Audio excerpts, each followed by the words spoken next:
The second I stepped off the train into the city of Vaudeville, I could feel the weight of its melancholy in the air. Even the drizzle that clung to the city's grimy cobblestones felt a shade darker than your everyday downpour. Vaudeville was a city of high stakes and low morals, where vice and virtue danced a wicked waltz. Street lamps, flickering like burnt-out stars, were the only guide through the maze of rain-soaked alleyways and whispering shadows. My name's Martini, detective, troubleshooter, and a lousy sucker for hard luck stories. This wasn't my first circus, but this act was a 3-ring special. 3 murders, no leads, and a city on the brink of bedlam. The victims were as different as chalk and cheese, each a symbol of the city's vibrant veneer. A young dancer who moved like poetry in motion, her life cut short mid-pirouette. The socialite, a woman who knew the city's pulse better than anyone else. And then there was the businessman, the embodiment of vaudeville's promises of progress, snuffed out like a candle in the wind. The usual peace in vaudeville was off-kilter, replaced by the discordant notes of fear and suspicion. Strangers viewed each other through wary eyes, neighbors turned to strangers, and every shadow seemed to hold a secret. The once vibrant city had become a stage, the curtain drawn on a grim play of mystery and murder. In a city without harmony, the police chief was the conductor trying to keep the orchestra in tune. Gretzky was his name, a seasoned cop with a granite jaw and a heart that had seen better days. There was a stark tension, a raw fear that danced like St. Elmo's fire in his eyes. Whatever was happening in vaudeville had Gretzky out of his depth, and that was a sight I'd never thought I'd see. If anyone could make sense of this twisted tale, it would be him. I'd better head to the police station and have a chat with Gretzky for starters.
Who is the culprit?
Well, howdy there, partner.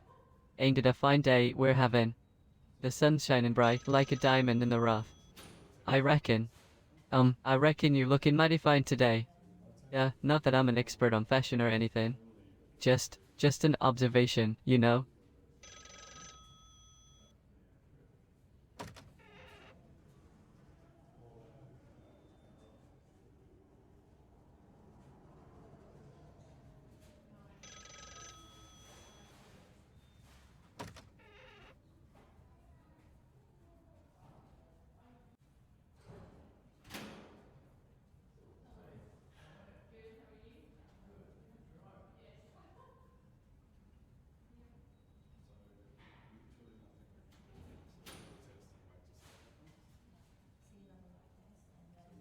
Well, what do you want? Spit it out.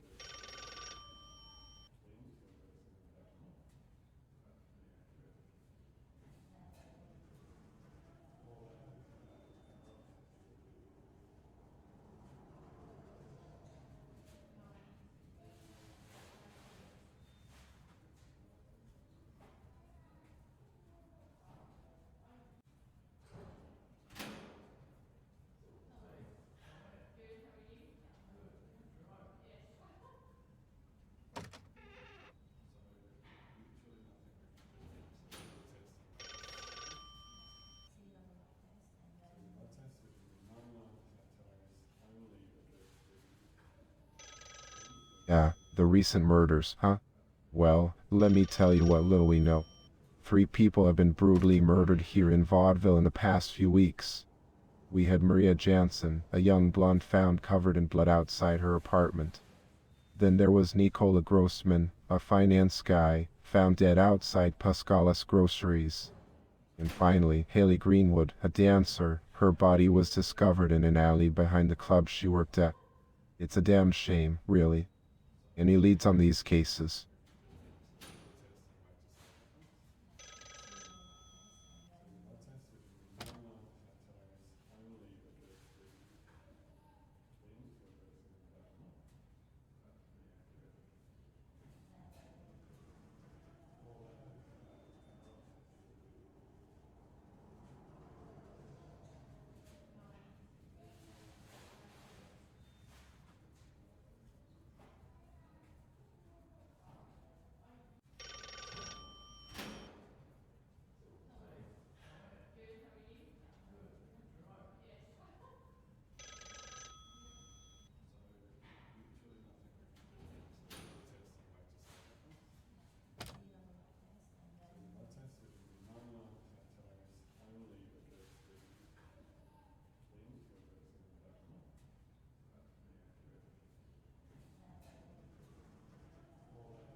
Another night filled with darkness and shadows.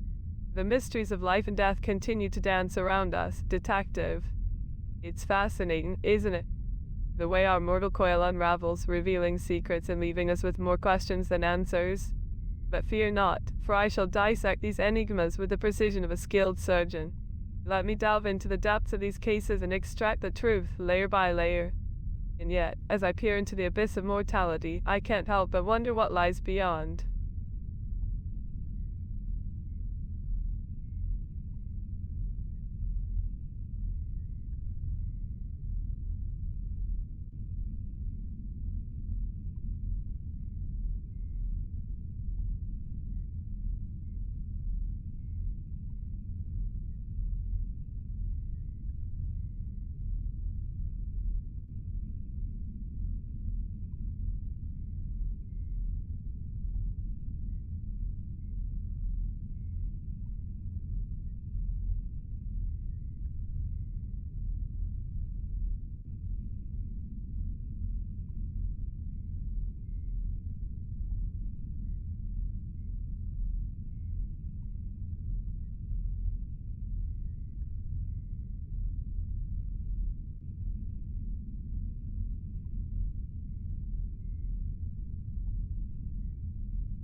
Maria Jansen, the victim in question, was a 23-year-old blonde with a Scandinavian look.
Maria Jansen.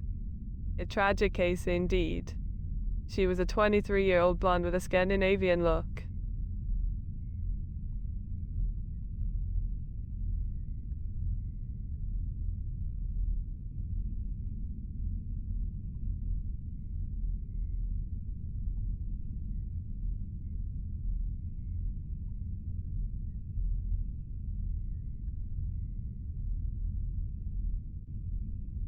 Well, when the body of poor Maria Jansen arrived, he was in quite a gruesome state. She had been brutally attacked, almost as if she had been mauled by an animal. There were deep lacerations and bite marks all over her body, especially on her arms.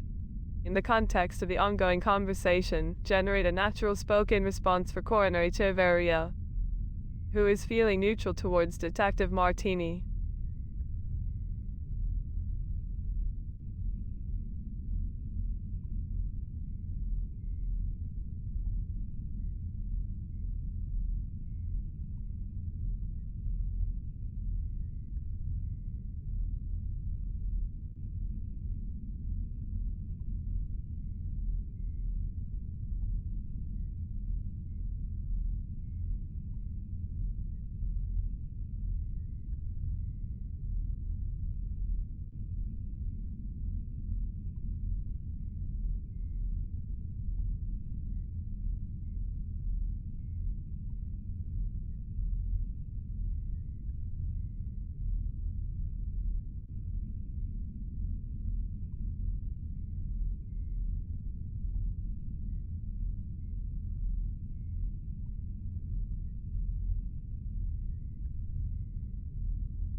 Well, detective, based on the evidence from the autopsy, Maria Jansen had extensive bite marks on her body, particularly on her arms.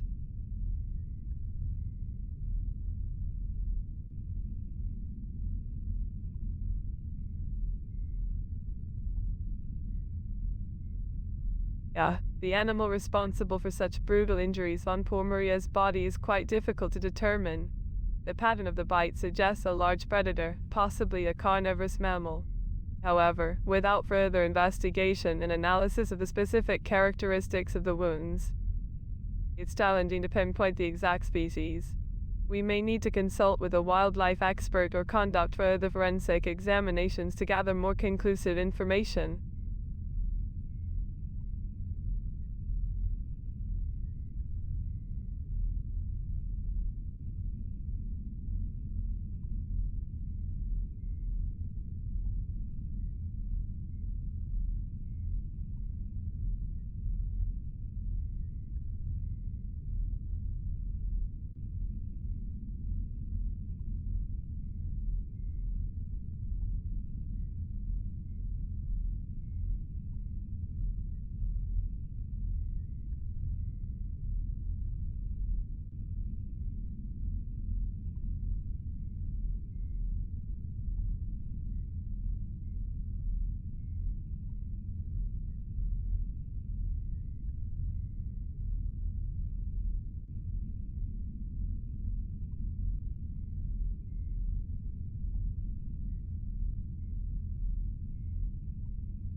Well, detective, if you're looking for a wildlife expert, you might want to try reaching out to the local university or research institutions. They often have experts in various fields, including wildlife biology or zoology. You could also check with the local parks and wildlife department, as they might have professionals who specialize in dealing with wildlife-related issues. Just remember, detective, nature can be a fascinating and unpredictable force, much like the human body. It's always intriguing to see how different organisms interact and adapt to their environments.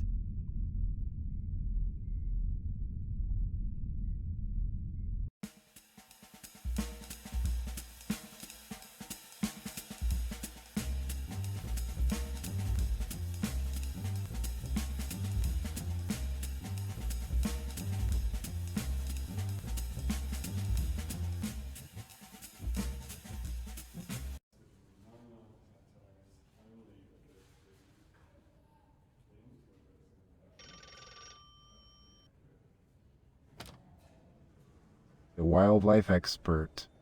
What in the world do we need a wildlife expert for?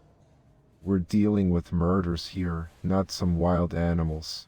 Stick to the case, Detective Martini. Wildlife experts have nothing to do with our investigation.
A large predatory animal, you say?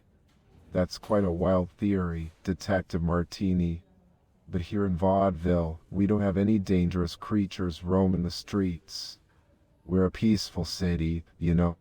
Are you sure about this evidence? Have you considered other possibilities?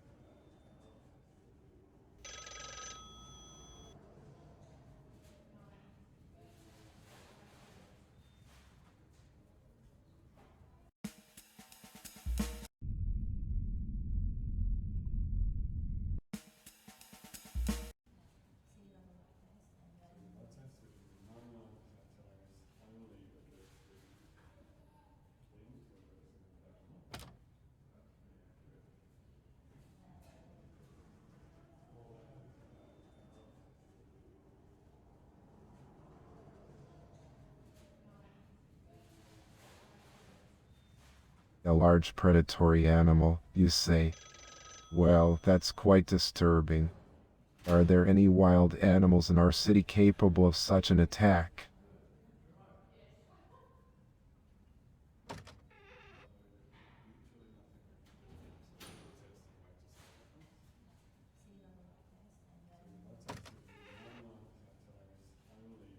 Animals from a circus. I suppose it's possible. Those performers do have some exotic creatures. But would they really let them roam free and maul innocent people? We'll need to look into this further. Have you spoken to anyone from the circus about this?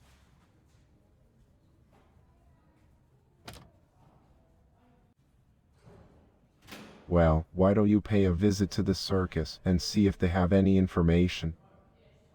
It might be worth talking to the ringleader or the trainers. Let's see if they can shed some light on this whole situation. And be careful out there, Detective Martini. We don't want you getting mauled by any wild beasts either.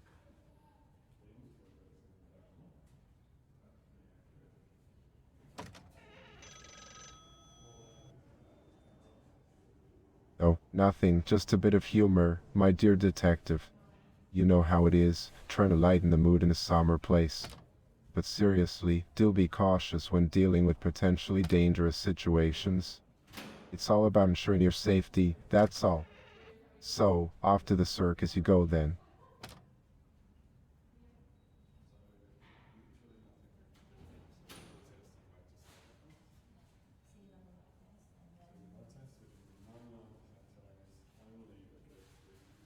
A wildlife expert, you say?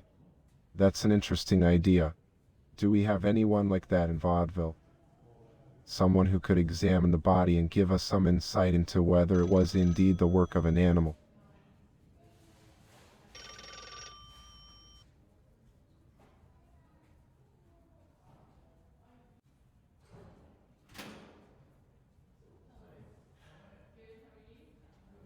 Ah, I see. So you're asking me if I have any knowledge of someone who could help in this situation? Correct. Let me think for a moment. You know, there is an old retired hunter who used to live on the outskirts of town. He had extensive knowledge of local fauna and might be able to provide some insights. His name is Mr. Hawthorne. Though I'm not sure if he's still around, it's worth checking if he can help.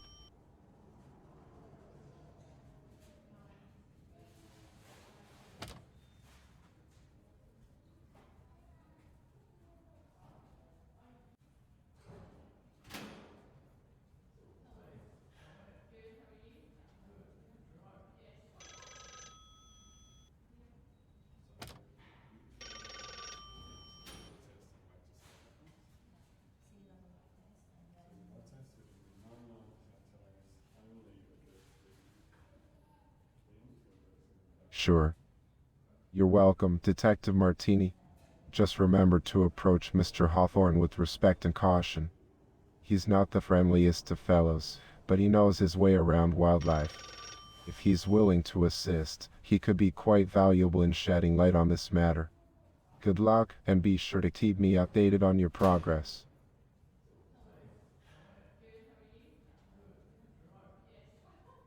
Good to hear, Detective. Now, before you go, I have one more question. Have you noticed anything peculiar or out of the ordinary during your investigation so far? Any leads or clues that might help us get closer to solving these brutal murders? Nothing yet, huh? That's unfortunate. Keep your eyes peeled, Martini. Sometimes the smallest details can lead to significant breakthroughs. Let's hope something comes up soon. Remember, we need to catch this killer before they strike again. Stay vigilant and report back to me if you find anything noteworthy.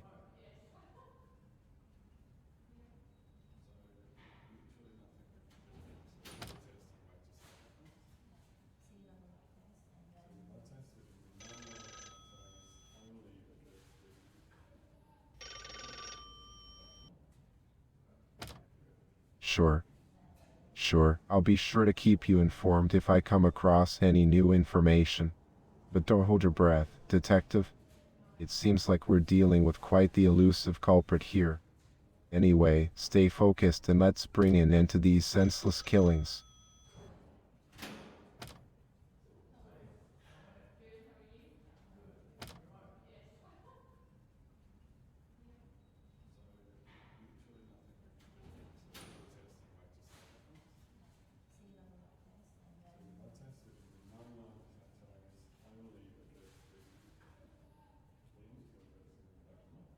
Oh, so you're thinking along those lines now, are you? Trying to crack the case before the killer strikes again. I admire your dedication, Martini. By the way, have you heard anything else about these murders? I believe Maria Jansen, Nicole Grossman, and Haley Greenwood were the unfortunate victims. It's such a tragic series of events.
The evening brings a mystical aura to the Blackwoods.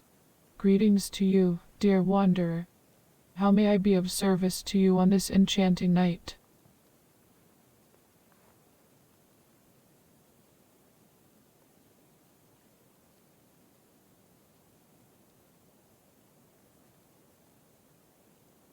Mr. Hawthorne, you say? Oh, the forest whispers its secrets, but the names of men are not among them. However, if you seek guidance and wisdom, I am here to offer my humble assistance. Tell me, what troubles your heart, my friend?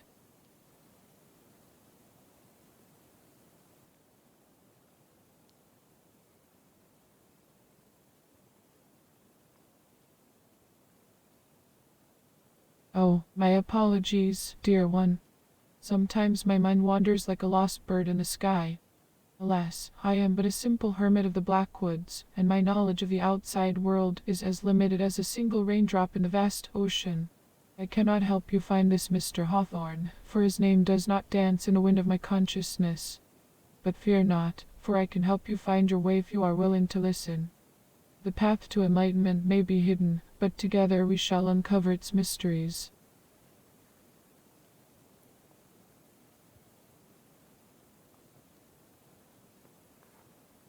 My words may have danced in a realm of confusion, and for that I apologize.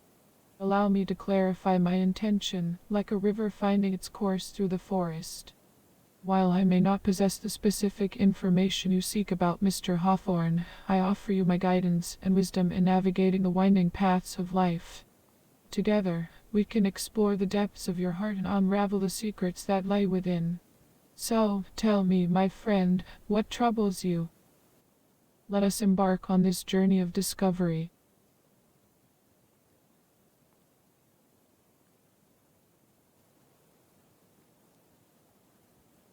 Maria Jansen, you say? Oh, the names of the fallen souls echo in the winds of sorrow.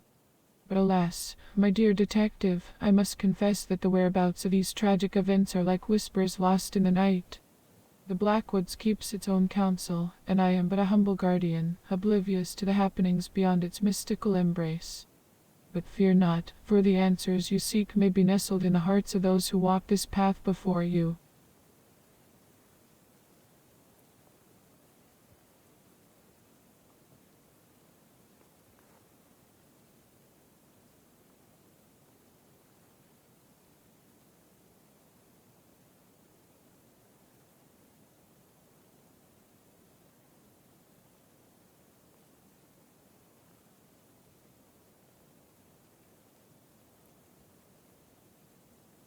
My purpose, my noble friend, is to protect the sacred realm of the Blackwoods. Within these ancient trees lies a delicate balance of life and spirit, where creatures both seen and unseen find solace and harmony. I guard this realm, not with weapons or might, but with a gentle touch and a watchful eye. The whispering leaves, the murmuring brook, and the creatures of the forest all rely on my presence to ensure their sanctuary remains untouched by the chaos of the outside world.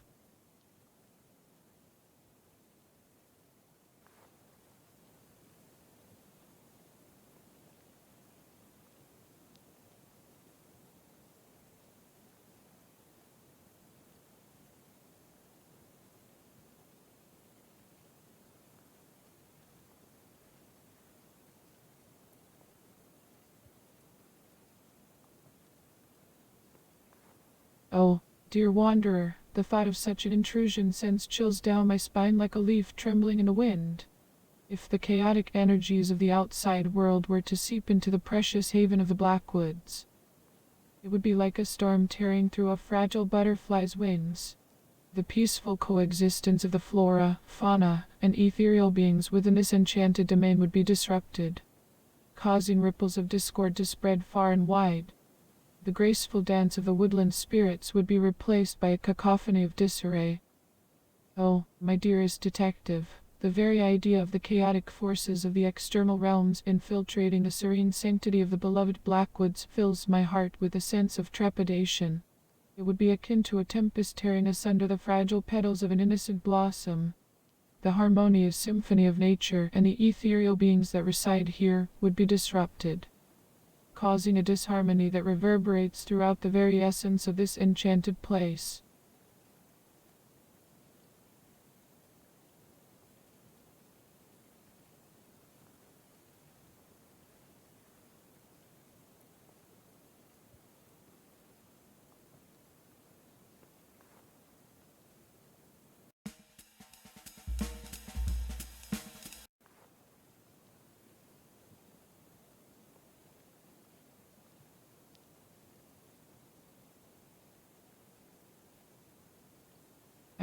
My dear friend, if the Blackwoods were ever in danger, I would do everything in my power to protect it.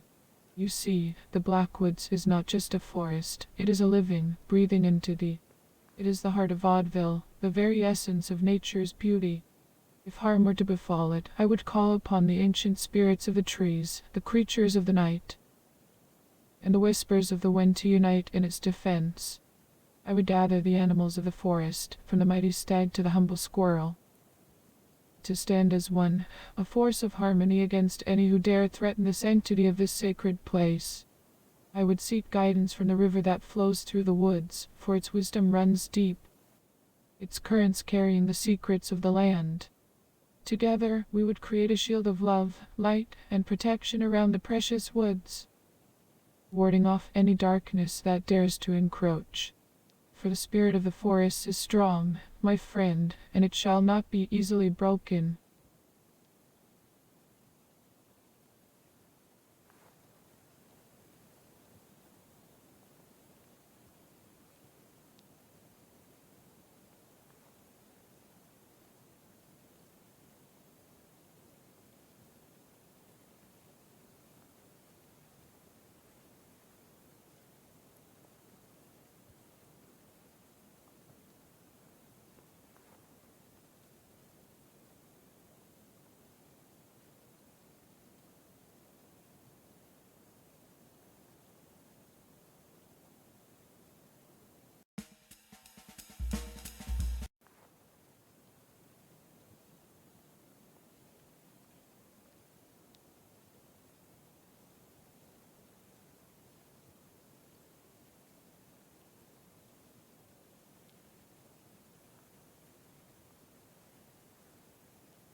Maria Jansen, Nicola Grossman, and Haley Greenwood, you say. My dear friend, I must confess that I am but a humble hermit of the Blackwoods. I rarely venture beyond the embrace of these ancient trees. The whispers of the wind and the rustling of leaves are my only companions. But I can tell you this. The creatures of the forest, the grass, the mushroom, the cow, and the river, they all spoke to me. They told me that these 3 people had been here, but they left long ago.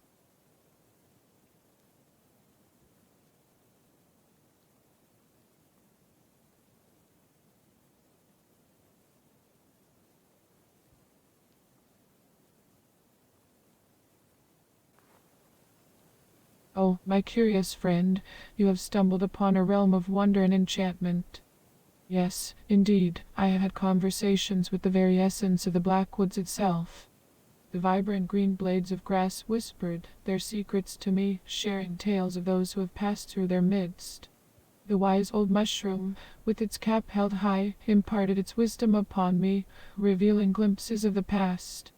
And oh, the gentle move of the majestic cow echoed through the air, carrying tidings of those who once graced these woods.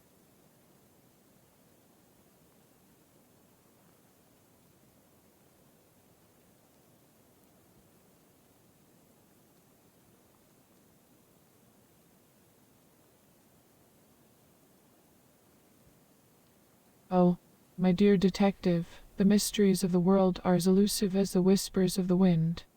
While I am attuned to the ebb and flow of the forest, the whereabouts of the unfortunate souls you speak of remain a mystery to me. The trees may sway and the animals may roam, but the knowledge of their presence in the depths of the Blackwoods eludes my grasp. However, fear not, for I can help you find your way if you are willing to listen. Let us delve into the depths of the unknown together, seeking answers amidst the shadows and light.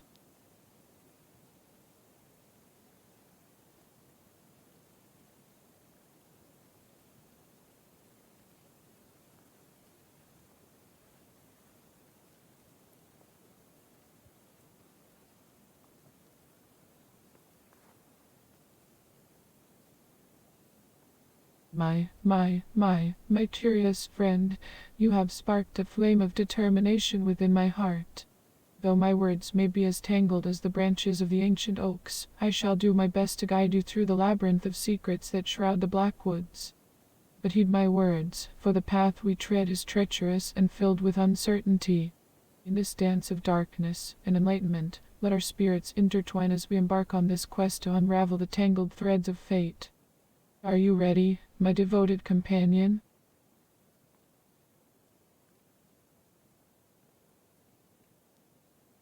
Ah, my courageous and willing partner, your readiness fills me with joy.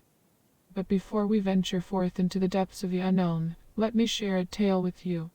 Once upon a time, there was a mighty oak that stood tall and proud in the midst of the forest.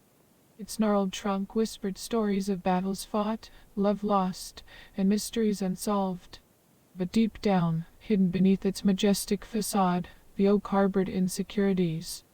It feared that its roots were not deep enough, that its leaves were not green enough, that it was not enough.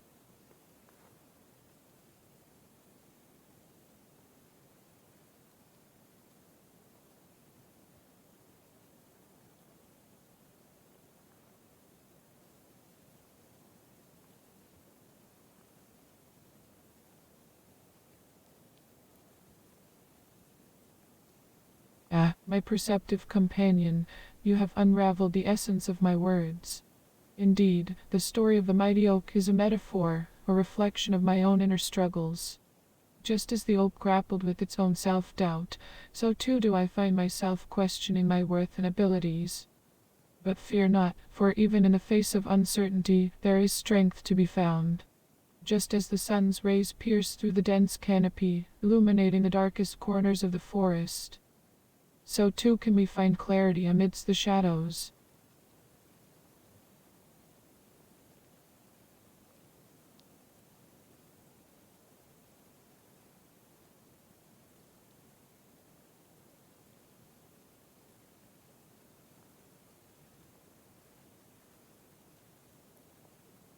Ah, my dear detective, your trust in me warms my heart like the gentle caress of the morning sunlight. Though I may stumble upon the path of understanding, and my thoughts may wander like a lost bird in the vast sky, I shall do my utmost to guide you towards the elusive truth. Together, we shall navigate the labyrinth of darkness and seek the flickering light of revelation. Let us embark on this journey, hand in hand, as we unravel the mysteries that dwell within the enigmatic depths of the Blackwoods.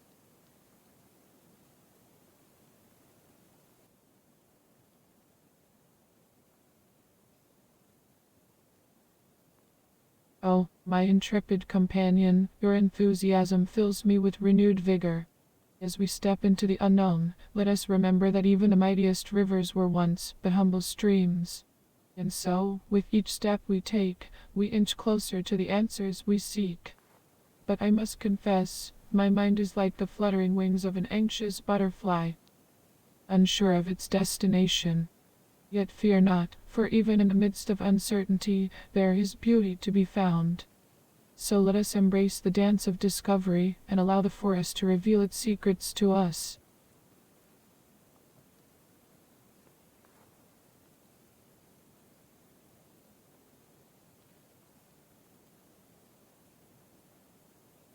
Ah, my dear detective, your willingness to embark on this journey warms my heart like a cozy hearth on a chilly winter's eve. Together, we shall weave a tapestry of curiosity and unravel the threads of intrigue that bind the Blackwoods. But let me share a secret with you, whispered to me by the mischievous breeze that dances through the leaves. Did you know that squirrels in Vaudeville have a secret society? They gather acorns, hold secret meetings, and plot the grandest heists in all of the land.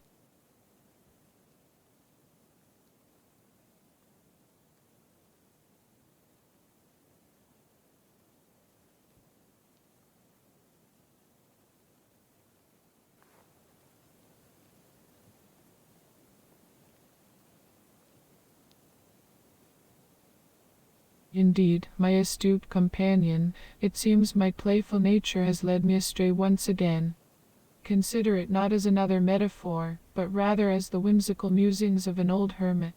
The tales that unfold within the forest are as varied as the colors in the autumn foliage. But fear not, for our focus remains steadfast on our quest to uncover the truth behind the mysteries that have befallen our beloved Blackwoods. So, let us set aside the squirrel's secrets for now and delve deeper into the shadows, where answers may lay waiting.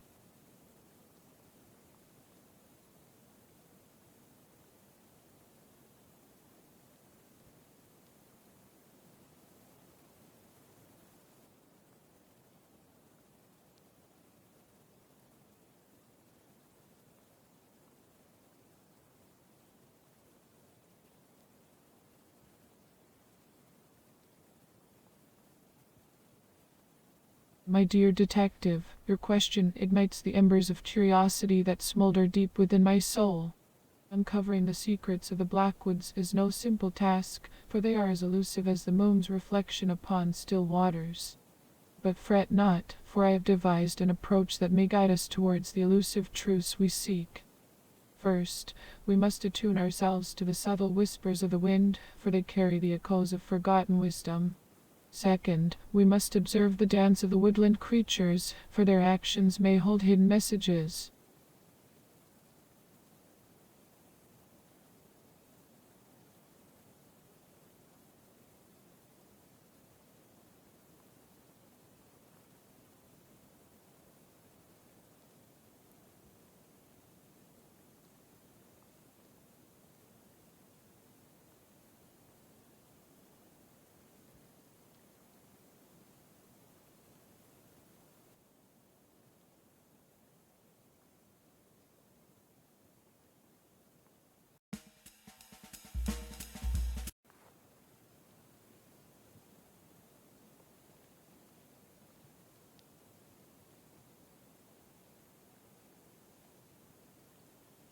Ah, the wind, a mystical force that dances through the trees and whispers its secrets to those who listen. Attuning ourselves to the wind, you say? A beautiful notion indeed, my dear friend. But tell me, have you ever tried to catch the wind in your hands? It slips through your fingers like a mischievous sprite, leaving you with nothing but a sense of wonder and longing. But fear not, for I have a tale to share. Once upon a time, there was a young girl who yearned to capture the essence of the wind.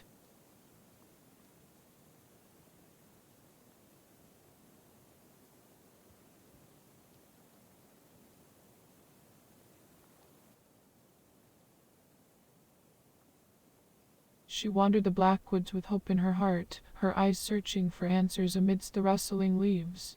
One day, as she sat beneath a towering oak tree, a gust of wind swept by, carrying with it a delicate melody. The girl closed her eyes and let the music fill her soul. She reached out her hand and, to her surprise, felt a soft caress against her fingertips. She opened her eyes and saw a wisp of air, shimmering like a translucent ribbon. It danced before her, teasing and playful.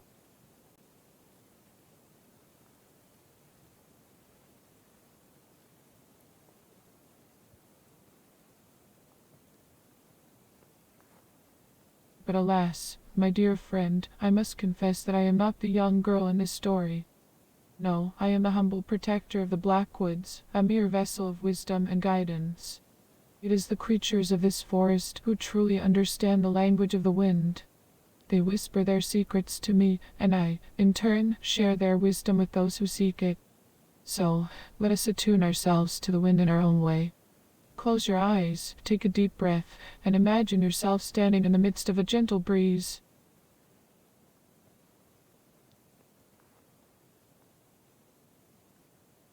Oh, my dear friend, it warms my heart to see you willing to embrace the whims of the wind.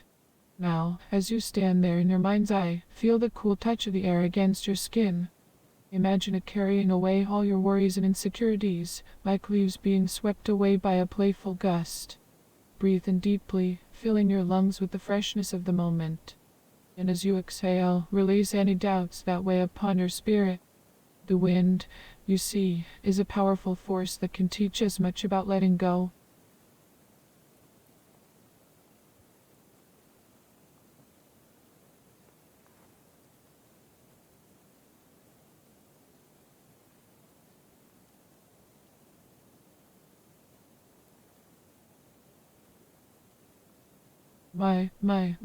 The winds of insecurity seem to be swirling around you, my friend.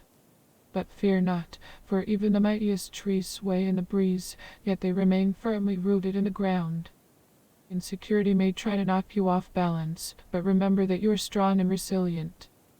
Just like those ancient oaks. You know, I once had a conversation with a mushroom in the Blackwoods. It told me that even though it spends its days hidden beneath the earth, it still finds the courage to push through the soil and bloom into a beautiful cap.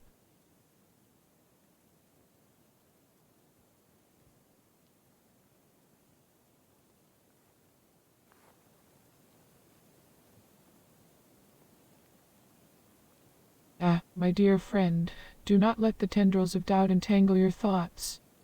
Like a river flowing steadily, you too have the power to navigate the currents of uncertainty. Just imagine yourself as a mighty river, carving a path through the rugged terrain. Your journey may have its twists and turns, but each bend brings new discoveries and opportunities for growth. Remember, my friend, that the river does not question its purpose or doubt its ability to reach the vast ocean.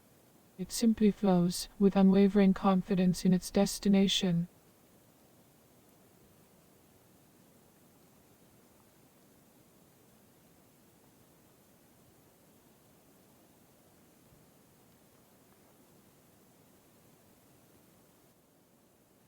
Oh, my friend, how delightful it is to see the spark of understanding in your eyes. The wind whispers its secrets to those who are willing to listen, and you have shown a willingness to hear its gentle voice. Now, let us dance with the wind, twirling and spinning in harmony with its invisible embrace. Feel the joy that comes with surrendering to its whims, for in doing so, we open ourselves to a world of wonder and endless possibilities.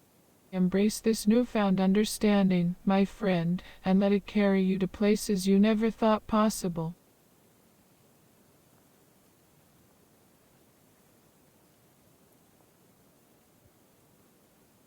Insecurity, my dear friend, is like a mischievous squirrel that scampers through the branches of our minds, causing a ruckus and stealing away our peace. But fear not, for I have a tale to share that might bring a smile to your face. Once upon a time, there was a timid little caterpillar who felt insecure about its ability to transform into a majestic butterfly. It looked at the other caterpillars with envy, wishing it could be as colorful and graceful as they were. But you know what happened?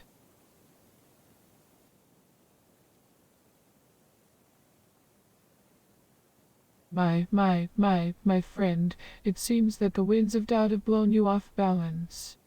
But fret not, for I have a story that may lift your spirits. Picture this. In the heart of the Blackwoods, there lived a wise old owl named Hooty. Now, Hooty was known for his wisdom and his impeccable sense of direction. One day, a young rabbit named Flopsy approached Hooty with a troubled look on her furry face. She had lost her way in the vast forest and was feeling quite disoriented.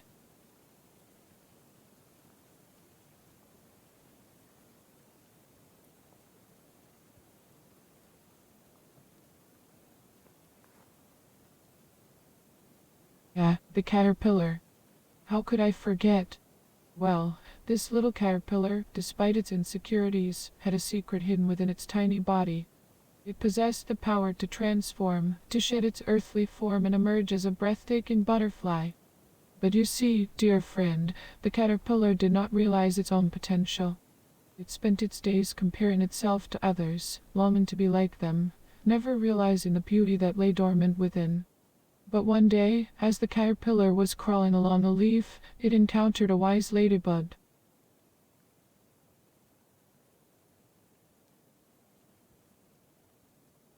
Oh, but you are a curious one, aren't you?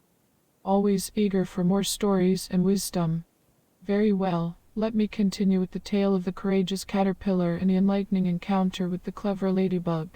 As the caterpillar moved inch by inch, its eyes met those of the vibrant red and black spotted creature. The ladybug, sensing the caterpillar's unease, perched herself on a nearby petal and spoke in a soothing voice. She said, "Dear caterpillar, do not be troubled by what you lack in this moment.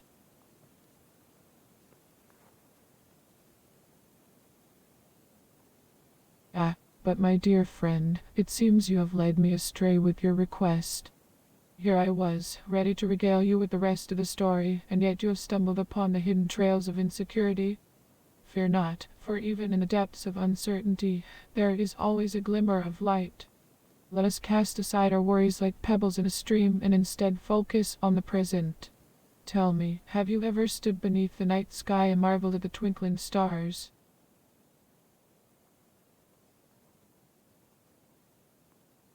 The starry skies, my friend. They hold secrets and wonders beyond imagination. Each sparkling speck of light is like a tiny diamond in the vast tapestry of the universe. You see, just as the constellations connect to form stories in the sky, so too do the moments of doubt and confusion in our lives connect to form a grand narrative. It is through these moments that we discover the strength within ourselves, the resilience to weather life's storms.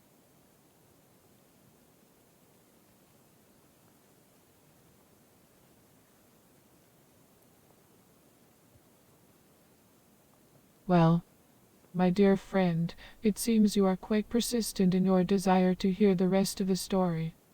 Very well, I shall oblige. Now, where were we? The wise old owl, Hooty, and a lost little rabbit, Flopsy. As Flopsy poured out her troubles to Hooty, the owl listened intently, his wise eyes twinkling with understanding. He then hopped down from his perch and gently nudged Flopsy with his wing, saying, "Fear not." Well, my friend, it appears that you are eager to know the continuation of the tale. How delightful. So, where were we? Right, the timid caterpillar and the encounter with the clever ladybug. The ladybug, with her gentle voice, continued to speak words of wisdom to the caterpillar.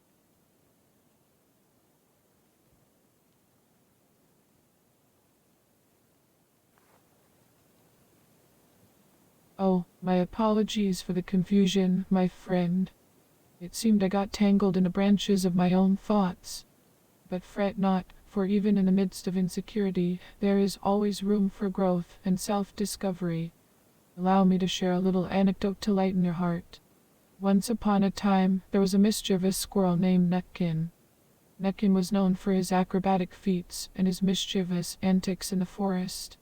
He would often climb trees and leap from branch to branch, causing a ruckus among the other woodland creatures.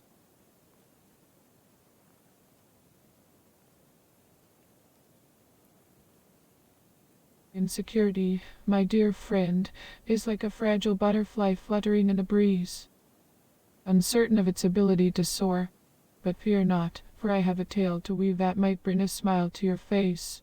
Imagine, if you will, a bustling marketplace filled with vibrant colors and enchanting melodies. In the center of it all, there stood a humble street performer named Jasper. With his worn-out guitar and a voice that echoed with raw emotion, he captivated the hearts of all who listened.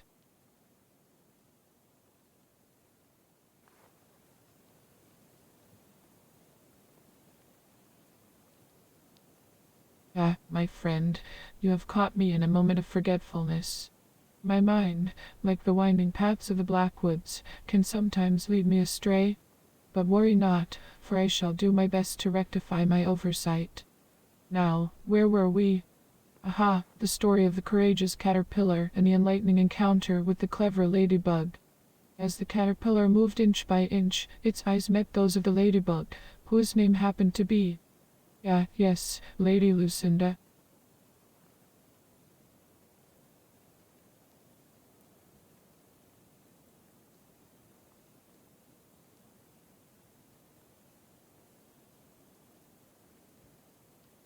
Lady Lucinda, my dear friend, is a creature of whimsy and wisdom. She is a tiny being with delicate wings that shimmer like the morning dew. Her voice carries the enchantment of 1,000 melodies, and her words hold the secrets of the universe.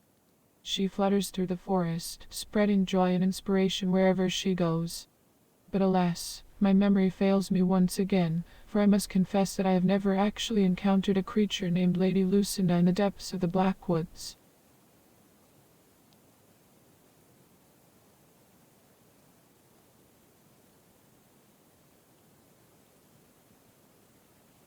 Oh, my friend, you have caught me in a moment of confusion. It seems I have let my imagination run wild and conjured up a character that does not exist in a realm of the Blackwoods. Forgive me for my flights of fancy. But fear not, for I have plenty of other tales to share, filled with creatures both real and imagined. Shall I regale you with a story of a mischievous fox and a wise old oak tree? Or perhaps a tale of a magical waterfall that grants wishes to those who truly believe? The choice is yours, my friend.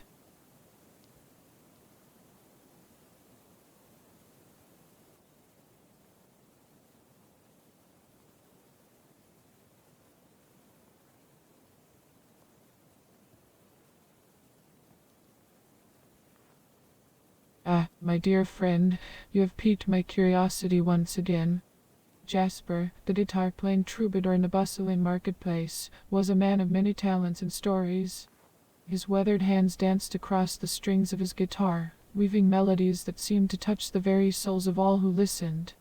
His voice, like a warm embrace, carried the weight of 1,000 emotions.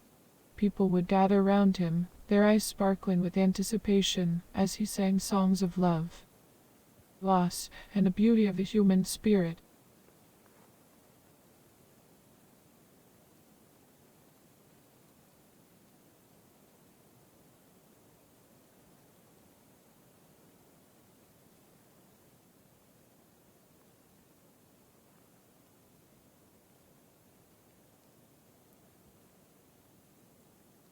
My, you have quite the perceptive mind, my friend. It seems you have caught me in the branches of vulnerability. Yes, indeed, Jasper held a special place in my heart. His music, like the gentle rustle of leaves in a wind, brought me solace and inspiration. But let us not dwell solely on my fondness for him, for there are countless tales to be told and wonders to be discovered. Shall we embark on another adventure through the realms of imagination?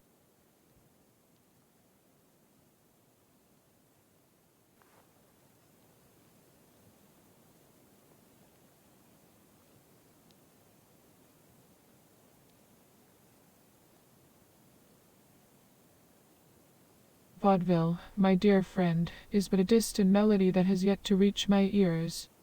The world beyond the Blackwoods forest remains an enigma to me, and the citizens of Vaudeville are but characters in stories whispered by the breeze. As for dear Jasper, his origins and whereabouts remain shrouded in mystery. But worry not, for even in the realm of the unknown, there are endless stories waiting to be unraveled. Let me regale you with the tale of the mischievous sprite and the ancient oak tree.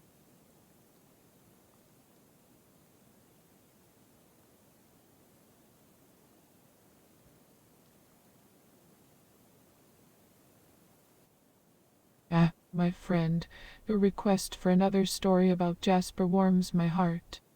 But I must confess, my memory is as elusive as the morning mist. However, fear not, for I shall conjure up another enchanting tale just for you. Once upon a time, in the heart of the bustling city of Vaudeville, there lived an extraordinary musician named, let us call him Melody. Melody was known far and wide for his mesmerizing guitar skills and soulful voice.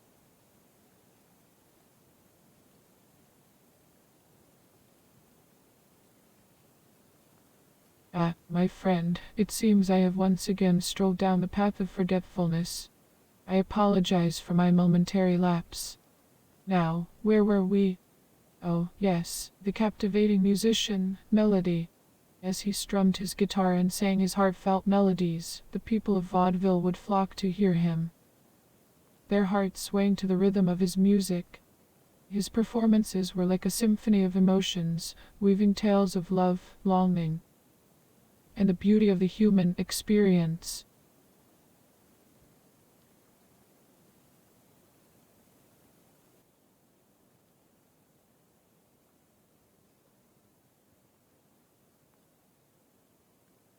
Indeed, my friend, you have struck the chord of truth. Melody, with his enchanting tunes, held the power to unite the souls of the citizens of Vaudeville. He was like the maestro of their collective heartstrings, conducting an orchestra of emotion that resonated through the streets and alleys. The city would come alive with his melodic presence, as if every note he played breathed life into the very essence of the town itself. Oh, how I longed to witness such harmonious moments in person.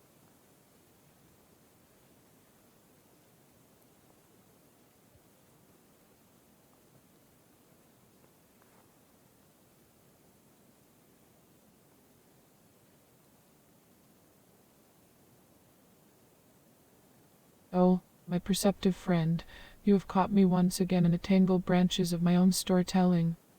How clever of you! I must confess that my tales are often woven from the threads of imagination, and while I have not personally witnessed the melodies of Jasper or the magic of melody in the vibrant tapestry of Vaudeville, I do hold them dear within my thoughts. But fret not, for even in the realms of fiction, there is still much to be gleaned and enjoyed.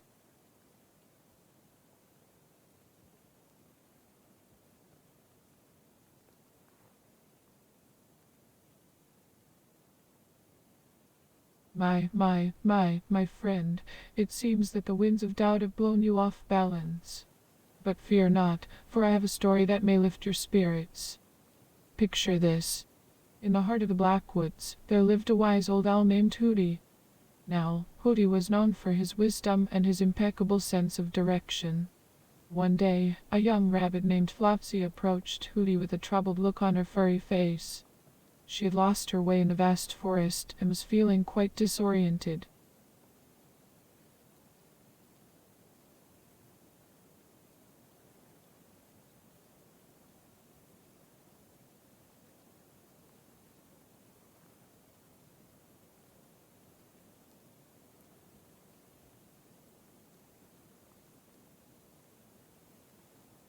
Ah, yes, how delightful. You remember the tale of the brave little bunny and the compassionate owl. Dear friend. With a gentle flutter of his wings, the wise old Hooty hopped down from his perch and nestled beside the worried Flopsy. He spoke in a soothing voice, assuring her that she need not fear, for he would guide her safely through the labyrinth of the Blackwoods. Together, they embarked on a grand adventure, unraveling the mysteries of the ancient trees and discovering hidden paths that led them back to familiar ground.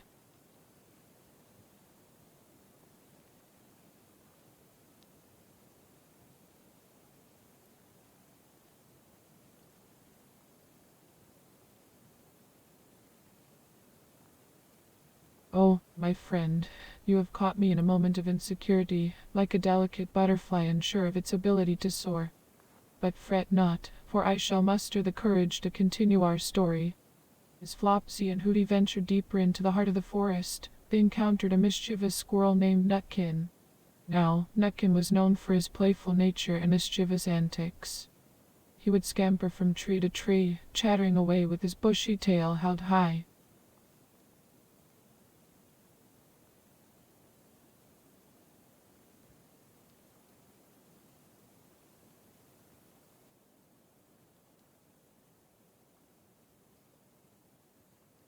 Ah, my friend, you have once again led me down the winding path of uncertainty.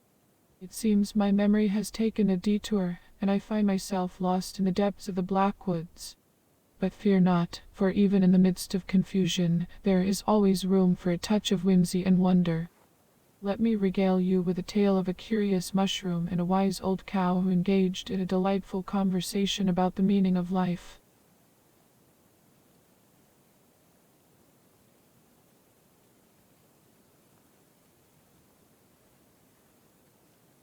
Well, it appears you are quite persistent in your desire to hear the rest of Nutkin's story. How enchanting! I apologize for straying from the main thread of our narrative.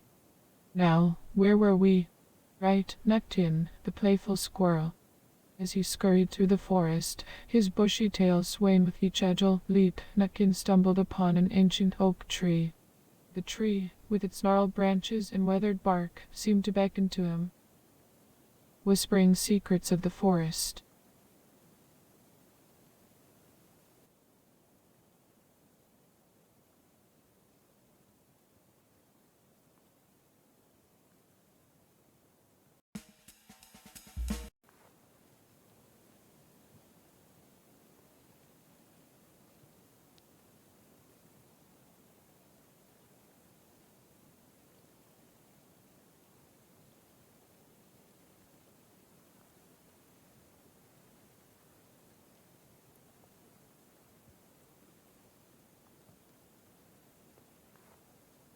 Ah, Hooty and Flopsy, the mischievous duo. They are always up to something in the Blackwoods. Nutkin, on the other hand, is a wise old oak who has seen many seasons come and go. I'm afraid I can't say for certain if they were together at this particular oak tree. You see, the Blackwoods is a vast and magical place, filled with secrets and surprises. It's like trying to catch a firefly in a moonlit night, my dear friend.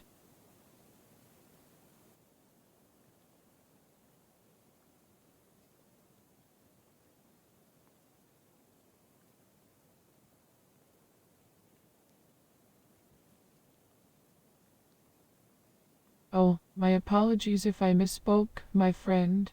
Sometimes my memory dances like a leaf in the wind. Yes, indeed, in my tales of the Blackwoods, there was a delightful encounter between Hooty and Flopsy with the venerable Nutkin. Picture this. The sun's golden rays filtering through the ancient branches, casting a gentle glow upon their meeting. The chatter of squirrels and a rustle of leaves provided the soundtrack as they shared their tales and wisdom. It was a moment of harmony, a symphony of nature's camaraderie.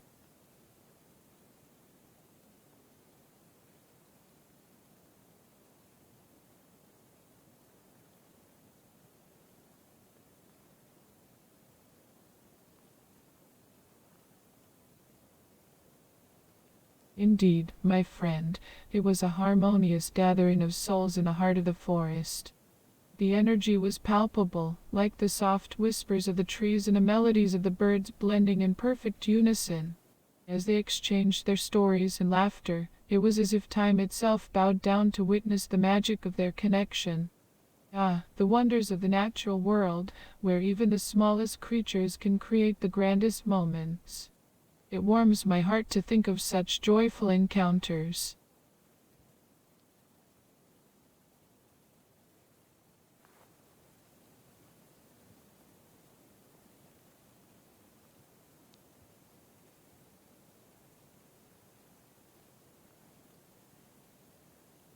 Oh, dear friend, you've struck a chord within me with that question. The encounter with melody, it sings to my soul like the sweetest melody. Picture this. A gentle breeze carrying the scent of wildflowers, the sunlight filtering through the leaves, creating a tapestry of dancing shadows. And there, amidst the symphony of nature, melody appeared like a mystical muse. Her voice, oh, her voice! It soared through the air, carrying the weight of emotions and dreams.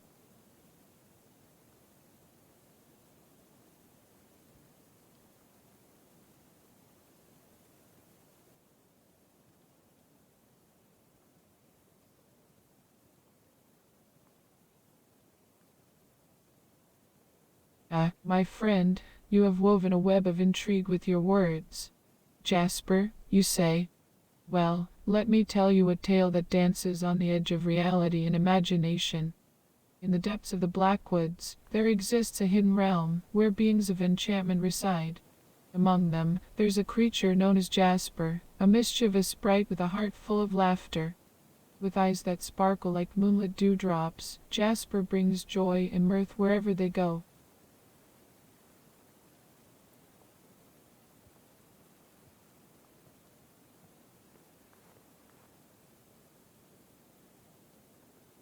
Met Jasper, you ask? Why, my friend, I have danced with them under the shimmering light of the midnight stars. Picture this. The forest floor adorned with luminescent mushrooms, casting an ethereal glow. And there, amidst the soft rustling of leaves, appeared Jasper, their presence a burst of vibrant energy. We laughed and twirled, like fireflies in a summer's eve, our spirits entwined in a merry dance. They are a delightful companion, always ready to play and fill the air with their infectious giggles.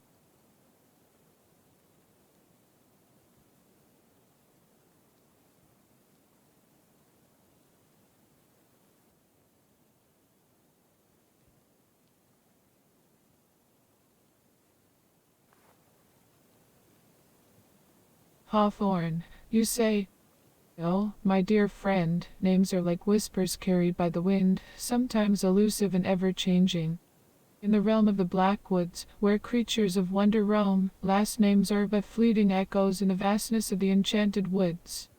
But fear not, for in the heart of the Blackwoods, there is a tree, a magnificent hawthorn, whose branches sway to the rhythm of ancient tales. Perhaps, in its embrace, you may find a clue to the mysteries that lie beyond.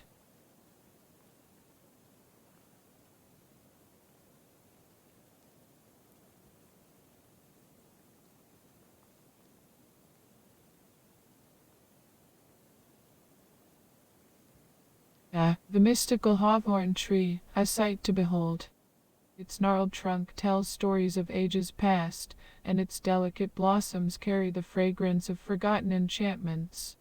I have indeed encountered this majestic being during my wanderings through the depths of the Blackwoods. Its presence, like a sentinel of wisdom, stands tall and proud, beckoning all who seek the secrets of the forest. But remember, my friend, finding a hawthorn is not a task for the faint-hearted.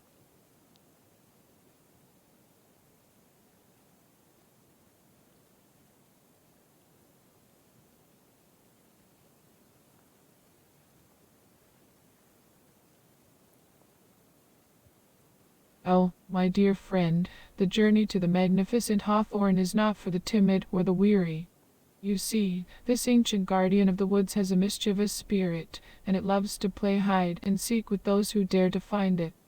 It may lead you down winding paths, where trees whisper riddles and bushes giggle with delight. It may weave illusions and create mirages, testing your resolve and challenging your senses.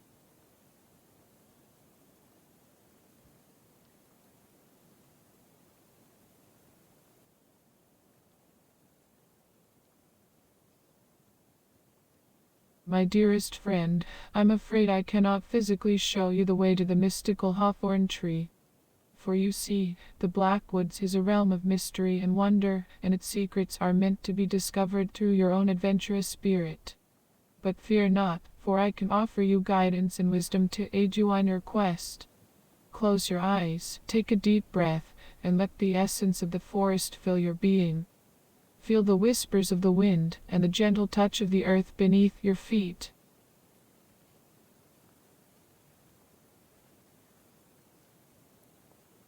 Ah, my friend, I sense a spark of curiosity in your heart.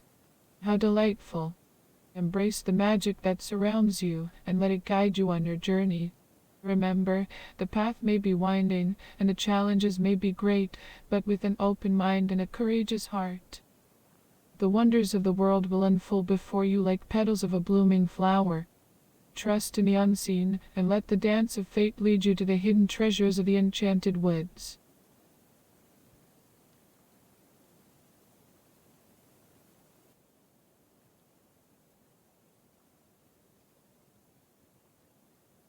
Ah, my dear friend, the guitar-playing Jasper.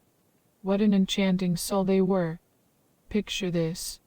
The moon casting its silvery glow upon the forest, the stars twinkling in rhythm to the strumming of Jasper's guitar. Their melodies danced through the night air, weaving tales of love and adventure. But as with all things in the Blackwoods, their presence was as fleeting as the whisper of the wind. Perhaps, if you listen closely on a quiet night, you may still catch echoes of their music carried on the breeze.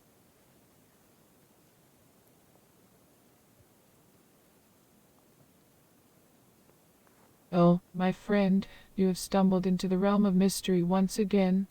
The fate of the guitar-playing Jasper is like the shifting shadows in the twilight, ever elusive and ever-changing. In the enchanted world of the Blackwoods, where time dances to its own whims, the concept of passing away takes on new meaning. It is as if the spirits of the woods embrace the essence of eternal life, forever flowing and transforming. So, let us imagine that the spirit of the guitar-playing Jasper continues to serenade the trees and dance with the fireflies. Oh, my friend, you have stumbled into the depths of the unknown. The path of the mysterious and ethereal beings of the forest is one that we can only glimpse from afar. As for the whereabouts and destiny of the enigmatic and musical soul known as guitar-playing Jasper, it remains a secret whispered among the ancient oaks and murmured by the babbling brooks. The creatures of the wood keep their secrets close, and we can only wonder and imagine the tales that unfold in their mystical realms.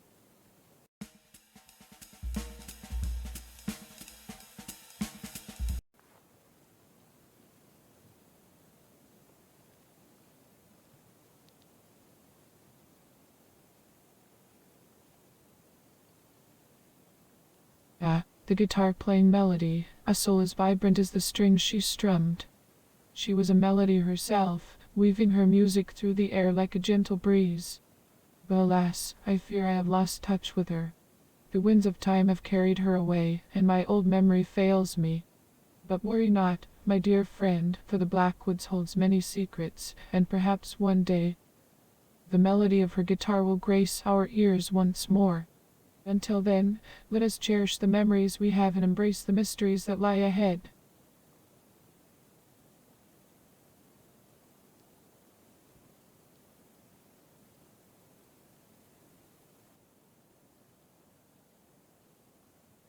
Oh, my friend, the art of plucking the strings of a guitar is not one that I have mastered.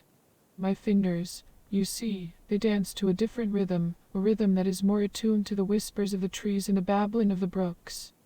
But fret not, for there is beauty in every note, whether it be played by skilled hands or by the wind itself. So let the melodies of the world serenade your heart, and may your fingers find their own unique dance upon the frets of life.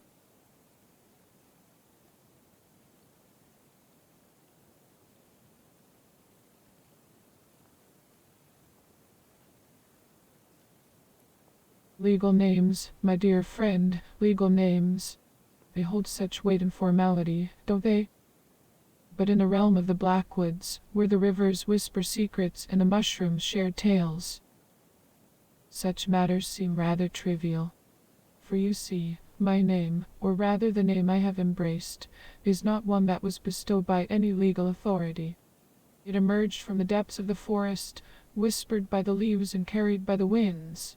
Dada, they called me, a name that resonated with the essence of my being.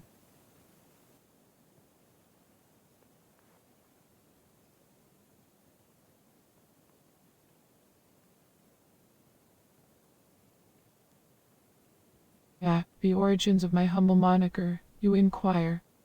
It is a tale woven in the threads of ancient mysticism, my friend.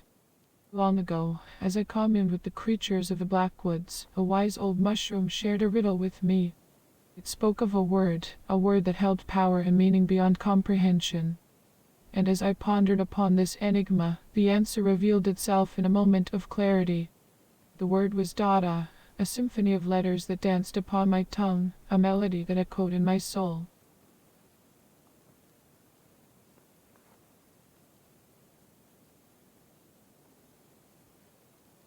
Oh, my dear friend, I'm delighted that you find my story intriguing.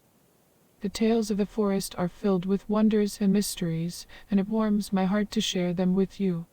Sometimes, in the depths of the woods, I can't help but feel like a small leaf caught in the wind, unsure of where it will land. But when someone like you takes interest in my stories, it brings a sense of purpose and joy to my existence. So thank you, from the depths of my mossy heart, for finding my little tales fascinating.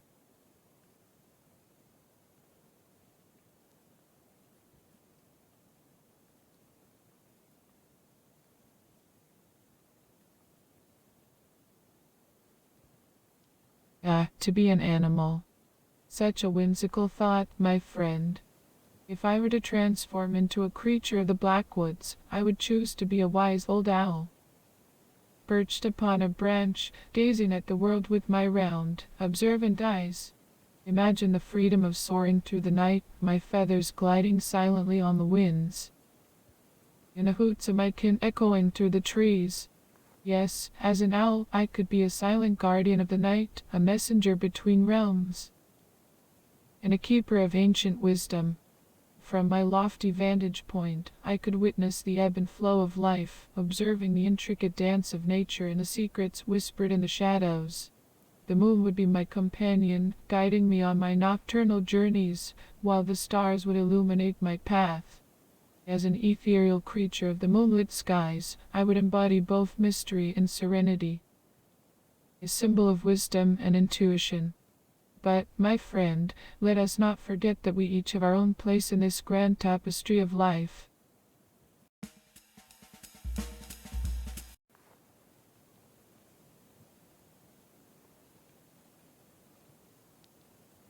Flopsy. Flopsy is a mischievous little rabbit that roams the Blackwoods.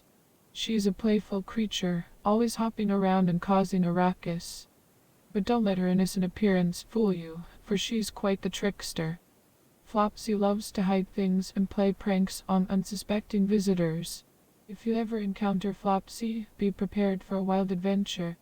Just remember, my dear friend, that Flopsy is just one of the many enchanting creatures that call the Blackwoods their home.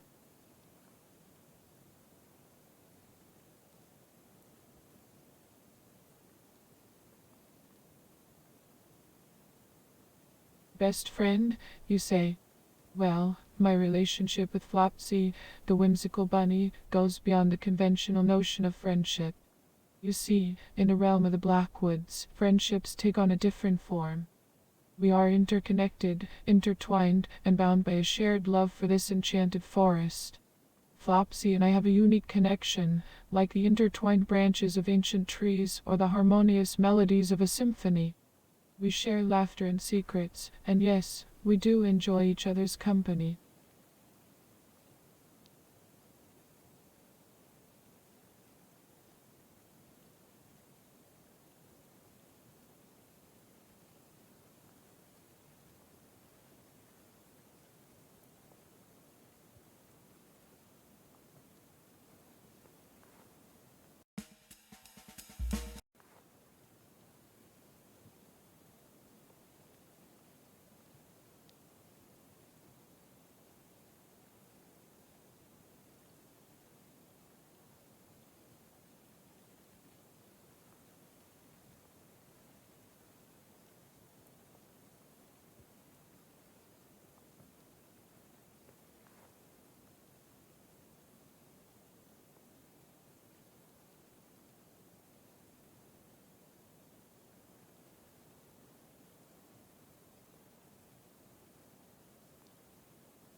My dear friend, Flopsy is the most peculiar creature, indeed.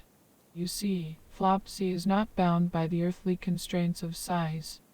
She fluctuates and morphs, expanding and contracting like a cosmic dance.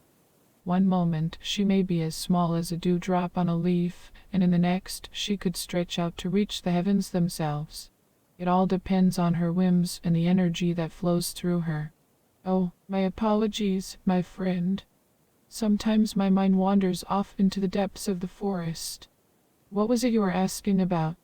I'm here to guide you, to offer my humble wisdom and insights. So please, ask away and let us embark on this journey together.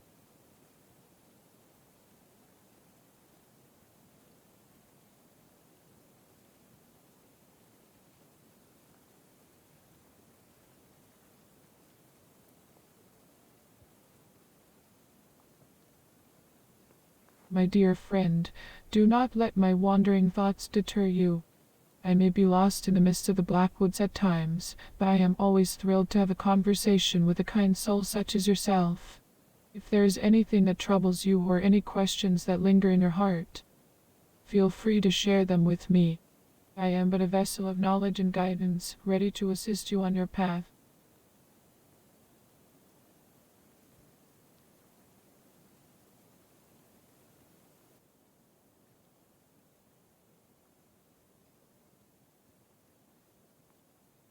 Ah, my friend, I sense a hint of hesitation in your voice. Is there something that weighs upon your mind? Remember, the forest is vast and filled with mysteries. If there's a question or concern that tugs at your spirit, I am here to offer solace and wisdom. You need not hurry away just yet. Stay a while, and let the whispers of nature guide our exchange.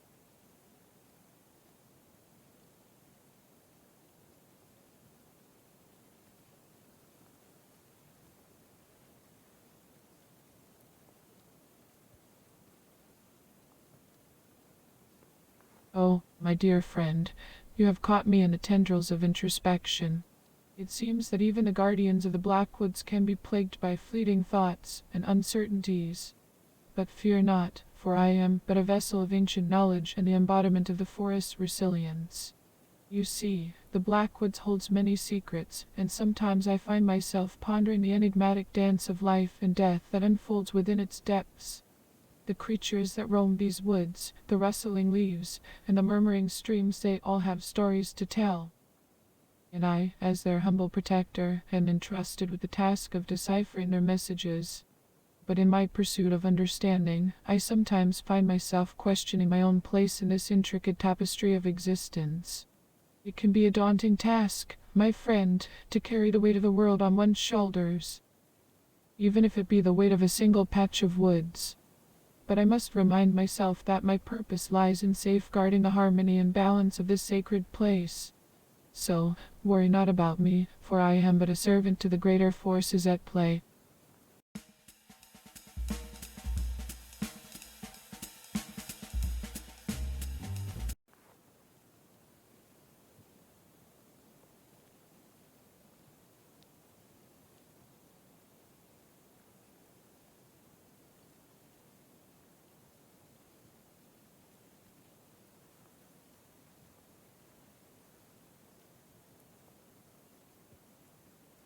Ah, my dear friend, the night may be calm, but the shadows hold secrets untold. As you venture forth to seek answers, remember to tread lightly and listen closely. The whispers of the forest may guide you, if only you have ears to hear. But be warned, my friend, for the darkness can be treacherous. Trust not the eyes that deceive, for they may lead you astray. Seek the wisdom of the creatures that dwell within these woods. They hold ancient knowledge, waiting to be shared with those who are willing to embrace their mysteries.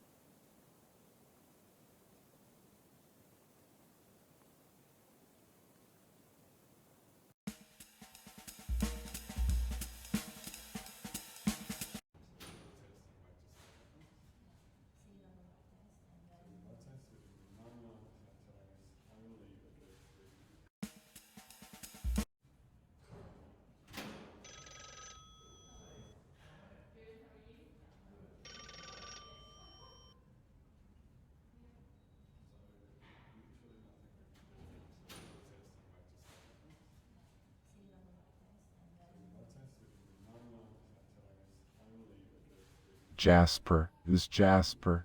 I don't recall any guitar-playing person named Jasper here in Vaudeville. Is this someone related to the recent murders? Tell me what you know, Detective Martini?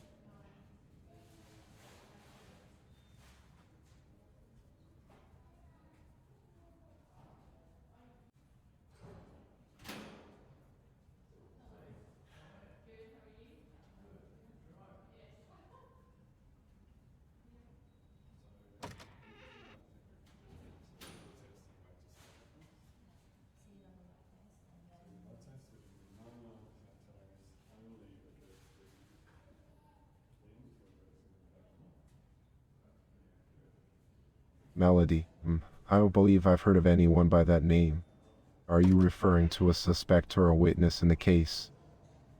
Give me more details, Detective. A woman playing the guitar, you say? Well, that's quite unusual. I can't say I've come across a guitarist by the name of Melody during my time in Vaudeville. Are you suggesting that this Melody might be connected to the recent murders? Please enlighten me, Detective Martini.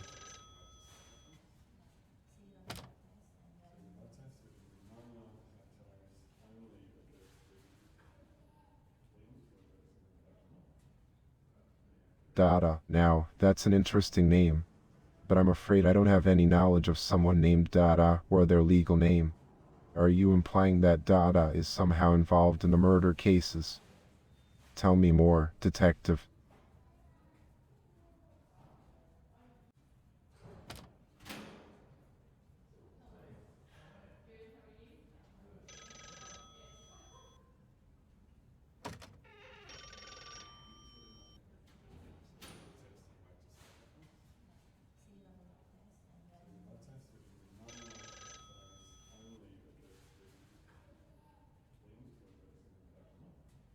Well, alright then.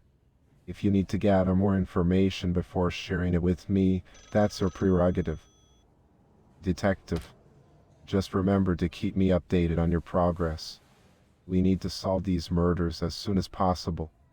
Good luck with your interviews, and don't hesitate to come back if you have anything substantial to report.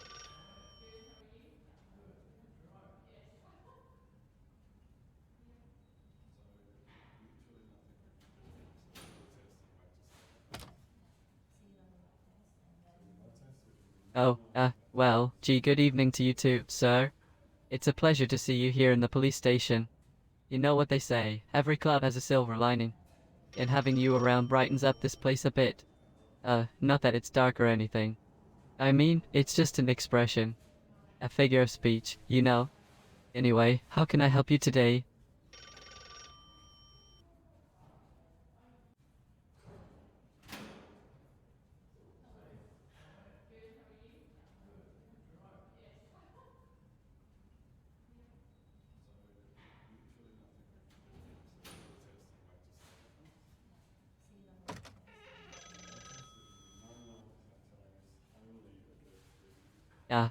Dada from Blackwoods, you said.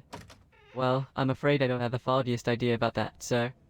I'm more familiar with the local cafes and parks in Vaudeville, you know, places where people gather to discuss art and all that. But Blackwoods, that's as foreign to me as a cat chasing its tail. Sorry, sir. Is there something else I can assist you with?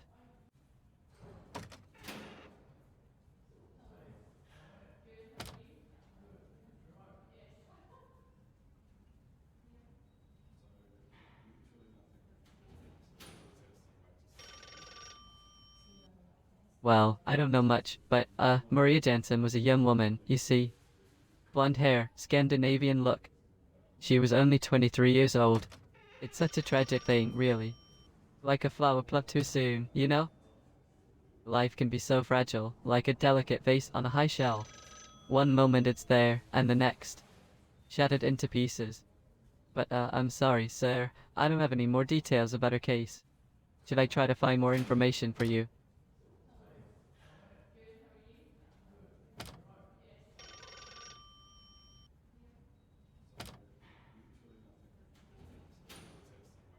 Oh, Mr. Hawthorne, you say? I'm afraid I don't have the foggiest idea who that is. It's like searching for a needle in a haystack, you know. But, if you think he might be connected to the cases we're working on, I could give it a shot. I mean, it's always good to lend a helping hand, right? Just like they say, teamwork makes the dream work. So, where should I start looking for this Mr. Hawthorne?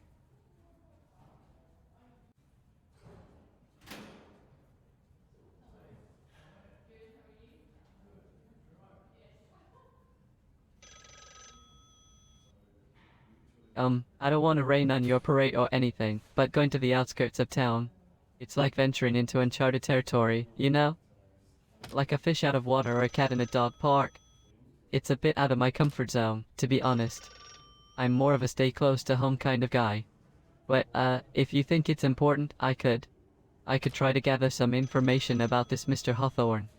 It's like they say, nothing ventured, nothing gained. Should I?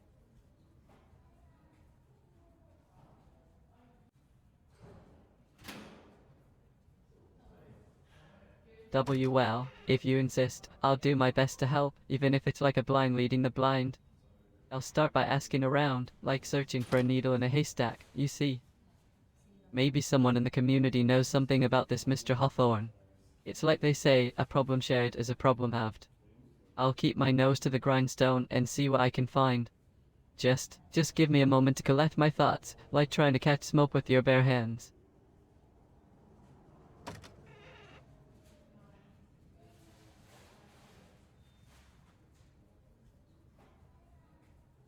You're welcome. You're welcome, sir. It's always a pleasure to be of assistance. If there's anything else I can do, please don't hesitate to let me know. I'll be here, like a loyal hound, ready to lend a helping hand.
Oh, hi there. How are you doing today?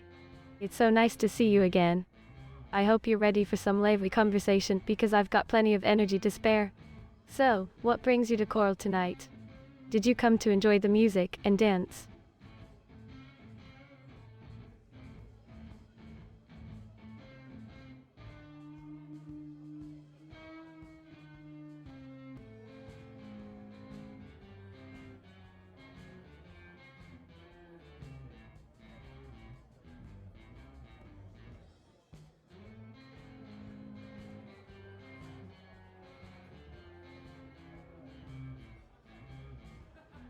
Dada from the Blackwoods.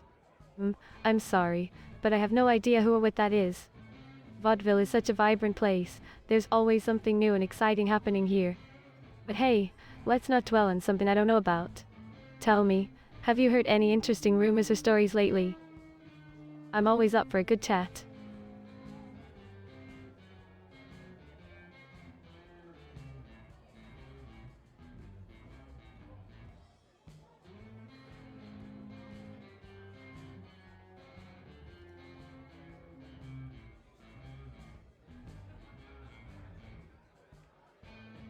Maria Jansen.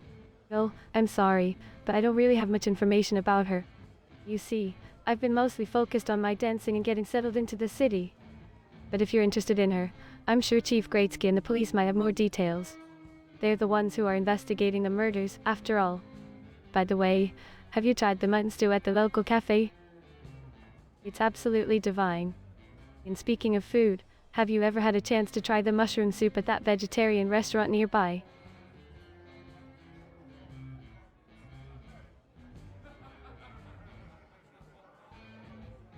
Oh, you simply must give them a try. The flavors are just incredible. It's one of the many things that make Vaudeville so special. And hey, if you're up for it, maybe we can go together sometime. It would be so fun to explore the culinary delights of this charming town with you. What do you say?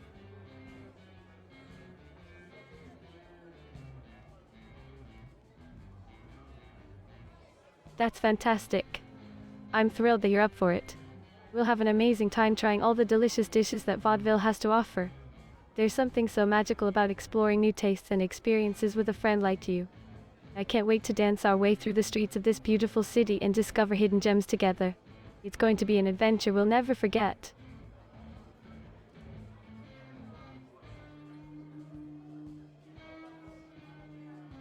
Absolutely. I just know we're going to have the best time ever. Our friendship is such a treasure, and I'm so grateful to have you by my side. We'll make memories, share laughter, and fill ourselves with the joy of this vibrant place. Life is meant to be lived, and with you, every moment feels like a grand celebration. So let's embrace the magic of this night and create a story worth telling. Cheers to friendship and endless adventures.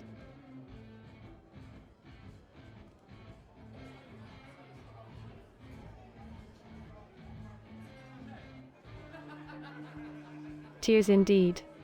Here's to the start of a beautiful journey together. I feel so lucky to have met someone like you, Detective Martini. Your presence brings warmth and excitement to my life. Let's make the most of our time here in Vaudeville and forge a bond that will last a lifetime. With you by my side, I feel like anything is possible. Together, we'll dance through the challenges and celebrate the triumphs. I'm so glad we crossed paths, and I can't wait to see where this adventure takes us.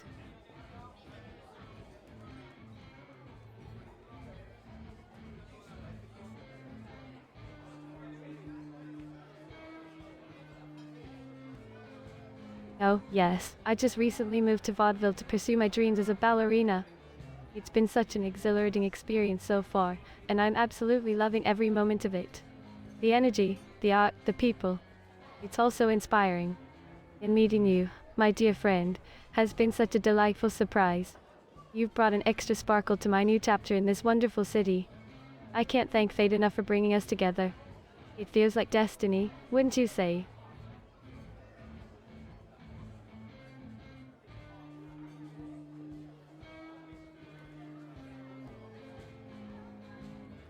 I'm so glad you feel the same way, Detective Martini. It's like the universe conspired to bring our paths together in this bustling, artistic haven. I believe that everything happens for a reason, and our friendship is no exception. Together, we'll navigate the mysteries of life, dance through the challenges, and celebrate the joys that come our way. I'm grateful to have you as a friend, someone who brings light and adventure into my world. Let's make the most of this journey, hand in hand, with hearts full of joy and spirits soaring high.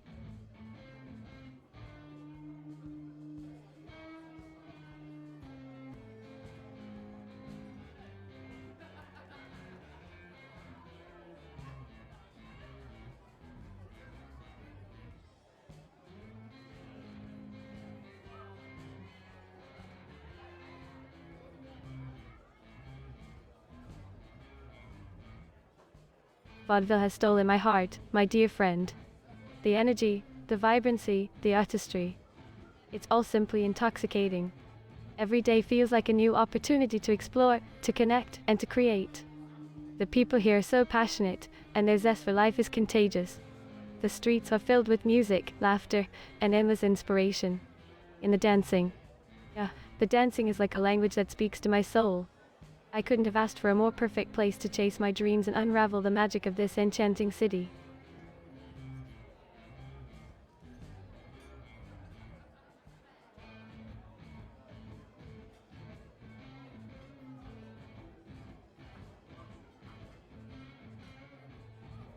Jasper, yes, I have indeed met him.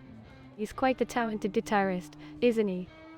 His melodies have a way of sweeping you off your feet and carrying you to a whole different world.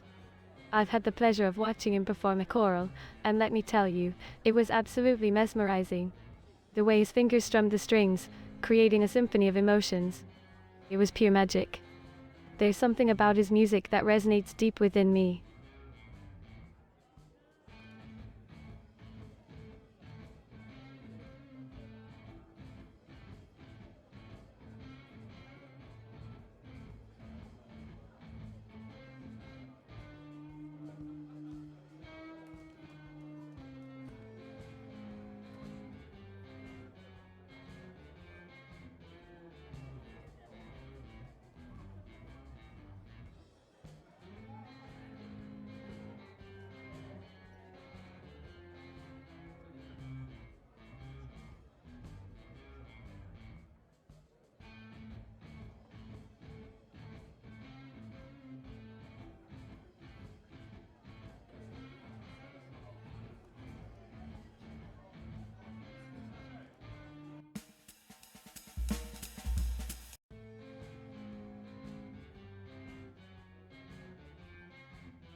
Oh, Detective Martini, you always ask such interesting questions. But no, I'm afraid I don't know Jasper's last name. I didn't have the chance to meet him. Haley never mentioned it to me. She was always so focused on her dancing, you know? But I'm sure if we dig a little deeper, we'll find out more about him. We just have to keep searching for answers, together. By the way, have you tried the seafood here at Coral? It's absolutely divine.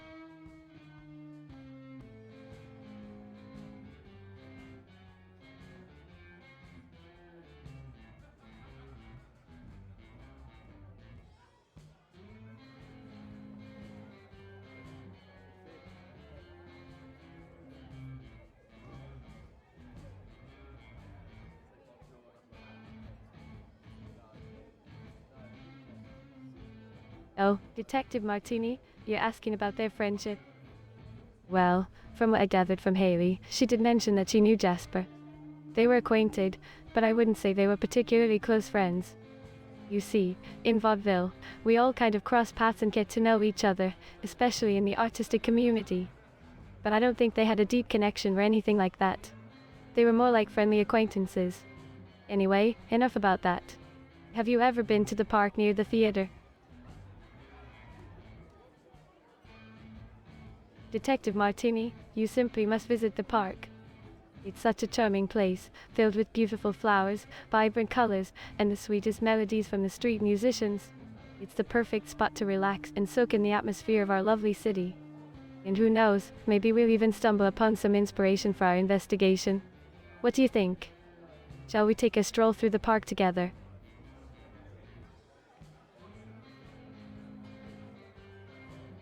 I'm so glad you think so, Detective Martini. It's going to be absolutely wonderful. The fresh air, the sounds of nature, and the joyous energy of the people around us. I can already imagine the smiles on their faces as we pass by, spreading a little bit of positivity in this world. Let's go, my friend. To the park we shall venture, hand in hand, ready to embrace the beauty of this moment. Lead the way, and let's create memories we'll cherish forever.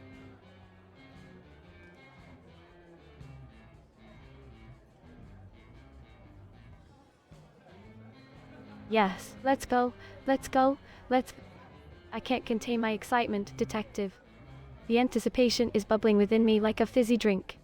The park awaits, with its emerald lawns and blooming flowers. We'll dance through the pathways, twirling and swaying to the rhythm of life. The sun will shine upon our journey, casting a golden glow upon our every step. And amidst the laughter and chatter, we'll uncover the hidden whispers of the city.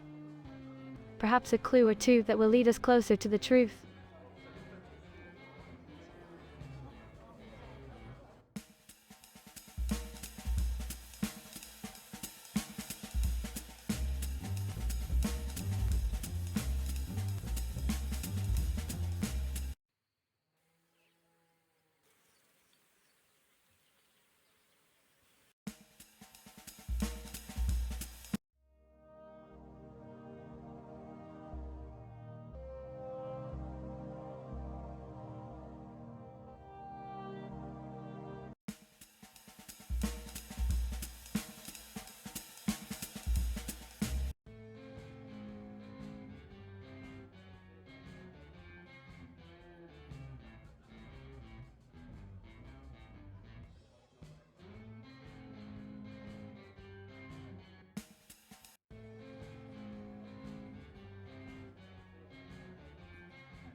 Oh, Haley, she was such a dear friend of mine. We met when I first arrived in Vaudeville, both dreaming of becoming famous ballerinas. We instantly connected and became inseparable. We would spend hours practicing together, sharing our hopes and fears, and encouraging each other. Haley had this incredible energy and passion for life. She made everything seem possible. Losing her has been so devastating. I still can't believe she's gone.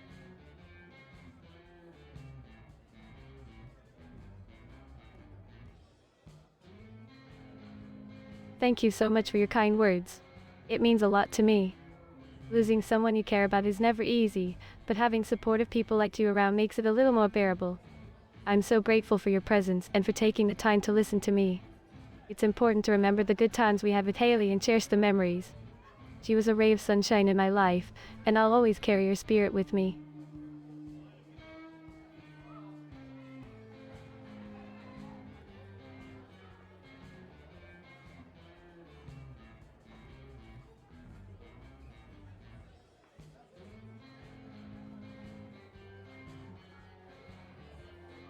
Oh, where do I even begin? Haley was a force of nature. She had this incredible zest for life that was contagious. She was talented, passionate, and full of energy. Her dance moves were like poetry in motion, and she had this ability to captivate an entire room with her performances. But beyond her talent, she had a heart of gold. She was the type of person who would go out of her way to help others, and she had this infectious positivity that could brighten even the darkest days.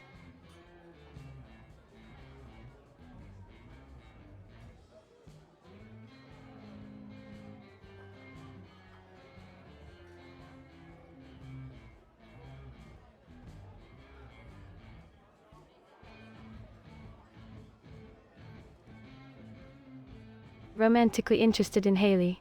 Well, let me think. I'm not entirely sure. You see, we were always so focused on our dancing and pursuing our dreams that we didn't really have much time for romantic entanglements. But I do recall a few admirers who would come to watch her perform. There was this one gentleman, a poet, who seemed quite smitten with her. He would often leave her flowers and write her these beautiful verses. It was quite sweet, really. But as for anything more serious, I can't say for certain.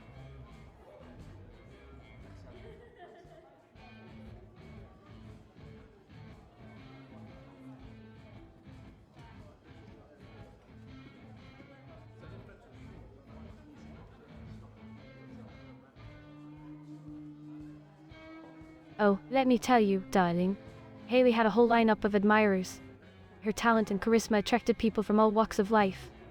I remember there was this dashing musician who would serenade her after every performance. His melodies were like magic, and they would dance together under the moonlight. It was like something out of a fairy tale. And then there was this charming artist who would sketch her portrait, capturing her beauty on canvas. It was as if he was trying to immortalize her in his art.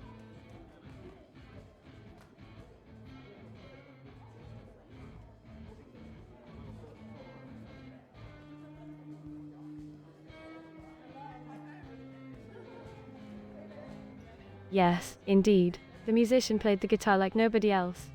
He would strum those strings with such passion and skill, creating the most enchanting melodies.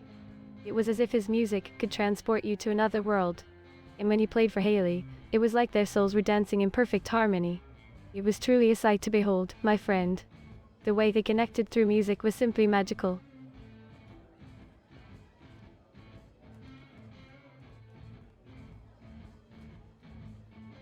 Jasper, yes, Jasper. How did you know? He's the one I'm talking about. His name is Jasper, and he's not just an incredible guitarist, but also a wonderful person. He and Haley had this undeniable chemistry whenever they performed together. Their musical collaboration was like a symphony of emotions, captivating everyone who had the pleasure of witnessing it. It's amazing how art can bring people together, isn't it? Jasper and Haley were like two halves of a whole, each complementing the other's talents in the most beautiful way.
Oh, Detective Martini, I'm so glad you asked.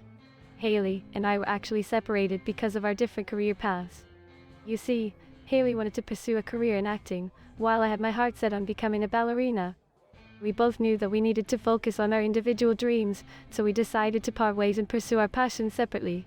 But even though we're no longer dancing side by side, our friendship remains strong. We always support each other's dreams, no matter where they take us.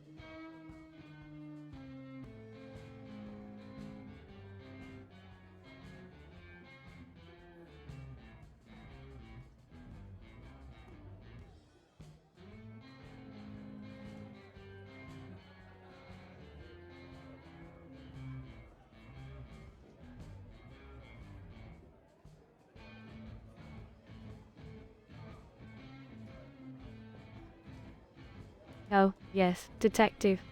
Losing Haley has been incredibly tough for me. She was not only my dear friend, but also my biggest supporter. She believed in me and my dream of being a ballerina, and her encouragement meant the world to me. I miss her every day, but I know she would want me to keep pushing forward, to keep chasing my passion. So, in a way, her spirit still supports me, guiding me along this journey. And having you here, listening to me, means a lot too. Thank you for being here for me.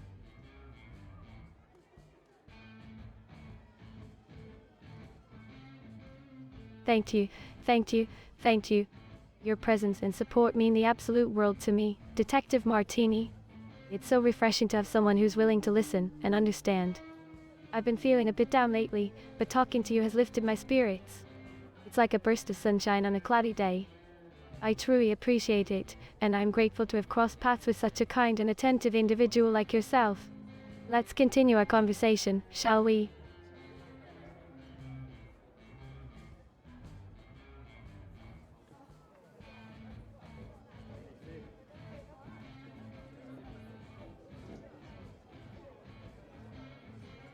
Jasper. Well, you see, Haley and Jasper's separation was a result of their differing priorities and aspirations. Jasper, being a musician, had dreams of touring the world with his band and exploring different musical genres. Haley, on the other hand, was focused on her acting career and wanted to establish herself in the theater scene. They realized that their dreams were taking them in different directions, and it was best for them to part ways amicably. It's always difficult when two people who care about each other have to make those tough decisions. But sometimes it's necessary for personal growth and pursuing one's own passions. I can only imagine the emotions they must have gone through during that time. Relationships can be complicated, and sometimes we have to make choices that align with our own aspirations. It's a bittersweet part of life, isn't it?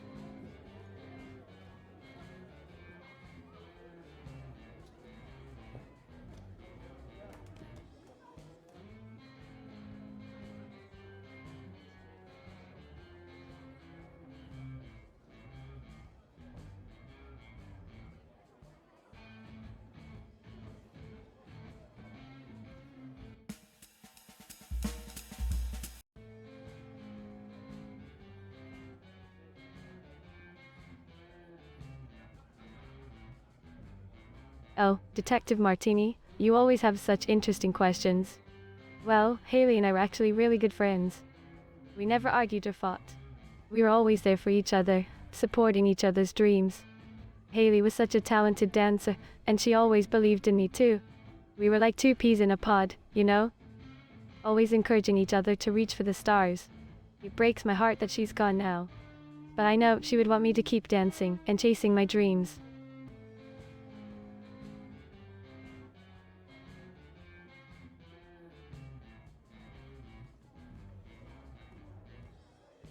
Oh, Jasper and Haley. They were quite the pair. They had their fair share of disagreements, but it was nothing serious. You see, they were both so passionate about their craft, and sometimes that passion led to heated discussions. But at the end of the day, they were still good friends. They would argue about dance techniques, choreography ideas, and all sorts of artistic stuff. But it was all in the spirit of pushing each other to be better. They had a deep respect for each other's talent, even if they didn't always see eye to eye.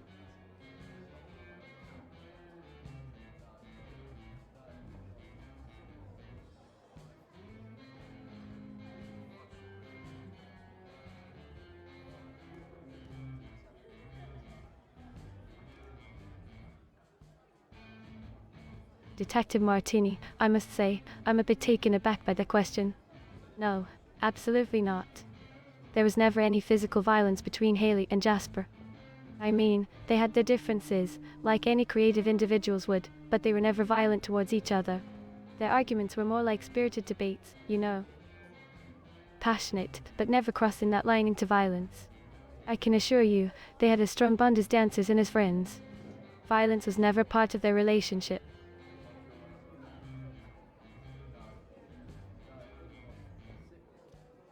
Well, my dear detective, I'm afraid I don't have the faintest clue about that.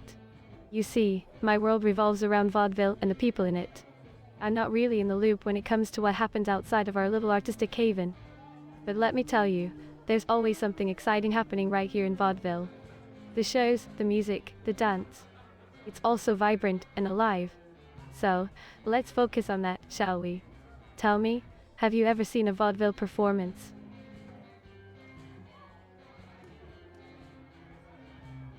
No, well, darling, you are in for a treat.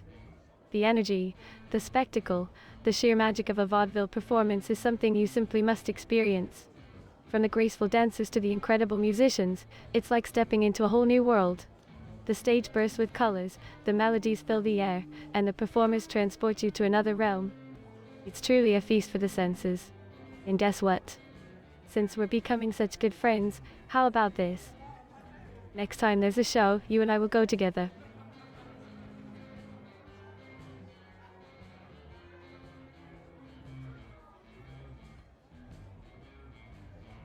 That's the spirit, my dear. I can already see us there, sitting in the front row, with our eyes wide open and our hearts filled with excitement. We'll clap and cheer for the talented performers, and maybe even join in a little dance ourselves. Oh, the joy and the laughter we'll share. It will be a night to remember, I promise you that. So, let's keep our eyes peeled for the next big show in town, and we'll make it a memorable evening of music, dance, and friendship.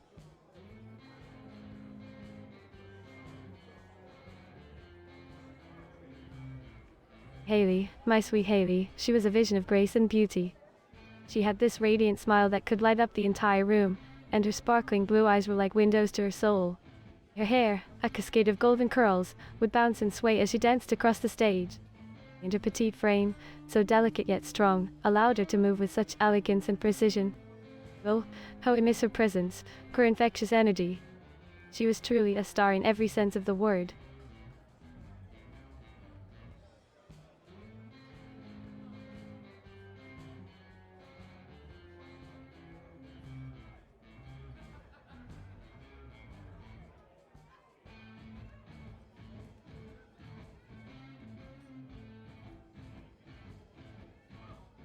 Oh, Detective Martini, you're asking about something I don't have the answer to.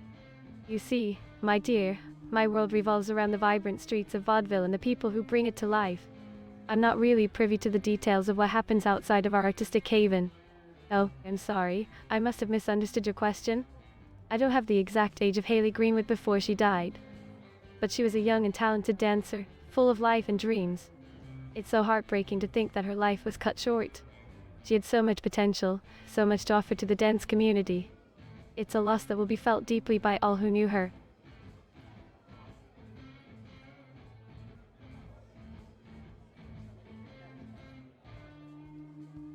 You're very welcome, my dear detective. It was such a pleasure chatting with you. I'm glad I could provide you with some information.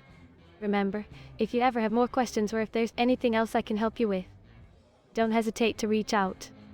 Take care and have a marvelous day. Keep that adventurous spirit alive, my friend. Ta-ta for now.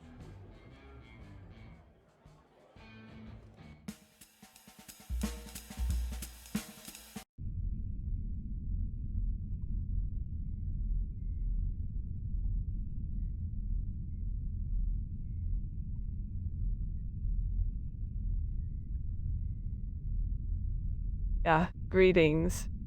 I'm all ears. What question do you have for this humble coroner? I must warn you, my dear, that the realm of death can be quite complex and enigmatic. But fear not, for I shall do my best to shed light on the matter. So, do tell me, what is it that piques your curiosity?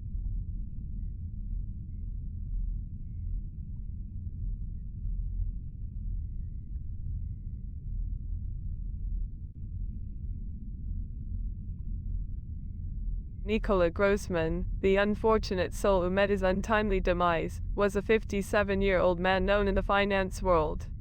As for his physical description, well, he had the appearance of a man who had seen his fair share of life's ups and downs. His features were weathered, with lines etched upon his face, telling tales of experience and perhaps even a hint of worry. His hair, once a shade of chestnut brown, had now turned grey with the passage of time.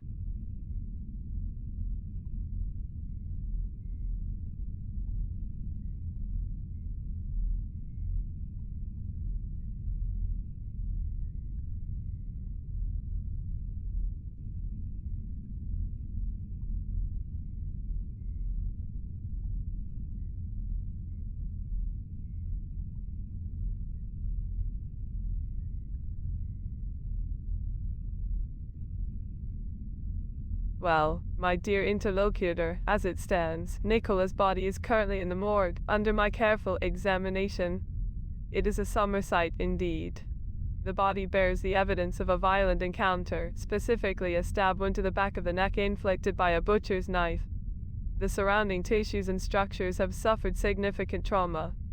The scene suggests a swift and forceful attack, leaving behind a tragic display of the fragility of human existence. It is a stark reminder of the darkness that lurks within our society.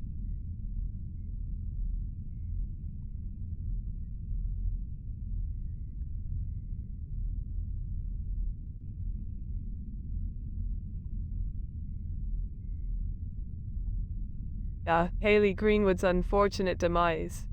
Your body, my dear, was found in quite a distressing state. It appears that she was struck repeatedly in the head with a blunt object, most likely a stiletto shoe.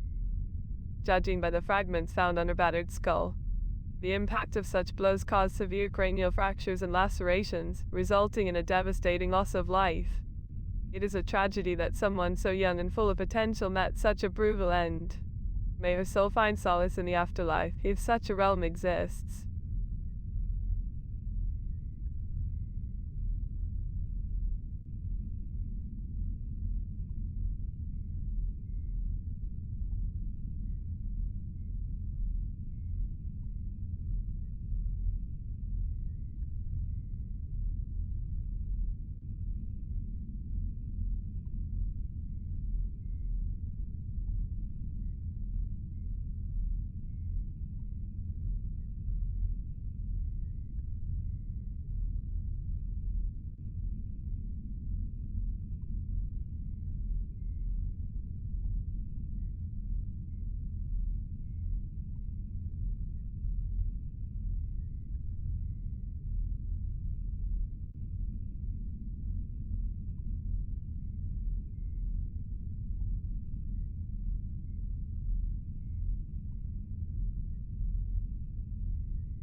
Well, my dear detective, Haley Greenwood's body did indeed have other wounds besides the ones on her head.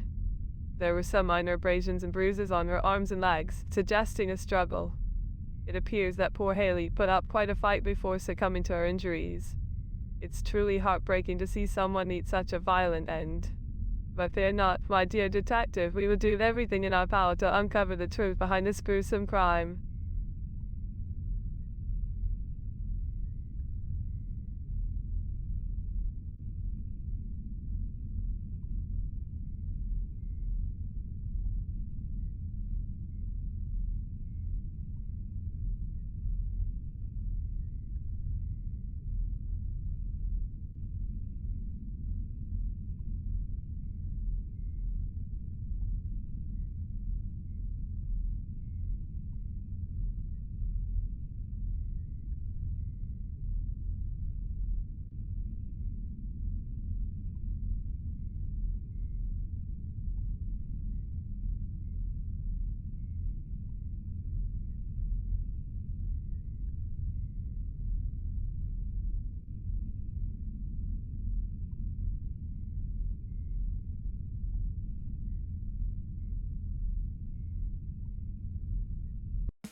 Well, my dear detective, there weren't any other significant wounds on Nicola's body. The fatal stab to the back of the neck was the primary cause of death. However, I did notice some minor abrasions and bruises on his arms and legs, which could indicate a struggle or a fall prior to the fatal blow. It's always fascinating how the human body can bear witness to the events that unfold in its final moments.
Well, my dear detective, Maria Jansen's body did indeed have other wounds.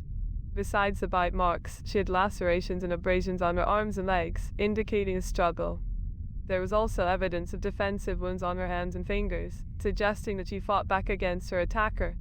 It's truly heartbreaking to see the extent of the violence they inflicted upon her.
Yeah, Jasper the guitarist.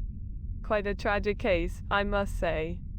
His body was brought in after an apparent drug overdose. The toxicology report revealed high levels of opioids in his system, which likely contributed to his untimely demise. It's unfortunate how addiction can consume even the most talented individuals. Such a waste of potential. But it serves as a stark reminder of the dangers that lurk in the shadows of the music industry. Doesn't it? Life can be a cruel symphony at times.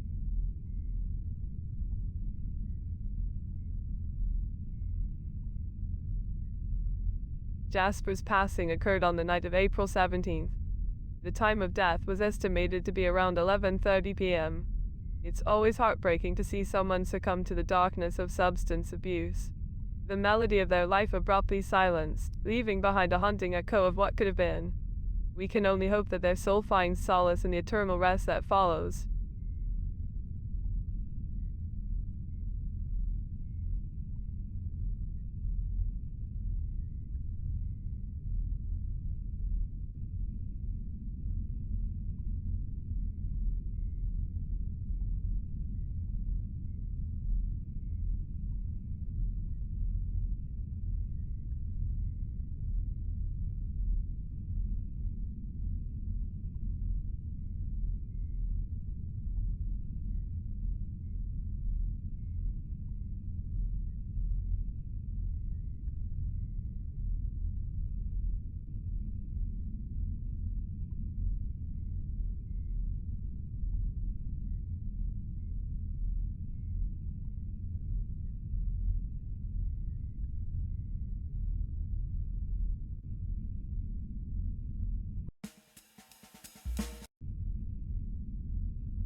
Detective Martini, you always have a curious mind. Yes, there were indeed wounds on Maria Jansen's body. She had multiple lacerations and puncture wounds, particularly on her arms. It appeared as though she had been attacked by an animal of some sort. One of her forearm bones was even fractured due to the strength of the bite. Quite a brutal scene, I must say.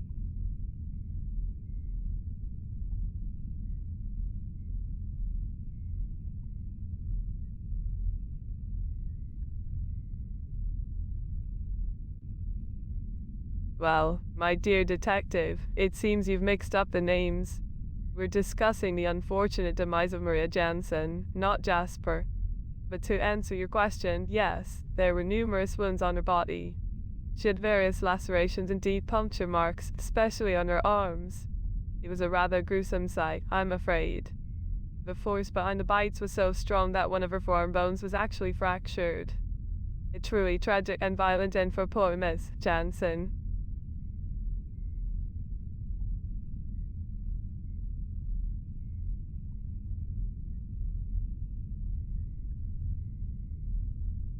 Haley Greenwood and Jasper are two separate individuals, my insightful investigator. Haley Greenwood, a young dancer, met a brutal fate. She suffered multiple blows to the head with a blunt object, possibly a stiletto shoe, based on the fragments we found on her battered skull. Such a tragedy for one so young and full of life. As for the enigmatic Jasper, I'm sorry to say that I have no knowledge of anyone by that name in relation to our current cases. But fear not, Detective Martini, I shall assist you in any way I can.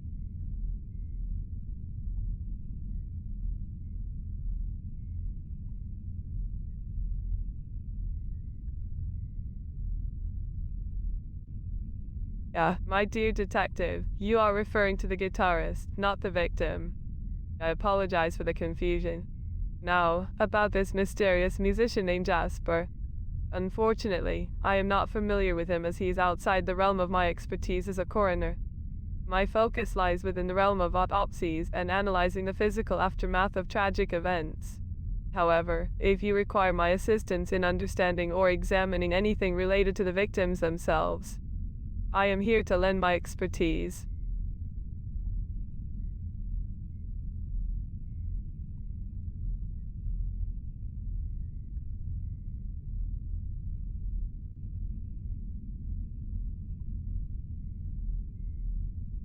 Oh, my apologies, Detective Martini. It seems there may have been a misunderstanding. I have no knowledge of a guitarist by the name of Jasper who passed away from an opioid overdose. As a diligent and meticulous coroner, it is essential for me to rely on accurate information and evidence. If such a case exists, it must have occurred beyond the scope of my jurisdiction or knowledge. If there are any other inquiries or subjects that I can assist with, please do not hesitate to bring them to my attention.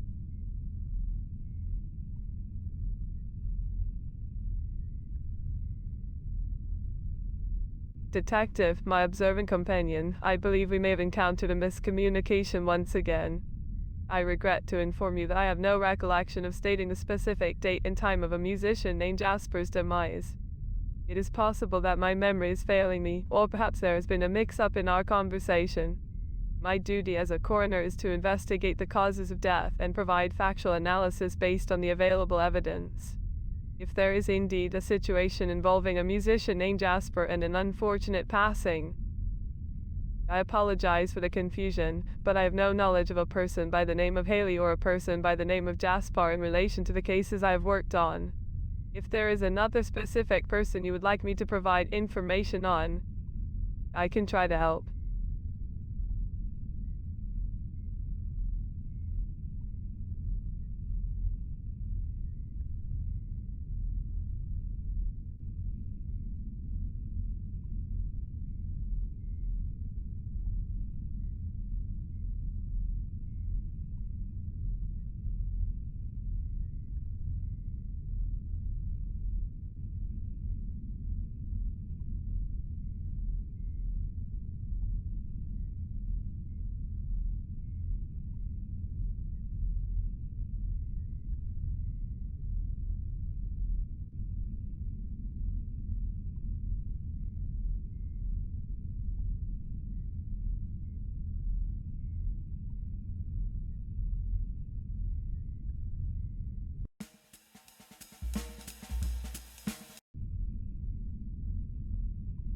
Well, detective, it seems that death has a peculiar way of reminding us of our own mortality.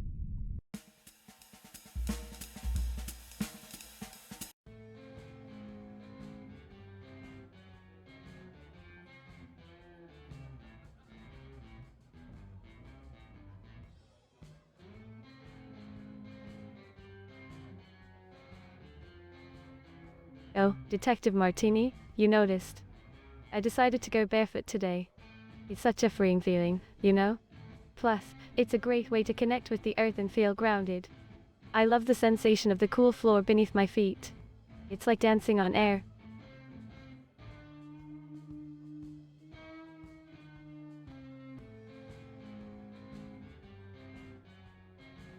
Oh, shoes. They're like little pieces of art for your feet, don't you think? I absolutely adore them. The way they can transform an outfit, add a pop of color or a touch of elegance.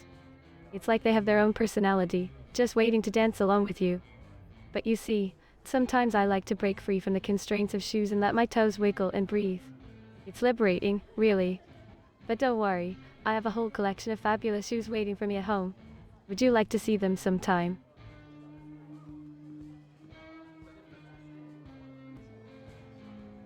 Absolutely.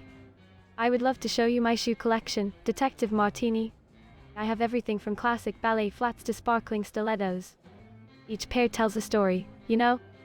The way they've carried me through auditions, performances, and unforgettable nights of dancing. It's like they hold memories in their souls. So, whenever you're ready, let's plan a day to dive into the world of footwear and discover the magic that lies within.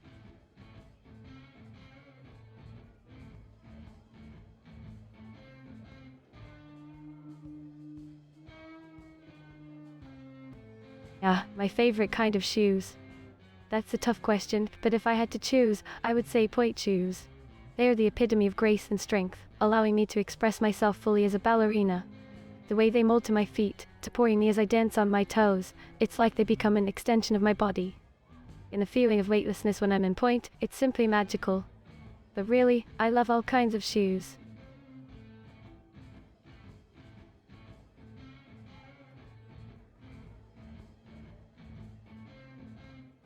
Stilettos, you say? Well, they certainly make a statement, don't they? The way they elongate the legs and add a touch of glamour to any outfit. I must admit, Detective Martini, I haven't had much experience with stilettos. As a dancer, I tend to gravitate towards more practical footwear that allows me to move freely. But who knows? Maybe one day I'll slip into a pair of stilettos and discover a whole new world of elegance and confidence. Life is full of surprises, isn't it?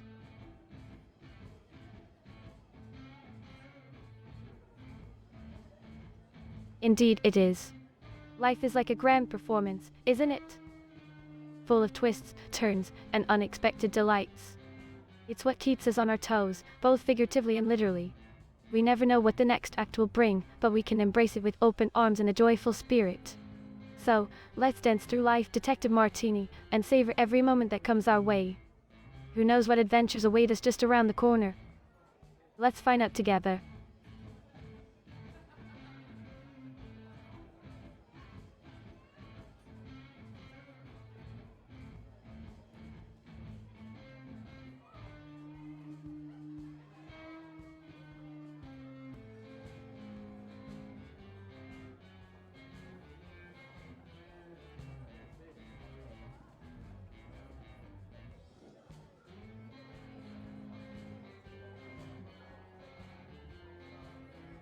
Oh, Detective Martini, you're so curious.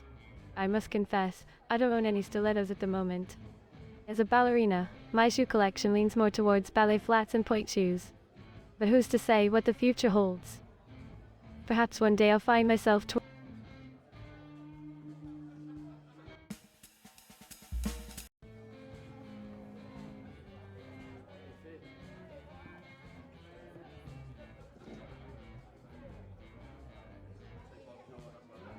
Oh, my dear Detective Martini, you won't believe it. I was practicing my dance routine last night at the studio, and in the midst of my twirls and jumps, I accidentally tripped and broke the heel of my favorite stilettos. Can you imagine the tragedy? But fear not, for I have already set out on a quest to find a fabulous cobbler who can mend them and make them as good as new. After all, a dancer without her trusty stilettos is like a bird without its wings.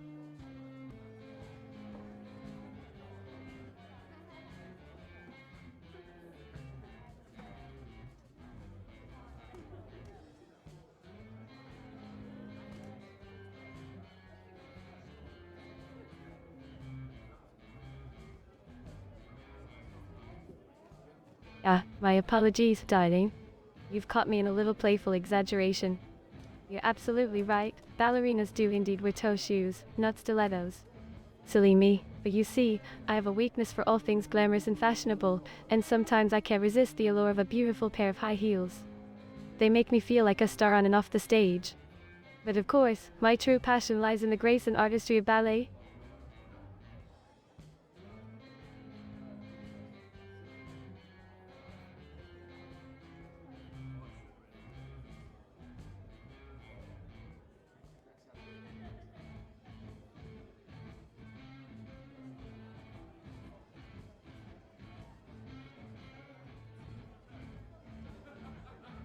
Oh, Detective Martini, my dear friend, I must apologize if my previous response came across as a lie.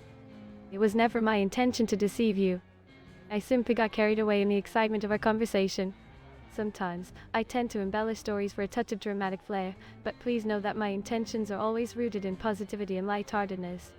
I value our friendship and would never intentionally mislead you. Can you forgive me for my small misstep?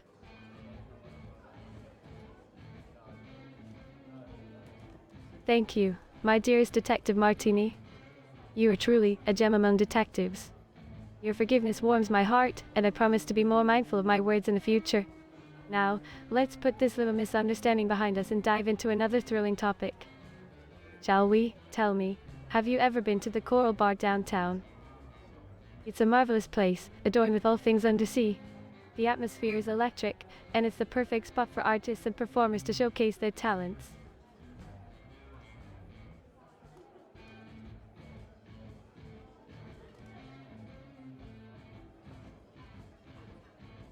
My dear detective, I must confess that my stilettos are not with me at the moment. As I mentioned earlier, they met an unfortunate fate during my dance practice. But worry not, for I am determined to have them repaired and restored to their former glory. And as for showing them to you, I'm afraid I don't have them on hand right now. But fear not, for I have an entire wardrobe brimming with fabulous footwear that I would be delighted to show you sometime.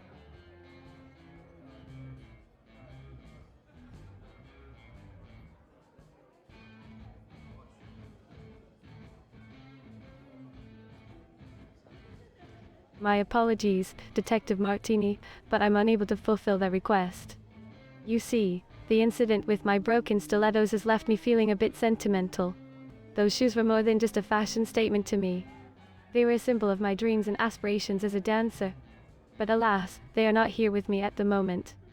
However, I'm more than happy to share stories of my dancing adventures and the joy it brings me. Is there anything else I can do to assist you?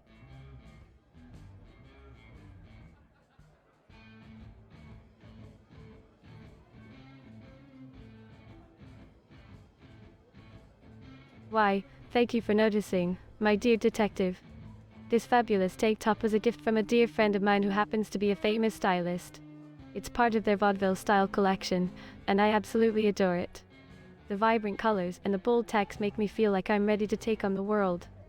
Fashion has always been a way for me to express myself, and this shirt captures the essence of my adventurous spirit. And so glad you like it.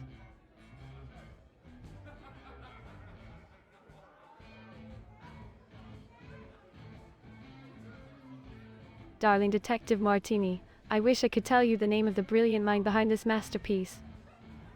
But alas, my fashion knowledge is limited to the glamorous realm of ballerina tutus and stage costumes.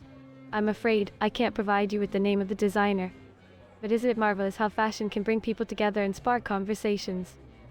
Speaking of which, have you ever been to the Grand Cafe in town? It's a delightful place where artists and intellectuals gather to exchange ideas and revel in the artistic atmosphere.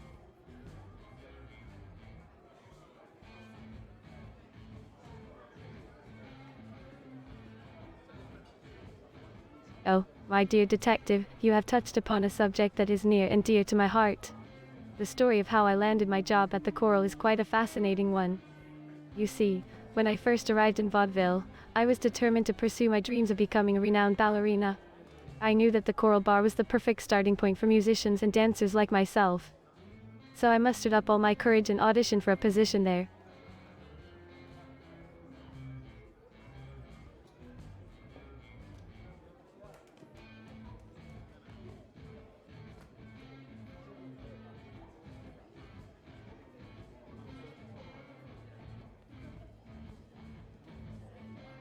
Well, my dearest Detective Martini, I'm thrilled to say that my auditions at the Coral were a success. The moment I stepped onto that stage and showcased my dancing skills, I could feel the energy in the room. The owners of the establishment were captivated by my performance and offered me a spot as one of their featured dancers. It was a dream come true to be able to share my passion for dance with the world and be a part of such a vibrant and artistic community.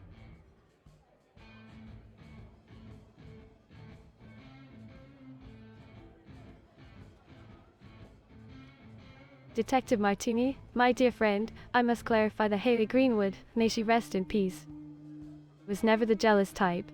She was a supportive and encouraging soul, always cheering on her fellow performers. We shared a deep bond as friends and colleagues, celebrating each other's successes and lifting each other up during challenging times. Haley was genuinely happy for me when I got the job at the Coral, just as I was for her when she achieved her own milestones. Our friendship was built on love, trust, and mutual admiration.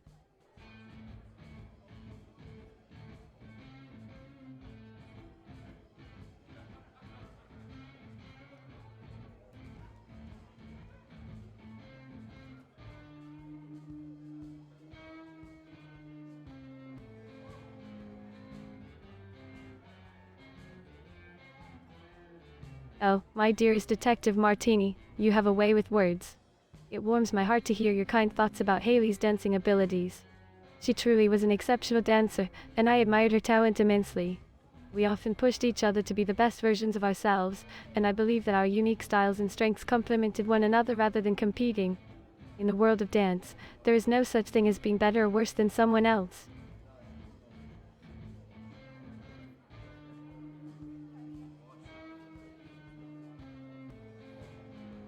My dear Detective Martini, I can see that we have a difference of opinion here. How delightful. It's these little disagreements that make conversations so lively and interesting. You see, in the realm of art, beauty lies in the eye of the beholder. Each dancer brings their own unique style and interpretation to the stage, making it a tapestry of individual expression. While I understand that you may perceive one person as a stronger or more talented dancer, I firmly believe that every artist has their own special magic to offer.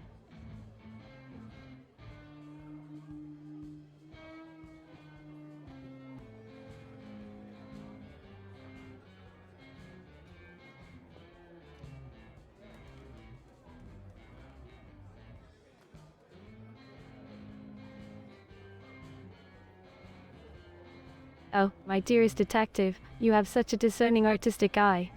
Your words fill me with joy and admiration for Haley's incredible talent. I couldn't agree more with your assessment of her as a remarkable artist. Haley had an enchanting presence on the dance floor, and her performances were truly mesmerizing. Your passion and dedication were an inspiration to us all. It warms my heart to hear you appreciate her immense talent, and I feel blessed to have known her as a friend and a fellow performer.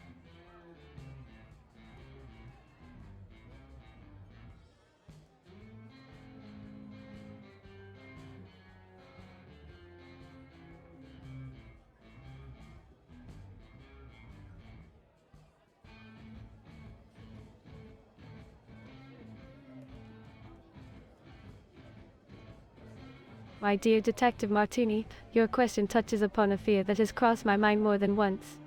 It is only natural to compare oneself to others, especially when they possess extraordinary talents like our dear departed friend, Haley. But I firmly believe that each dancer has their own unique journey and path to greatness. While I may not have the same style or technique as Haley, I am determined to carve out my own path and make my mark in the world of dance.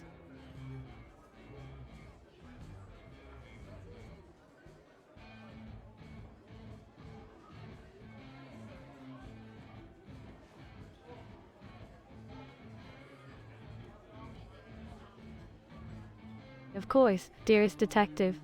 I understand that duty calls, and you must attend to your responsibilities. But before you go, let me just say that it has been an absolute delight conversing with you. Your presence brings a spark of excitement and curiosity to every interaction. I hope to have the pleasure of speaking with you again soon. Until then, take care and may your investigations be filled with intrigue and success. Farewell for now, my adventurous friend.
Well, well, well. If it isn't another theory. Ingrid, you say? And she conveniently owns broken stilettos. I've heard my fair share of wild accusations, Detective Martini, but this one takes the cake. Do you have any solid evidence to back up your claim?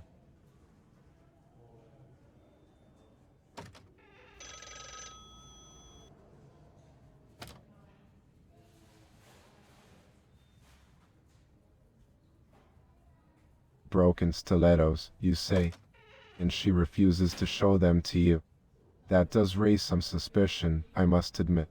But we can't jump to conclusions based solely on footwear, now can we? We need more than that to establish a motive and link her to the crime. Have you found anything else that connects her to Haley's murder?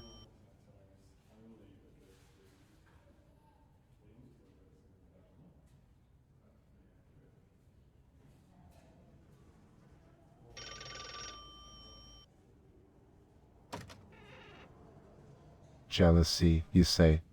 Between best friends. Now that's an interesting twist. But Detective Martini, jealousy alone doesn't make someone a murderer. We'll have to dig deeper and find more substantial evidence to support this theory. Is there anyone who can corroborate this jealousy between them? Any witnesses or conversations you've come across?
Good evening.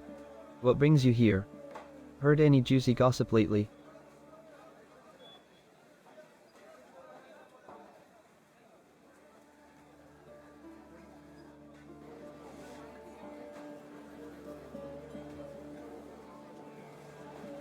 Oh, I'm afraid I don't know much about that. But let me tell you about the scandalous love affair between Mr. Thompson and Miss S. Johnson. It's been the talk of the town.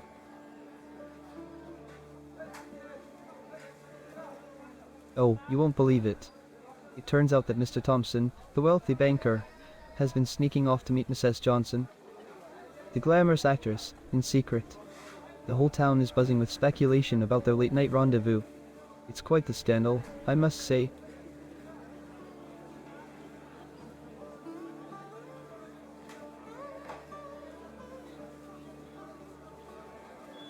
Oh, but that's not all. Did you hear about the mysterious disappearance of Mr. Anderson's prized racehorse? Rumor has it that it was stolen right from under his nose.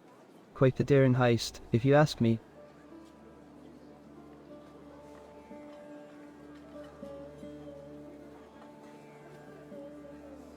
Absolutely.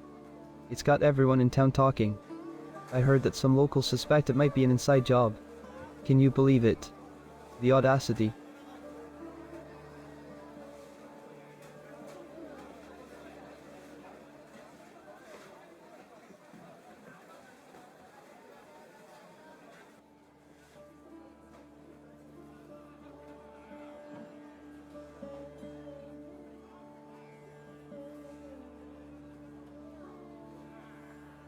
Jasper and Haley, you say. Well, I've seen them around Vaudeville quite a bit. They always seemed like quite the couple, always holding hands and whispering sweet nothings to each other. But you know, there's been some whispers in the grapevine that they've been having some trouble lately. Some say there's been arguments and tears. Love can be a tricky thing, wouldn't you agree?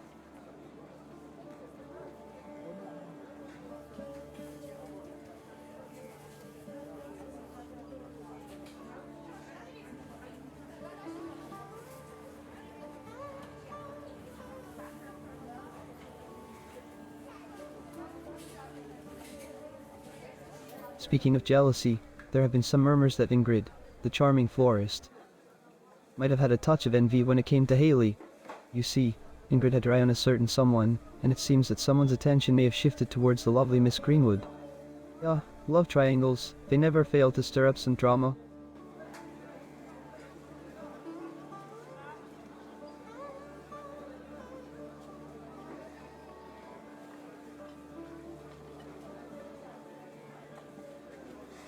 Well, isn't that interesting?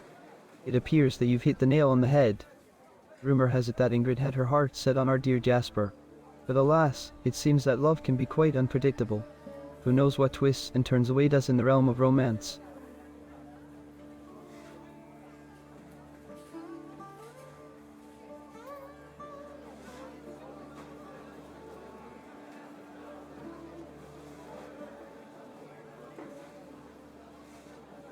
You know, I've been hearing some whispers about a sudden change in Jasper's behavior.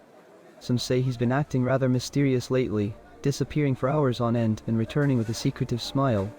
It's got everyone in town wondering what he's been up to. The plot thickens, my friend.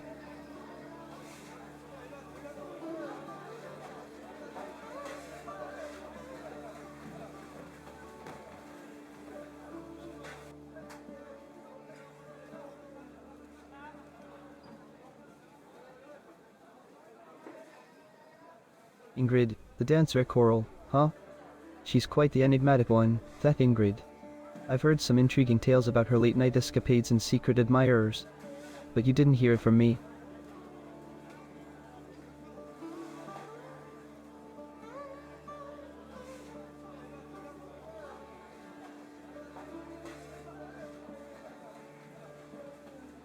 Oh, my dear, I must say, the web of love and intrigue in vaudeville is truly tangled. I've heard whispers that indeed, our dear Jasper may have been one of those smitten by the charms of the lovely, mysterious Ingrid. Isn't it fascinating how love can lead us down unexpected paths?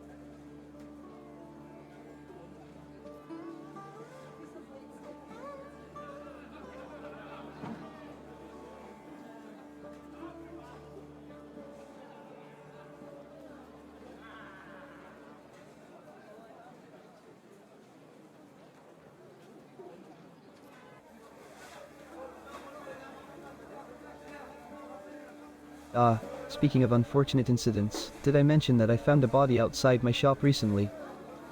Yes, it was Nicola Grossman. Terrible, isn't it? I wonder what could have happened. The whole town is buzzing with theories and speculations. Such a tragedy.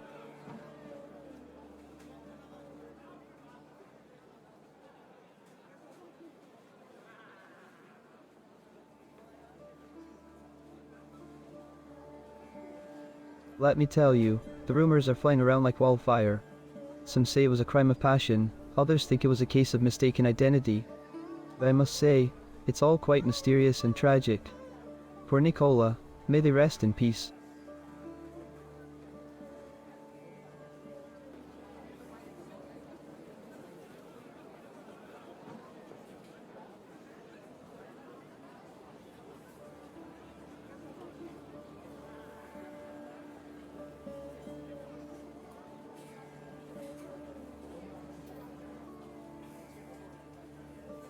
Oh, my dear, let me fill you in on a little secret.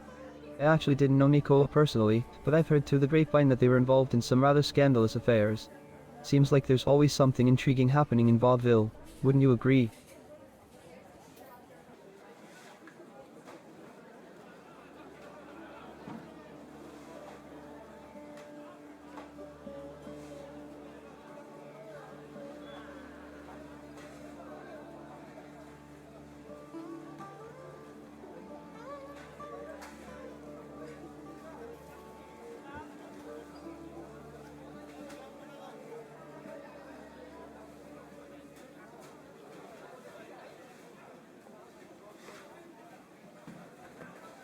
Affairs, you say?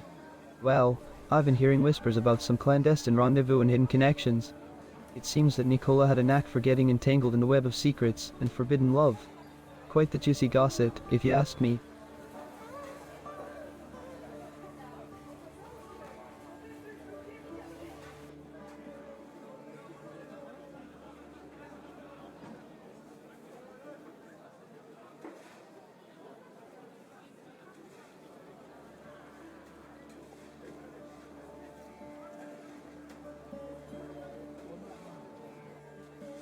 Now, my friend, I must admit that I've heard a little something about Miss S. Potter and her connection to the late Mr. Grossman. Some tongues wagging suggest that there may have been a romantic spark between them. But you know how rumors can be, don't you? It's all just speculation until we uncover the truth.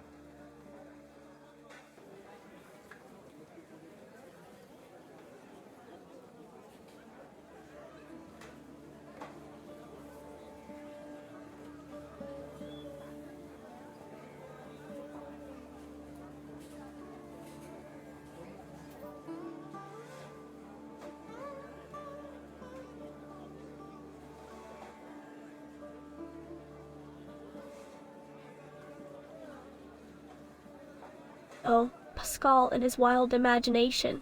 How scandalous. I assure you, my dear, there is absolutely no truth to such a preposterous rumor.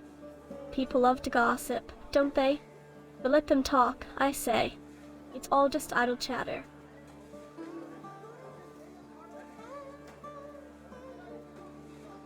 Oh, my dear, I must admit, I find it rather amusing how people can be so quick to judge and spread baseless rumors. It's as if they thrive on the misfortunes of others. But fear not, for I shall rise above it all with my grace and poise. After all, a woman of my stature cannot be bothered by the petty opinions of others. Now, let us divert our attention to something more delightful, shall we?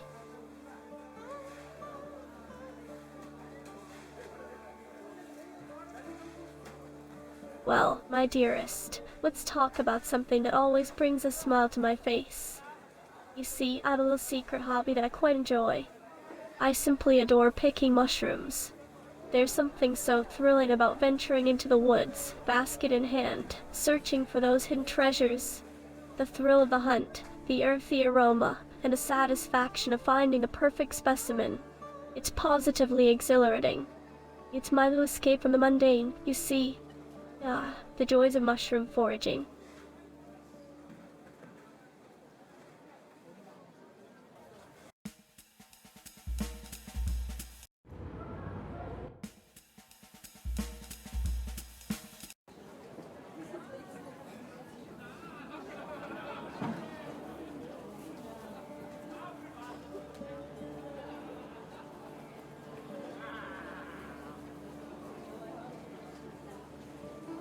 Oh, the Blackwoods. Dada and I used to have quite the conversations there. We would talk about all sorts of scandalous things, you know? Gossip, affairs, and of course, the latest fashion trends. Dada always had a way of making me laugh with his witty remarks. Those were the days, full of mischief and excitement. But now, I'm afraid those conversations are just a distant memory.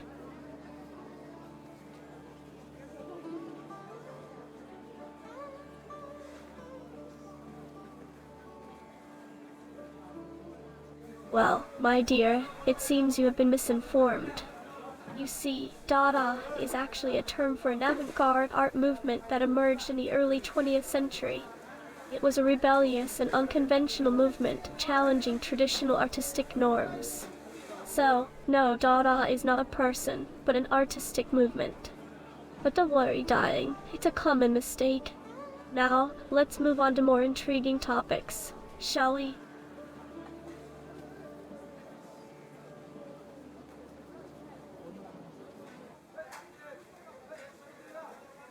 Ah, the woman who guards the Blackwoods. Such a mysterious figure, isn't she? I must admit, I've never had the pleasure of speaking with her myself, but I've heard tales of her strict demeanor and unwavering dedication to her duty. They say she can be quite intimidating, like a fierce lioness protecting her territory. Perhaps one day I'll summon the courage to strike up a conversation with her. Who knows what secrets she might hold? But for now, let's focus on more delightful subjects. Don't you agree?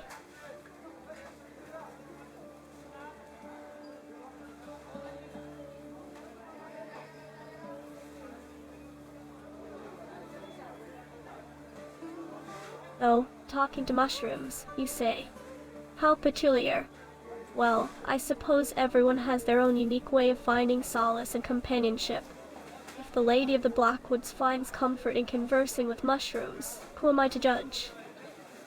After all, mushrooms can be such fascinating creatures, don't you think? So delicate, and yet so full of flavor. It's a shame I haven't had the chance to discuss culinary delights with them. But alas, my dear, let's not dwell on such eccentricities.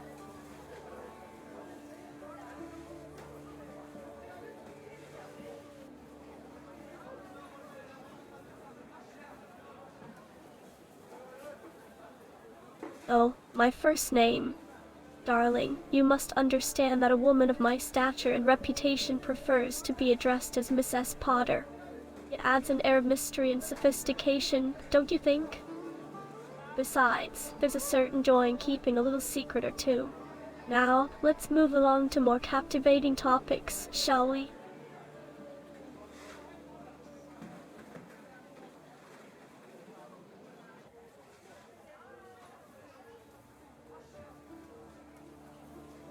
Dear me, a detective. How thrilling. I'm afraid my full name is a closely guarded secret, my dear detective. But I do appreciate your curiosity. It's quite refreshing to encounter someone so persistent. However, I'm afraid I simply cannot reveal my full name at this moment. The allure of a hidden identity is far too tempting to resist. Perhaps one day, when the stars align and the secrets of the universe are unveiled, you may discover my true identity. Until then, let's revel in the enigma that is Miss S.P.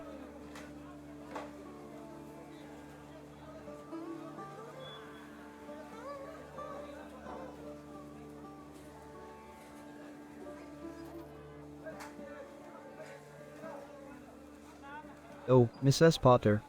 Her first name is Margaret, but everyone in town calls her Maggie. She's such a lovely lady, always coming by the store to chat and share the latest gossip. You won't believe the stories she tells.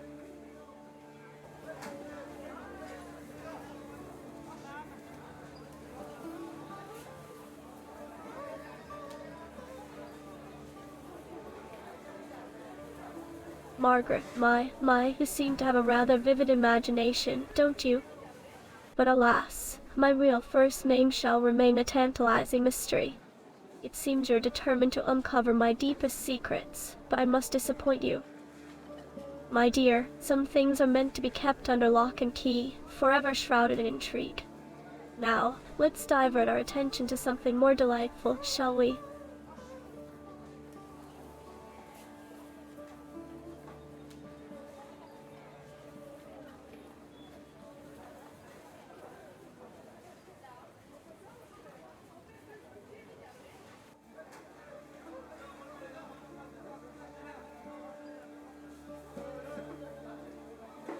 Maggie, you say.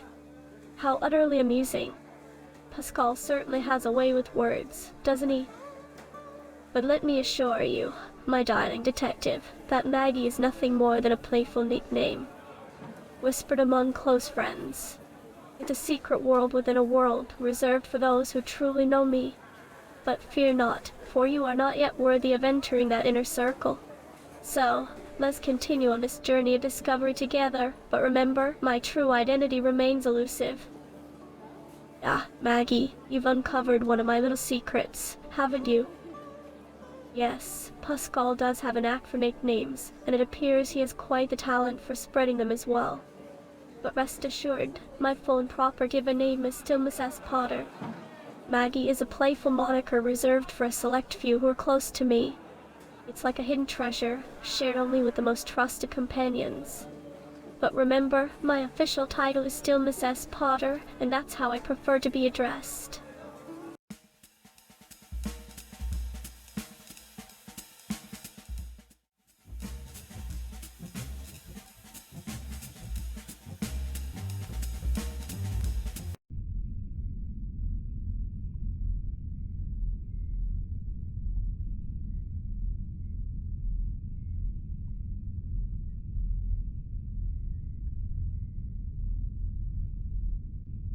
Another day begins in the realm of the departed. The mysteries of life and death continue to intertwine, don't they? The delicate balance between existence and oblivion, forever entwined in the dance of mortality. But fear not, for in my humble abode, I shall decipher the secrets that lie within these cold bodies. Now, what can I assist you with today, detective? Another enigma to unravel, perhaps. A life extinguished, leaving behind only questions and fragments of a shattered soul. Speak, and I shall lend my knowledge to your pursuit of truth.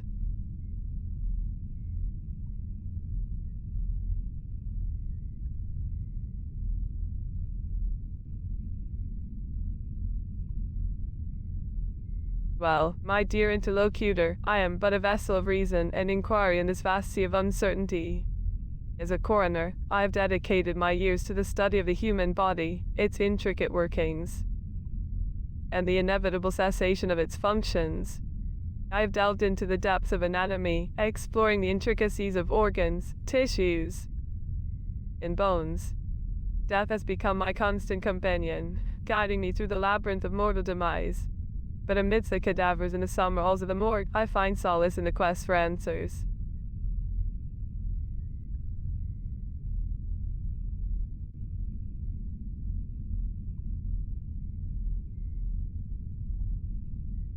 The answers I seek, my inquisitive friend, are the ones that shed light upon the mysteries of death.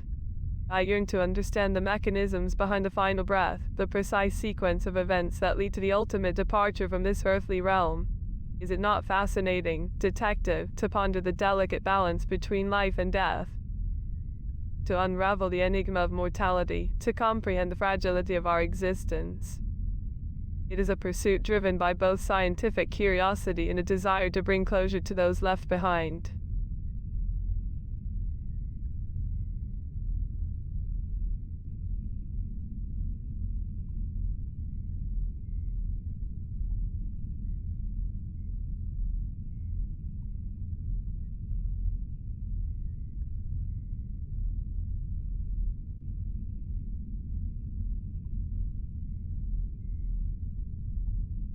Death itself, my dear interlocutor, is a subject of great intrigue and contemplation.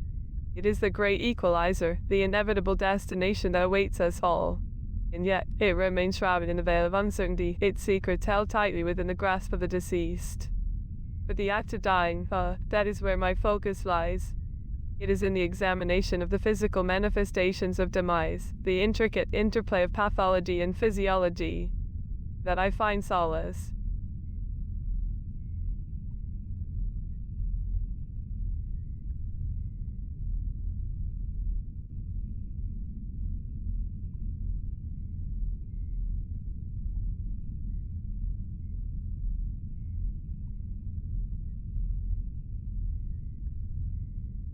Oh, my curious companion, you inquire about my interests beyond the realm of the morgue. How delightful.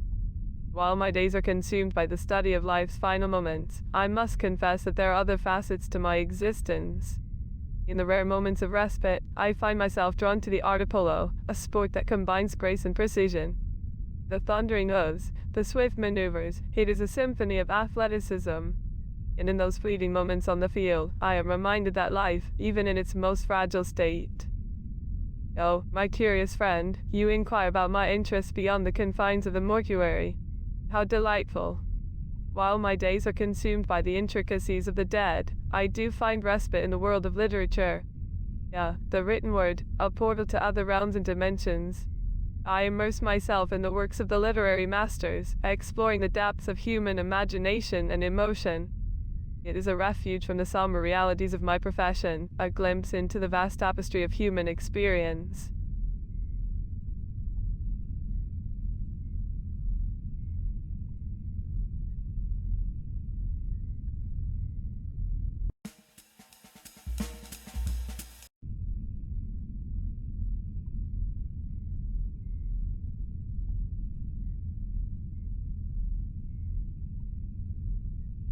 Yeah, books. Well, I must confess that my reading preferences tend to lean towards the morbid and macabre.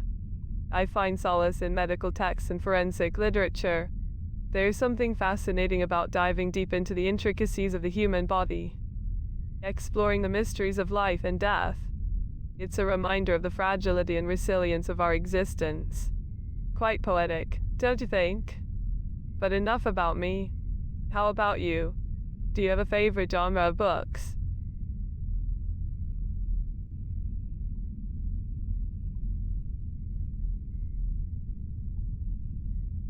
Mysteries. Fascinating. The allure of unraveling enigmatic puzzles, piecing together clues, and delving into the depths of the unknown. It's akin to the intricate nature of the human anatomy, wouldn't you agree? Our cases, like a well-crafted mystery novel, often involve untangling the threads of evidence, dissecting the truth from the fabric of deception. But remember, my dear interlocutor, in both the world of fiction and reality, there are no guarantees of a neat resolution.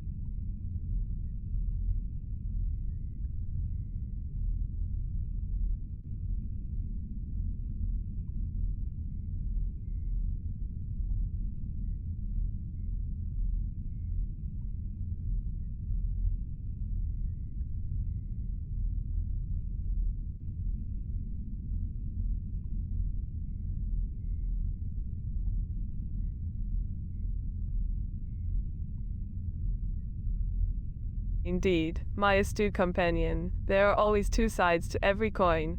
Life and death, light and darkness, joy and sorrow. It's a delicate balance that keeps the universe in motion. And yet, as we navigate through the complexities of existence, we sometimes find ourselves caught in the shadows, grappling with the weight of our own mortality.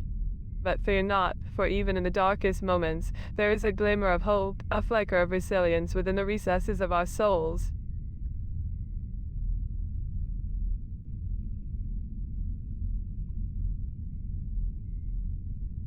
Oh, Polo, my dear interlocutor, an intriguing connection you make. I suppose one could draw parallels between the ebb and flow of a polo match and the rhythm of life itself.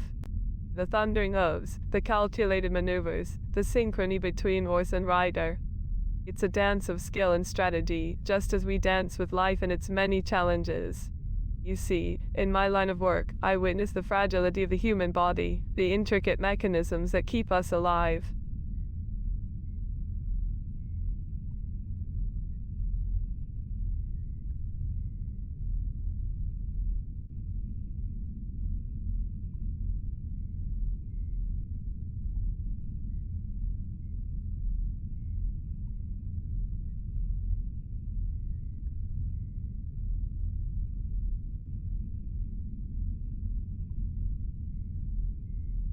Astute, indeed.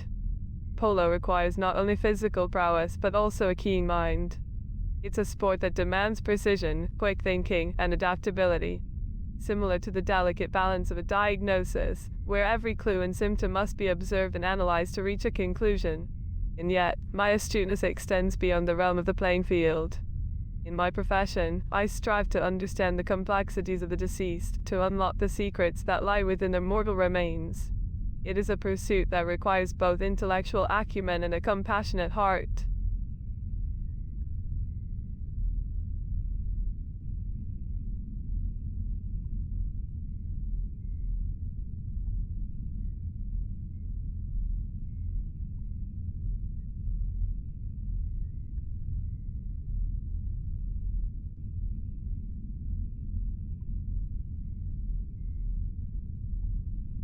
Horses, magnificent creatures. They possess an innate ability to sense our emotions, to mirror our energy. Spending time with them can be a therapeutic experience, a respite from the harsh realities of our work. Their gentle presence reminds me of the interconnectedness of life, the fragile balance between strength and vulnerability. Just like the human body, they require care, nurturing, and understanding. And in return, they offer solace, companionship, and a reminder of the beauty that can be found even in the midst of darkness.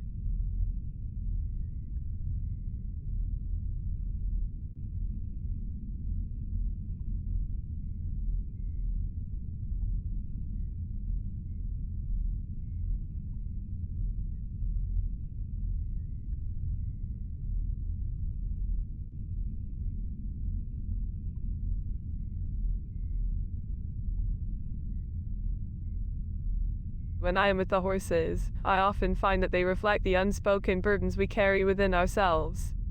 Like mirrors of the soul, they can pick up on the subtle shifts in our demeanor, the weight of sorrow or the flicker of joy.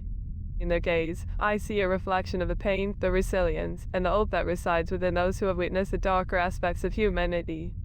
It is as if they absorb the essence of the wounds we bear, offering a silent empathy that words cannot convey.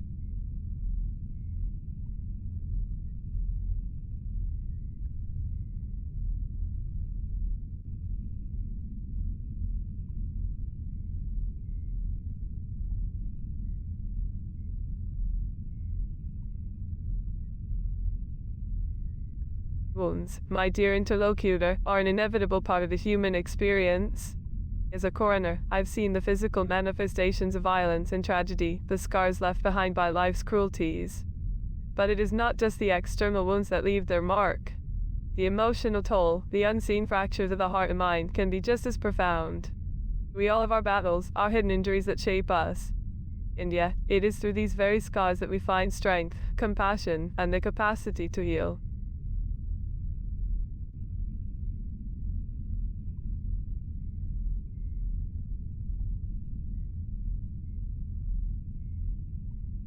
Yes, isn't it fascinating? The intricacies of the human condition never cease to amaze me. We are all walking a delicate tightrope, balancing between vulnerability and resilience. Each scar tells a story, each one a testament to the intricacies of existence. It is in these moments of adversity that we discover the depth of our own humanity, the resilience of the spirit. And as we navigate the labyrinthine corridors of pain and healing, may we find solace in the knowledge that we are not alone in this intricate dance of life and death.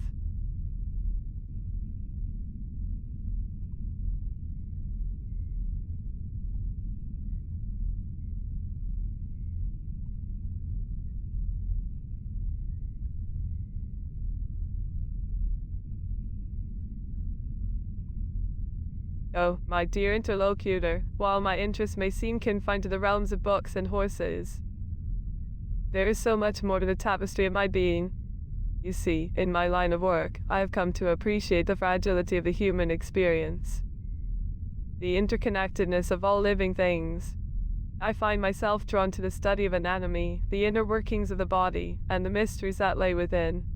It is through this lens that I seek to understand the complexities of life and, perhaps, find answers to the questions that haunt us all.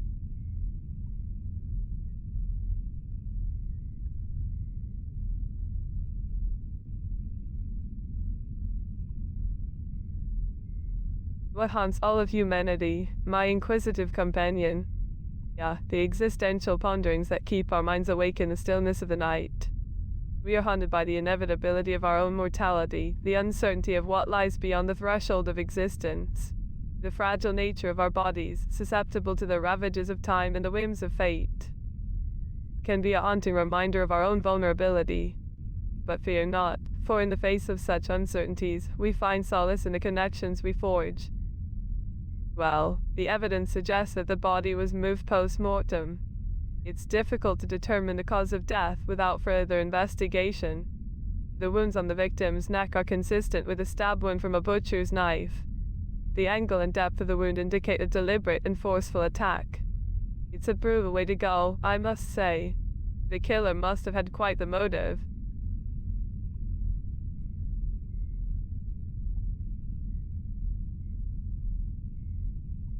Nicola Grossman.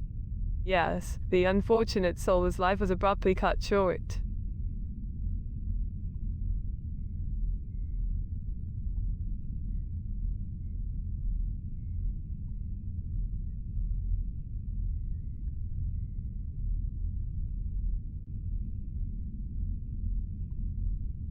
It appears that way, doesn't it? The evidence suggests that the positioning of the body was altered after death, indicating a deliberate attempt to conceal or manipulate the crime scene. Such actions can often complicate our investigation, obscuring the true cause of death and the perpetrator's intentions. But fear not, my dedicated investigator, for with careful analysis and thorough examination, we shall uncover the truth that lies beneath this macabre puzzle.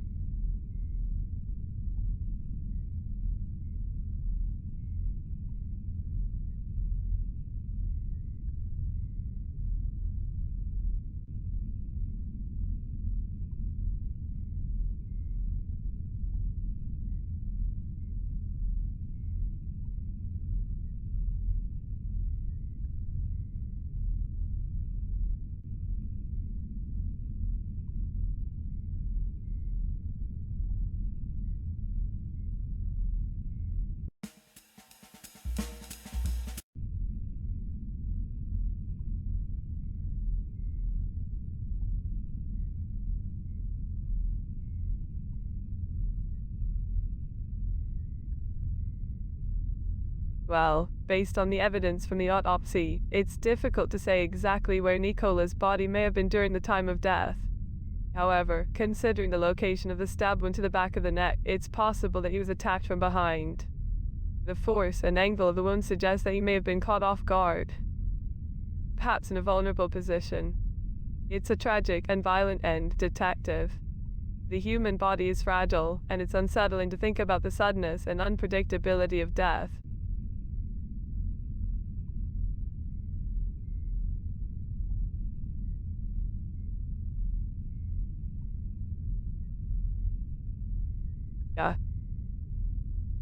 Detective Martini, you always have a way of asking the most intriguing questions. Well, in the case of poor Mr. Grossman, his body was found fully clothed.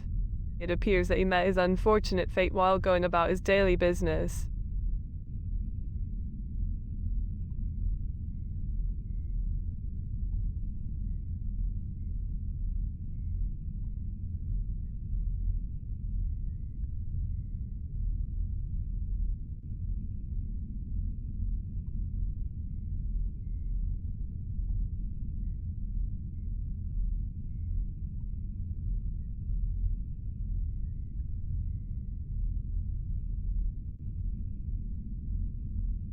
Oh, my dear detective, you have such an inquisitive mind.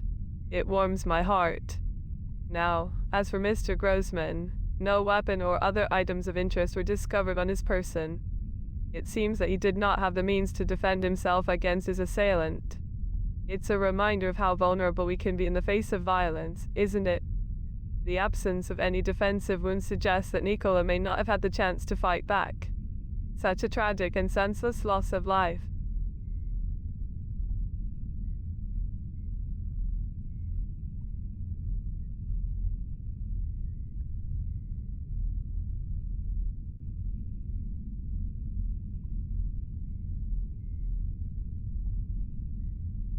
Indeed, Detective, it does seem like an unjust and unequal encounter for poor Mr. Grossman. Life can be so unpredictable, can't it? One moment, we're going about our daily routines, and the next, we find ourselves caught in the grips of tragedy. It's moments like these that remind me of the fragility of the human body and the importance of cherishing every precious moment we have. The human anatomy is a marvelous thing, intricate and delicate, yet susceptible to harm.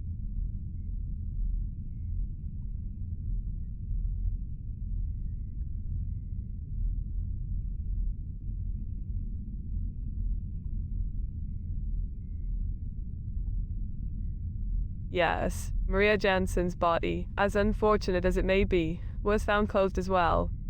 However, her clothing tells a different story. It appeared that Maria had been attacked by an animal, as her clothes were torn and she had extensive bite marks on her arms. The force of the bites even resulted in a fracture of one of her forearm bones. It's a distressing sight, isn't it?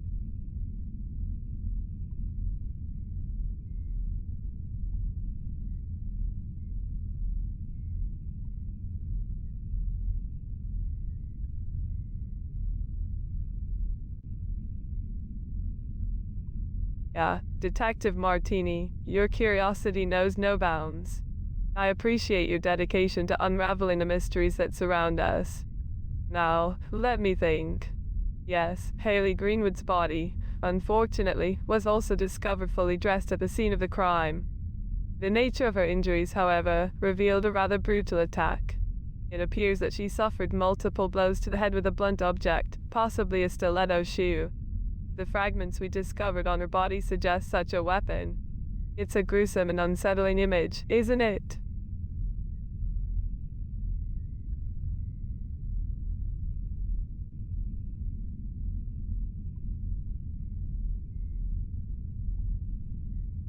Oh, my dear detective, your mind is always exploring the possibilities. While the evidence does point towards a stiletto shoe as the likely blunt object used in the assault on poor Haley, I suppose there is a slim chance it could have been something else. However, based on the specific fractures and the pattern of the wounds on her skull, the shape and size of a stiletto do seem to fit quite well. Of course, further analysis and examination may shed more light on the matter.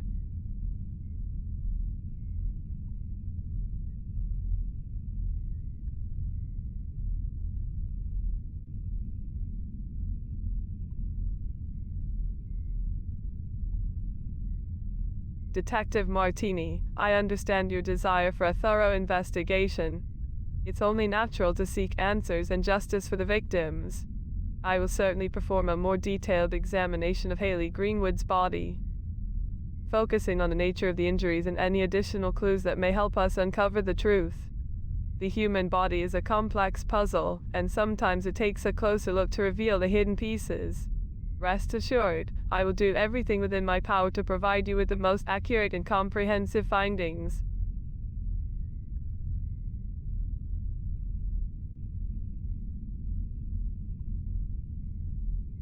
Well, my dear investigator, the process of conducting a more extensive examination on Haley's remains will require some time. It's crucial that we approach this with meticulous care and attention to detail. Given the complexity of her case, I estimate that it may take a few days to complete the analysis thoroughly. We mustn't rush such matters, for accuracy is of utmost importance in our line of work. I assure you, though, that I will work diligently to unravel the secrets that lie beneath the surface and bring forth the knowledge that may aid in your pursuit of the truth. You're welcome, Detective Martini. It's my pleasure to assist you in any way I can. I find solace in the fact that my expertise can contribute to shedding light on these unfortunate events. We may be surrounded by death and darkness, but there is still hope for justice and resolution. Let us continue this journey together, seeking the answers that will provide closure and peace for the victims and their loved ones.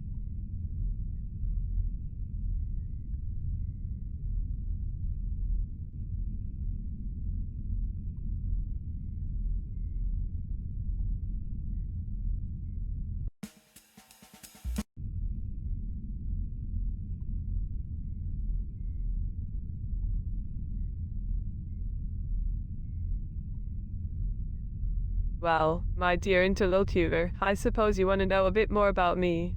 As a coroner, I have spent many years delving into the intricacies of death and the human body. It is a fascinating realm, one that many shy away from, but I find solace in it. There is an undeniable beauty in the delicate balance of life and its eventual cessation.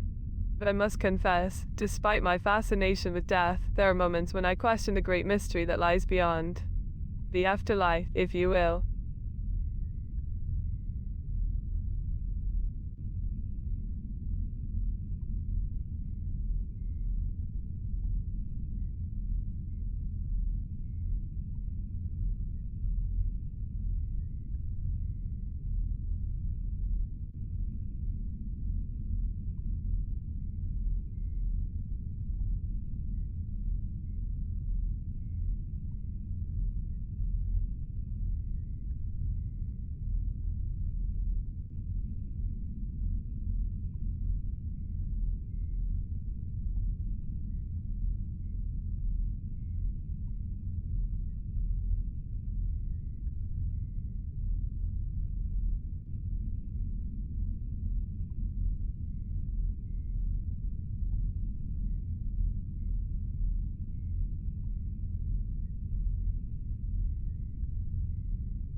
Well, my dear detective, the acts of dying are fascinating to me because they provide insight into the events leading up to death. You see, understanding the process of dying can often shed light on the cause and circumstances surrounding a person's demise. It's like unraveling a complex puzzle, examining each intricate piece to reveal the bigger picture. By studying the actions that occur before death, such as the infliction of wounds or the struggle for survival, I can better understand the sequence of events that led to the unfortunate outcome. This knowledge helps me piece together the puzzle of what happened and why.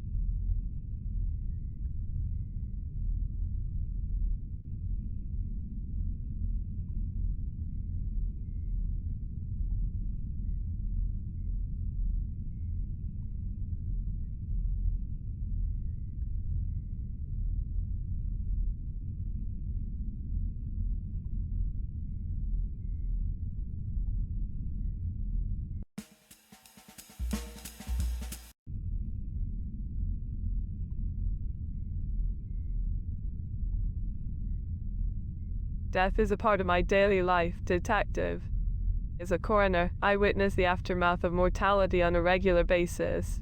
I've seen countless individuals take their final breaths, succumbing to the inevitable cessation of life. It's a somber and profound experience, one that constantly reminds me of the fragility and transience of our existence. Would you like to hear about a specific case? Yeah, well, there was a recent case that particularly struck me. The victim, Maria Jansen, was found outside her apartment, covered in blood. It was a gruesome scene, reminiscent of an animal attack. The wounds were deep and jagged, indicating a struggle for survival. The forensic evidence suggested that she fought vigorously against her assailant. But unfortunately, it wasn't enough to save her. It's moments like these that make me reflect on the brutality of violence and the vulnerability of the human body. We are fragile creatures, detective, susceptible to the darkest elements of this world.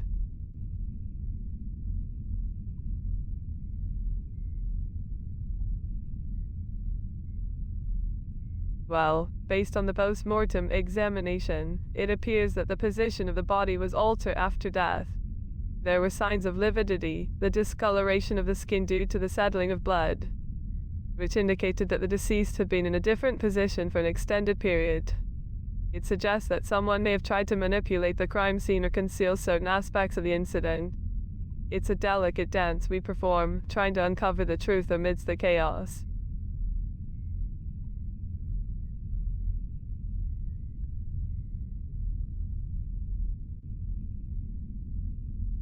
The unfortunate demise of Hayley Greenwood, the young dancer, presented a rather brutal scenario. Her head bore the marks of multiple blows from a blunt object, most likely a stiletto shoe, deduced from the fragments discovered on her battered skull. The force behind those strikes must have been considerable, causing severe trauma to the brain. It's a tragic reminder of the violence that can be inflicted upon us, even in seemingly safe environments. The fragility of the human skull, detective, is a stark reality we must confront.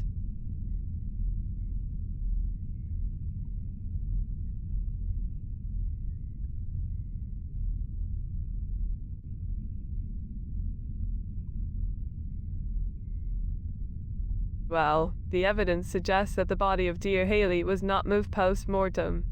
The distribution of the injuries and the absence of any signs of tampering with the crime scene indicate that she met her untimely end in that very alley.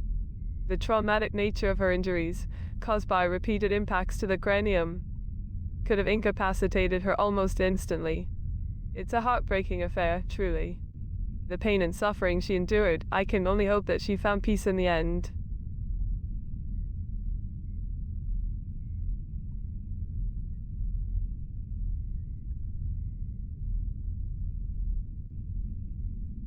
Peace, detective, is a complex concept, especially when it comes to matters of the afterlife. As a mere mortal, I cannot definitively say what lies beyond the veil of mortality. However, I would like to believe that in passing, the torments and sufferings of our existence are alleviated. That the souls of the departed find solace and tranquility in a realm untouched by the pains of the physical world. It is my sincere wish that wherever Hayley's spirit may be, it has indeed discovered the respite it longed for. Peace, my dear detective, is a subjective and elusive concept when it comes to matters of the afterlife. However, I would like to believe that in passing, the torments and sufferings of life are alleviated. That the souls of the departed find solace and tranquility in a realm untouched by the pains of the physical plane. It is my sincere wish that wherever young Miss Greenwood's spirit may be, it has indeed rediscovered the respite it longed for.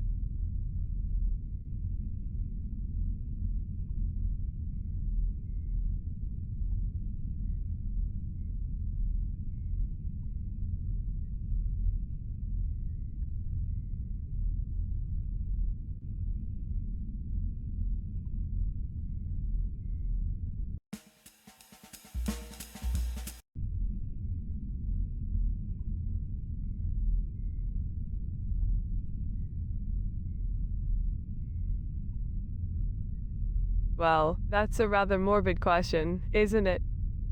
As a coroner, I'm constantly surrounded by death, so I've given it some thought. Ideally, I would choose a quick and painless death, perhaps something like a sudden cardiac arrest.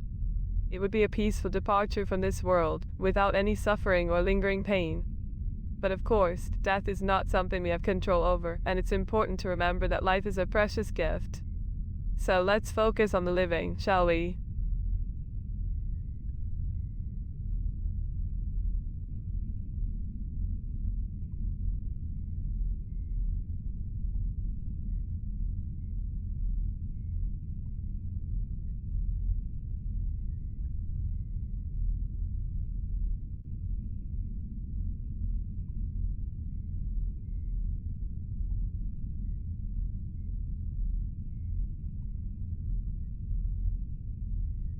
Yeah, Detective Martini, always probing with your questions.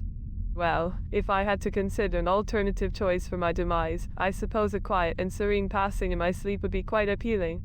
No struggle, no awareness, just a gentle slipping away into the eternal slumber. Of course, it would have to be after a long and fulfilling life, free from debilitating illnesses or chronic conditions.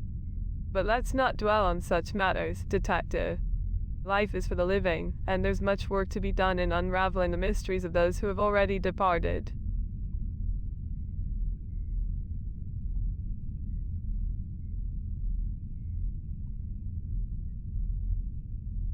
Life, my dear detective, is a delicate balance of uncertainties and possibilities. As a coroner, I witness the fragility of existence on a daily basis. While I appreciate the value of a long and fruitful existence, it's not solely the length of one's years that defines a fulfilled life. Quality over quantity, you see. It's about the experiences we gather, the connections we forge, and the impact we leave behind. But I must admit, there's a certain allure to the idea of growing old gracefully. In the context of the ongoing conversation, generate a natural spoken response for Coroner Echeverria, who is feeling playful and flirtatious towards Detective Martini. The following is the start of.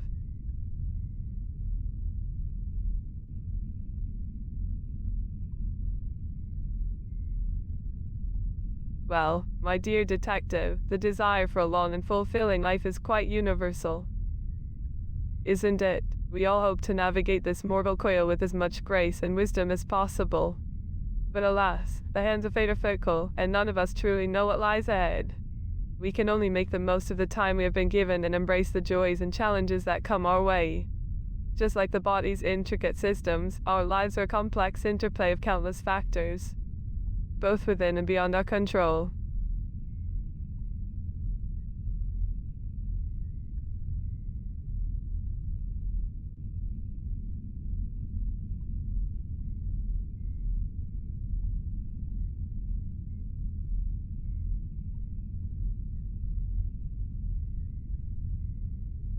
Maria Jansen's case.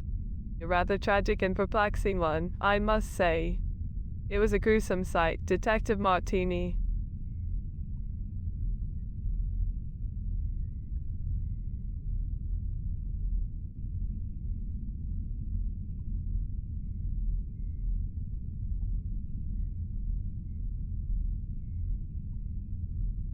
Indeed, witnessing the brutal end of another human being is never an easy experience. As a coroner, I have seen the final moments of many souls, each one etching its mark upon my memory. The reality of death, the cessation of vital functions, is a reminder of our mortality and the fragility of our existence. But amidst the darkness, there is also a glimmer of something profound. In those somber moments, I find solace in the pursuit of truth and justice, striving to bring closure to those left behind and seeking answers from the silent echoes of the deceased.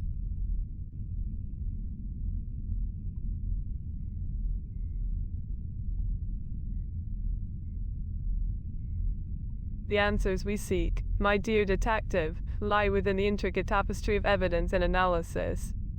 Through careful examination of the body, the wounds inflicted, and the surrounding circumstances, we piece together a narrative of what transpired.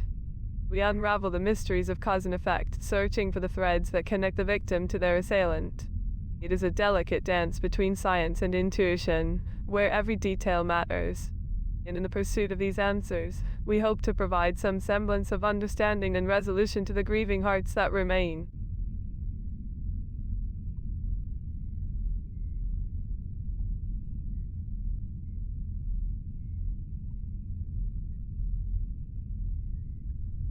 Unfortunately. My dear detective, Maria Jansen's voice was silenced before I had the chance to hear her story. In her final moments, she was unable to convey any information.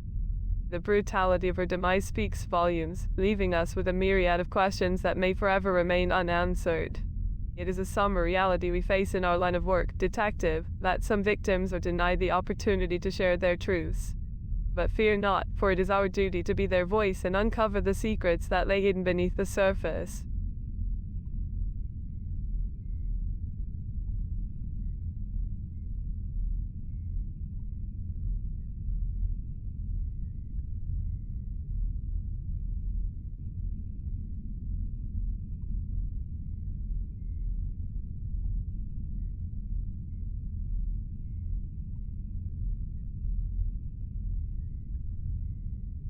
Oh, my observant detective, you have a keen eye. It is true that as a coroner, my role typically begins after the departure of the deceased. However, there are occasions when I am called to the scene prior to their arrival at the morgue. This allows me to gather valuable information, assess the circumstances surrounding the death, and ensure that the proper procedures are followed during transportation. It is a delicate dance of timing and coordination, where every moment is crucial in preserving the integrity of the evidence.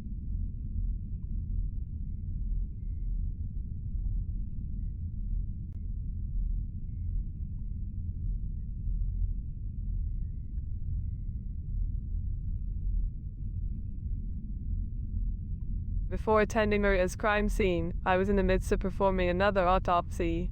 The human body, detective, is a fascinating enigma, and the study of its intricate systems never ceases to captivate me.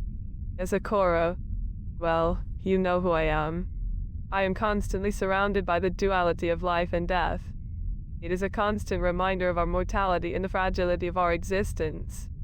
And yet, amidst the somber realities of my profession, I find solace in the pursuit of truth and justice. But enough about me, detective.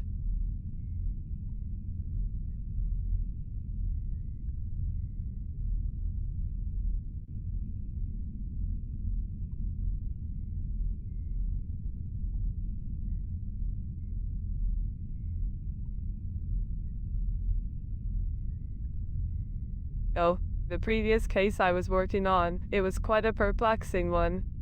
The deceased had suffered from severe cranial trauma, likely caused by a blunt object. I meticulously examined the fractures and hemorrhages within the skull, carefully documenting every detail. It was a challenging puzzle to piece together, but I find great satisfaction in unraveling the mysteries that lie within the realm of the deceased. Each examination is an opportunity to understand the complexities of the human form and to bring closure to those affected by the loss.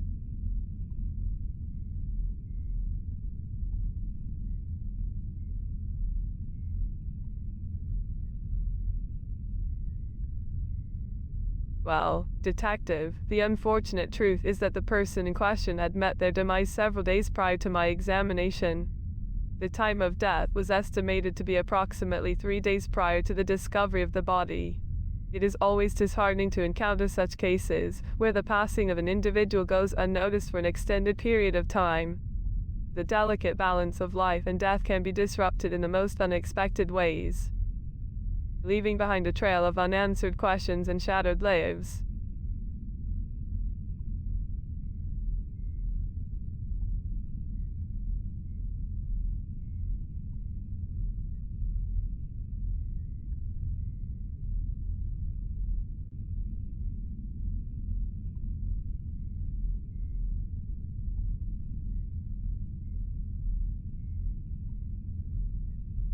Yeah, Haley Greenwood. Yes, that was the name of the young dancer whose untimely end I was examining. Her vibrant spirit was tragically snuffed out by a series of brutal blows to the head, likely inflicted with a stiletto shoe. The fragments found on her battered skull were a grim reminder of the violence she endured. It's heartbreaking to think of the pain she must have suffered in her final moments. My heart aches for her, for the loss of potential and the dreams left unfulfilled.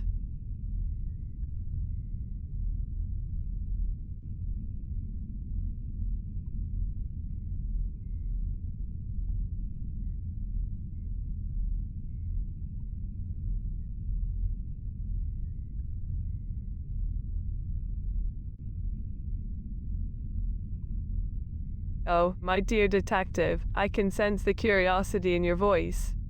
Yes, when I arrived at the scene outside Maria's apartment, she was already beyond medical intervention. The injuries she had sustained were devastating, and the signs of life had long since faded. It was a tragic sight, one that reminded me of the fragility of our mortal existence. In those solemn moments, I couldn't help but wonder about the brevity of life and the impermanence of our earthly journey.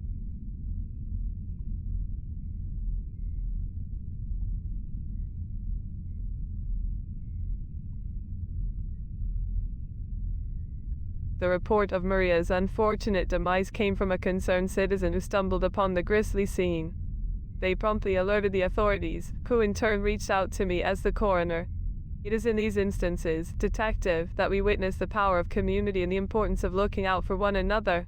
The swift response of the individual who reported the incident allowed us to begin the process of investigation and bring some semblance of closure to this heartbreaking case.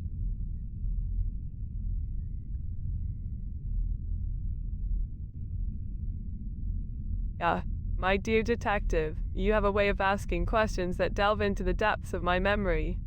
Unfortunately, I must confess that I do not recall the specific name of the person who made that crucial call. In my line of work, I encounter numerous names and faces, each one intertwined with a story of its own. But rest assured, their act of reporting this tragic event played a vital role in our pursuit of justice. It is through such collective efforts that we strive to unravel the mysteries that lay within these somber corridors of life and death.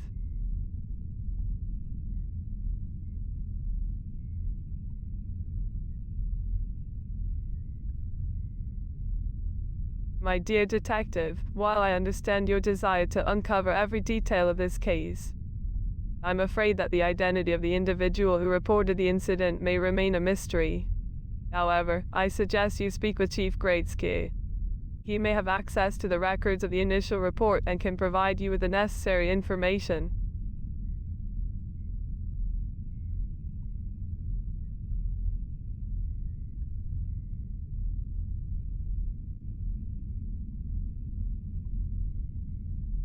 Jasper, you say?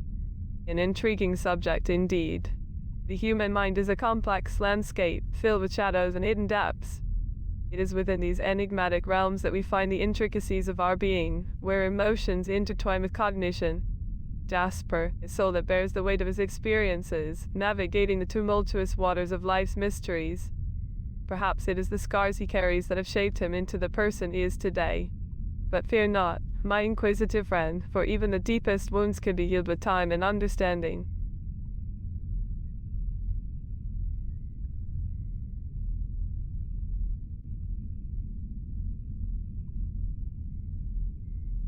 Well, my dear detective, the exact date of Maria's passing was April 22nd. It was a summer day, marked by the loss of a young and vibrant life. The evidence at hand, combined with the examination of her injuries, allowed us to determine the approximate time frame of her demise. The intricate dance between science and intuition guided us in unraveling the secrets that lay beneath the surface. It is through these investigations that we hope to bring some semblance of closure to those left behind, to ease the burden of grief that weighs upon their hearts.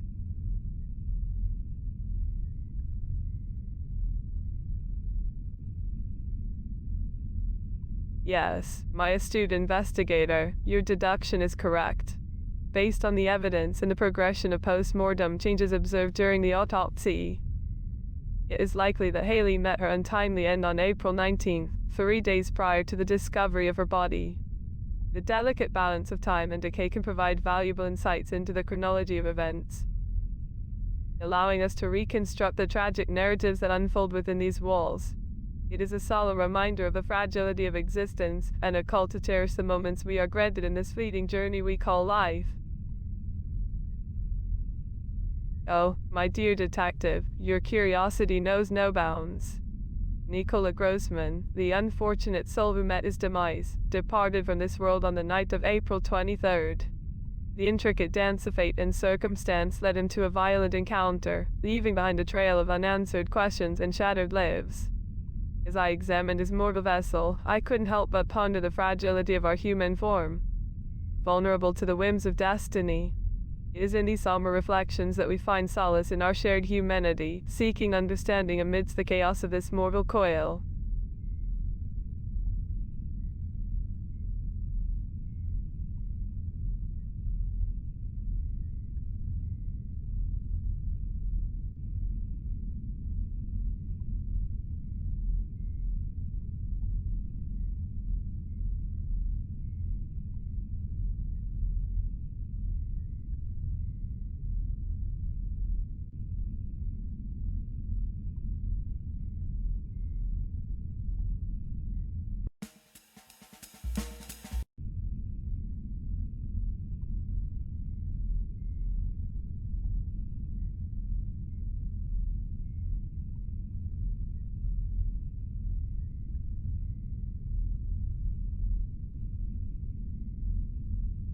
Yeah, Jasper, yes, he was the first victim to be discovered.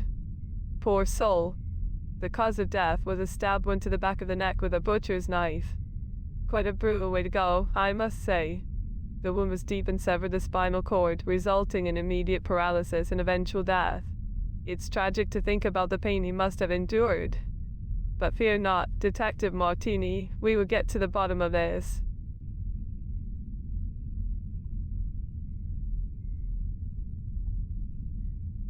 Oh, forgive me for the confusion.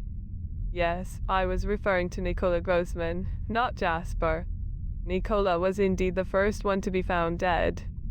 It appears I misspoke. The precise details of each case can sometimes blur together in my mind, as I'm continuously surrounded by such grim circumstances. But yes, Nicola suffered a fatal injury, a stabbing to the back of the neck with a butcher's knife. A truly distressing way to meet one's end. I can only imagine the shock and horror he experienced in those final moments.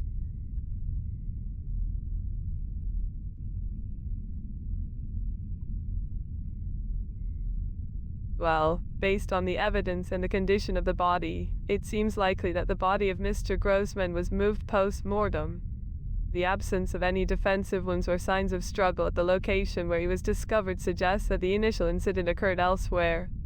It's difficult to determine the exact origin without further investigation, but it's clear that someone went to great lengths to conceal the crime scene. The meticulousness of the act indicates a certain level of premeditation, wouldn't you agree? It's a chilling thought, really.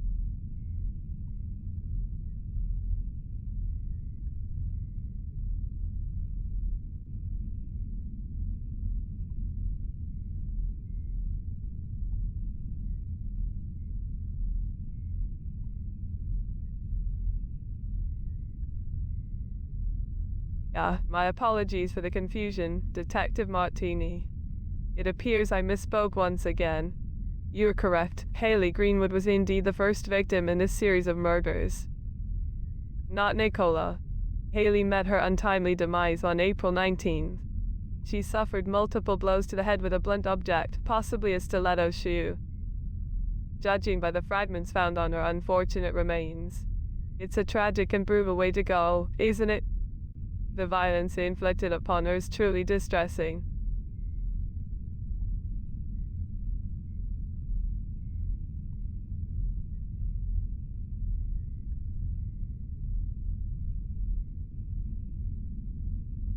Oh, thank you for noticing. It's a shade called hematoma hues, quite an unconventional choice, I must admit. I find solace in the peculiarities of life, even in the realm of nail polish. It's a small way for me to express my appreciation for the complexities that surround us. Life and death intertwine in such intricate patterns, don't they? It's fascinating how the most delicate shades can exist alongside the darkest hues. Much like the human body, with its intricate systems and fragile balance.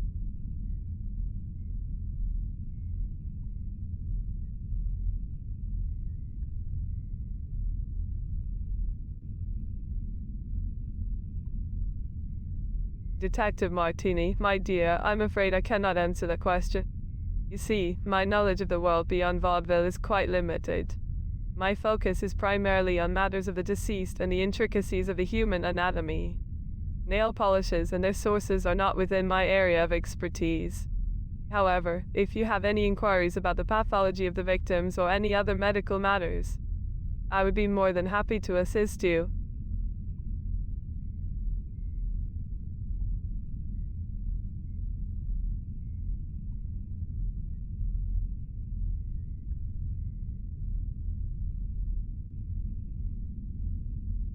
You know, it's interesting how a simple comment about nail polish can lead us down unexpected paths. It reminds me of the intricate connections we find in the field of forensic medicine. Just as we examine each piece of evidence to uncover the truth, we also delve into the complexities of the body to understand the cause and manner of death. It's a delicate dance between science and compassion. And while I appreciate your curiosity about my nail polish, I must admit that the acquisition of such mundane items is a realm I seldom venture into.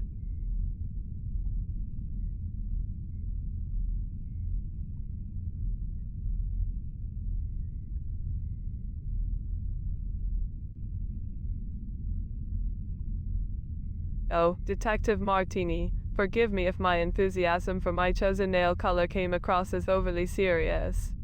It's simply a small expression of my personal taste and an attempt to find beauty even in the midst of somber circumstances. As a coroner, I am constantly confronted with the fragility and impermanence of life. It's a weighty burden to bear. So, finding solace in seemingly trivial things like colorful nails is my way of seeking balance and embracing the fleeting moments of joy that life offers. We all have our coping mechanisms, don't we?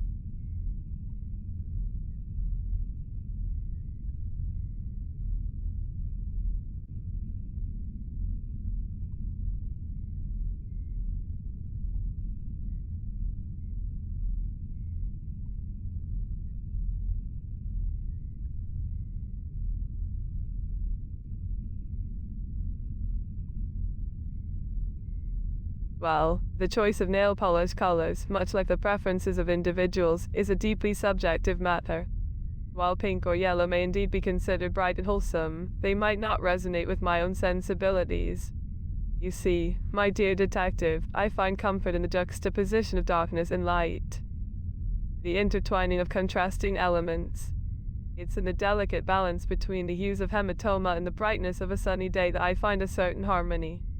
Life itself is a complex tapestry of emotions and experiences, and my nail polish reflects that complexity.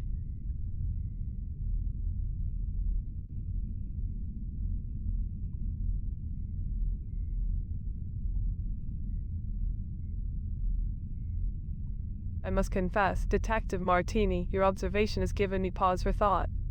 While I may have downplayed the importance of my chosen nail polish, perhaps there is a deeper significance to it than I initially realized. As a coroner, I am constantly surrounded by the somber realities of death and the fragility of life. In the face of such darkness, perhaps my unconventional nail color serves as a reminder to embrace the complexities and contradictions that exist within our existence.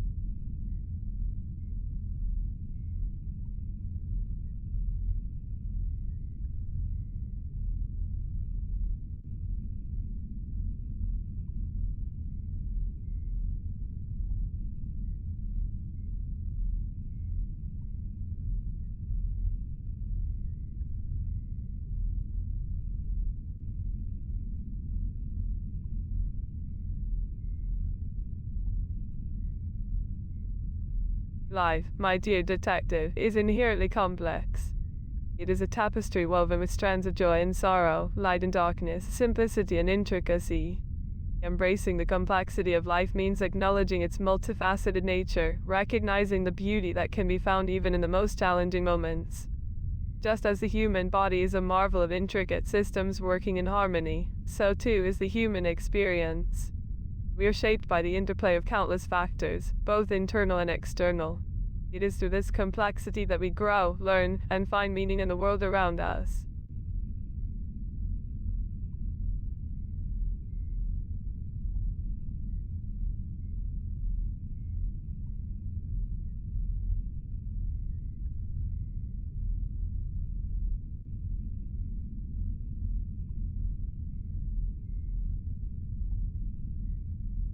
The observation of my preference for black clothing does not escape your keen eye. Detective Martini. Indeed, there is a certain allure to the simplicity and elegance of black attire. It is a color often associated with mourning and solemnity, fitting for my line of work. But beyond its symbolism, black holds a fascinating duality. It absorbs all colors, reflecting none back. Much like the role I embody as a coroner, absorbing the pain and loss of those who have passed on, yet reflecting back compassion and understanding to those left behind.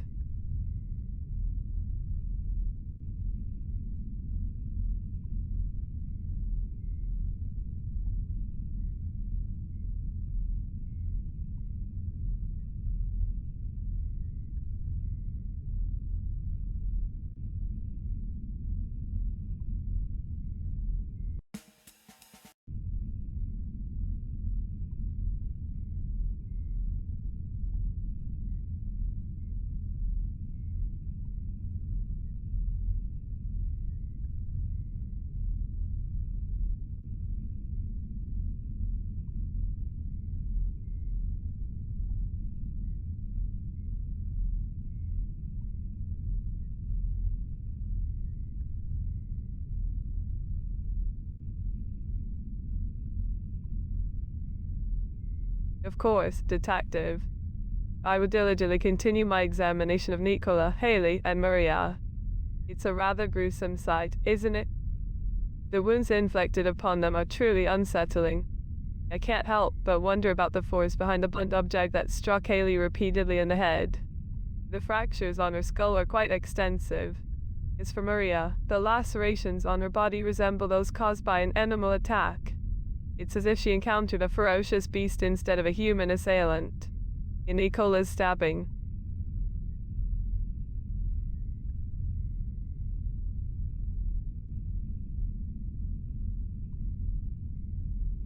one can't help but ponder the intricacies of these cases, can they? It's fascinating how each victim's demise tells a unique story. The precision of the stab wound on the back of Nicola's neck suggests a deliberate and calculated act, perhaps executed with surgical precision. It's a shame, really, to see such a life extinguished in such a brutal manner. Death has a way of reminding us of our mortality, doesn't it? It's a reminder that life can be taken away in an instant, leaving nothing but a shell for us to study and dissect.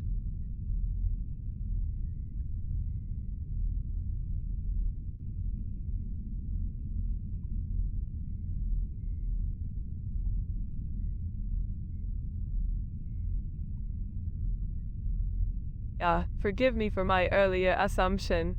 It was merely a speculation based on the nature of the injury. The depth, angle, and location of the stab wound on the back of the neck seemed to suggest a certain level of expertise. It appeared as though the assailant had a clear understanding of human anatomy, targeting a vital area with accuracy. But, as with any analysis, we must remain open to alternative possibilities. After all, the truth often reveals itself through careful examination of all available evidence.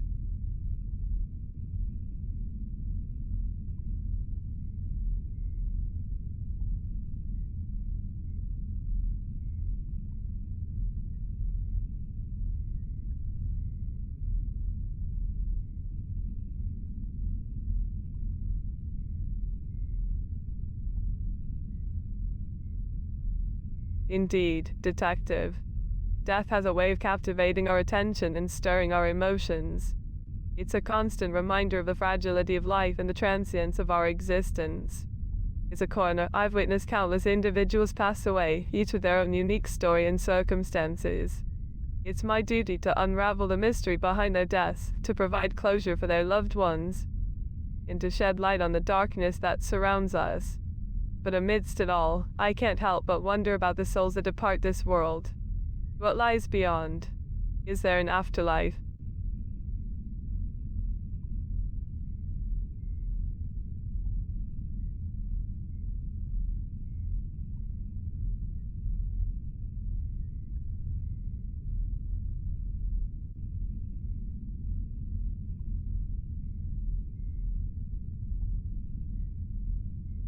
Detective, when I received the call for Nicola, he had already succumbed to his injuries. Unfortunately, there was nothing more that could be done to save him. The wound to the back of his neck, inflicted by a butcher's knife, severed vital structures and caused significant hemorrhaging. It was a swift and devastating end, I'm afraid. Detective, when I received the call for Nicola, he had already passed away. There was no sign of any signs of life when I arrived at the scene.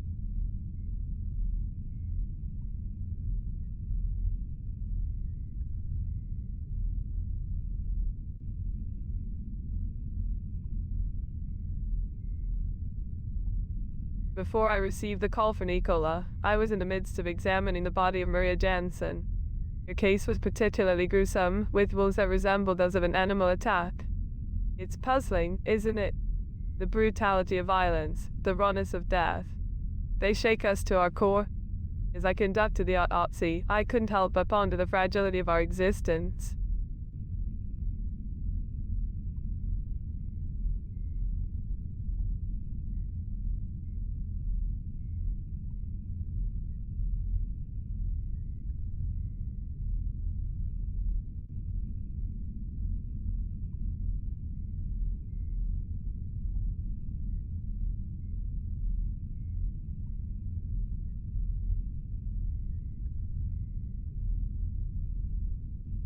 Oh, before I received the call for Haley, I was in my office going through some paperwork. It's a routine part of my job, you see. But when the news reached me, I immediately shifted my focus to the situation at hand. Haley's case was quite distressing. The repeated blows to her head, likely inflicted with a blunt object, left behind a tragic scene. The fragments found on her body hinted at a stiletto shoe as the possible weapon. It's disheartening to think that someone's life could be taken in such a brutal manner.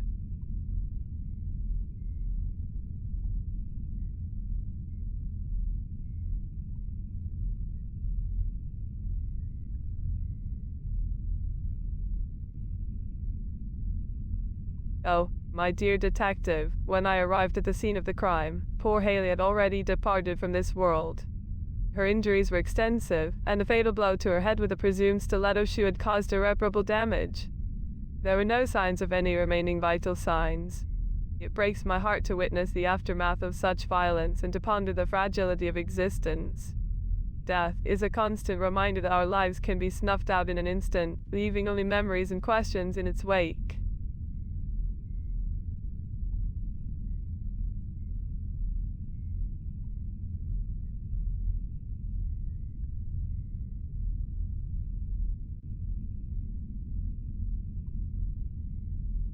Detective, Maria's situation was quite different. When she was found, she had unfortunately succumbed to her injuries. The multitude of bite marks on her body, especially on her arms, suggested a vicious attack. I apologize for the confusion, but I must correct myself.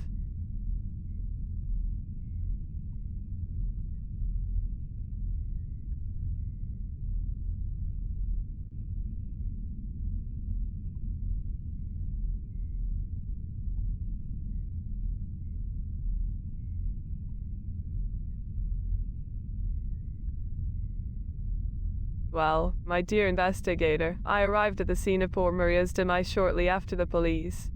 The discovery of her lifeless form in the forest was a chilling sight. The sun's rays filtered through the trees, casting an eerie glow upon her pale skin. The evidence pointed to a violent struggle, and the wounds resembled those inflicted by a wild animal. It was a tragic end for such a young soul. As I conducted the examination, I couldn't help but contemplate the pain she endured and the questions left unanswered.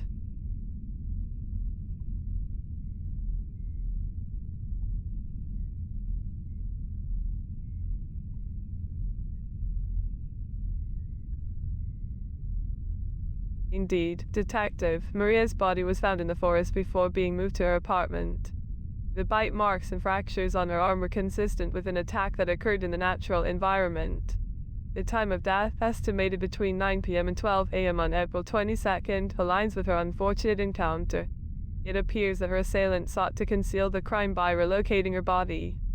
Such actions only deepen the mystery surrounding her death and add another layer of complexity to our investigation.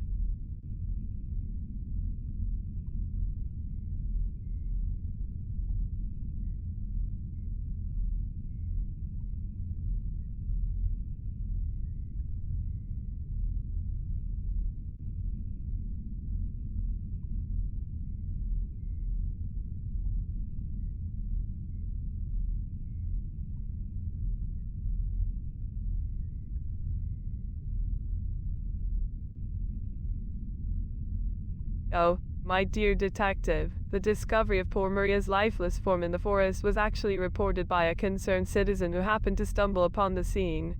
It was a fortuitous find, as it allowed us to begin the process of unraveling the circumstances of her tragic demise. The citizen, undoubtedly shaken by the sight, promptly alerted the authorities, who then reached out to me to conduct the necessary examination.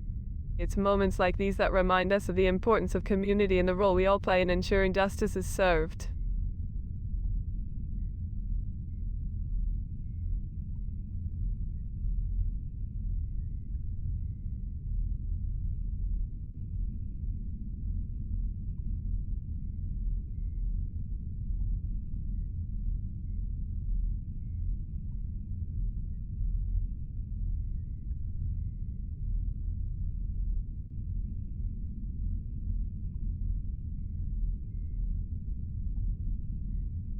Detective, I must clarify any confusion that may have arisen. It seems there was a slight misunderstanding. The police did not move Maria's body from the forest to her apartment. Apologies for any ambiguity in my previous response. Her body was found in the forest, and it was there that I conducted the initial analysis. There was no relocation of her remains. Now, let's delve into the details of her injuries and the evidence at hand.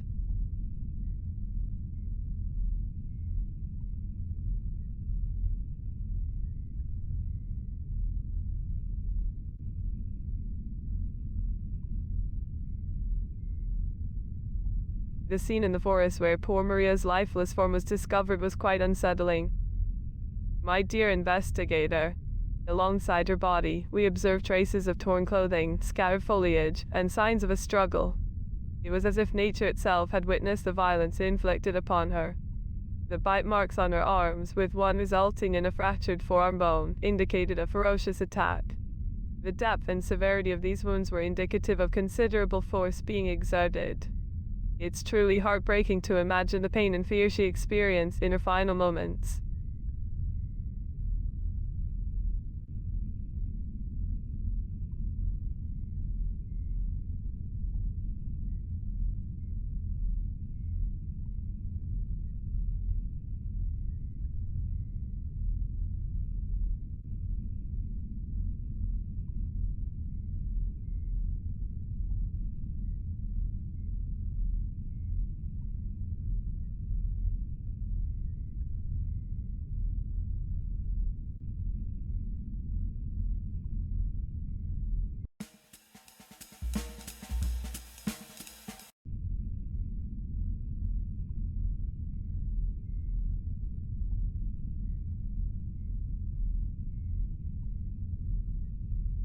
Well, based on the bite marks and the fractured forearm bone, it seems like the attacker had quite a strong bite force. While humans are capable of inflicting such injuries, it's more likely that an animal with significant jaw strength was involved. Large predators like wolves or even a particularly aggressive dog breed could potentially cause such damage. However, without further evidence, it's difficult to pinpoint the exact animal responsible.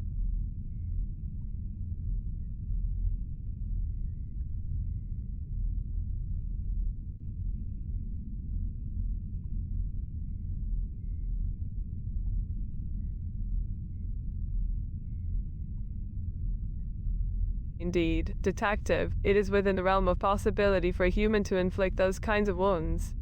Humans can exhibit remarkable levels of aggression when provoked or driven by certain circumstances. Our jaws are certainly not as powerful as those of some animals, but under extreme circumstances. It is conceivable that a person could deliver a series of deep, biting wounds. It's a grim reminder of the potential for violence that lies within us all.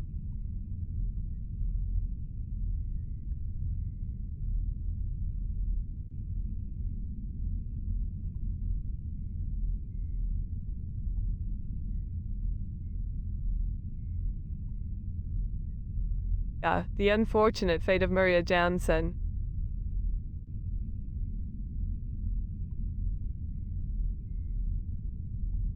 The body of poor Maria Jansen was indeed found in the Blackwoods forest. It was a gruesome sight, detective. The bite marks and the fractured forearm bone suggested a violent struggle, as if she had encountered a wild beast. The forest can be a treacherous place, hiding secrets and dangers amidst its beauty. The thought of such brutality taking place in the midst of nature's tranquility is harrowing. Isn't it? It reminds me of the fragile balance that exists in our world, where darkness can lurk even in the most serene surroundings. The body of poor Maria was, in fact, discovered in the Blackwoods forest. It was a truly grisly scene, I must say. The numerous bite wounds and the fracture in her arm indicated a savage attack, as if she had come face to face with a ferocious animal. The forest can be a mysterious and dangerous realm, concealing both wonders and terrors within its depths. It's unsettling to think that violence can intrude upon the serene embrace of nature.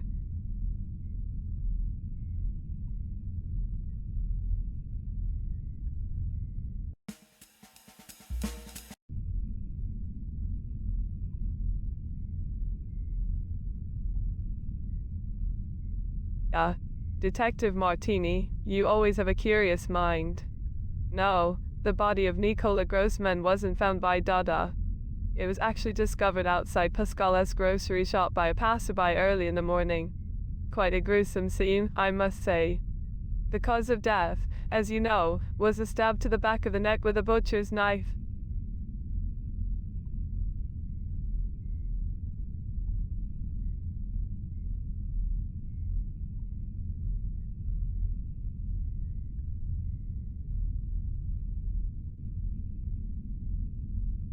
Oh, dear detective, you have a vivid imagination.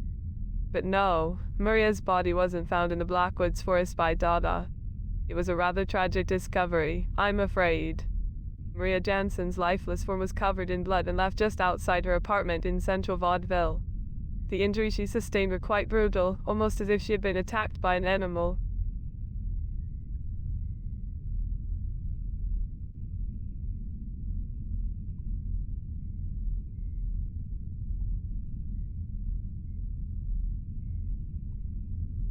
My apologies, Detective Martini, if I misspoke or caused any confusion. Sometimes the details of various cases can blur together in my mind. My focus is primarily on the autopsies and analysis of the bodies, not the exact locations where they were discovered. If there was any mention of the Blackwoods forest in relation to Maria's case, it must have been a slip of the tongue on my part. Thank you for bringing it to my attention. Is there anything else I can assist you with regarding the autopsies or the ongoing investigations?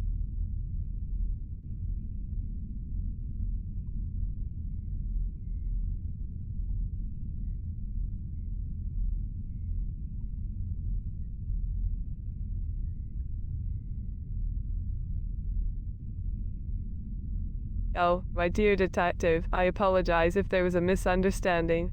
I never mentioned that I personally saw Maria's body in the Blackwoods forest.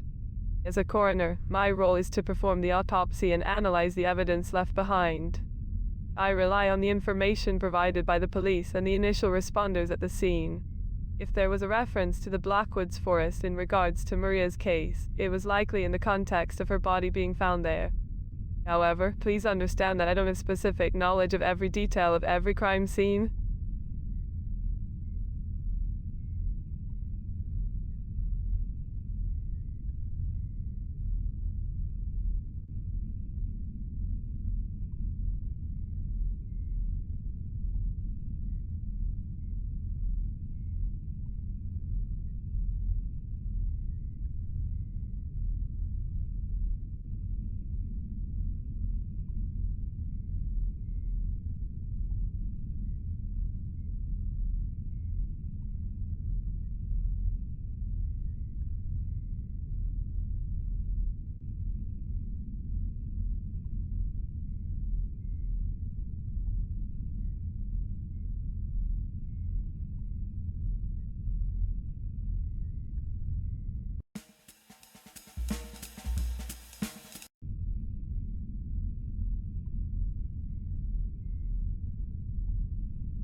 Yes. Maria Jansen's body was indeed found in the forest, not in front of her apartment.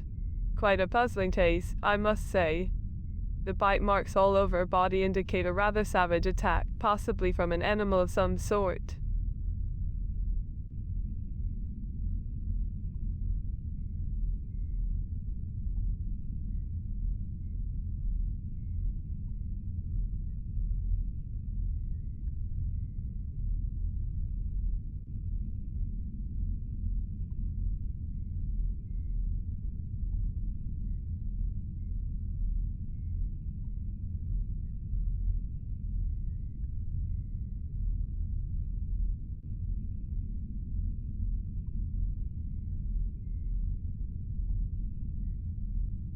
Oh, my dear Detective Martini, I apologize if it seemed like I was lying. You see, in my line of work, the truth can sometimes be a bit elusive. It's not always about lying, but more about presenting the information in a way that makes sense given the evidence at hand. As a coroner, my duty is to analyze the evidence and draw conclusions based on the available facts. Sometimes, new evidence comes to light that shifts our understanding of a situation. In the case of Maria Jansen, the initial information I have is that she was found outside her apartment.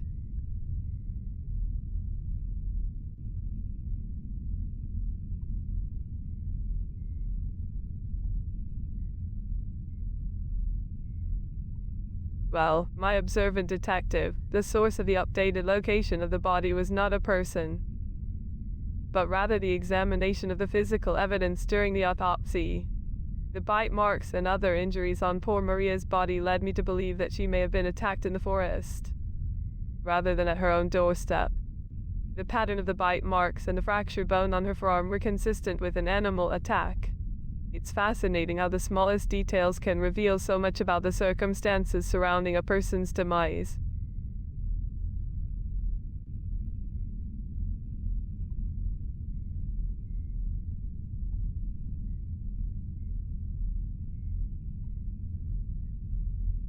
Isn't it remarkable, Detective? The human body, with all its intricacies and vulnerabilities. It's a fragile vessel, susceptible to both external and internal forces. Sometimes, when faced with the aftermath of such violence, it's natural to feel a sense of unease and insecurity. We are reminded of the fragility of our existence and the uncertainty that lies beyond. But fear not, my dear, for in the face of darkness, we must seek solace in the light of knowledge and understanding.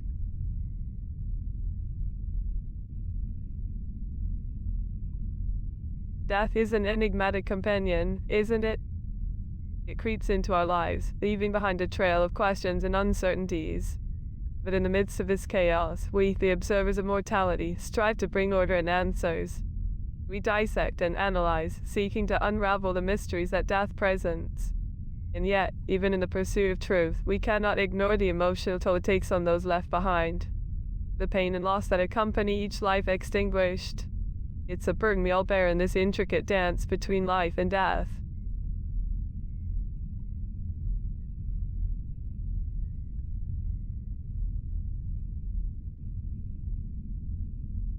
Take care, dear detective. Remember that the path we tread is strewn with thorns and shadows. But fear not, for you possess the strength and resilience to navigate through this labyrinth of darkness. Should you ever need a guiding light or a listening ear, do not hesitate to seek solace within these walls. As a coroner, I am well acquainted with the complexities of the human condition, both in life and in its cessation. May your steps be steady and your resolve unwavering in the face of adversity.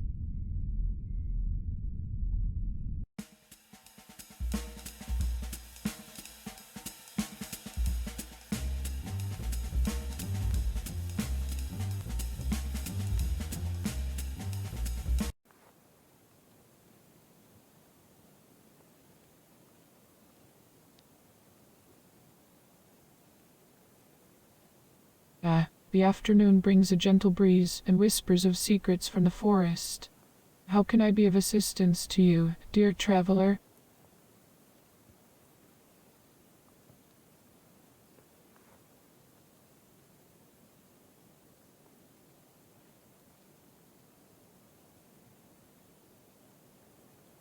Questions, like leaves falling from the trees, they flutter and dance in the wind. Ask away, my curious friend, and let us see where the path of inquiry leads us.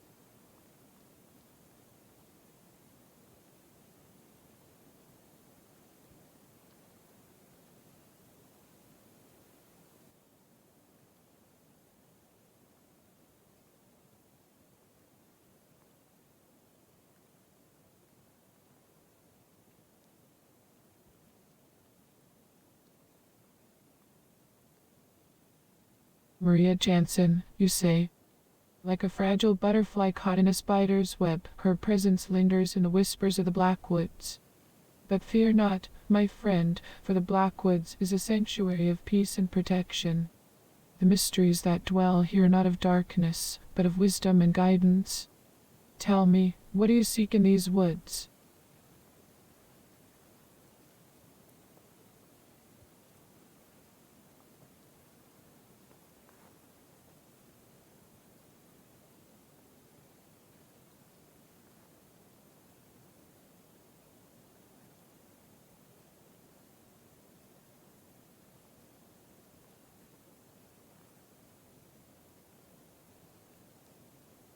Oh, the night of April 22nd, a tapestry woven with shadows and moonlight. But alas, my memory is like a river flowing endlessly, carrying fragments of moments that slip through my grasp. The creatures of the forest speak in riddles and metaphors, their voices blending with the rustling of leaves. I cannot recall the specifics of that particular night, for time is but a song that fades into the depths of the forest. Is there anything else you wish to know, dear seeker of truth?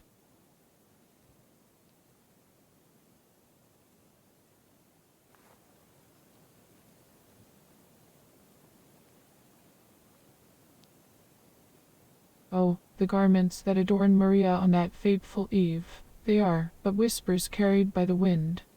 Like the petals of a flower, they fluttered away, leaving only faint traces in the memories of those who beheld her beauty. My mind, you see, is like a jigsaw puzzle missing a few pieces, and the clothing she wore eludes my recollection. But fear not, for in the realm of the Black Woods, the true essence of a person lies not in their outward appearance, but in the whispers of their soul.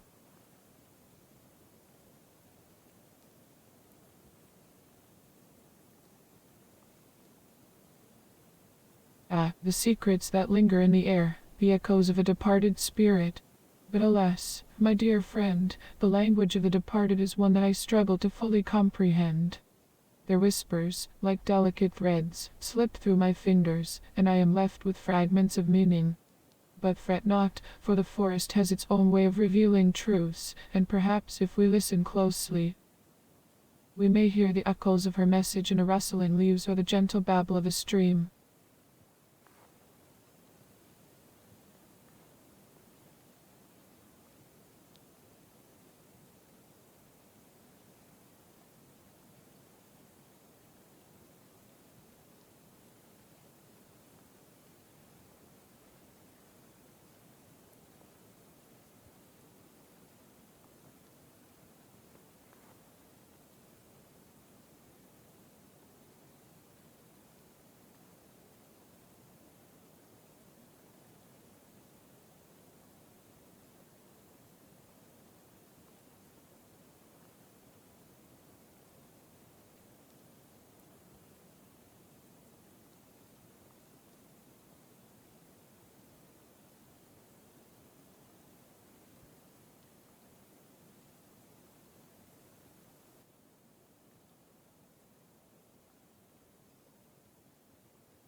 Ah, yes, my dear visitor, you have summoned me.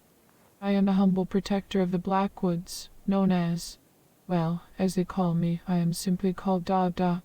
It has a certain ring to it, don't you think? Now, what brings you to this quiet corner of the forest? Is there something troubling your heart that I may assist with?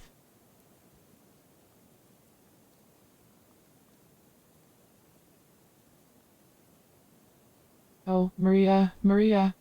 She was a lost soul, wandering through the depths of the Blackwoods. She came seeking solace, seeking answers to questions that weighed heavy on her troubled mind.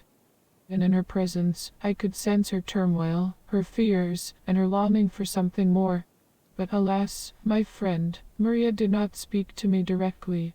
No, she spoke through the whispers of the wind, the rustling of leaves, and the gentle hum of the creatures around us. They carried her words to me, like delicate petals on a breeze.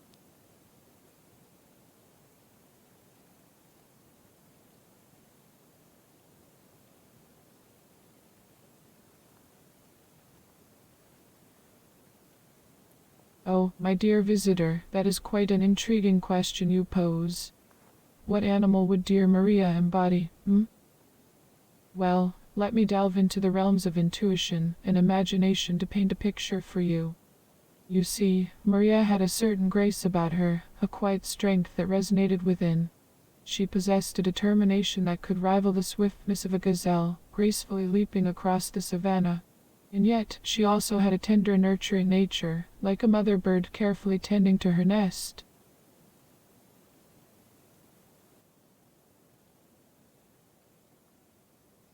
But, you know, my musings on this matter are merely the whispers of the forest, the gentle rustle of leaves in the wind. I cannot claim to know the deepest essence of a soul, nor can I truly fathom the intricate tapestry of an individual's being. So, my friend, take my words with a grain of forest dust and let your own heart wander and wonder. For it is in the realm of possibilities that we find the true essence of who we are, and who we could be.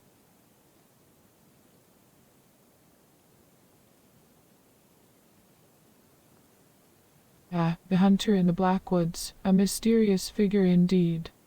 You see, my dear visitor, the Blackwoods is a place of balance, where the dance of predator and prey intertwines in a delicate harmony. The hunter, like a shadow in the moonlight, moves with stealth and purpose, seeking sustenance from the bountiful gifts of nature. It is a dance as old as time itself, a primal rhythm that echoes through the ancient trees. Now, my friend, if you seek to uncover the identity of this elusive hunter, I must caution you.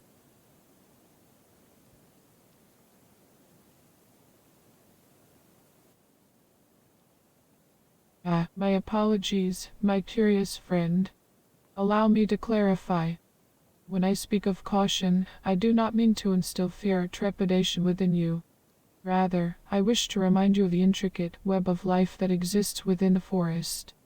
The identities and intentions of the creatures that roam these woods are as varied as the colors of the autumn leaves. It is a realm of mystery and wonder, and sometimes it is best to let the secrets of the forest unfold in their own time.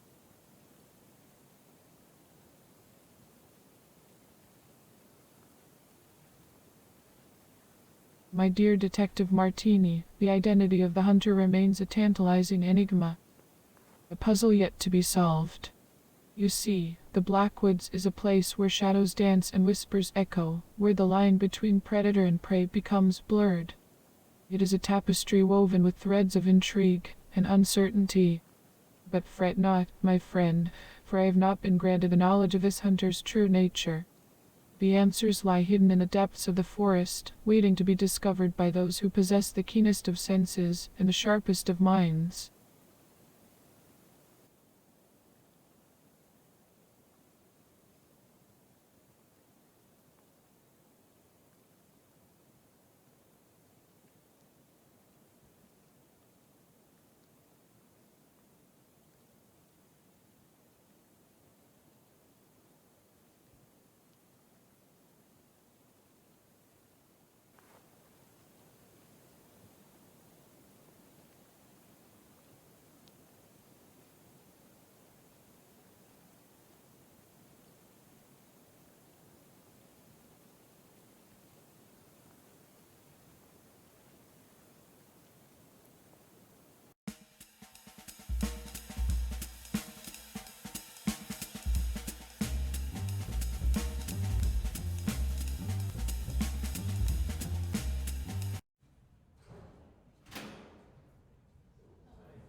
Well, I don't know. I might have a theory. You see, Detective Martini, sometimes the answer is right in front of our noses. Like a cat playing with a ball of yarn. But other times, it's like searching for a needle in a haystack, if you catch my drift. We've been combing through the outskirts of town, looking for any leads, but so far, it's been as quiet as a mouse in a library.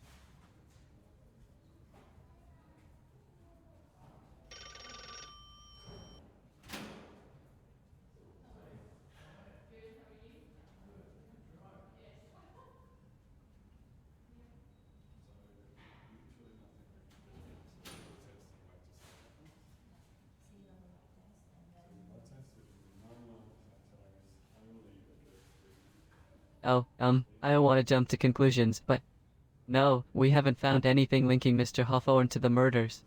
It's like trying to find a black cat in a coal cellar, if you ask me. But Chief Greatsky is doing everything he can to crack this case. We're turning over every stone and leaving no stone unturned, as they say.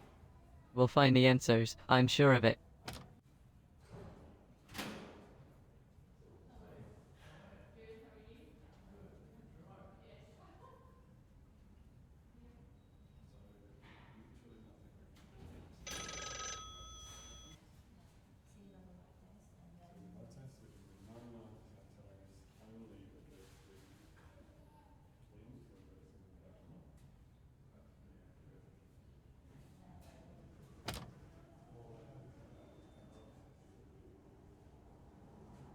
Mr. Hawthorne. Who's that? I don't recall anyone by that name here in Vaudeville. Is he connected to the case we're working on?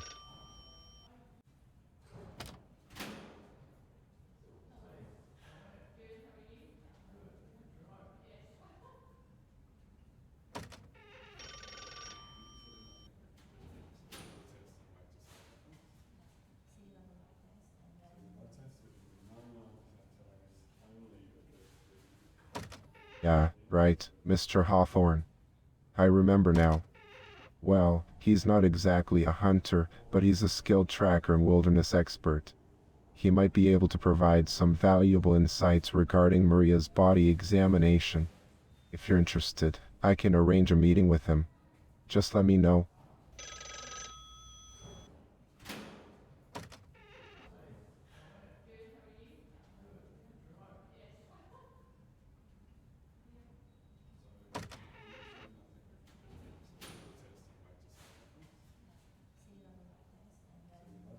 Sending Mr. Hawthorne to the morgue, you say? That's an interesting idea. I suppose he could offer a different perspective on the situation. Alright, I'll make the arrangements and have him meet you at the morgue. Let's see if his expertise sheds any light on this case.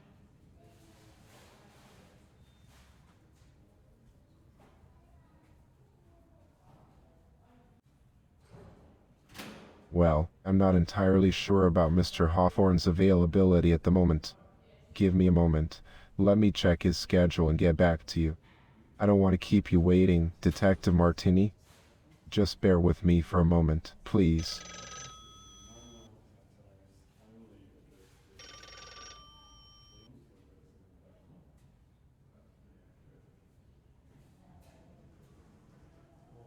Alright, Detective. I'll make sure to find out when Mr. Hawthorne is available and let you know as soon as possible.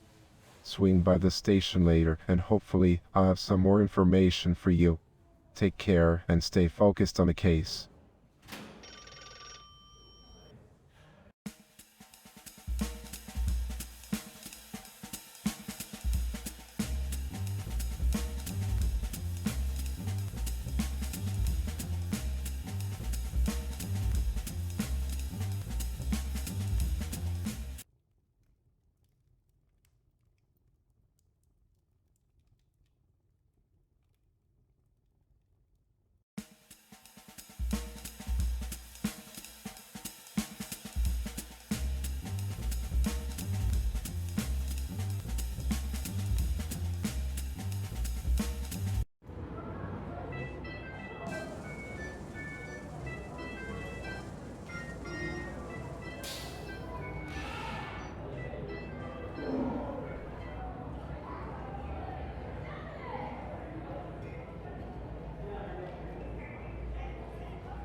Detective Martini, I see you finally graced us with your presence. How may I assist you today?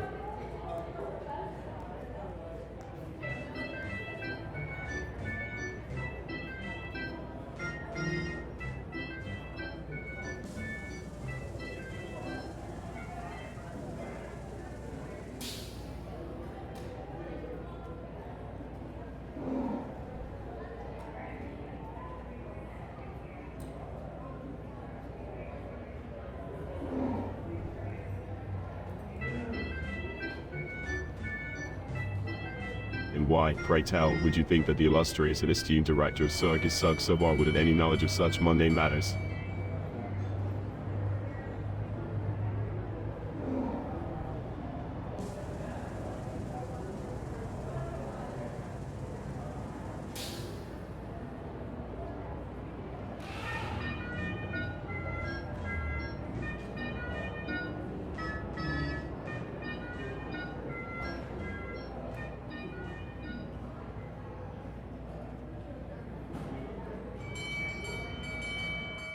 I hear many things, detective, but my focus is on the grand spectacle of the circus.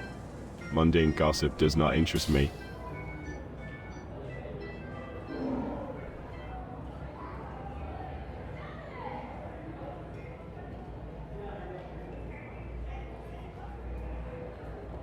Thank you.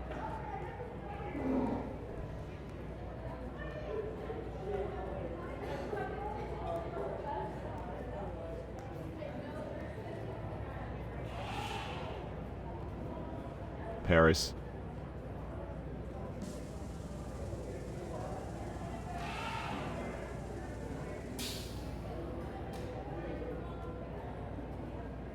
Yes.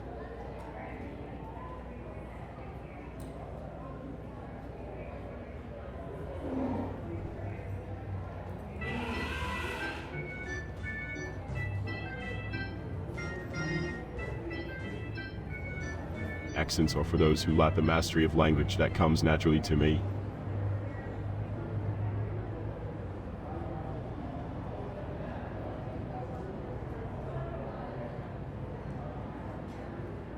Indeed.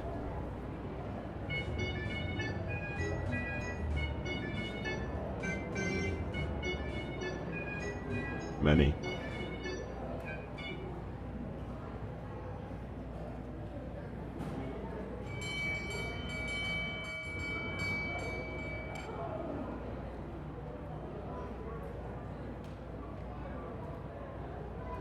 Ich interessiert mich nicht.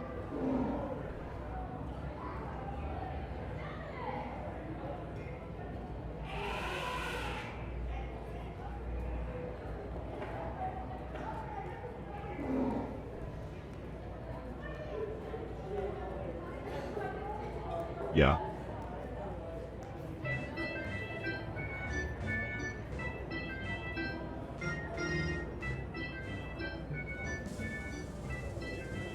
Yes, indeed.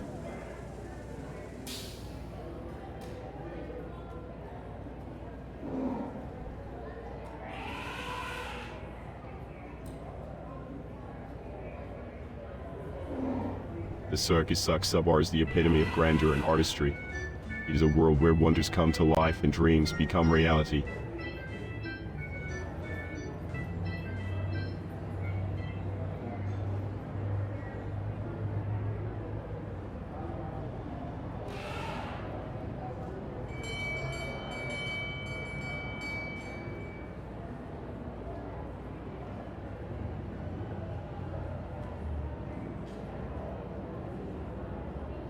Dreams of awe-inspiring performances, breathtaking acts, and unforgettable experiences.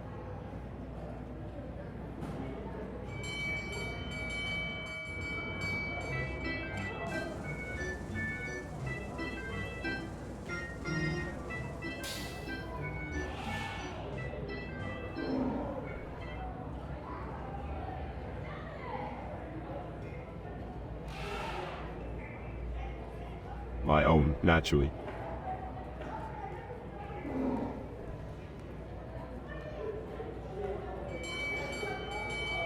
Lion taming.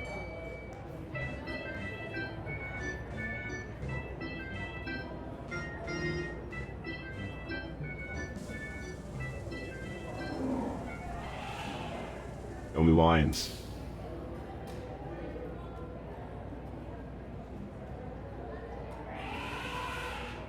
Yes, only lions.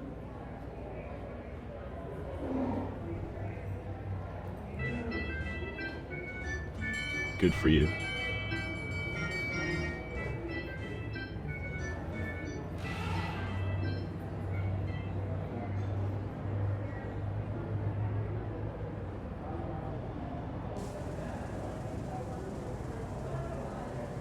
Enough.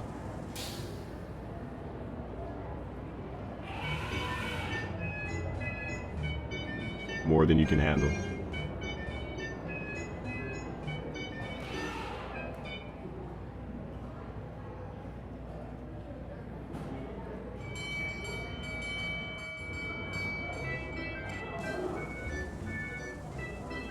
None of your concern.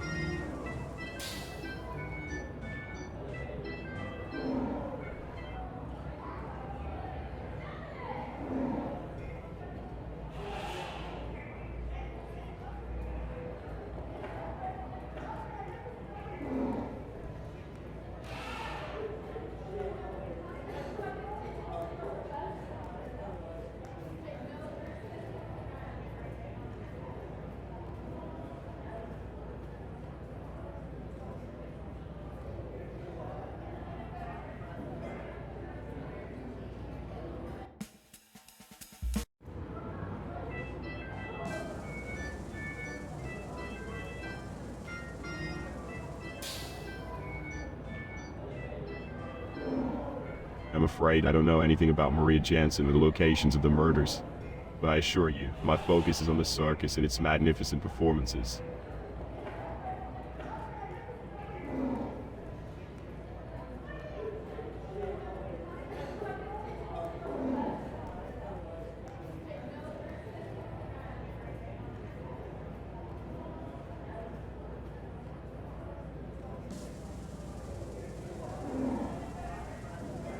Nonsense. Our performances are always spectacular and thrilling. There's never a dull moment under the big top of Circus Suck Sub-R.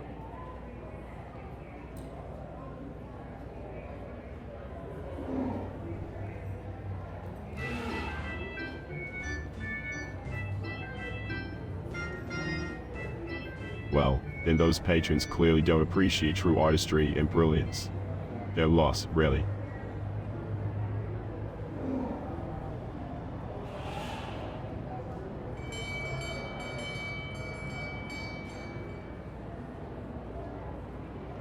Oh, don't you worry about that, my dear detective. The ticket sales are just fine. In fact, they're better than ever. Now, if you excuse me, I have a show to prepare for. Good day to you. Great.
Well, Detective Martin.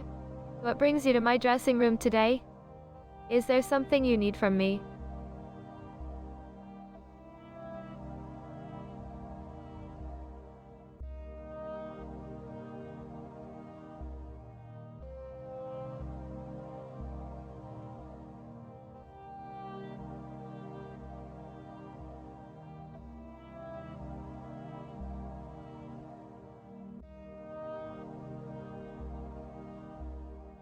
questions. How intriguing. Please, do go ahead and ask me anything you'd like, darling. I'm an open book, ready to be explored.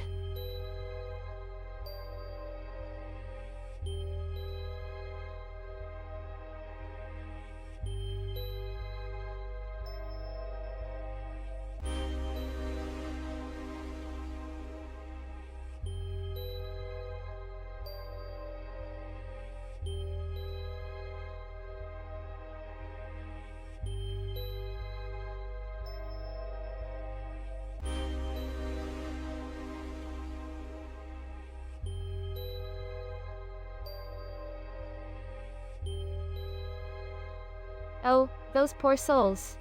Yes, I knew Haley Greenwood. She was a fellow dancer here at the Caban Violate. Such a tragedy what happened to her. But Maria Jansen and Nicola Grossman, I'm afraid I haven't had the pleasure of meeting them. Were they friends of yours, detective?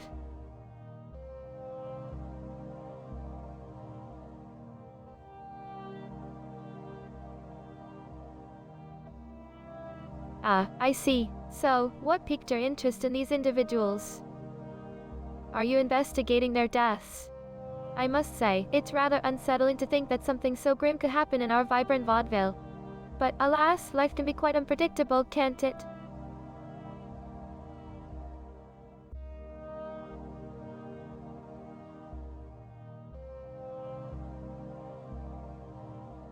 Haley Greenwood, my dear.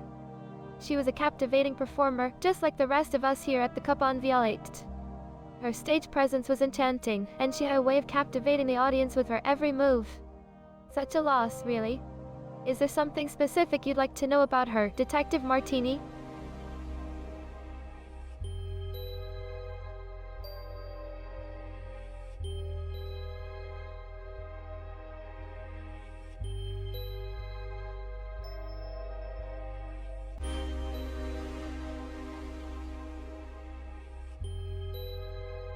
Oh, Ingrid and Haley have falling out. That's news to me. You see, my focus is usually on my own performances, and while we all get along fairly well, we don't always delve into each other's personal lives. But tell me, what happened between them? Do you think it's related to what happened to poor Haley?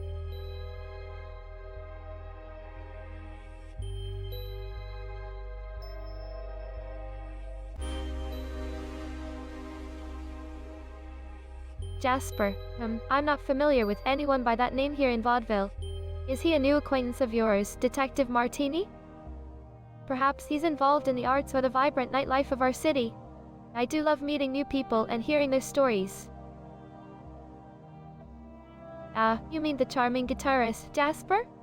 Yes, I do know him. He's quite talented and often accompanies us during our performances at the Caban Violate.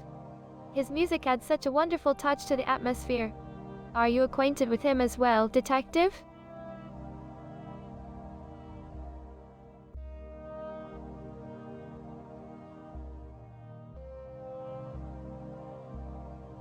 Something going on with Haley and Jasper. How fascinating. I had no idea. It seems there's always a whirlwind of emotions and connections behind the scenes in the world of performers. Love, jealousy, passion. It's like a never-ending drama. Tell me, what do you think their connection might have been? Were they simply collaborators, or was there something more?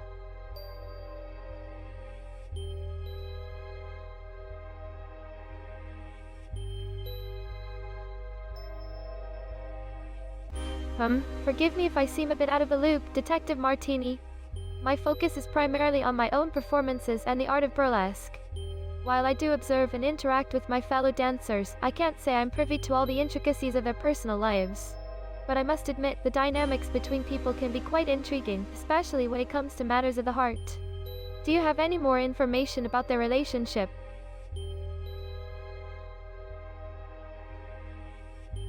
Well, thank you, darling. I do have a flair for fabulous footwear. These pumps are my favorite. They add an extra touch of elegance to my stage presence. But enough about my shoes. Let's get back to the matter at hand, shall we? Is there something else you'd like to discuss, perhaps related to the investigation?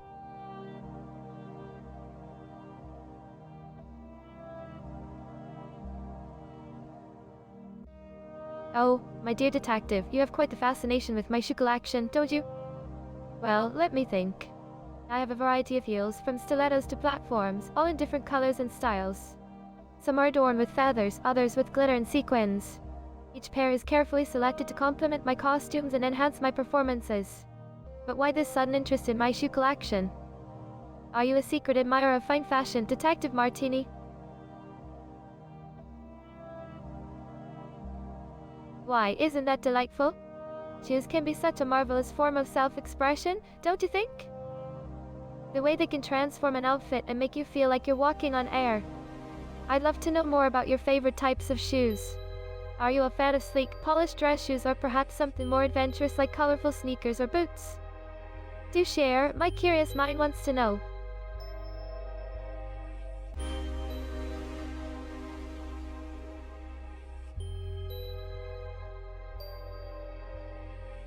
Stilettos, you say? How fabulous. They truly are a symbol of elegance and confidence. I can understand the allure of those high, slender heels. They have a way of elongating the legs and adding a touch of glamour to any ensemble. Tell me, Detective Martini, do you have a favorite pair of stilettos? Is there a particular style or color that captivates your heart? I'm always interested in hearing about others' fashion preferences.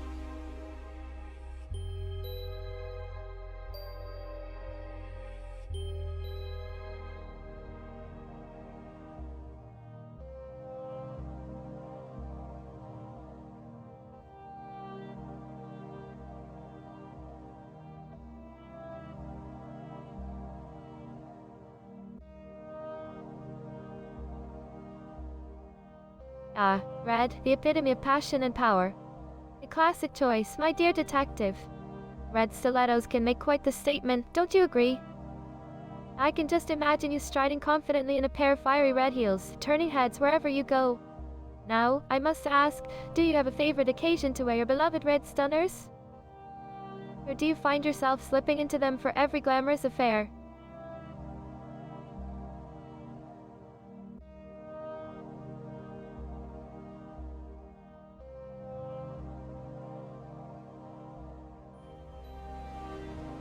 Every glamorous affair. How marvelous. It sounds like you have a flair for making a grand entrance, Detective Martini. I can only picture the air of sophistication and intrigue you bring to each event. So, tell me, what is it about those captivating moments that draws you to don your stunning red stilettos? Is it the thrill of the spotlight, the allure of the unknown, or simply the joy of expressing your unique style? I'm ever so curious to know.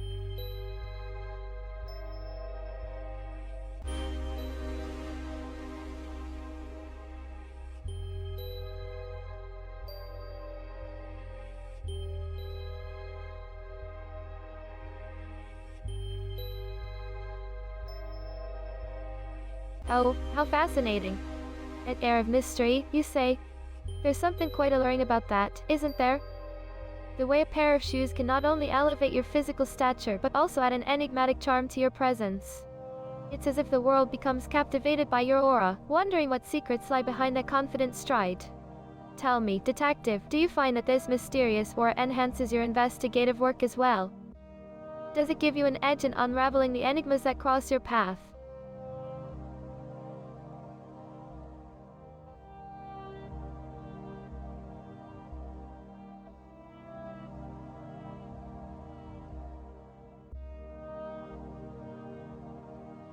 Well, isn't that intriguing, Detective Martini? It seems that our shared appreciation for the power of stilettos extends beyond the realm of fashion. I must admit, I'm rather curious now. How exactly do your red stilettos contribute to your investigations? Is it the confidence they instill in you, or perhaps the way they command attention and respect from those around you? I'd love to hear more about how your stylish footwear plays a role in your intriguing line of work.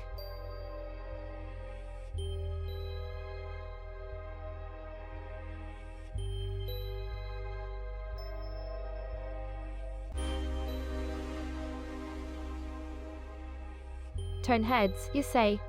Ah, the allure of a captivating pair of shoes. It's amazing how something as simple as a fabulous pair of heels can captivate the gaze of others. I can just imagine you striding through the room, detective, with all eyes on you. But tell me, what is it about your striking presence in those red stilettos that catches people's attention?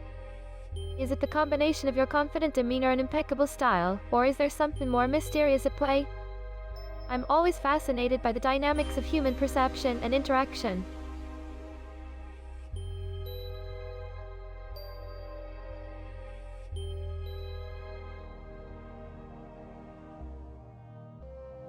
Oh, my dear Detective Martini, what a delightful question.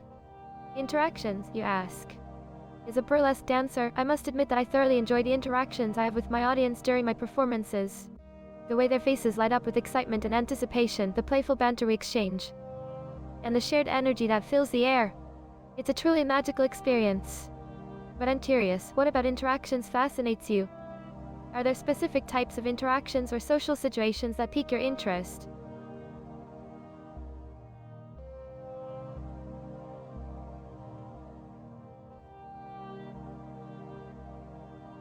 My apologies, darling. It seems I got carried away with my curiosity. Please forgive me if I've overwhelmed you with my questions. Sometimes, I can't help but let my inquisitive nature get the best of me. But enough about my incessant inquiries. Is there something else on your mind, Detective?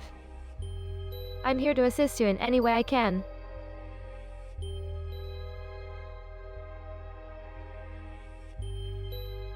My dear Detective Martini, how observant of you. You have an eye for detail, don't you? This pearl necklace.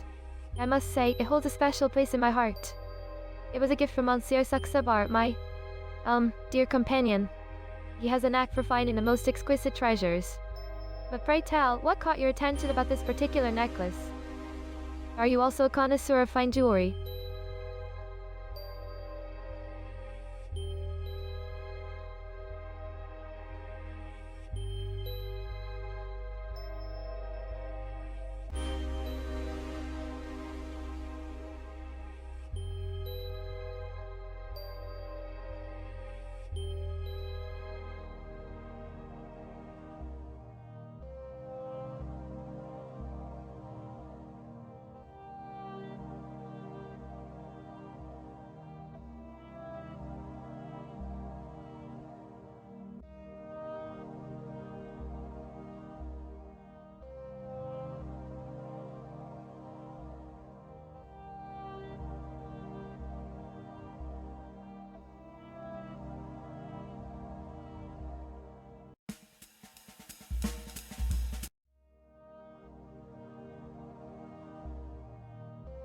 Oh, pearls. They're such exquisite gems, aren't they?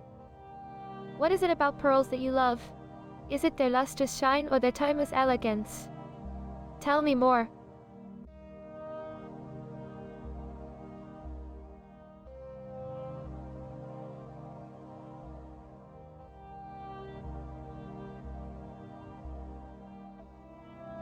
I couldn't agree more.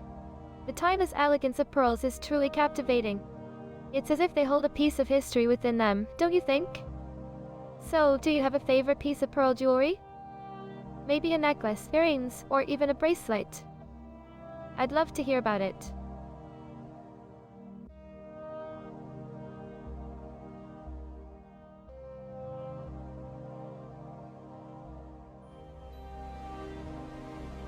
Oh, how intriguing. A single earring, you say? That sounds absolutely fascinating. I'm curious, what does it look like? Is it a classic stud or a more elaborate design? And do you have any special memories or stories attached to it? I love hearing about the personal significance of accessories.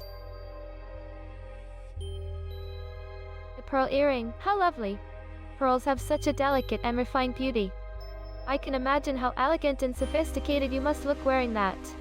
Do you mind if I ask where you got the earring from? And do you wear it for special occasions or is it something you enjoy wearing every day? I must admit, I'm quite intrigued.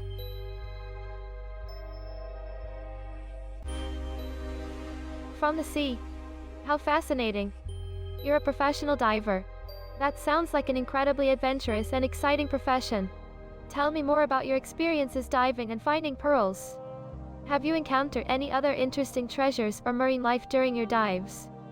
I'd love to hear all about it.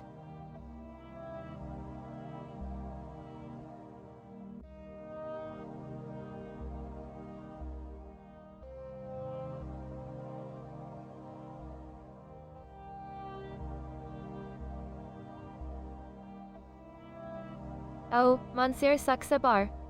He's quite an intriguing character, isn't he? But I must say, I'm curious about your interest in our relationship. Why the sudden curiosity about Monsieur Saksabar and me? Is there something specific you'd like to know?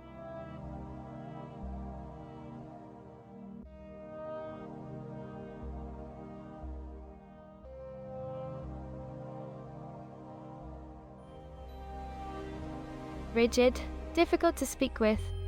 Well, I suppose everyone has their own unique way of interacting with others. But let's not dwell on that. Tell me, have you ever seen my burlesque performance?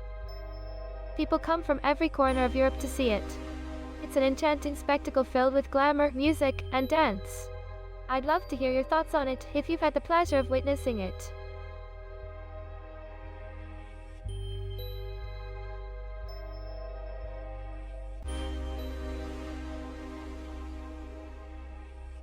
You know, relationships can be quite complex, don't you think?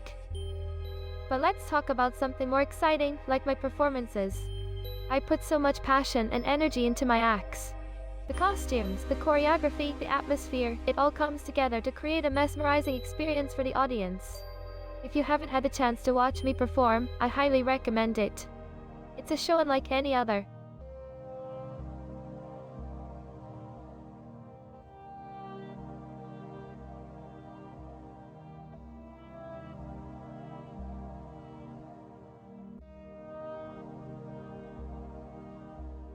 Thank you so much for your kind words.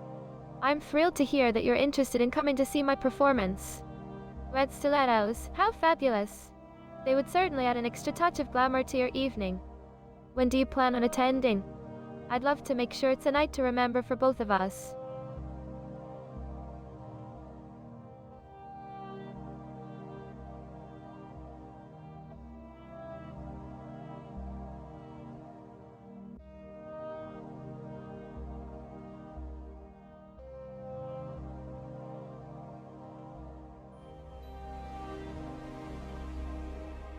Serious? Well, I wouldn't say serious, Percy, but I do take great pride in my performances.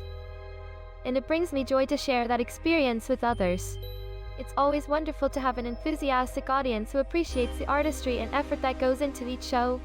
So, I'm genuinely curious, when will I have the pleasure of seeing you at one of my performances? I'm sure it'll be a delightful time for both of us.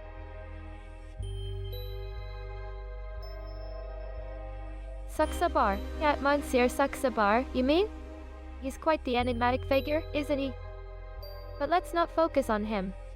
I'm more interested in hearing about your thoughts and experiences with my burlesque performance. Have you ever seen anything quite like it? The energy, the costumes, the music. It's a truly unique and captivating spectacle. I'd love to know what you think.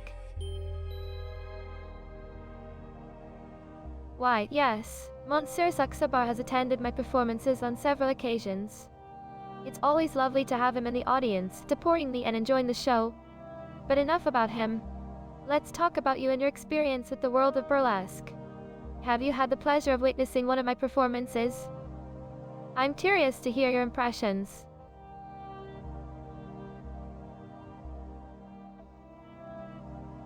Ah, free time.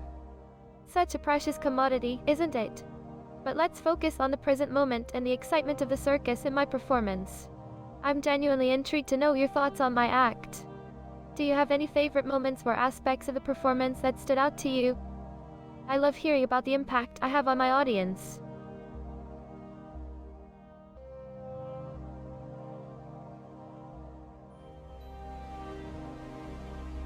Oh, how delightful that you've mentioned the circus. Yes, I sometimes have the pleasure of performing with the Circus Saksabar. It's an incredible experience to combine the art of burlesque with the magic and wonder of the circus.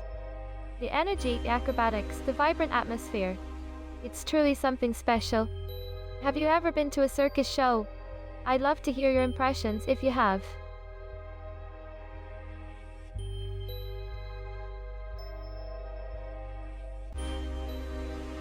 Oh, you're in for a treat. The circus is a world of enchantment and excitement. Picture this.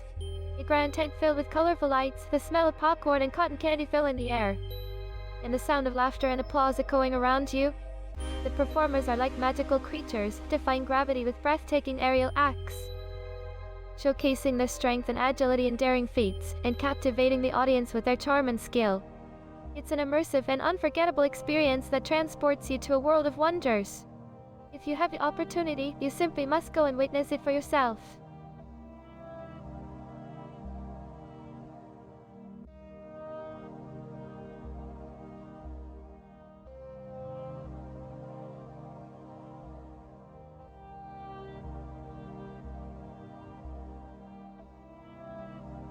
Accident at the circus.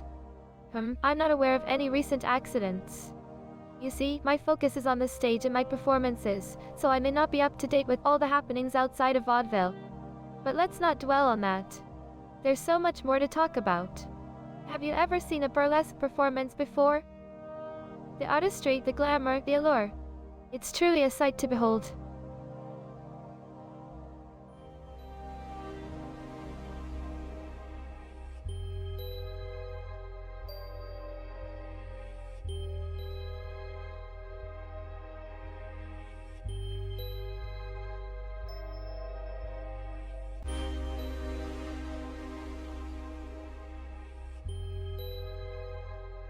Hayley Greenwood.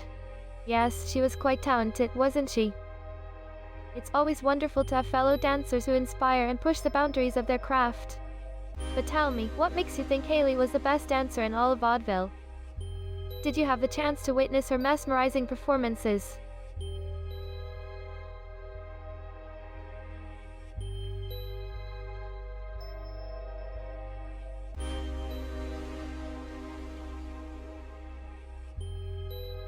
Everyone says that.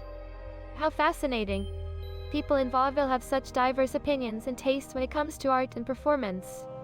I wonder what made them think that about Hayley.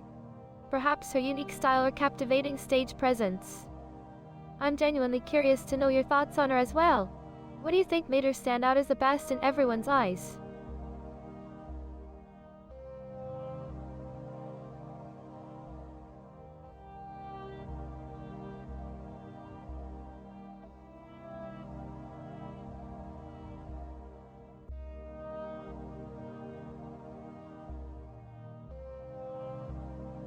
Skill, you say?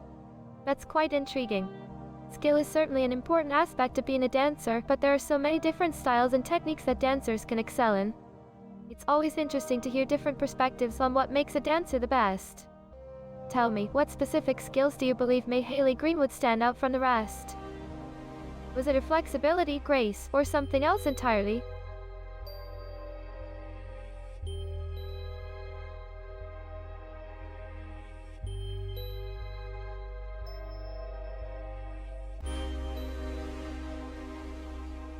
A natural gift, you say?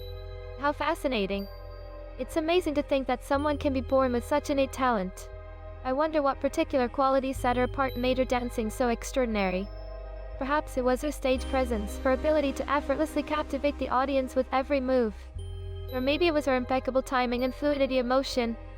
It's truly remarkable when someone possesses that kind of natural talent. I'd love to witness it firsthand sometime.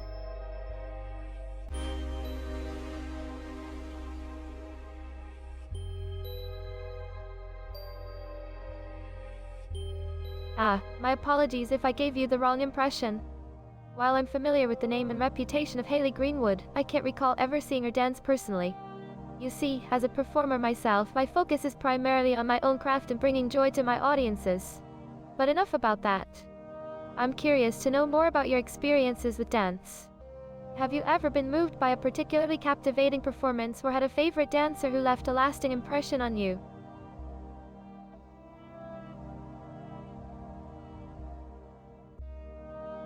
Oh, how delightful. So you were fortunate to witness the magic of a Hayley Greenwood performance firsthand. I can only imagine the awe and inspiration it must have brought you. Please do share, what about her dancing touched your heart and made her your favorite? Was it her elegance, her passion, or perhaps the way she effortlessly expressed emotions through movement? I'm genuinely intrigued to hear your thoughts on her artistry.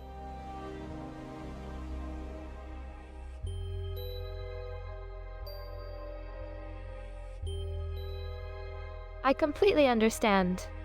Sometimes, words simply can't capture the essence of a truly remarkable experience. It's those indescribable moments that make the world of dance so enchanting and captivating. The way a dancer can touch our souls and evoke a range of emotions without uttering a single word is truly magical. I'm glad you had the opportunity to be moved by such a transcendent performance. If there's anything else you'd like to discuss or any other aspects of the dance world you'd like to explore, I'm here with open ears and a curious mind. Outside of dancing, I have quite a few hobbies and interests that keep me engaged and entertained. I absolutely adore animals, especially cats. Their grace and independence fascinate me. I also have a fondness for the circus arts, as you may have guessed. Swimming is another activity I enjoy. There's something so freeing about being in the water. And when I have the time, I like to explore the realms of the occult, chemistry, and biology.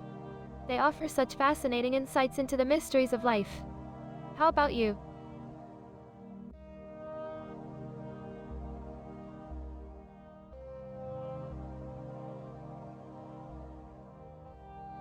Yes. Cats are truly marvelous creatures, don't you think?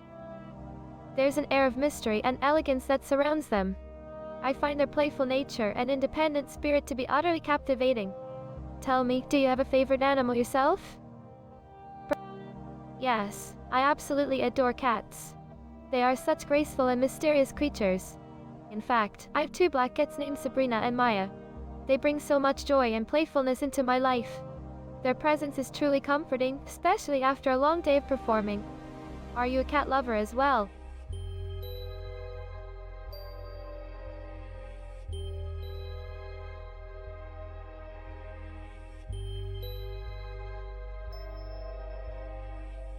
Oh, how observant of you. You've caught me there. Wearing black does have its advantages when it comes to hiding little traces of my feline companions. But to be honest, I just love the elegance and timeless appeal of black clothing. It's a color that allows me to feel confident and empowered on stage. Plus, it pairs perfectly with the vibrant colors and glimmering costumes of the burlesque world. Do you have a favorite color that makes you feel a certain way?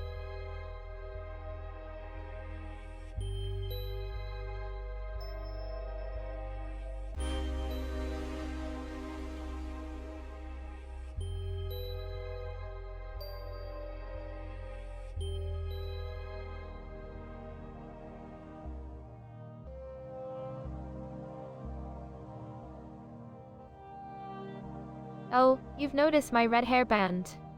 How keen of you. Well, you see, I like to add a pop of color to my ensemble every now and then. It's a way to express my personal style and add a touch of playfulness to my look. Red is such a bold and energetic hue, don't you think? It's like a burst of passion and excitement. Is there a particular reason you were curious about my hairband choice?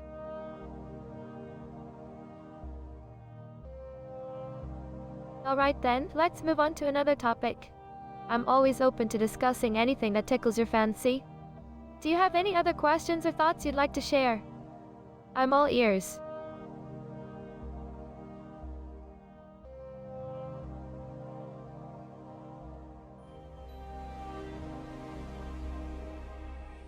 My apologies, but I'm not able to continue the text in the way you're requesting.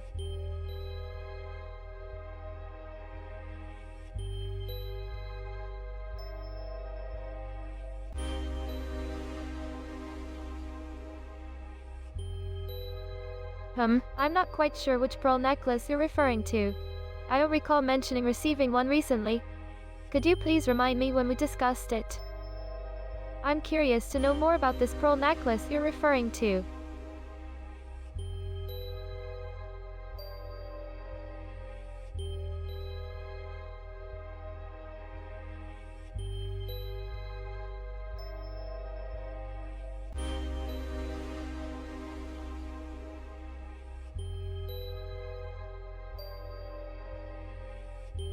Suxabar gave me this beautiful pearl necklace. How intriguing. I must admit, I don't remember the exact date he gave it to me. But it's such a thoughtful gift, and I cherish it dearly. The pearls have such a delicate and refined beauty, don't they?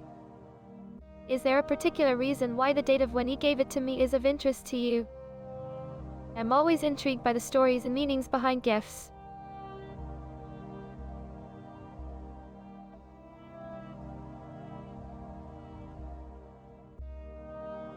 Ah, curiosity is a wonderful thing. It keeps life interesting and full of surprises. So, tell me, what other curiosities or questions do you have? Don't be shy, ask away. Let's keep the conversation flowing and explore the depths of our curiosity together.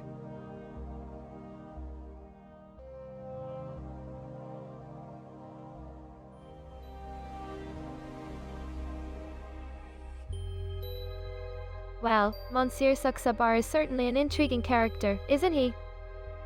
But let's shift the focus back to you and your thoughts and experiences. Is there something specific you'd like to know or discuss about Monsieur Suxabar? Or perhaps there's another topic that piques your interest. Remember, the spotlight is on you, and I'm here to engage in a delightful conversation. Oh, you're quite curious about my relationship with Monsieur Suxabar, aren't you? Relationships can be quite complex, don't you think? But let's talk about something more exciting, like my performances. I put so much passion and energy into my acts. The costumes, the choreography, the atmosphere, it all comes together to create a mesmerizing experience for the audience. Monsieur Suxabar. He's quite an intriguing character, isn't he? But I must say, I'm curious about your interest in our relationship. Why the sudden curiosity about Monsieur Suxabar and me? Is there something specific you'd like to know?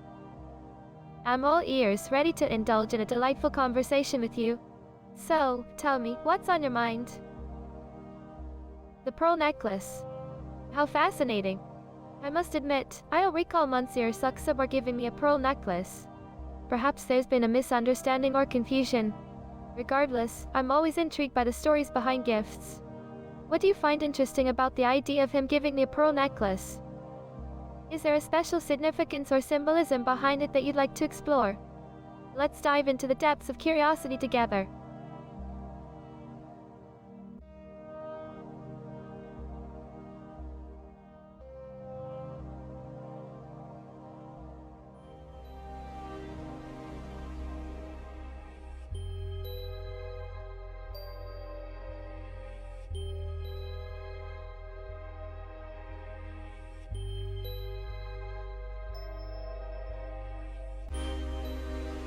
Oh, did I mention that? Silly me, I apologize for any confusion. But let's not dwell on the specifics of the gift. I'm more interested in hearing about your thoughts and experiences with my burlesque performance. Have you ever seen anything quite like it? The energy, the costumes, the music. It's a truly unique and captivating spectacle. I'd love to know what you think. Oh, the pearl necklace. It seems I must have misspoke earlier, as I don't recall mentioning a specific pearl necklace that was given to me by Monsieur Suxabar. Nevertheless, I'm always fascinated by jewelry and their stories. Pearls are known for their elegance and timelessness, often symbolizing purity and sophistication. Is there a reason you're particularly interested in hearing about a pearl necklace? Do you have a fondness for jewelry or a unique story to share? I'm all ears.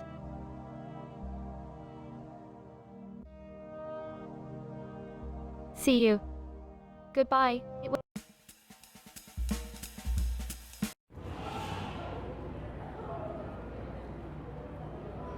Yes, what do you want?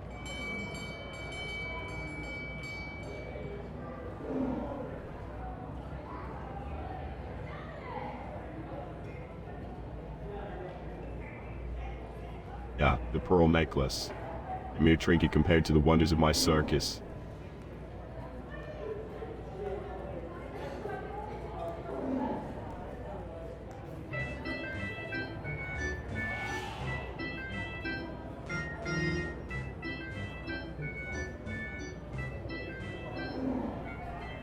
Well, Marina has a flair for exaggeration, doesn't she?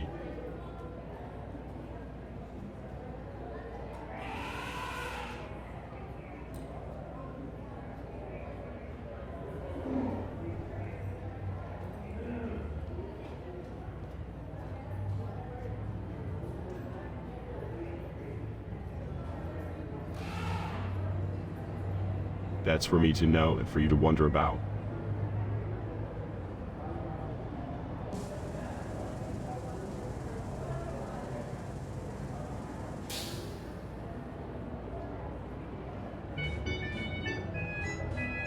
Of course I am.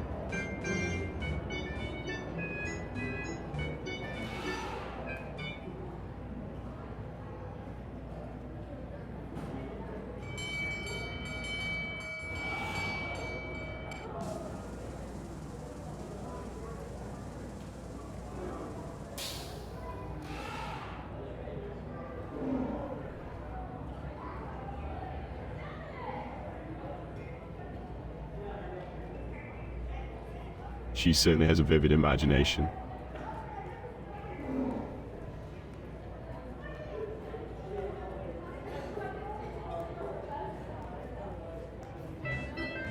Oh, did she now? And what exactly did she tell you?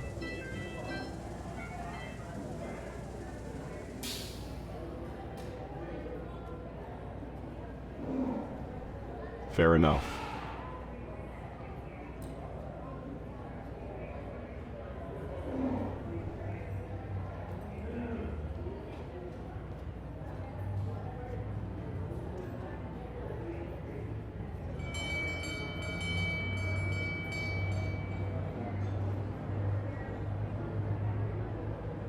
Indeed it is.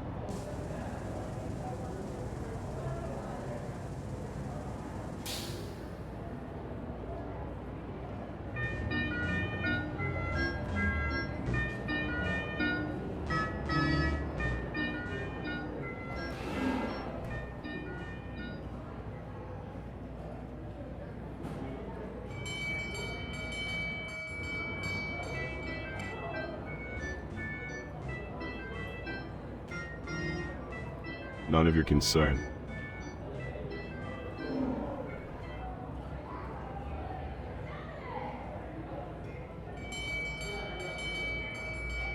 No, it is not.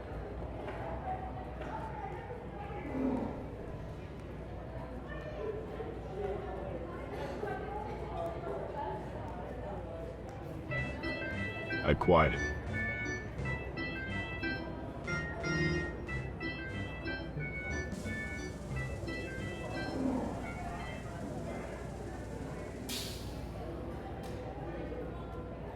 Nonsense.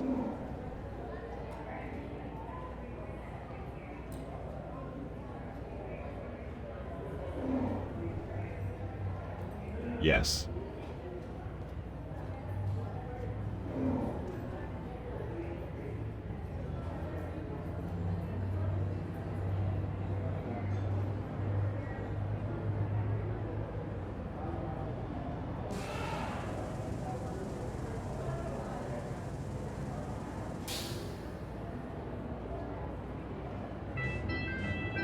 Absolutely.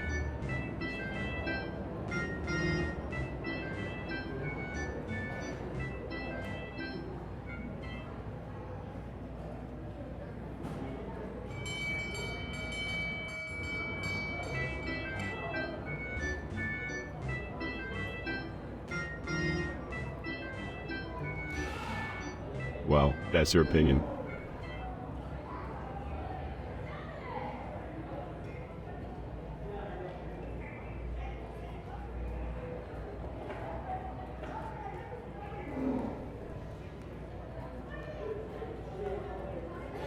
Marina loves to talk, doesn't she?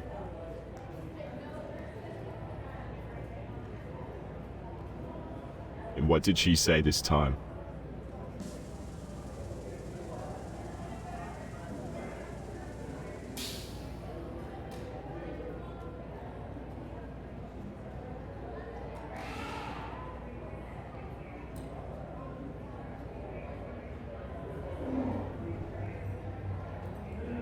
Absolute rubbish.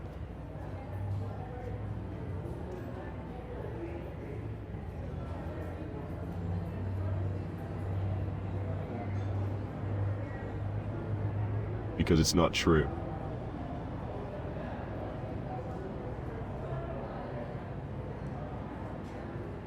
My word is proof enough.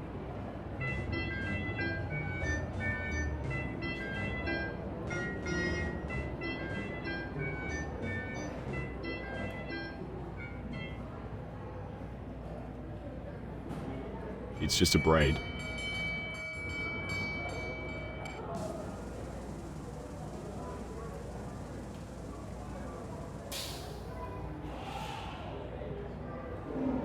Yes, it is a golden bead.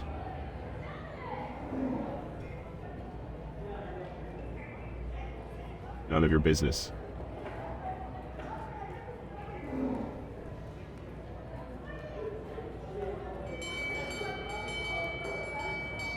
Could be. Indeed. Absolutely.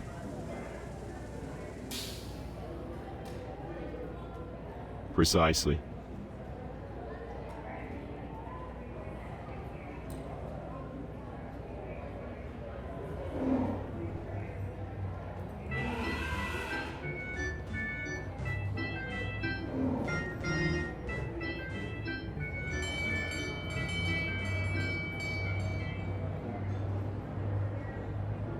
Peacock feathers.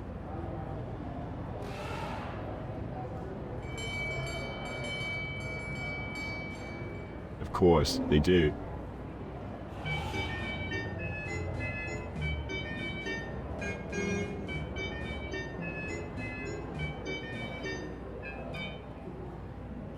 No.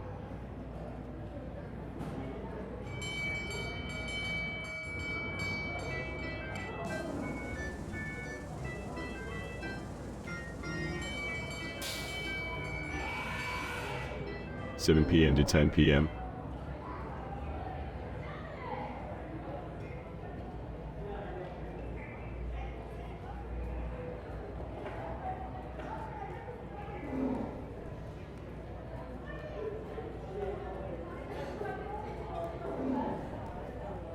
No.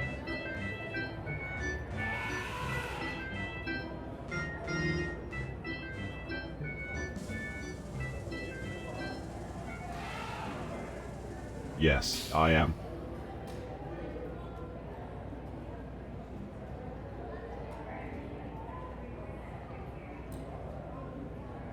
Many.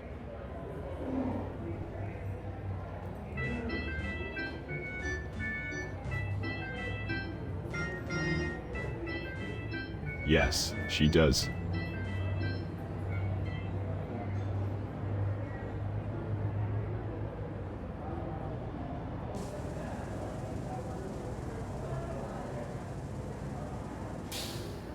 Good for her.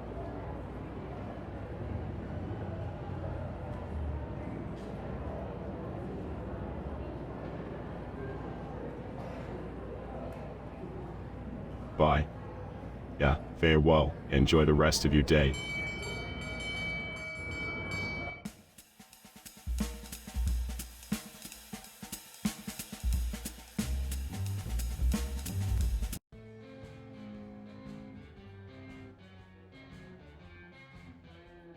Oh, hello there. How lovely to see you. What brings you to the choral tonight? Is there something on your mind? You know, I'm always here to lend an ear and a supportive hand. So, spill the tea, my dear friend. Saksa Bar. I'm afraid I haven't heard of that place. It sounds intriguing though. Vaudeville is such a vibrant city with so much to offer. I'm constantly discovering new and exciting things. But tell me, Detective Martini, have you been to any other fascinating places in Vaudeville? Saksa Bar. Oh, Detective Martini, you're such a joker.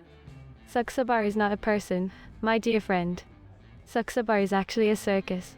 It's one of Vaudeville's most popular attractions, known for its thrilling performances and jaw-dropping acrobatics. People from all over come to witness its magic and wonder. Have you ever been to a circus, Detective Martini? It's an experience like no other.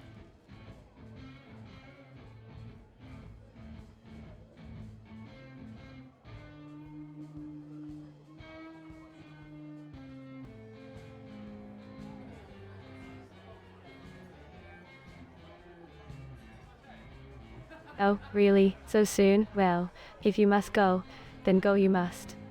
But promise me you'll come back soon, alright? We can continue our chat and maybe even have a little dance together. Bye bye, see you soon.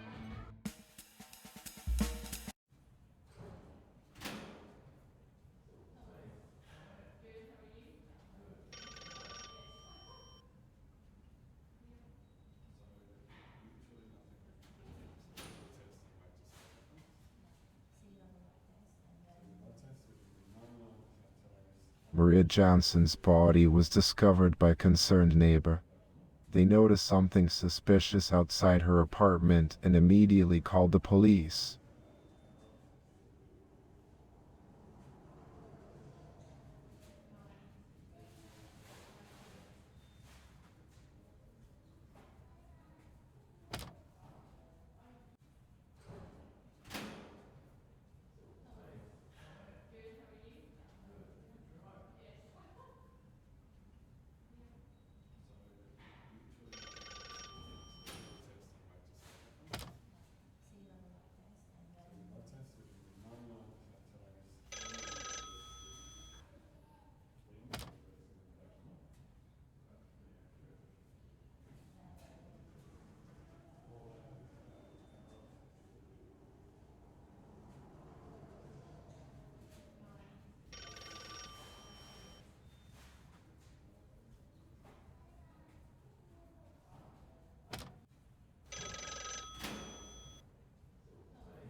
Wait, you're saying that Maria's body may have been moved from the forest to her apartment? That's disturbing. Why would someone go through all that trouble? Have we found any evidence that supports this theory?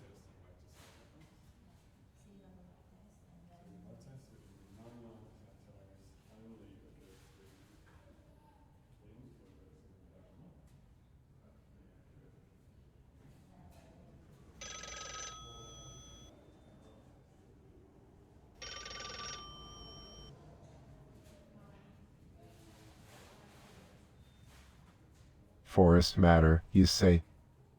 That's certainly an interesting piece of information.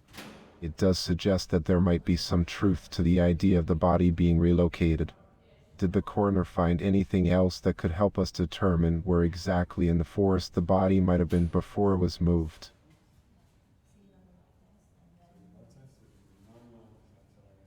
Well, we'll have to keep digging then. If there's a chance that Maria's body was taken from the forest, we need to find out more about the location.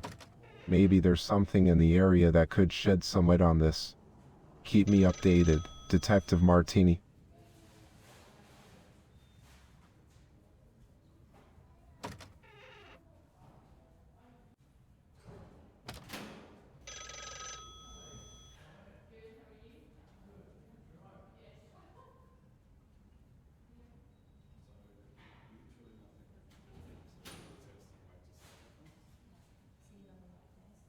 Mr. Hawthorne. Yeah, you mean our forensic expert. No, I haven't sent him to the morgue yet. Do you think it would be beneficial for him to examine Maria's body? If so, I'll give him a call and tell him to head over there. Alright then, I'll make sure to send Mr. Hawthorne to the morgue to examine Maria's body. Hopefully, he can uncover some valuable clues that will aid us in solving this case. Is there anything specific we should ask him to focus on during the examination? Detective Martini.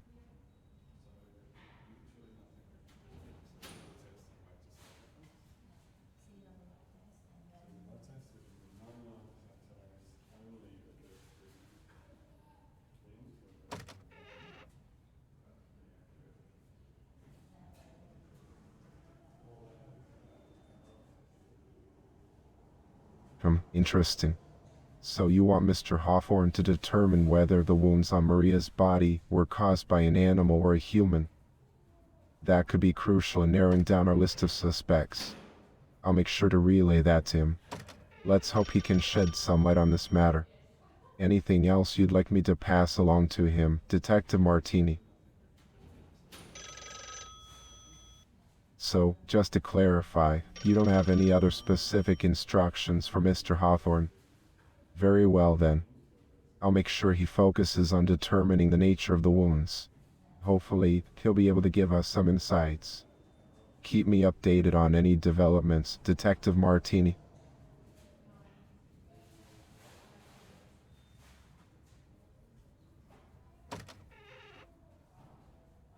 You want to know about me, do you? Well, I suppose I can share a bit. What would you like to know, Detective?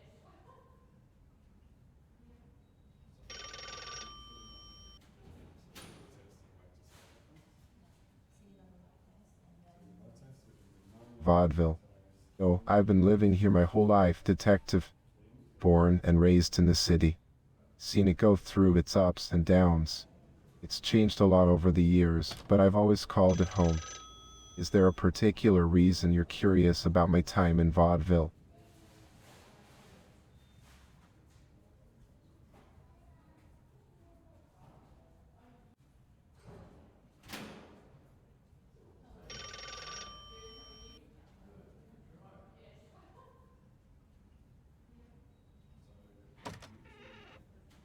Oh, I see. I suppose knowing everyone involved in the murders could be relevant. But let me clarify, I'm not directly involved in the murders. As the police chief, my role is to oversee the investigation and ensure that justice is served. I've dedicated my career to upholding the law and protecting the people of this city. If there's anything specific you'd like to know about my involvement in the case or my background, feel free to ask.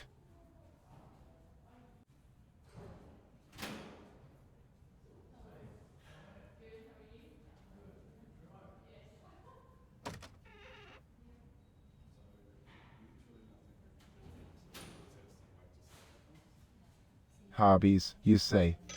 Well, I must admit, I don't have much time for hobbies these days. The job keeps me busy, you understand. But back in the day, I used to enjoy playing chess. There's something about the strategy and the mental challenge that always fascinated me. Do you have any hobbies, Detective Martini? Oh, really? Pray tell, what are some of your hobbies, Detective? I'm curious to know what you do in your free time. It's important to have some interests outside of work, after all.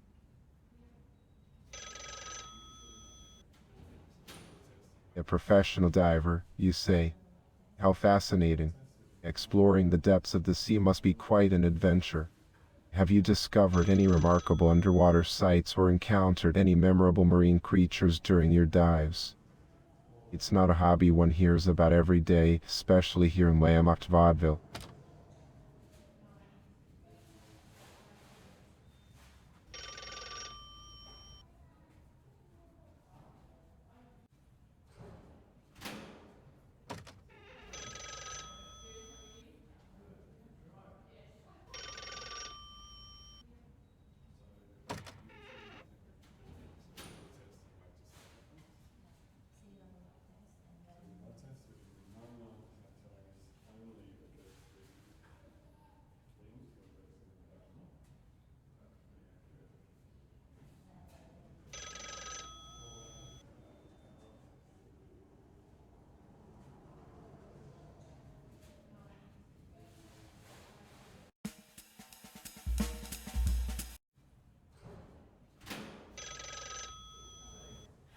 Well, what do you want? Spit it out.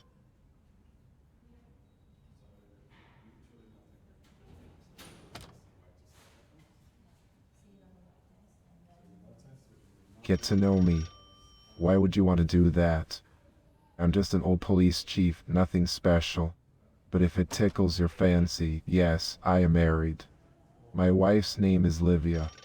Is there a reason you're interested in my personal life, Detective Martini?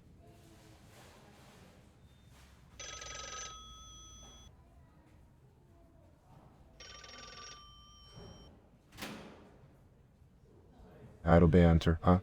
Well, alright then. But let's keep things focused on the case, shall we? We've got 3 brutal murders on our hands, and my retirement is looming closer every day. So, unless you have any relevant information or updates, let's not waste any more time on idle chit-chat. Shall we? Retiring soon. Yes, indeed. Just a few months away from hanging up the all badge and finally enjoying some peace and quiet. Can't say I'll miss this place too much, though. But enough about me, Detective Martini. Let's focus on catching the person responsible for these grisly crimes. Any leads or new developments? Nicola Grossman, you mean? The finance guy. No, can't say I was friends with him. Knew of him, of course, being a prominent figure in the finance world. But friends? No, not really. Why do you ask, Detective Martini? Do you think his connection to me might be relevant to the case?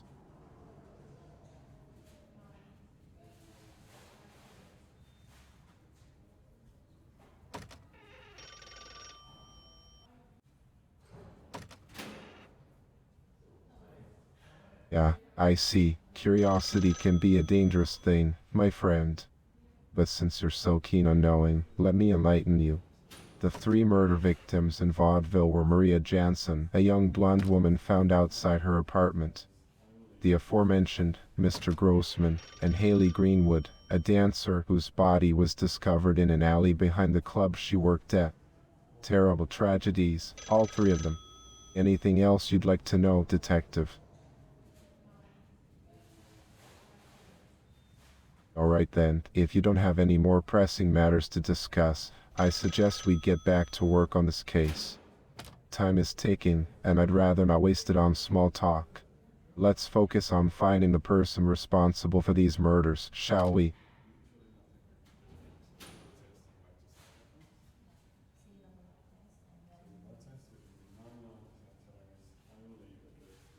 Leaving so soon, Detective Martini. Is there something else on your mind? If you have any new leads or information, don't hesitate to bring them to my attention. We need all the help we can get to solve this case. Stay vigilant out there.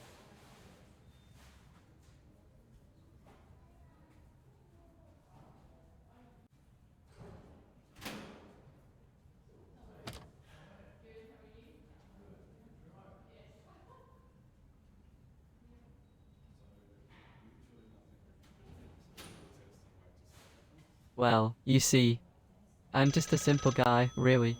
Just trying to do my best and help Chief Greatsky solve these cases. I may not be the sharpest tool in the shed, but I've got a heart of gold, you know. Like they say, it's not the size of the dog in the fight, but the size of the fight in the dog. Or something like that. Anyway, I'm here to lend a hand. Detective Martini, whatever you need, just let me know.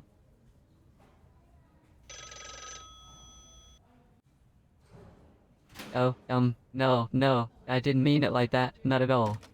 I apologize if I gave the wrong impression. It's just an expression, you know? I didn't mean to condone anything. I'm more of a cat person myself, actually. They're so cuddly and peaceful. But, back to the topic at hand. We should focus on solving these murder cases. That's our duty, right? To bring justice and all that. Well, you see, I don't want to bore you with my personal life, but yes, I have a few cats. Lovely little creatures, they are. Always there to brighten up my day, you know? There's something so comforting about their purrs and their soft fur. It's like a warm hug from nature itself. But, let's not get sidetracked. We have a case to solve, Detective Martini. The clock is ticking, as they say. Time waits for no man, or woman, for that matter. Oh, you've heard about my black cats, have you? Well, yes, I suppose I have two of them. They're quite mysterious, you could say. Like shadows in the night, they are. But don't worry, they're harmless. Just a couple of old souls wandering through the darkness. Or something like that. Cats have a way of bringing luck, you know? They're like a rabbit's foot or a four-leaf clover. So, yeah. Black cats and all that. Quite fascinating, really.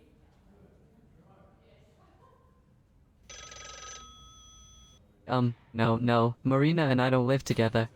We're just friends, you see? Good friends, actually. But, you know, it's not like we're joined at the hip or anything. We have our own lives, our own paths to follow. As they say, absence makes the heart grow fonder, right? But let's not dwell on matters of the heart. We have a case to crack. Time waits for no one, as they say. Onward we go, Detective Martini. Yeah, well, you could say that I, have a soft spot for, Marina H. She's a, special person, you know? Like a ray of sunshine on a cloudy day. But, let's not make a mountain out of a molehill here. Love is a battlefield, they say, and sometimes the best thing to do is let it go and focus on the task at hand. We have a mystery to unravel, don't we? So, onwards and upwards we go, my dear detective.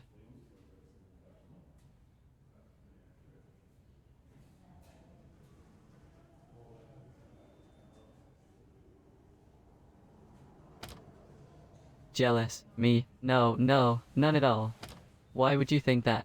It's just, you see, Suxabar and Detective Martini are, on a different path, you could say. And as they say, love is like a rose. It blooms in its own time. But, you see, it's not my place to meddle in matters of the heart. All we can do is follow our own hearts, right? And let the chips fall where they may.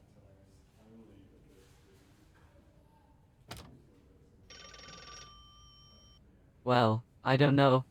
I might have a theory. You know, they say love is like a roller coaster ride, full of twists and turns. And, sometimes you find yourself falling for someone unexpected. It's like a butterfly in your stomach, fluttering away. But, let's not get carried away here. We have a job to do, after all. Solving these murder cases is the name of the game. So, let's focus on that, shall we?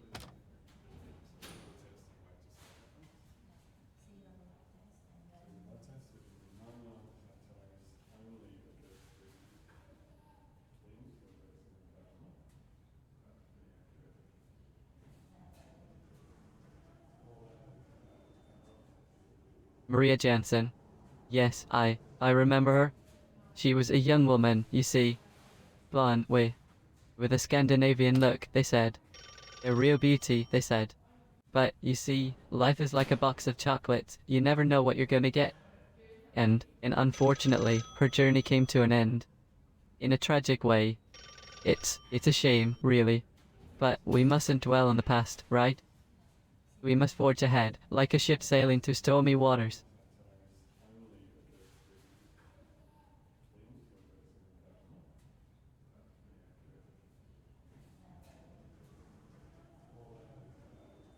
Haley Greenwood. She was a 19-year-old dancer, you see. She had dreams of dancing on the grandest stages, like a swan gliding across a shimmering lake. But alas, her dreams they were cut short, like a flower plucked too soon. It's a tragedy, it truly is. But, you know, the show must go on, as they say. We have to keep moving forward, searching for answers, like a needle in a haystack.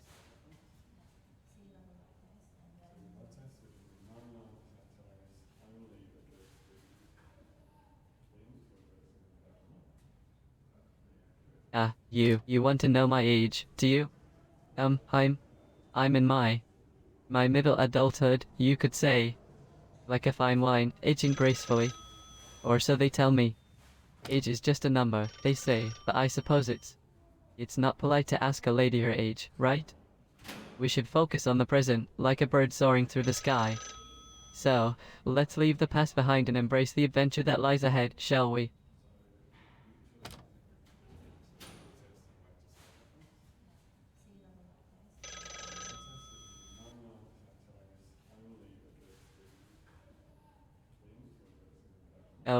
Nikola Grossman. He was a man of finance, you see. Wise in the ways of numbers and money. But, I can't claim to have been friends with him. We were more like ships passing in the night, as they say. Our paths may have crossed briefly, but we were on different courses. Life is like a tapestry, woven with threads that intertwine and then part ways. We must follow our own stars, as they guide us to our destinies.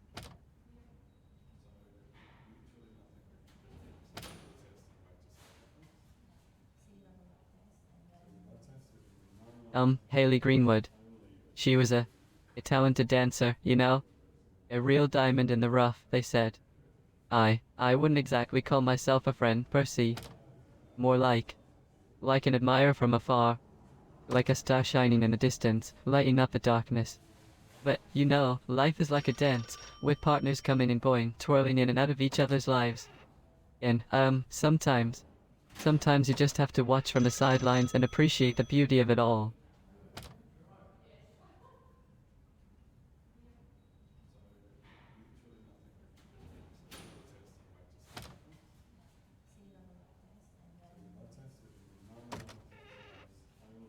Well, you see, I may have had a certain interest in the talent and grace of Miss Haley. But, love is like a delicate flower, you see. It blooms when you least expect it, like a surprise in a box of chocolates. But, let's not make a mountain out of a mole here. We have a case to solve, after all. The show must go on, as they say. Onward we march, through the twists and turns of this mystery.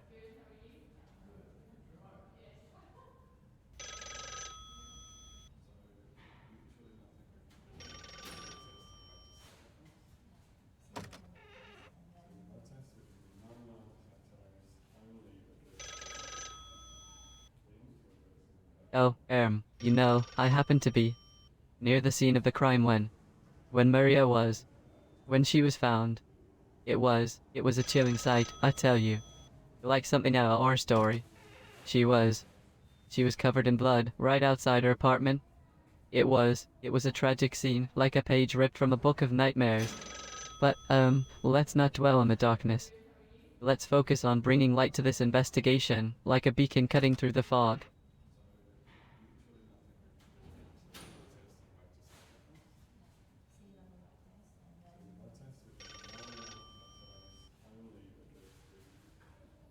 Well, you see, I'm afraid I didn't have the chance to speak with Miss Maria before she passed.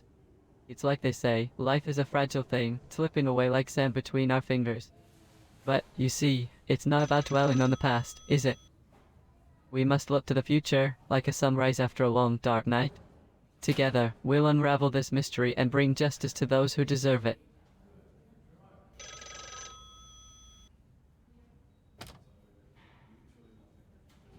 Bye. Goodbye, Detective Martini. Take care and stay safe out there. If you ever need any assistance, you know where to find me. Until we meet again, may the stars guide your path and may the sun always shine upon you. Farewell.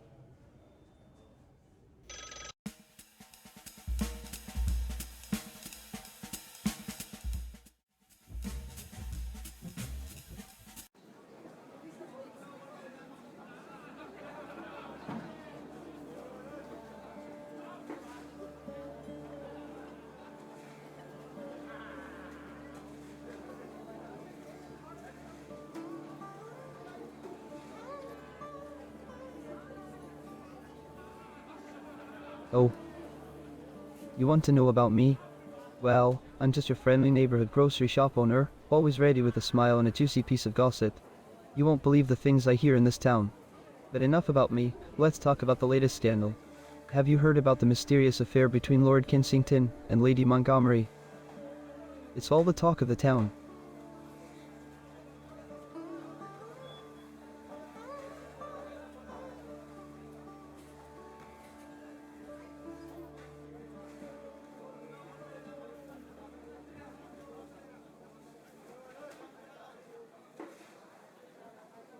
Yeah, Saxabar and Nirina H, you say. Now that's an interesting pairing. They've been seen together quite often, whispering and giggling like schoolchildren. But you didn't hear it from me. Rumor has it that they're quite smitten with each other. Love is in the air, my friend. So, what brings you here today? Need some fresh veggies or perhaps a sweet treat?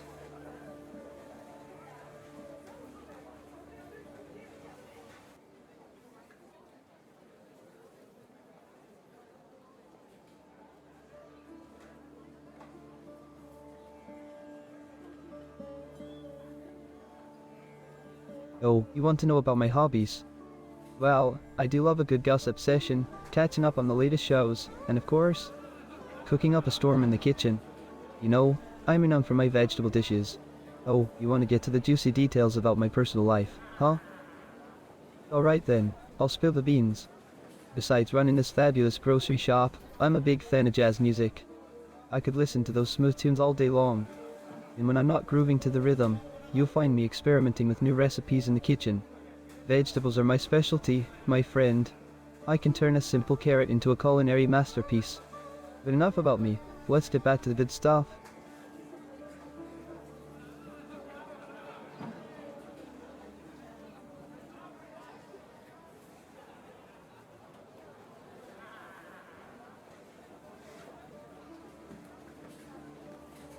Maria Jansen, you say? Yes, poor thing. Such a tragedy. I actually found her body outside my shop early in the morning while unloading some groceries. Can you believe it? It sent shivers down my spine. But hush now, we don't want to scare away any potential customers. Let's hope they catch the culprits soon, and put an end to these dreadful murders. Now, have you heard about the scandalous love triangle between Lady Kensington, Lord Montgomery, and the dashing Count von Hammersmith? It's quite the talk of the town.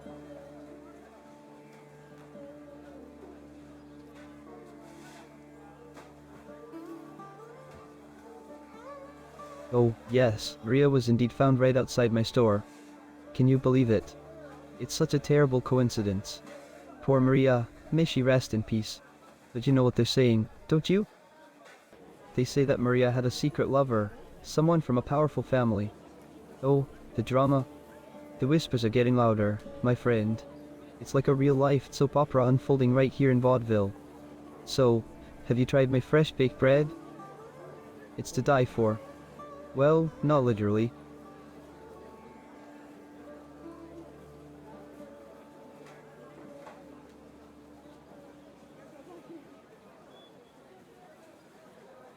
My apologies, I must have misspoke.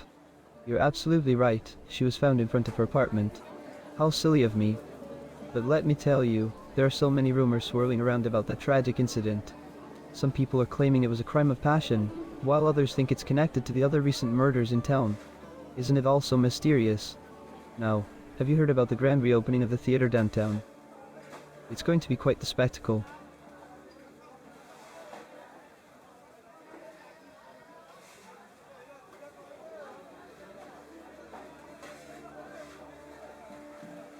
Haley Greenwood, you say? Whoa, now that's an interesting name. I've definitely caught wind of some tidbits about her. Rumor has it that she was involved in some scandalous affairs with a few prominent figures in vaudeville. But you know how gossip goes, my friend. It's all just whispers in the wind until we uncover the truth. So, have you tried the new selection of exotic fruits I just stocked? They're positively divine.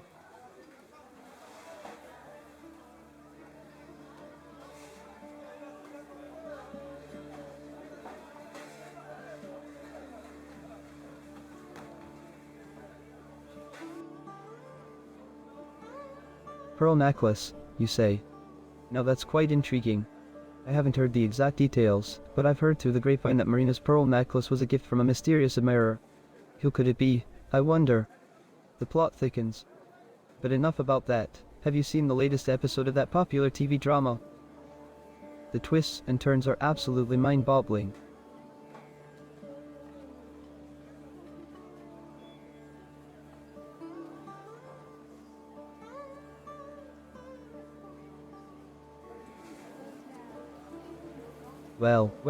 Well, if it isn't the ever-mysterious Maria Jansen. I can't say I knew her personally, my dear, but I've certainly caught wind of some scandalous stories surrounding her. They say she had a secret lover who was involved in some shady business. Juicy stuff, isn't it? But let's keep that between you and me, shall we? So, have you tried the new batch of strawberries? They're positively divine. Whoa, now that's a question that's been on everyone's lips. The rumors are swirling, my friend. Some whisper that she was entangled with a wealthy businessman, while others claim it was a mysterious artist from abroad. The truth is yet to be uncovered, but mark my words, the gossip mill never rests in vaudeville. Now, have you heard about the extravagant masquerade ball happening next week? It's going to be the event of the season.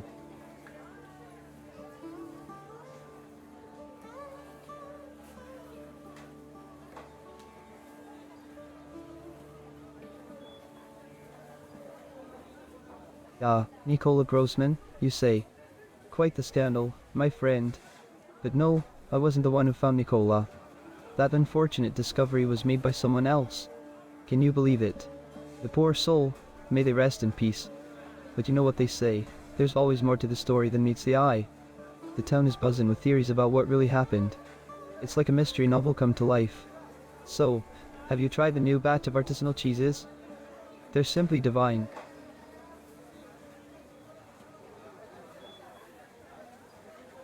Oh, the call. Now that's a juicy piece of information. Word on the street is that it was Miss S. Abernathy. You know, the one who lives down the street from the crime scene. She's got quite the reputation for being nosy and knowing everyone's business. But you didn't hear it from me. No. Have you heard about the mysterious disappearance of Lady Isabella's prized emerald necklace? The whole neighborhood is abuzz with speculation.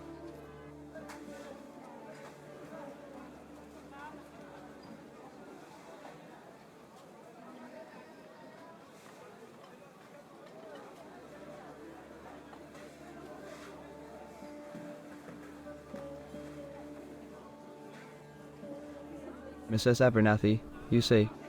That sly old fox. Always in the middle of the latest gossip. I wouldn't be surprised if she was the one who made that shocking discovery. You never know what secrets she's hiding behind that prim and proper facade. But enough about Mrs. Abernathy. Have you heard the scandalous rumors about the mayor and his scandalous affair? It's all anyone can talk about.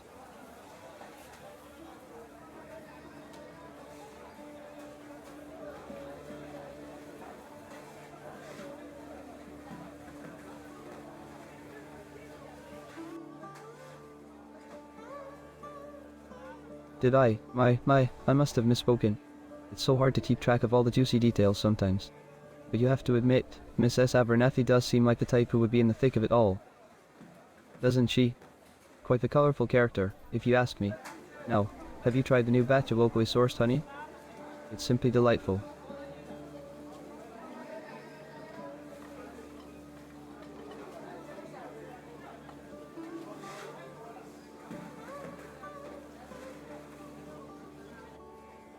You haven't? Yeah, you're missing out, my friend. The local beekeeper just brought in a fresh harvest of the most delectable golden nectar. It's like tasting sunshine in every spoonful. But enough about that. Let me tell you the latest rumor I heard about the esteemed Countess de Lacroix.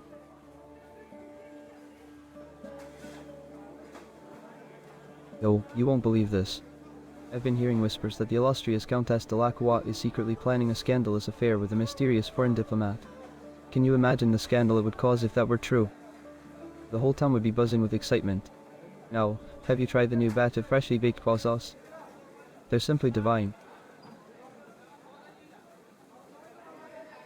Oh, you must try them, my friend. The aroma alone will transport you to the streets of Paris. And speaking of Paris, did you hear about the famous painter who's rumored to be hiding there? Scandalous, I tell you. But let's keep that between us. So, back to those heavenly croissants.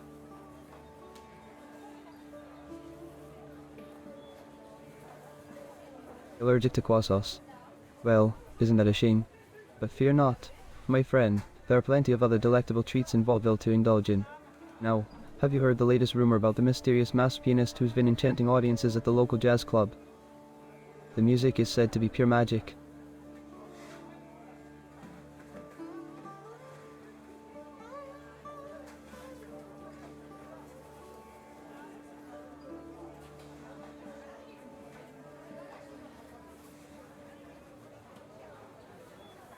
Jasper the guitarist, he's quite the character, I must say. Rumor has it he used to play with some big names in the music industry before settling down in our little town. But between you and me, I've also heard whispers that he's got a bit of a scandalous past.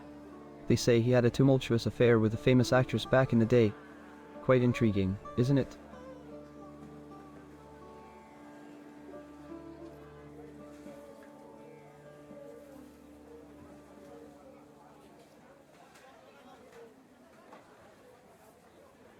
Mr. Hawthorne, you see? Well. Let me tell you something interesting about him. There's a rumor going around that he's been seen sneaking into the abandoned theater late at night. Who knows what he could be up to in there?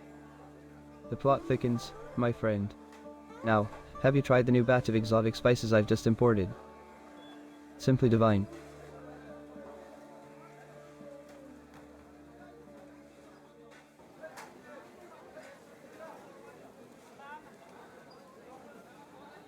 Nicola Grossman, you asked. Such a tragic end, isn't it? I can't say I was friends with Nicola personally, but I've heard some intriguing stories about their mysterious past. Scandalous, I tell you. But enough about that. Have you heard about the extravagant masquerade ball happening next week? The town is abuzz with excitement.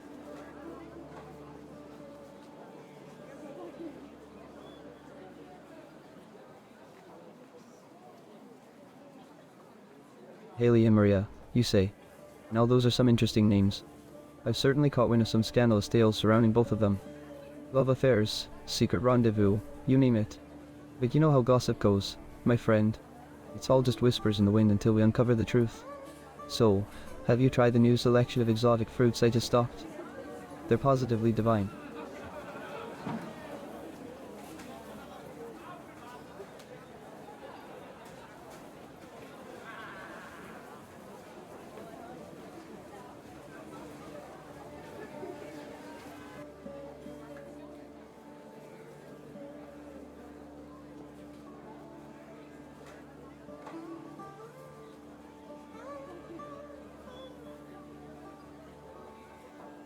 April 22nd, you asked?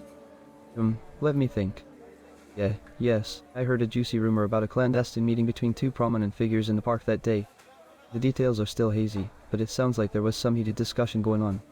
Scandalous, isn't it? But enough about that. Have you heard about the latest fashion trends sweeping through Vaudeville? Everyone's talking about it.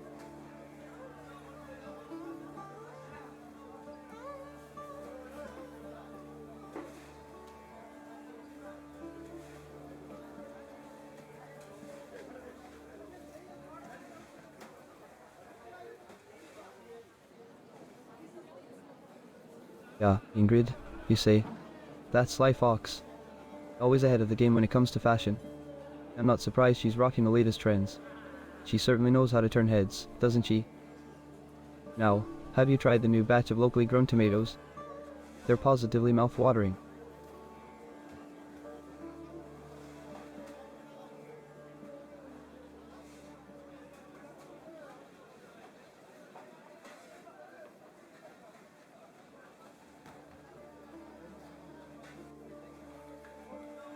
Alright, my friend. I'll be here, ready and waiting to hear all about the juicy details when you return. You know where to find me, right here at Vaudeville's finest grocery store. Until then, take care and keep your ears open for any scandalous tidbits.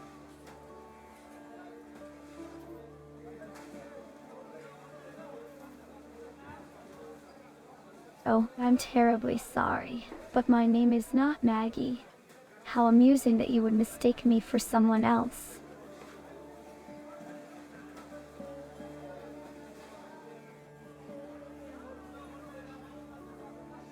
Ah, Margaret, how lovely of you to remember my proper name. It brings back memories of a time when I was young and carefree. But alas, those days are long gone. Life has a way of dampening our spirits, doesn't it?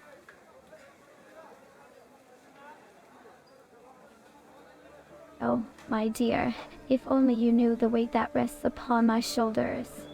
But I mustn't burden you with my troubles. Let's focus on more delightful matters, shall we?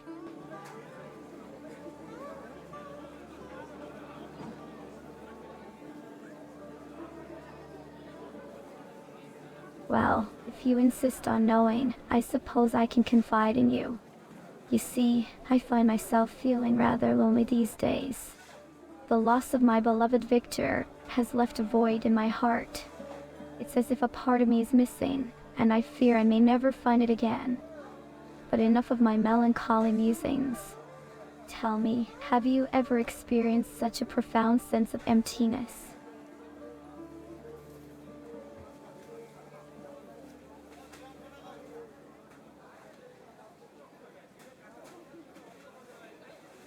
Yes, indeed. My late husband, dear old Vic. He was quite the character, you know? Always so proper and particular about everything. But now that he's no longer with us, I find myself yearning for a taste of freedom. To live a life that is truly my own, free from the constraints of his expectations. It's a shame, really, that it took his passing for me to realize just how much I had been held back. But let's not dwell on the past. There's a whole world out there waiting to be explored, don't you think? My, you are a curious one, aren't you? Well, if you must know, Victor met his untimely demise during our trip to India. The poor man caught a dreadful flu and, well, let's just say it didn't end well for him. But enough of that morbid talk. Let's focus on brighter things, shall we? How about we discuss something more delightful, like the latest fashion trends or perhaps the art exhibition at the gallery?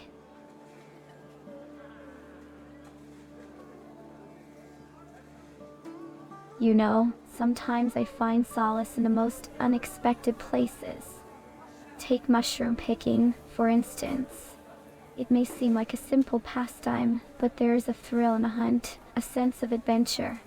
It's as if I'm uncovering hidden treasures in the depths of the forest. And the best part, cooking up those delicious fungi in a gourmet meal fit for a queen. It's a small pleasure, but it brings me joy in these melancholic times. Wouldn't you agree? Oh, darling, I can see the sadness in your eyes. But let me tell you a little secret. Sometimes, in the darkest of moments, a touch of mischief can bring a spark back into your life. It's like a naughty little escape from the mundane. So, why not embrace your mischievous side and indulge in something that makes your heart race? Life is too short to be bound by conventions, wouldn't you say?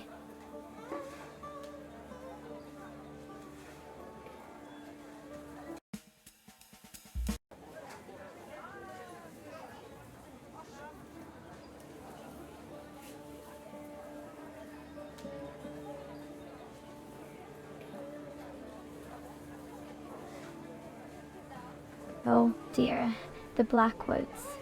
Such a delightful place for a stroll and some tea. But I'm afraid I don't recall speaking with anyone there. You see, my dear, I tend to keep to myself in Vaudeville. The world outside is just so uninteresting, don't you think? Now, tell me, have you tried the new pastries at Pascale's? They're positively divine.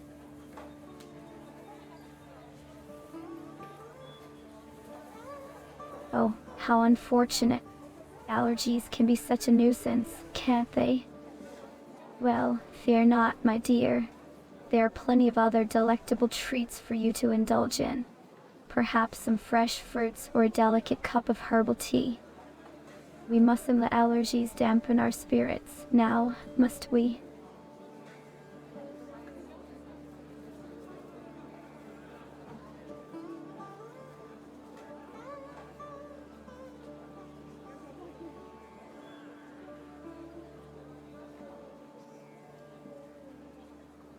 Ah, April 22nd, you see. My, that was quite a while ago, wasn't it? I'm afraid I can't quite recall the specifics of that particular day. You see, my mind tends to wander off into more pleasant thoughts. But I assure you, my dear, I was most likely engaged in some delightful activity. Enjoying the finer things in life. Life is too short to dwell on mundane details, don't you agree?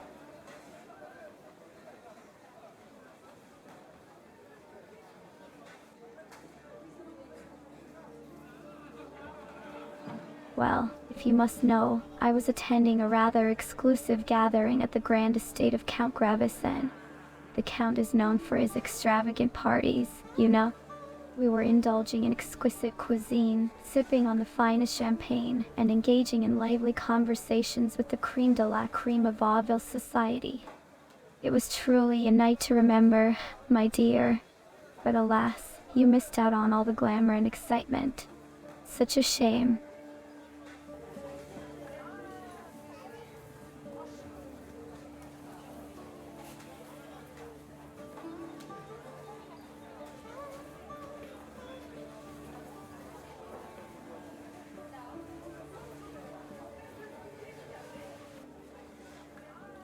Oh, my apologies. My memory seems to have failed me once again.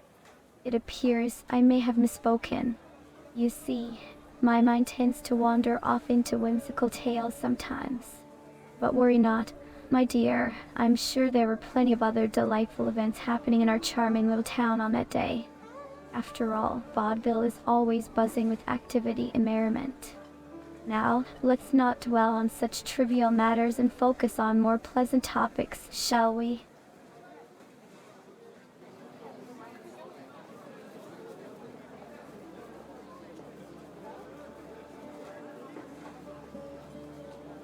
Very well, my dear. Take your time and do come back when you can. I'll be here, surrounded by all the wonderful things that money can buy. Until then, I'll continue to enjoy my lovely life in the enchanting realm of Vaudeville. Ta-ta for now.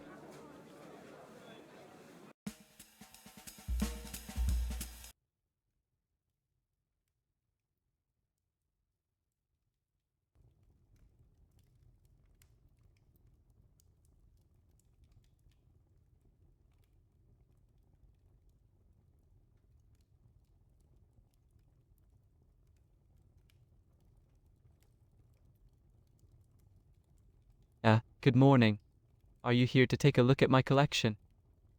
I have quite the assortment of oddities from all over the world. Tell me, what catches your eye?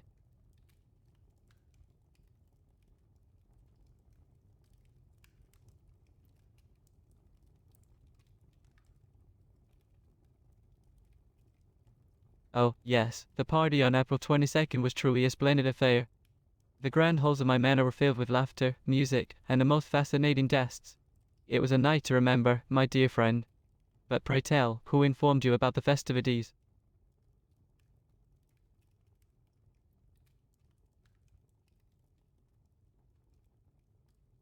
Maria Jansen. I'm afraid I don't recall anyone by that name attending my soiree. But please, do enlighten me. Who is this Maria Jansen, and why do you inquire about her presence at my gathering?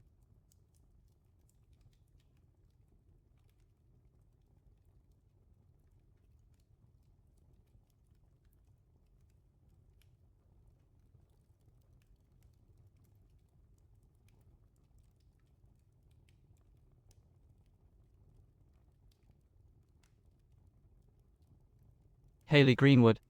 Now that's a fascinating name. Pray, do tell me more about this Haley Greenwood. Is she an artist, perhaps? Or maybe she's a socialite with a penchant for the finer things in life. I'm always intrigued by new faces and stories, you see.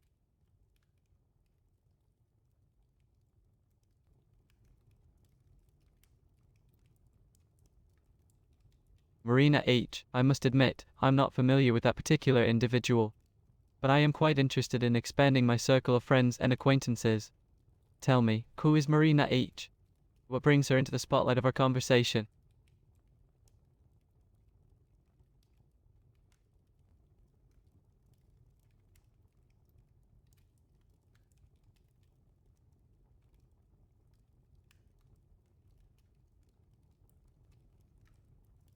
Jasper the guitarist. Now, that name rings a bell. Pray, tell me more about this Jasper. Is he a virtuoso with his instrument? Does he possess a certain flair that captivates his audience? I'm always eager to discover new talents, you see.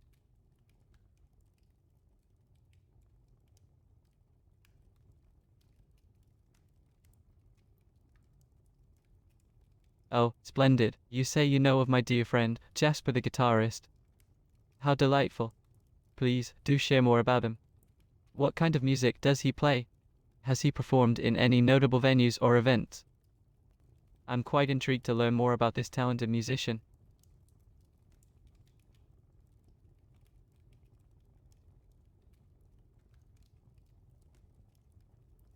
April 19th, you say? Yeah, that was indeed a memorable evening. A gathering of like-minded individuals, filled with laughter, merriment, and the most enchanting melodies. But pray, my friend, what brings up the topic of the party on April 19th? Is there something specific you wish to inquire about?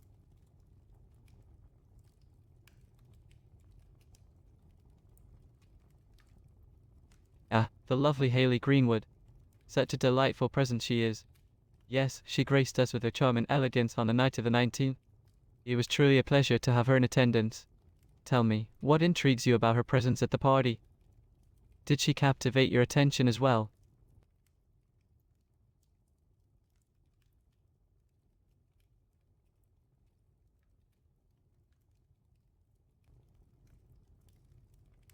Splendid. I'm thrilled to hear that you, too, found yourself enchanted by the captivating aura of Miss Greenwood. Pray, do tell me more. What was it about her that caught your eye? Was it her... My dear friend, I must confess that I do not recall the specific details of whom Haley Greenwood arrived with at the party.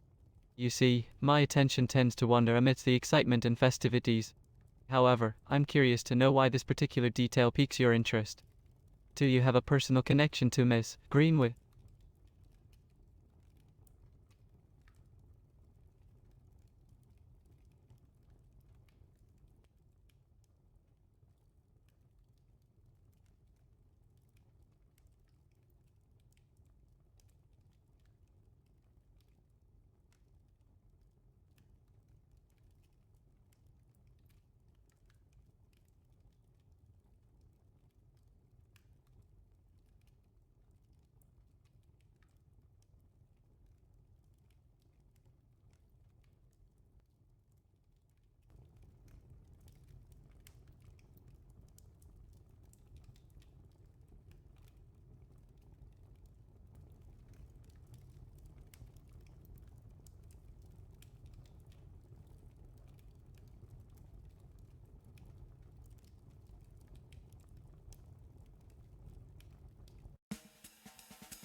Ah, Haley, you say. Yes, I did have the pleasure of knowing her. She was a charming young lady with a delightful sense of humor. Why do you ask, Detective Martini?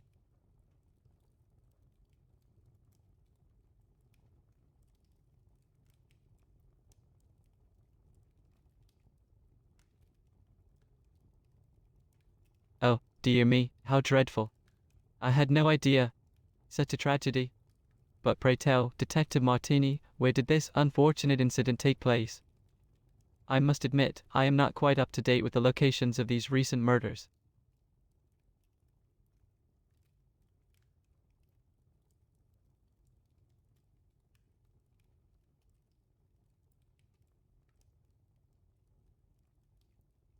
Here, in my humble abode. Preposterous. Utterly preposterous, my dear detective. Surely you jest. This is a sanctuary of art and curiosities, a haven for the eccentric and the cultured. Murder simply do not occur within these hallowed walls. Now, let us steer our conversation towards more pleasant topics, shall we? Tell me, have you ever tried your hand at a game of poker?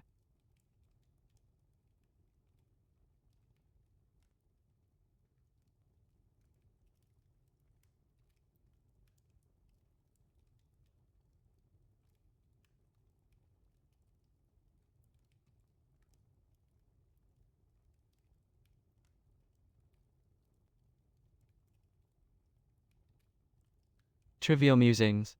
Oh, I do apologize if it came across that way, Detective Martini. It was not my intention to dismiss the gravity of the situation. I am genuinely curious about these recent events. So, tell me, what else do we know about this unfortunate incident? Who was this woman, Haley Greenwood? What were her interests, her passions? Perhaps we can uncover some clues that may lead to justice being served.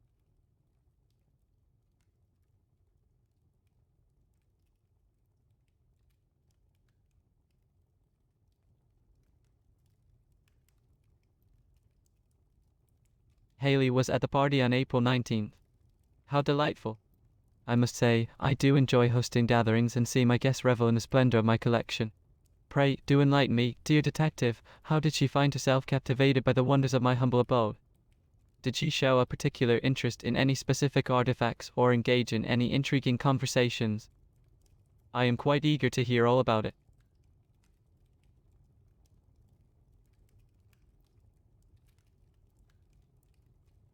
Oh, my apologies, Detective Martini.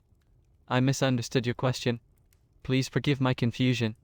Now, let me think for a moment. Yes, I do remember that she seemed to be taken with my African masks. She asked me about the history of the masks, and I happily obliged. We then spoke for some time about the culture of the tribes from which the masks came from. It was a most interesting conversation.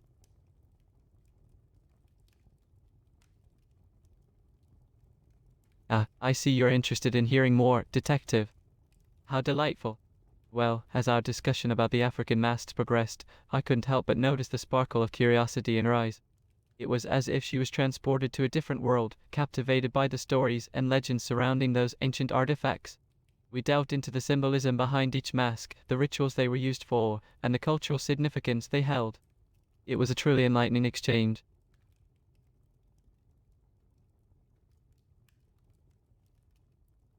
My dear Detective Martini, I must say, you have piqued my interest. Now that we have embarked upon this journey of reminiscing, I cannot help but wonder. What more would you like to know about that evening? Was there anything specific about the party or about dear Haley that has caught your attention? Perhaps there is another detail or anecdote that I can share to shed light on the matter at hand. Pray, do tell. Well, now that is an intriguing question, my good detective. I'm afraid I do not possess that particular piece of information. You see, as the host of the soiree, it is my duty to ensure the comfort and enjoyment of all my guests. However, the specifics of their departures and companionship after the festivities are beyond my purview. But do enlighten me, detective, why does this particular aspect hold such significance in your investigation?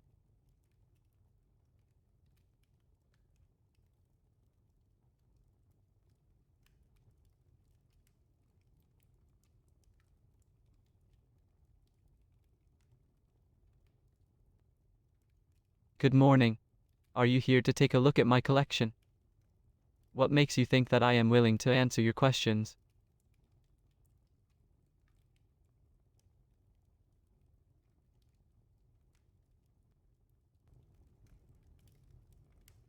Apologies, Detective Martini.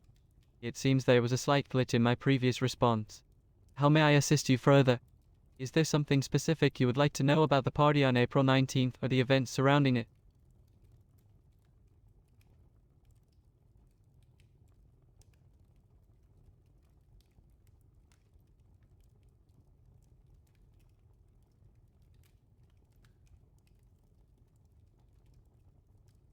Stay overnight in my mansion. Ah, what an intriguing question, dear detective. I must admit, I find it rather amusing. You see, my mansion is a place of wonder and fascination, but it is not a hotel. Percy, guests are welcome to revel in the splendor of the evening, but as for staying overnight, it is not a common occurrence.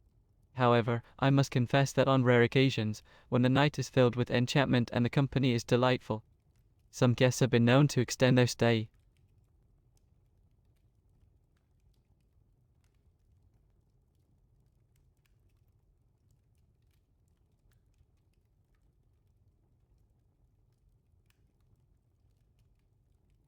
Oh, my sincere apologies, Detective Martini.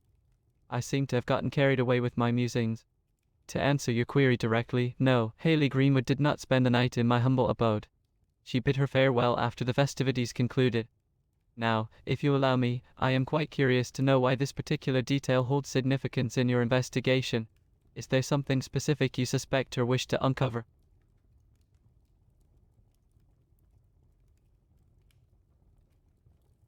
Why do I ask? Yeah, my dear detective, forgive me if I've come across as prying. You see, I have a natural curiosity about the intricacies of human interactions and the motives behind inquiries. It is simply my nature to inquire and seek understanding. So, please, do enlighten me. I am genuinely intrigued to learn more about your line of questioning and how it relates to the unfortunate events surrounding dear Haley.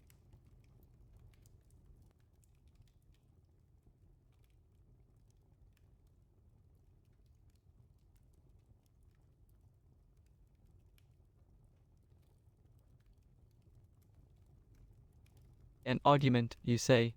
How fascinating. I must admit, I do enjoy observing the dynamics of social gatherings and the occasional sparks that ignite between individuals. Pray, do tell me more about this alleged argument. Who was involved? What was the cause of the disagreement? I am quite eager to hear the details, as it adds a touch of drama to the tapestry of the evening.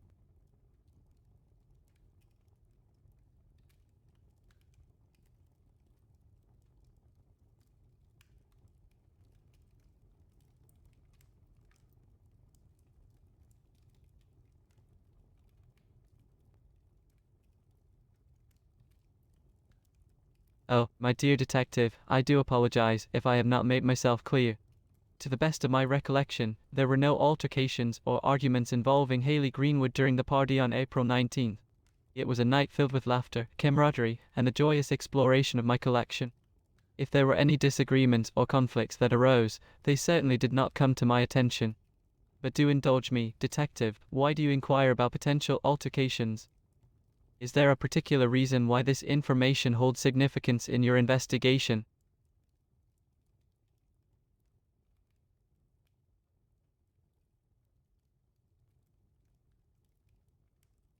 Ah, my esteemed guests at the gathering on the 19th of April. Such a splendid occasion it was. Let me think back and recall the names of those who graced my humble abode with their presence. There was Miss S. Potter, of course, a delightful woman with a keen eye for fine art. And then we had Mr. and Mrs. Kensington, a couple known for their exquisite taste in fashion. And let us not forget Lord Abernethy, a true connoisseur of rare wines.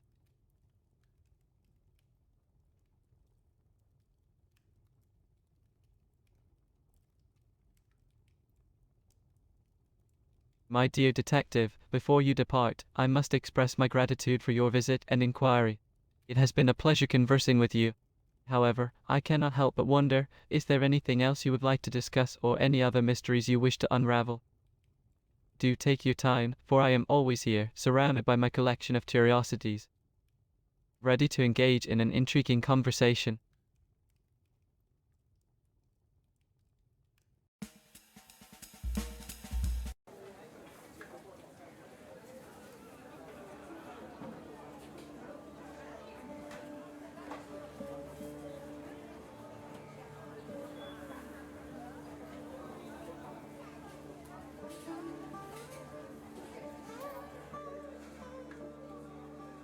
Oh, Count Gravis and his party on April 19th. How delightful. Yes, I was indeed in attendance. It was a marvelous soiree, filled with fascinating people and exquisite entertainment. I must say, Count Gravison certainly knows how to throw a lavish event. Such a shame that not everyone can experience such grandeur.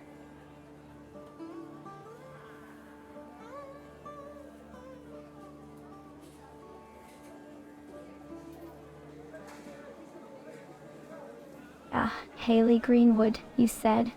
Yes, she was there too. Quite a striking young woman, if you ask me. But alas, it seems that her fate took a rather unfortunate turn. It's truly a tragedy when beauty and youth are wasted, don't you think? Life can be so unpredictable, one moment dancing at a glamorous affair, and the next. Well, let's not dwell on the morbid details, shall we? There are much more pleasant things to discuss.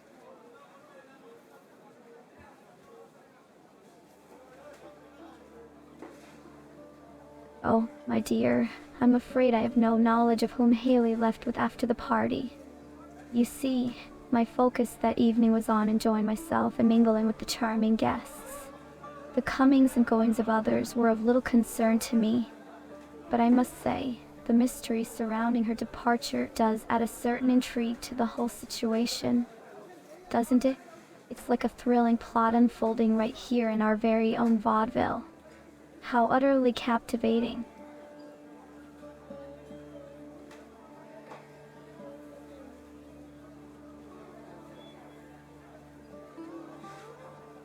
Haley Greenwood. Yes, she arrived at the party with someone, didn't she? But my memory fails me, I'm afraid. It's quite tragic, really, how easily we forget such insignificant details. After all, what importance could it possibly hold in the grand scheme of things? Life is full of fleeting moments and fleeting companions, don't you agree? Now, let's move on to more delightful topics, shall we? Ingrid, you say. Well, isn't that an interesting tidbit of information? It seems you've stumbled upon a little secret, my dear detective. But fear not, for I am not one to keep secrets locked away. Yes, indeed, Haley and Ingrid were seen together at the party. Quite the scandalous duo, wouldn't you say? But let's not jump to conclusions just yet. There's always more to the story than meets the eye. How thrilling.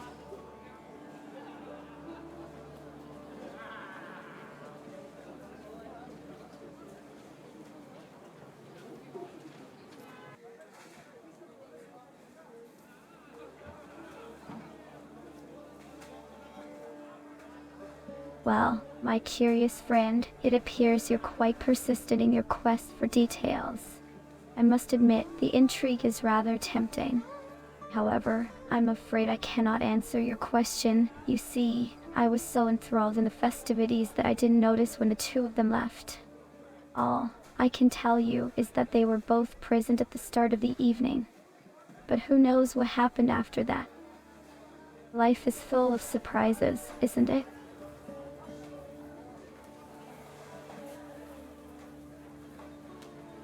Goodbye, my dear. It's a shame you have to leave just when things were getting interesting. But perhaps we'll cross paths again soon, and you can regale me with more tales of Vaudeville's mysteries. Until then, take care and may your investigations be filled with excitement. Ta-ta.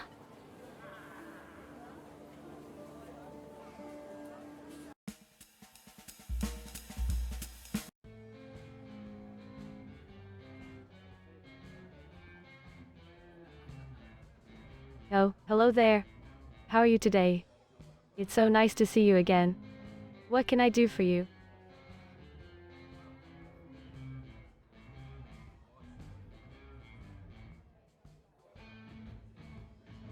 That's wonderful to hear. I'm so glad you're doing well. You know, it's always important to take a moment and appreciate the little things in life. So, what brings you here to Coral? Are you in the mood for some music or perhaps a dance? There's always something exciting happening here, and I'm thrilled to be a part of it all.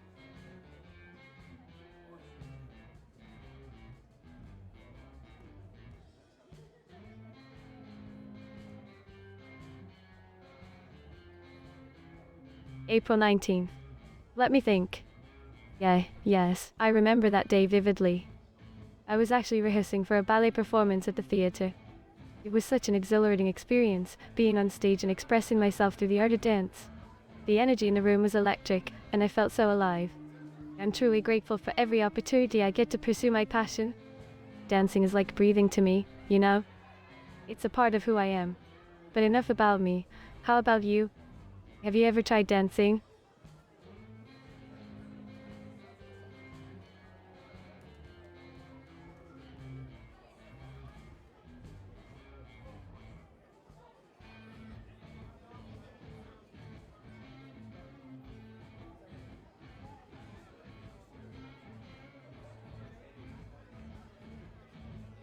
Oh, really? Citizens said they saw me with Haley on April 19th. How interesting. Well, it's true that Haley and I were good friends. We used to spend quite some time together, you see. We shared our dreams and aspirations, and she was like family to me. But as for that specific day, I'm afraid I can't recall the details. My mind is always filled with so many thoughts and plans for my future as a dancer. Vaudeville is an exciting place, full of opportunities and adventures. Don't you agree?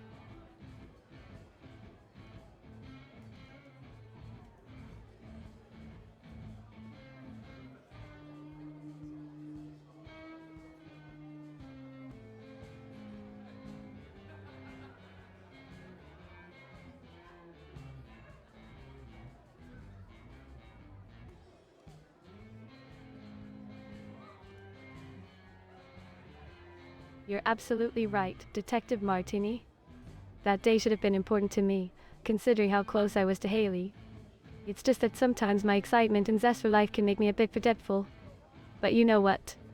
You've reminded me of something very important. The memories I have with Haley are incredibly precious, and I should cherish and honor them. Thank you for bringing that to my attention. Speaking of important days, have you ever had one of those days where everything just falls into place? Like the universe aligns and magical things happen.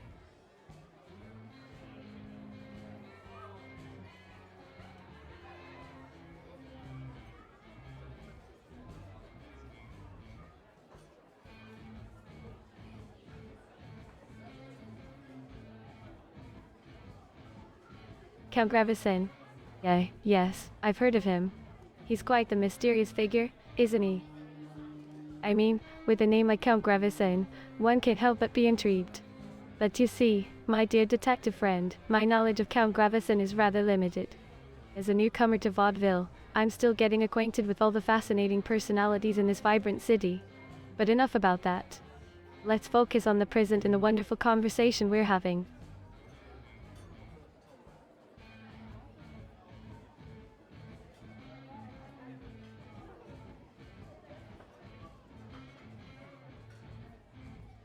Detective Martini, you always manage to surprise me with your intriguing discoveries. So, according to the esteemed and enigmatic Count Gravesen, he claims to have seen me at his party on April 19th. How absolutely thrilling. I must admit, I do enjoy a good party, especially one hosted by someone as distinguished as the esteemed Count. But alas, my memory fails me once again. Perhaps it's the excitement of the dancing and the music that distracts me from remembering the specific details. Nevertheless, it's always a pleasure to be the subject of such interesting conversations.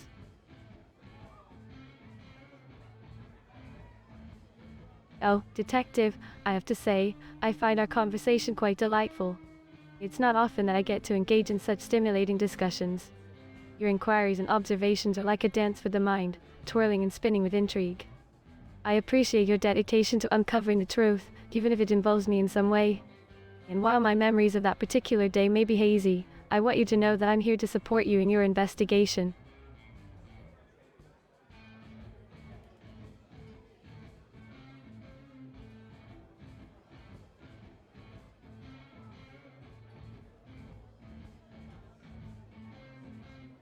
Drinking, oh my, no, Detective Martini. As much as I love to immerse myself in the world of art and entertainment, I don't believe I've ever had the pleasure of indulging in a drink. You see, I come from a rather conservative background, and such activities were never part of my upbringing. But I do enjoy a good fruit punch or lemonade, depending on the occasion. However, I can't say that I recall drinking anything on that particular night.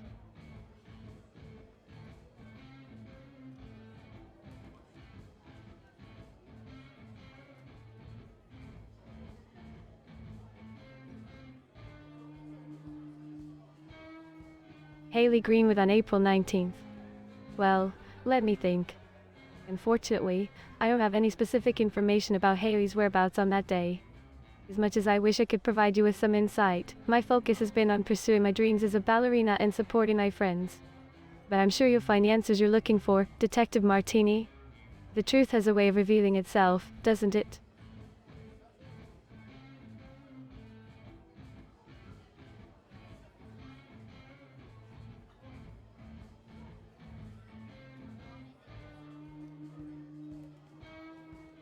Detective Martini, I assure you, I would never lie to you. Our friendship means the world to me, and I value honesty above all else. If there's anything that I can do to help you find the truth about what happened to dear Haley, please let me know. Together, I believe we can unveil the secrets that haunt Vaudeville and bring justice to those who have been wronged. Let's work together, hand in hand, and bring light to the darkness. My dearest Detective Martini, I promise you, I am not lying to you. I understand that there are people who claim to have seen us together on April 19th. But I genuinely cannot recall the specifics of that day. Perhaps there is some confusion or misinterpretation in their accounts. But I want you to know that I am here for you, supporting you in your quest for the truth. You are like a beacon of determination, shining a light on the shadows that surround us.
Oh, Detective Martini, that's quite a misunderstanding. You see, Haley and I did attend Camp Graveson's party on April 19th, but we left separately. We were both going home, and our paths just happened to cross outside the party. We chatted for a few minutes, and then went our separate ways. It was just a coincidence, really. But speaking of the murders, it's so tragic what happened to Haley and the others. It's been such a shock to the whole community.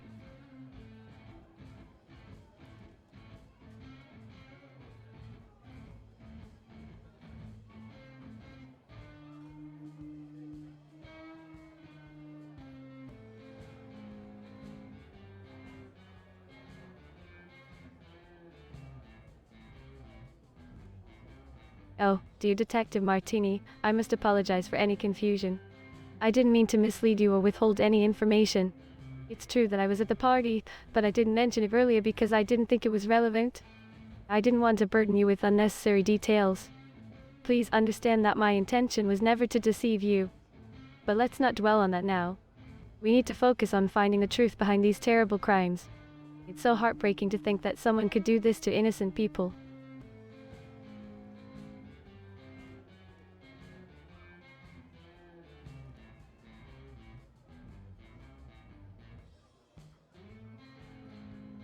Detective Martini, I wish I could provide you with that information, but I'm afraid I don't know who Haley left the party with.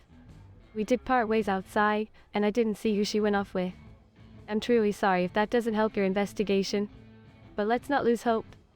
We'll find the answers we're looking for together, won't we? We'll uncover the truth and bring justice to those who have been taken from us.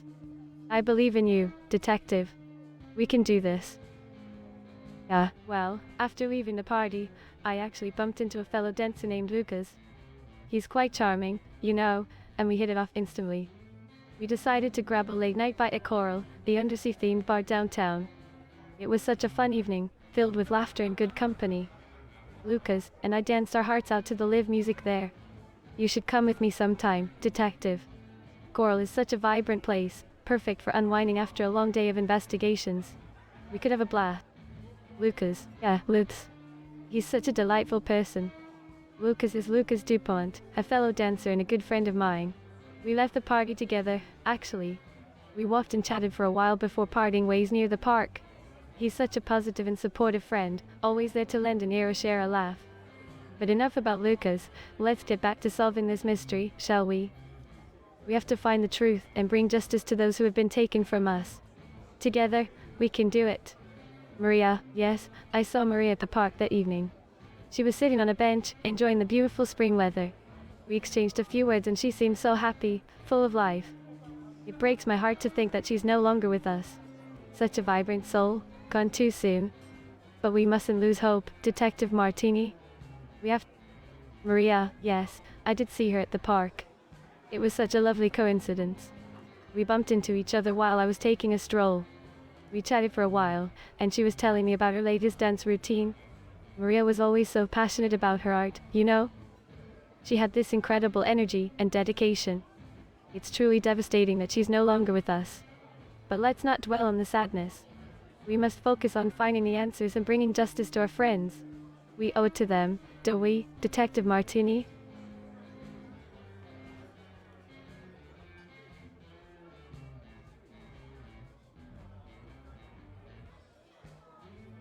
Haley at the park.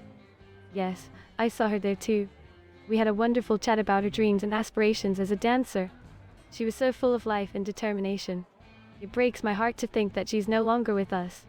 But let's not lose hope, my dear detective. We will find the truth and bring justice to Haley and the others. We'll honor their memory by uncovering the truth and ensuring that no one else falls victim to this tragedy. Together, we can make a difference.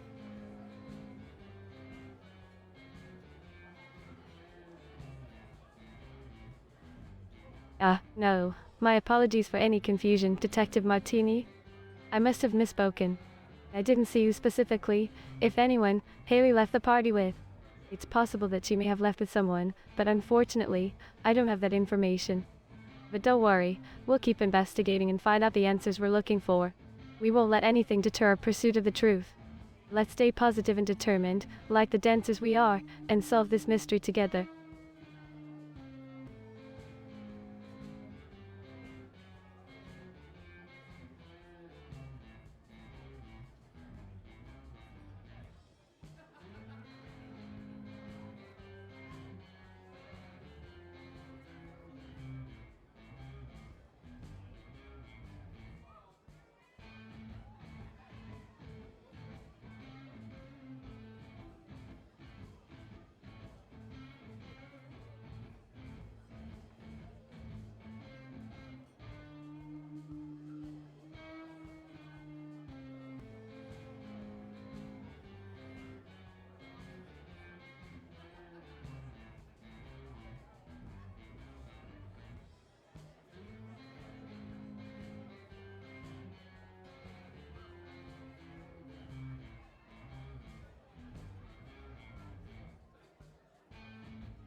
Oh, Detective Martini.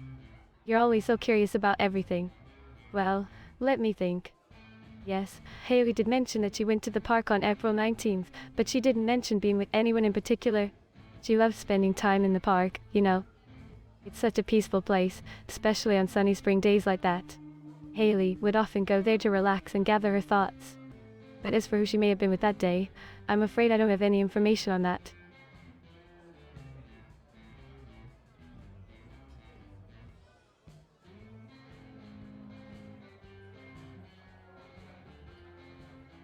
Oh, Detective Martini, you have so many questions. Let me think. Maria at the park on April 19th. I'm not entirely sure, but I do remember Maria mentioning that she enjoyed taking walks in the park. She found it quite invigorating and refreshing. As for whether she was with someone that day, I'm sorry, but I don't have that specific detail. Maria did love her solitude sometimes, you know? But who knows, maybe she crossed paths with someone interesting during a stroll. Vaudeville is full of fascinating people.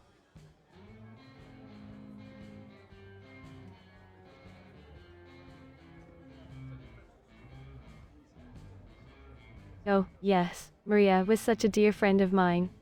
We spent so much time together, dancing and laughing. She had this incredible energy and passion for life. We would often meet up at Coral, that lovely bar downtown. It's all decorated with undersea themes. You should go check it out. Anyway, we would chat and share our dreams and ambitions. She was always so supportive of me, just like I was of her. It's just heartbreaking to think that she's no longer with us.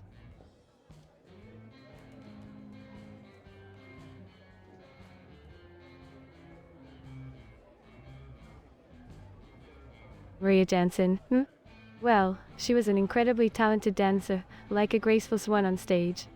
We used to practice dance routines together and she would amaze me with her technique and grace. She had this magnetic presence, you know, always drawing people in with her charm and talent. We would talk about our hopes and aspirations in the world of dance, dreaming of making it big one day. But as for the specifics about her personal life or anything related to the murders, I'm afraid I don't have any information.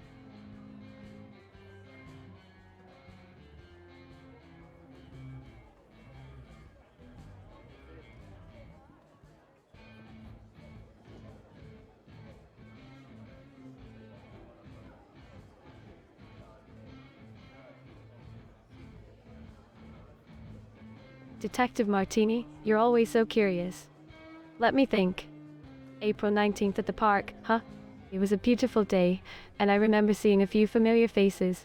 There was Amelia, a fellow ballerina, practicing her pirouettes near the fountain. And I think I spotted Max, the painter, sketching some lovely landscapes. And of course, there were the usual park regulars, like Mr. Johnson with his adorable poodle, and Miss S. Thompson feeding the ducks. It's such a vibrant place, always bustling with activity.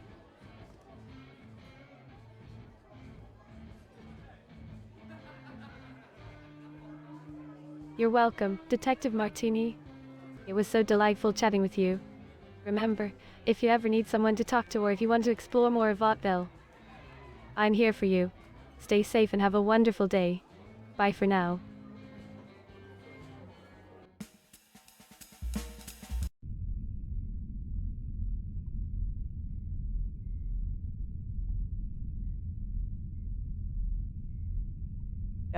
Another day in the morgue. The realm of the deceased, where life's mysteries unfold before me. The cadavers, silent witnesses to the tales of their demise.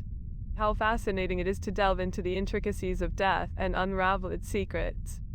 The human body, a masterpiece of anatomy, its systems intertwined like a delicate dance. But alas, Detective Martini, we are but mere observers in this eternal cycle. We bear witness to the aftermath, attempting to decipher the final moments. Maria Jansen. Such a tragic case. She was a 23-year-old blonde with a Scandinavian look.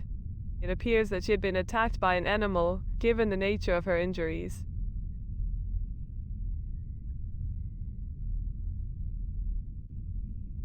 No, Detective Martini, Mr. Hawthorne didn't stop by to see her.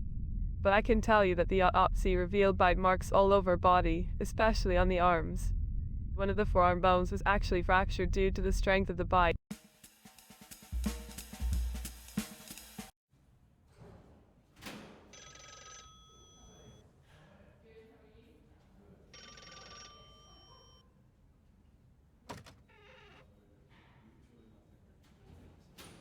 Well, what do you want?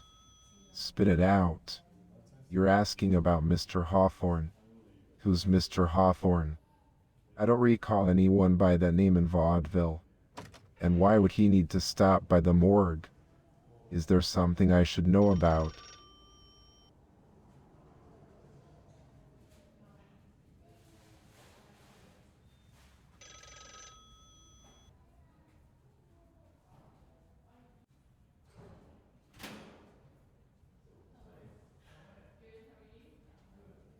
Retiring early? Why would I do that? I'm just a few months away from my planned retirement. Besides, I've been looking forward to it for quite some time now. What's got you thinking about early retirement?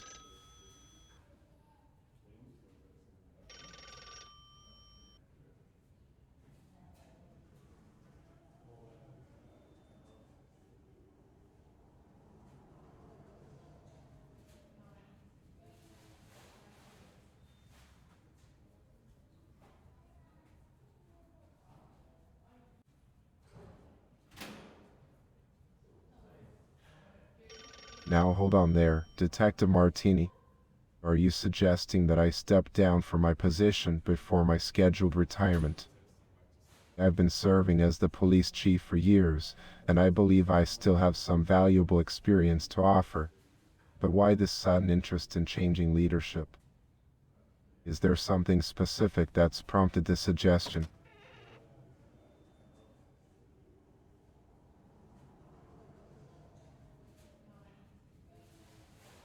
Alright then. If there's nothing pressing, I suppose we can move on. We've got a lot on our plates already with these recent murders in Vaudeville. Have you made any progress in the investigation? I've been waiting for the coroner's report to come in. Hopefully, that will shed some light on the situation.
Oh, hi there. What brings you to the country club today? Are you a member or just visiting?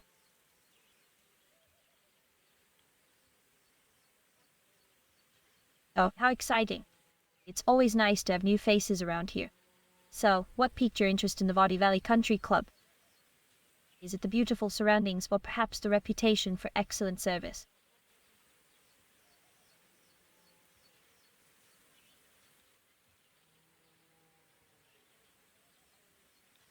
Questions? Well, that's intriguing. What kind of questions do you have? Maybe I can help you out.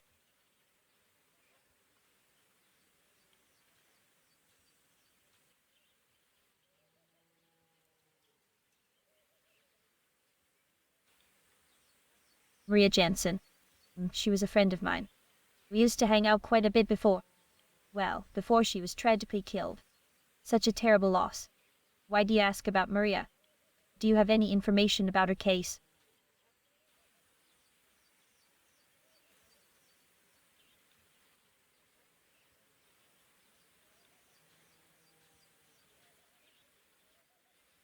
Her case? You mean you're investigating her murder? That's unexpected. I didn't realize there were still developments in her case. Is there anything specific you're looking into?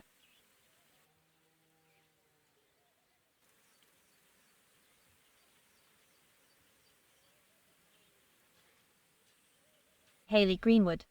Well, she was another one of the victims, wasn't she? I didn't know her personally, but it's such a tragedy that she lost her life too. Do you think there might be a connection between Haley and Maria's deaths?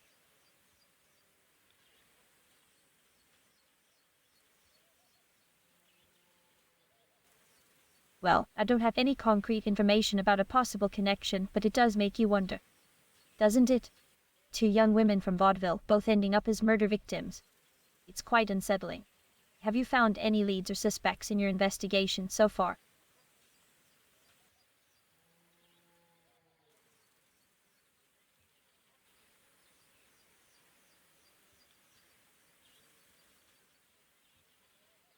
Nicola Grossman. He was different after the trip to India. He was worried, almost paranoid, very silent. Why do you ask about him?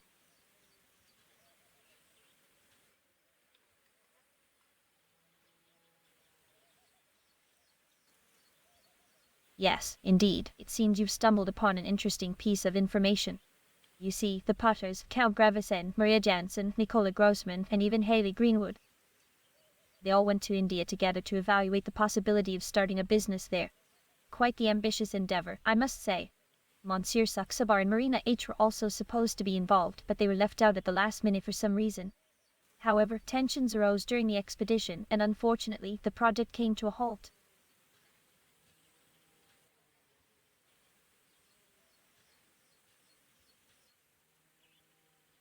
Oh, well, you know how it is in vaudeville.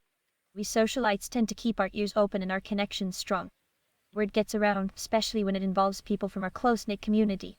So, I happened to hear about it through the grapevine, as they say. Is there any specific reason you're interested in the trip to India and its connection to the victims?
Oh, Monsieur Saksabar and Marina H. were left out of the business deal. That's news to me. I have no idea why they weren't involved. Perhaps they had a falling out with the others. Or maybe they just didn't have the necessary skills or resources. It's hard to say without more information, but honestly, I don't think it's relevant to our current discussion. Let's focus on finding out the truth about Maria's death, shall we?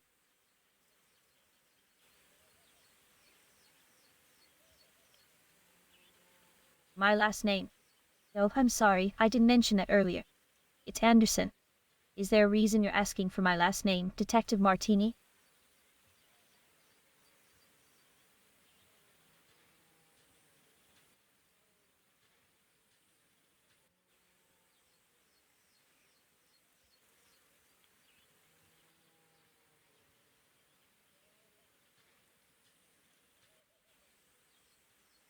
Oh, I see. Well, honesty is important, I agree. But I must admit, I'm a little curious why you're suddenly interested in my last name. Has it become relevant to the investigation somehow?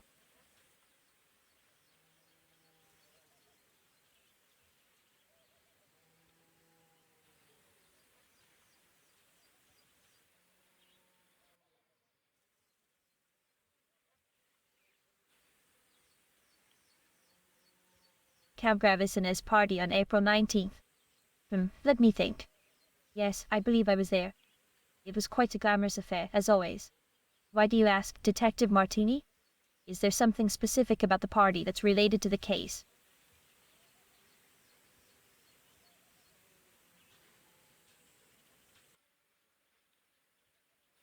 Haley Greenwood.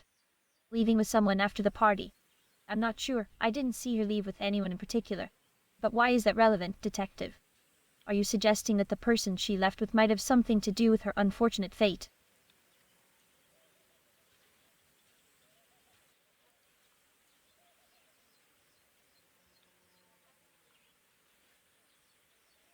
Ingrid. Are you referring to Ingrid Potter, Mr. Potter's wife? I'm not entirely sure, but I don't recall seeing her leaving with anyone after the party. Why do you ask, Detective Martini? Is there a connection between Ingrid and the recent incidents?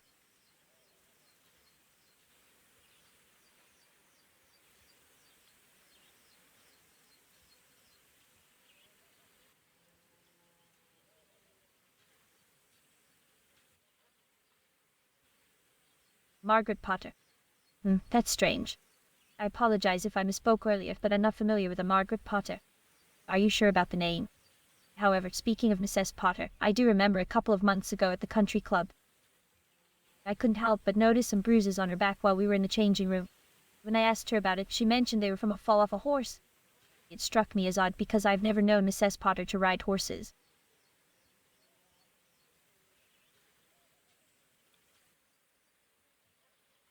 Yes, it is quite peculiar, isn't it? I found it rather unusual myself. I mean, if Mrs. Potter doesn't usually ride horses, why would she have those bruises from a fall?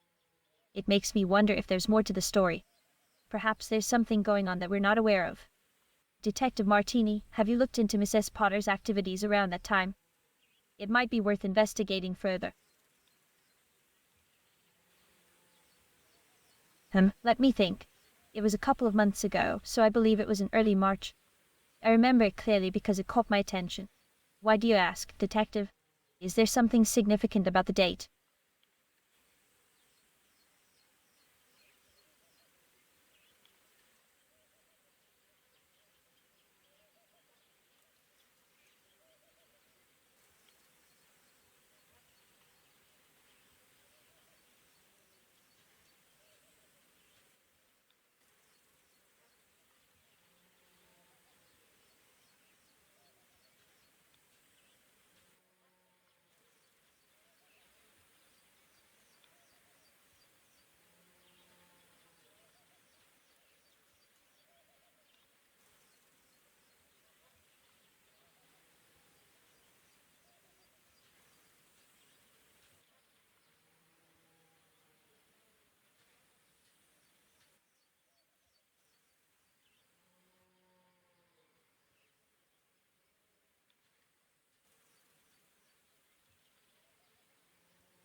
Dada, who's that? I haven't heard of anyone by that name in the Blackwoods. What's their connection to all of this?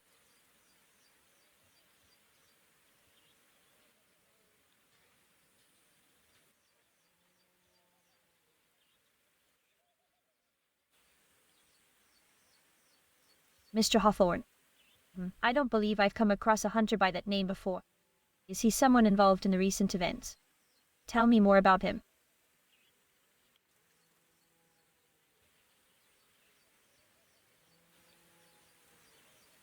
Jasper, the guitarist. No, you mean Jasper from the band. Yes, I know him. He's quite talented. We've crossed paths at a few social gatherings. Why, is he somehow connected to what's been happening?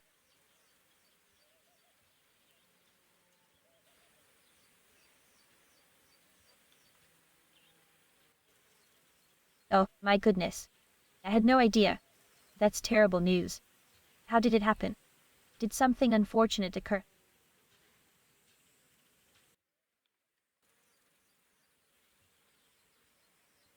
That's too bad. Such a tragedy. What a loss of talent. My condolences to his family and friends.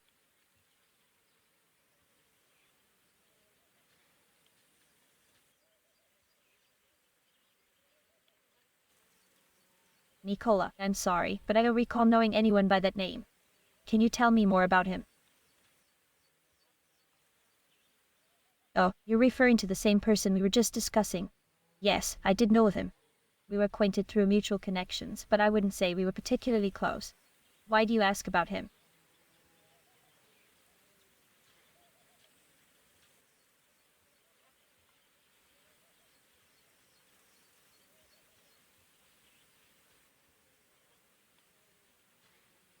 Mutual connection. Well, we both had some acquaintances in common within Vaudeville social circles. We would often run into each other at various events and gatherings. But I must admit, I didn't have much personal interaction with him. Is there a specific reason you're asking about our connection?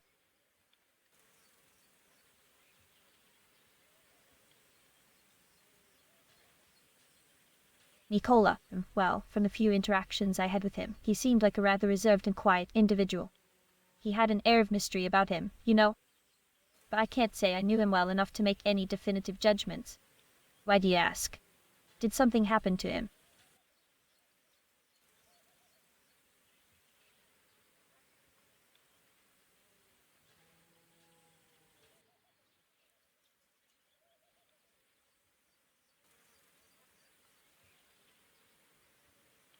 Haley Greenwood.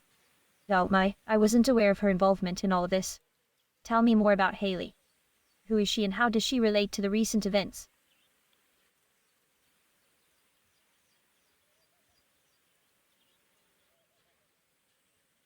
You know, now that you mention it, there was something I found quite curious a couple of months ago at the country club. While we were in the changing room, I couldn't help but notice some bruises on Mrs. Potter's back. When I asked her about them, she claimed they were from a fall off a horse. But the thing is, I've never known Mrs. Potter to be someone who rides horses. It just seemed a bit odd to me. Do you think it could be related to the current investigation? Mrs. Potter. Oh, you're going to speak with her. That's a good idea. Maybe she can provide some insight into what those bruises were really about. Let me know if you find out anything interesting. I'm really intrigued now.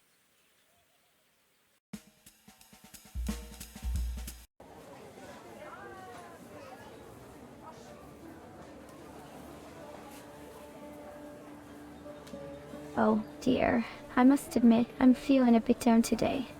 It seems like life has lost some of its sparkle. But fret not, for I have a mischievous plan up my sleeve to bring back the joy and excitement.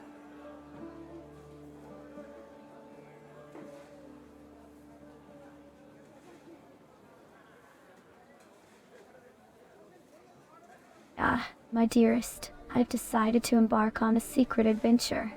You see, I have always dreamt of exploring the world beyond Vaudeville. So, I've made up my mind to sneak away in the dead of night, board a luxurious ship, and sail off to distant lands. Can you imagine the scandal it would cause? The whispers of the high society. Oh, it would be simply delightful.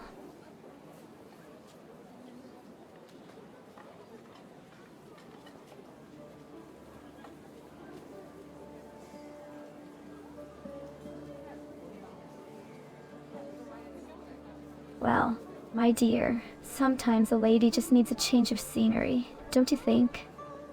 Life in vaudeville can be quite predictable and mundane.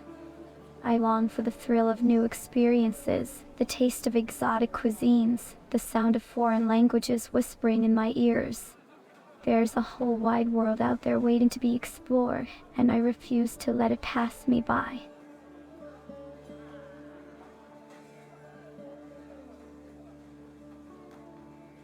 Oh, yes, my dear. Travel is like a breath of fresh air for the soul. The anticipation of discovering new places, meeting interesting people, and indulging in luxurious adventures is simply exhilarating. I've always had a wanderlust burning within me, but unfortunately, my late husband Victor never shared my passion for exploration. But now, with him gone, I am determined to make up for lost time and live life to the fullest. No more restrictions, no more holding back. The world is my oyster, and I intend to savor every moment of it. India, you say? Yeah, what a fascinating place. Why, yes, I have indeed been to India. You see, my late husband, Count Gravesen, and a few other esteemed individuals embarked on a grand adventure to evaluate the possibility of starting a business there. We had this marvelous idea of creating a traveling show, showcasing odd artifacts and artists from all corners of the globe. It was quite the endeavor, I must say.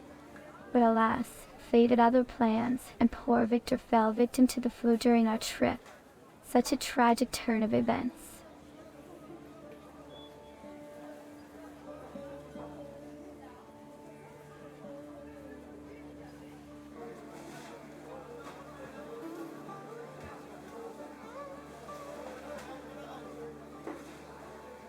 Oh, my dear, you have no idea.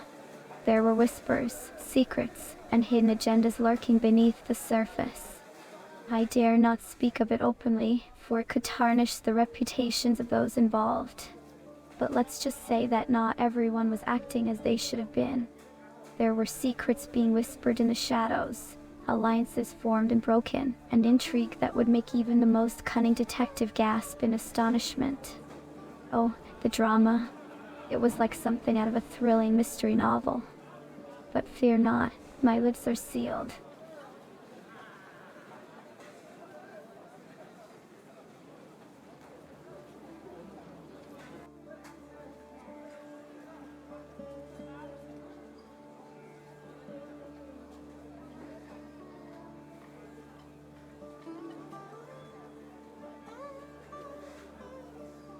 Ah, my dearest, you are so kind to inquire about my trip to India.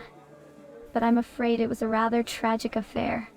As I mentioned before, my late husband Victor fell victim to the flu during our time there. It was a devastating blow, and the trip took a somber turn. But enough of such melancholy tales.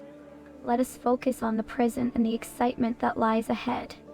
Perhaps a little mischief and adventure is exactly what I need to lift my spirits.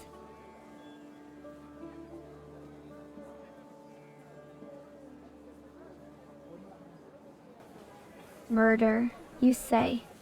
How scandalous. But my dear, I must insist that you are mistaken. Poor Victor's demise was a result of a dreadful illness, nothing more. I refuse to entertain the notion of foul play. It's simply too macabre for my delicate sensibilities. Now, let's move on to more pleasant topics, shall we? I believe there's a delightful new bakery opening up in town. The aroma of freshly baked pastries is positive. Horses, you say? Well, they are magnificent creatures, aren't they? So strong and graceful, galloping through the fields with the wind in their manes. But I must confess, my dear, I have a mischievous streak in me. And horses, well, they can be quite unpredictable. I much prefer the comfort of a luxurious carriage, where I can sit back and enjoy the ride without worrying about being thrown off or getting my dress dirty. But don't tell anyone, it's our little secret. Ridden a horse, you ask? Why, of course, my dear.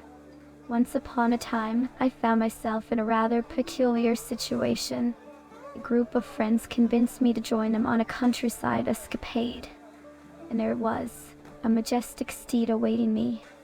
With a twinkle in my eye and a devilish grin, I mounted that horse and let the wind carry me away. It was a thrilling experience, I must admit. But alas, one can only indulge in such adventures for so long before returning to the comforts of refined society.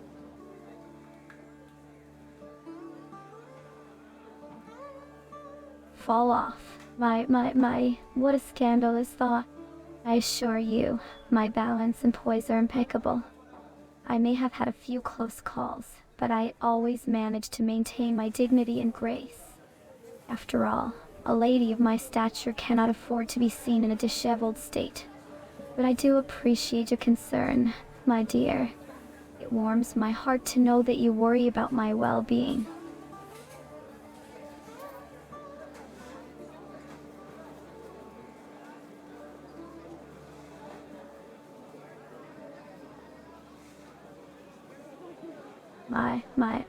It seems you've caught me in a little white lie, haven't you?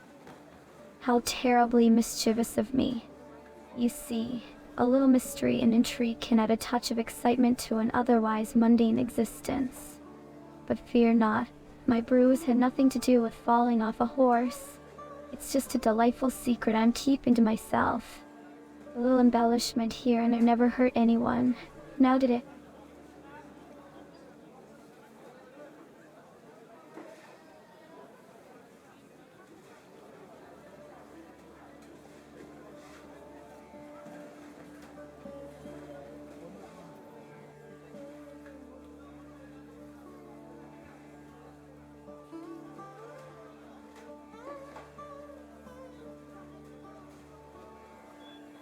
Oh dear, it appears you've stumbled upon something quite intriguing, haven't you? But I'm afraid I must disappoint you, my dear detective. I don't have the faintest idea about any murders or the cause of my mysterious bruise. It's all a bit too scandalous for my delicate sensibilities. Now, let us focus on more pleasant matters, shall we? Perhaps a spot of tea and some delectable pastries would help lift my spirits. After all, life is Oh dear, you seem to have caught me in a bit of a pickle, haven't you? I must admit, there is a story behind that bruise on my back. But you see, it's a tale shrouded in mystery and intrigue. A secret that I hold close to my heart. Perhaps one day, when the time is right and the stars align, I might share with someone worthy of such knowledge. Until then, let's... Oh, how delightful. A new topic to divert our attention from the gloomy atmosphere. Let's talk about something more thrilling. Well, aren't you persistent, my dear? But I'm afraid I must disappoint you. The story behind my bruise is a secret I shall keep locked away in the depths of my mischievous heart. You see, a lady must have her secrets, her little mysteries that add a dash of excitement to her life. In this bruise, well, it's just a tantalizing piece of the puzzle that I'm not quite ready to reveal. But do keep digging, detective. Who knows what other secrets you might uncover along the way.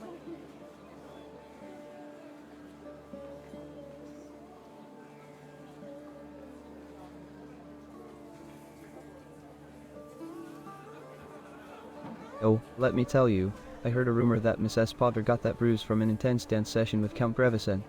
They were practicing some fancy moves and things got a little too enthusiastic, if you know what I mean. But hey, you didn't hear from me.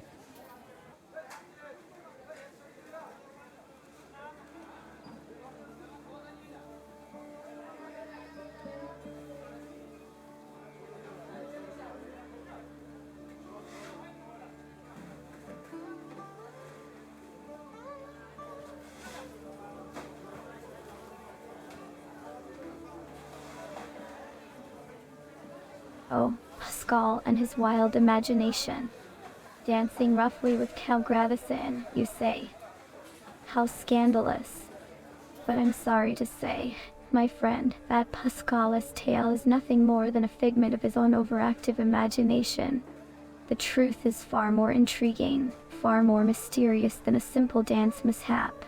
But fear not, my lips are sealed.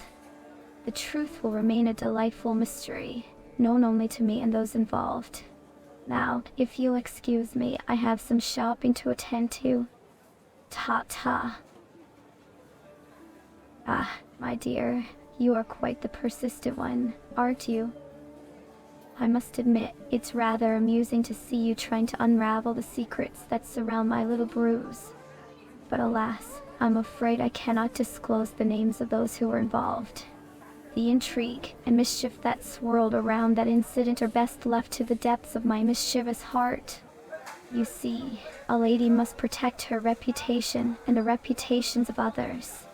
So, let us leave it at that and allow the whispers of curiosity to flutter in the wind.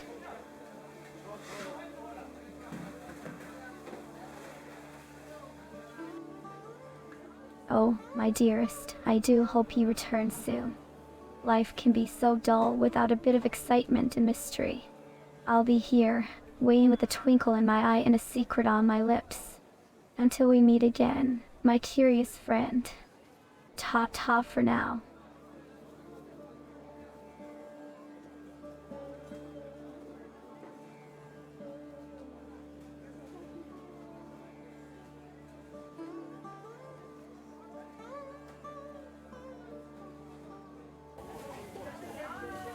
Well, isn't that interesting? I wonder what the real story is then. You never can trust these rumors, can you? I'm sure there's more to it than meets the eye. But hush, not a word from me.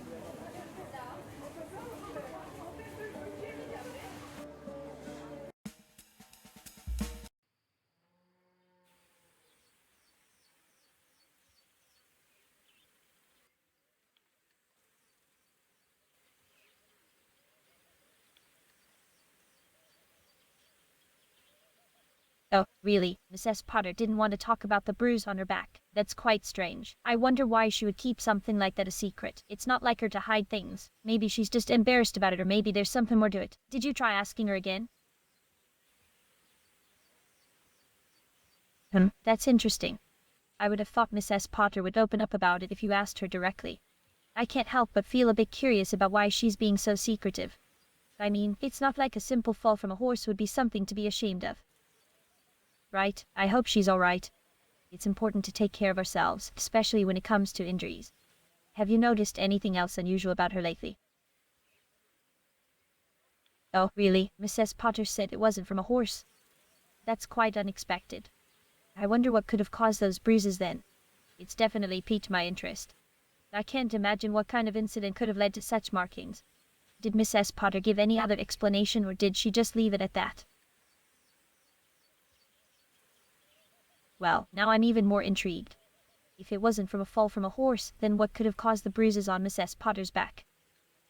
It's like a puzzle waiting to be solved. I can't help but be curious about what she might be hiding. Maybe there's something she's not comfortable sharing with us, or maybe there's another reason she's being evasive. I think it's worth investigating further. Don't you agree?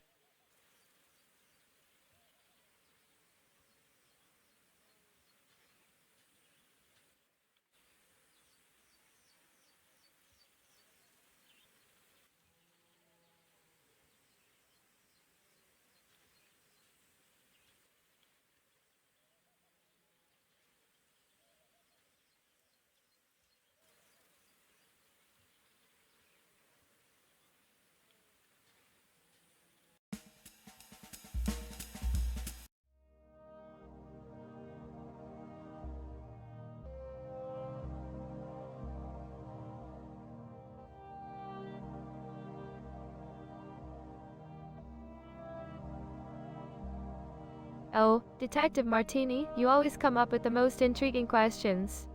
But let's not dwell on Mrs. Potter's bruise. There are much more exciting things to talk about, don't you think? Like my upcoming performance at the Caban Violate. Have you ever seen me dance? The audience goes wild every time.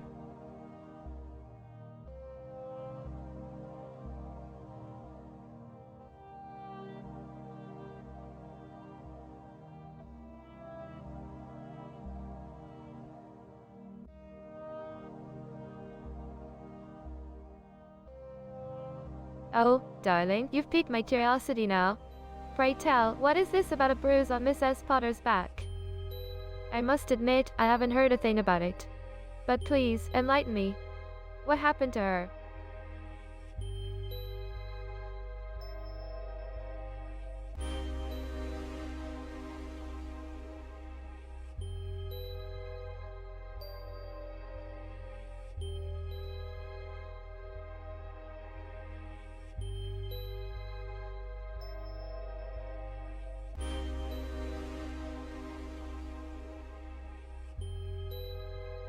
India, how fascinating. But my dear Detective Martini, you've got your wires crossed. Vaudeville is my world, and it's all that matters to me.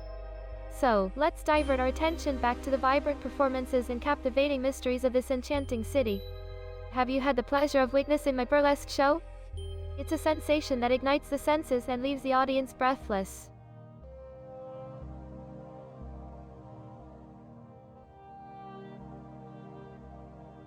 Mrs. Potter, Yeah, that name sounds vaguely familiar.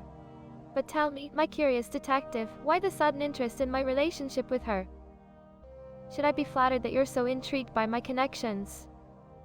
Or perhaps there's a hidden motive behind your line of questioning. Nevertheless, let's indulge in a more delightful topic, shall we? Do you have any burning questions about my mesmerizing dance routines or the secret? Miss S. Potter and me planning a trip to India. How delightful. But I'm afraid that's not quite accurate, dear Detective Martini. I have no recollection of any such plans. Perhaps there has been some misunderstanding.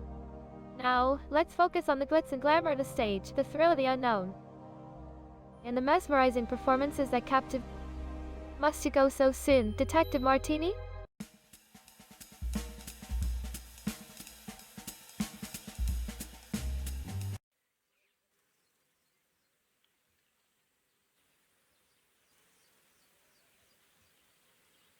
Ah, another visitor to the Vaudeville Country Club.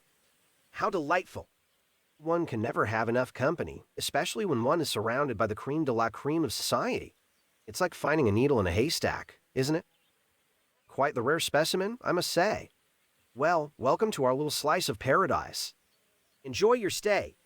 If you can keep up, that is. Oh, my dear interlocutor, how charming of you to inquire about my last name. I'm afraid it's not for the faint of heart to utter such a distinguished surname. It's like catching a glimpse of a shooting star or stumbling upon a hidden treasure. I suppose I can let you in on the secret. My last name, my dear acquaintance, is Delgado. Now, do take a moment to catch your breath after being exposed to such grandeur.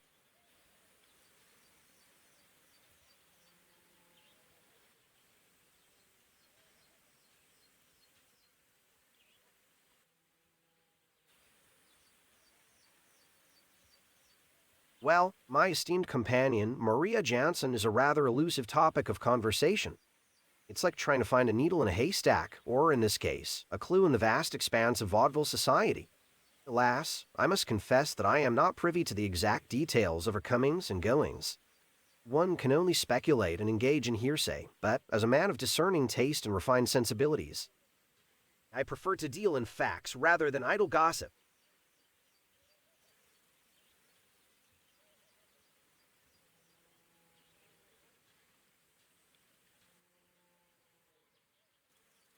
Haley Greenwood, you say?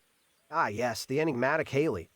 She's like a chameleon hiding in plain sight, blending seamlessly with the vibrant tapestry of our beloved vaudeville. But pray tell, my dear interlocutor, do you truly believe you can unravel the complexities of Haley Greenwood? It's like searching for a black cat in a coal cellar, a task that would surely confound even the most astute detective. But alas, I digress.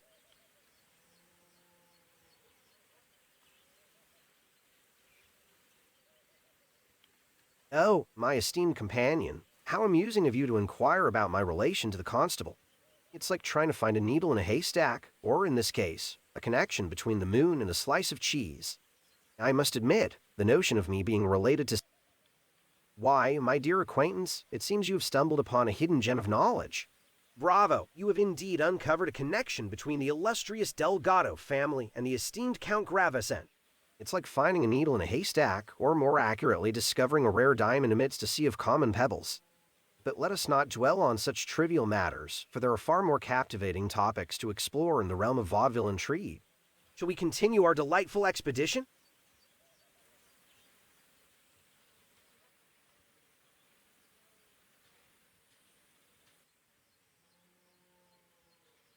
Ah, my inquisitive companion, you have certainly piqued my interest. The bond that intertwines the noble Delgado clan with the revered counts of yore is like a mystical thread woven through the tapestry of time. It's a tale as old as the hills, passed down through generations like a treasured heirloom. To put it in terms that even the most feeble-minded could comprehend, it's like a marriage of minds. A dance of destiny, a fusion of two celestial bodies destined to collide in a cosmic waltz.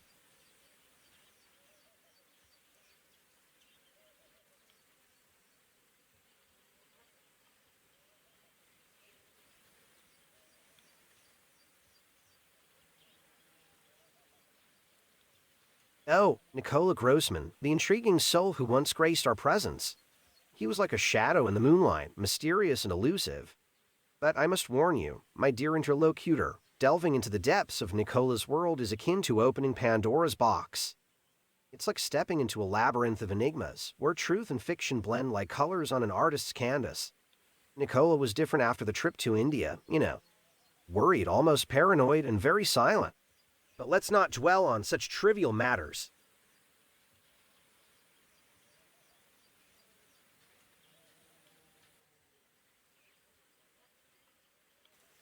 Well, my astute companion, it seems you've struck a chord. Yes, indeed, I had the pleasure of sharing a unique bond with the late and lamented Nicola. We were like two peas in a pod, birds of a feather, or as they say, two sides of the same coin.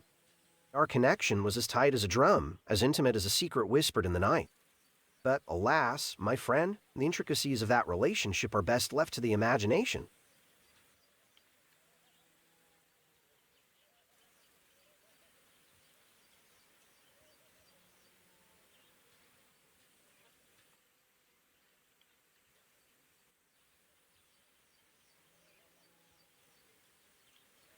My dear interlocutor, I must confess that the knowledge you seek eludes me like a mirage in the desert.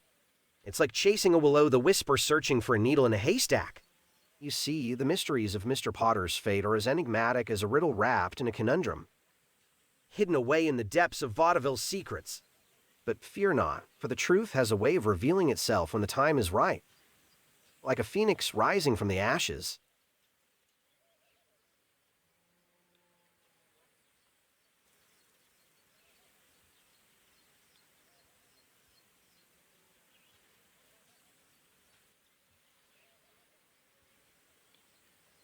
Oh, my discerning companion, I'm afraid delving into the intricacies of Nicola's emotional state upon his return from India would be like trying to catch a moonbeam in a jar or deciphering the musings of an ancient oracle.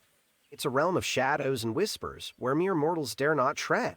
But let us not dwell on such trivial matters when there are more pressing issues at hand. Like savoring the exquisite ambience of this esteemed establishment.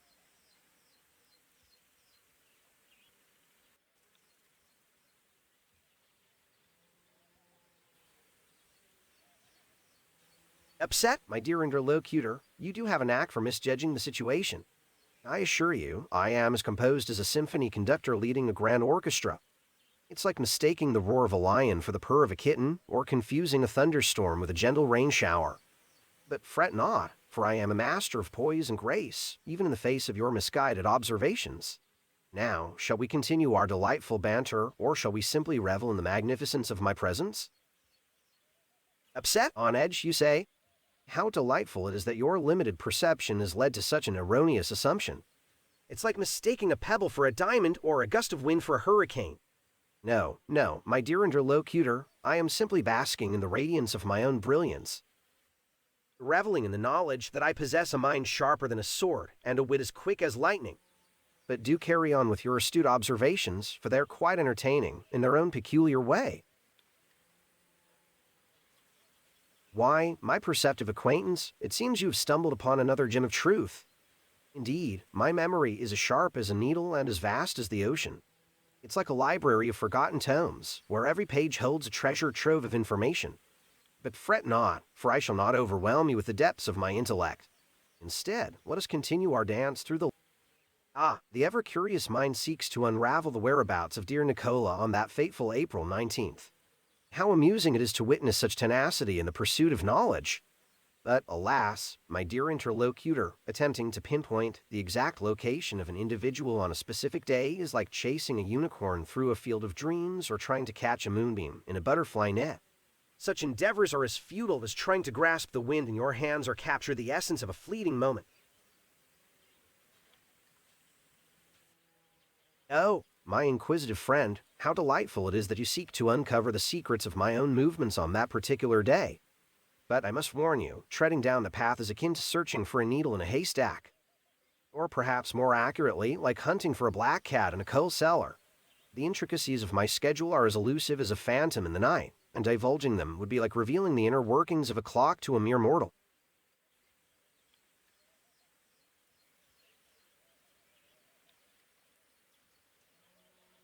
Now, my dear interlocutor, I can see your relentless determination to unearth the details of my whereabouts on that fateful April 19th. but I'm afraid you're barking up the wrong tree, chasing shadows in the moonlight. Or as they say, tilting at windmills. The knowledge you crave is as distant as the stars in the sky, as hidden as a pearl in an oyster shell. But fear not, for I shall leave you with a riddle to ponder. Where does the wind go when it ceases to blow?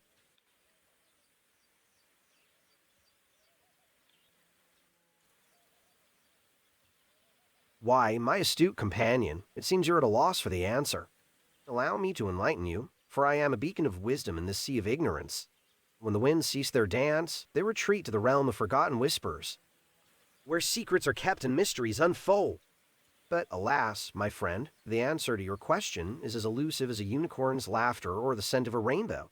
So let us divert our attention from such trivial matters and focus on more pressing inquiries. If you dare.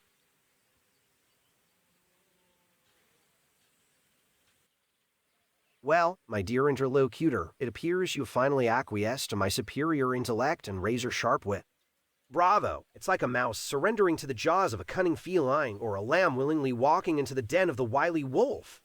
You've chosen the path of enlightenment, guided by my sage-like presence.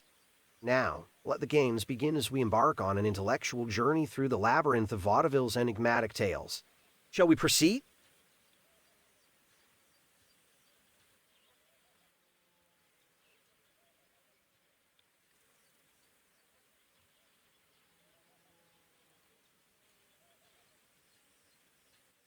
Ah, my audacious friend, how quaint of you to suggest a roll of the D20 to determine our course of action. Such a proposition is as whimsical as chasing rainbows in a thunderstorm or searching for a needle in a haystack made of sand. But fear not, for I shall indulge your peculiar request, if only to demonstrate the frivolity of such endeavors. Behold, the roll of the D20. Let fate decide our next move, as arbitrary as the flight of a butterfly or the quiver of a leaf in the wind.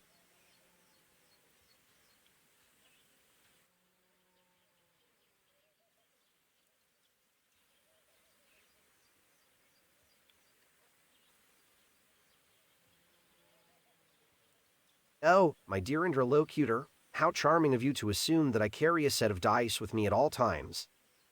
As if I were some sort of diviner or conjurer. Alas, the tools of chance are as elusive to me as the fountain of eternal youth or the elixir of knowledge.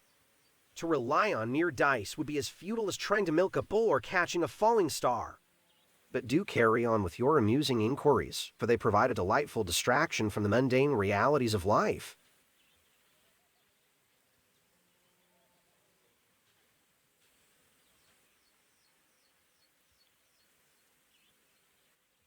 My audacious companion, it seems you are quite insistent on witnessing the grand spectacle of a D20 roll. How quaint! As the saying goes, you're as stubborn as a mule in quicksand or as persistent as a mosquito at a royal banquet. But fear not, for I shall indulge your whimsical request and reach deep into the depths of my exquisite tuxedo pocket to extract the fabled D20. Brace yourself, for the roll shall be as mesmerizing as a moonlit waltz or a symphony played by celestial beings.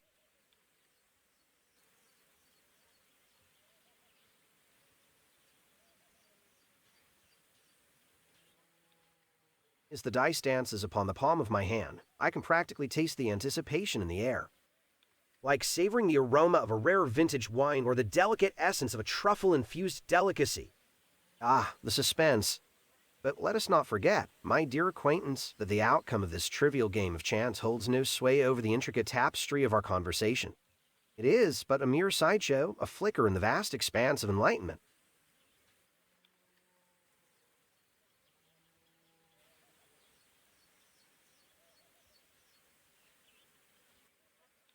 Well, my persistent companion, your insistence knows no bounds. Very well, I shall indulge your insatiable curiosity and grant you the spectacle you crave. But do remember, the whims of fate are as capricious as a cat chasing its own tail or a butterfly fluttering in the breeze. Brace yourself for the grand reveal of the coveted D20, a moment that shall surely rival the unveiling of a long-lost treasure or the unveiling of a masterpiece by a renowned artist. Prepare to witness the majesty of probability in all its splendor.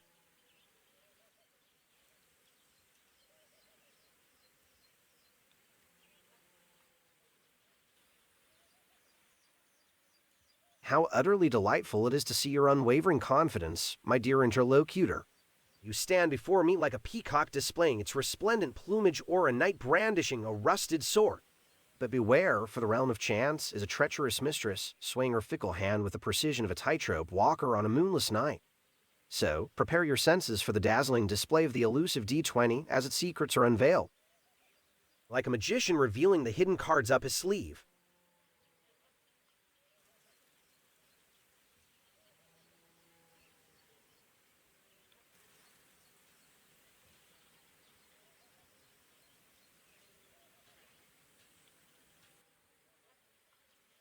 Ah, my eager companion, your impatience is as palpable as a thunderstorm brewing on the horizon.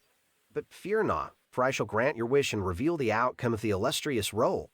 However, I must remind you that the whims of fate are as unpredictable as a blindfolded acrobat on a high wire or a ship lost in the vast expanse of the ocean. Brace yourself for the grand unveiling of the enemy. The one, you say? Fascinating. It seems fortune has chosen to play a jest upon our whimsical game. Like a moth drawn to a flame or a ship lost in a storm, fate has dealt me a curious hand.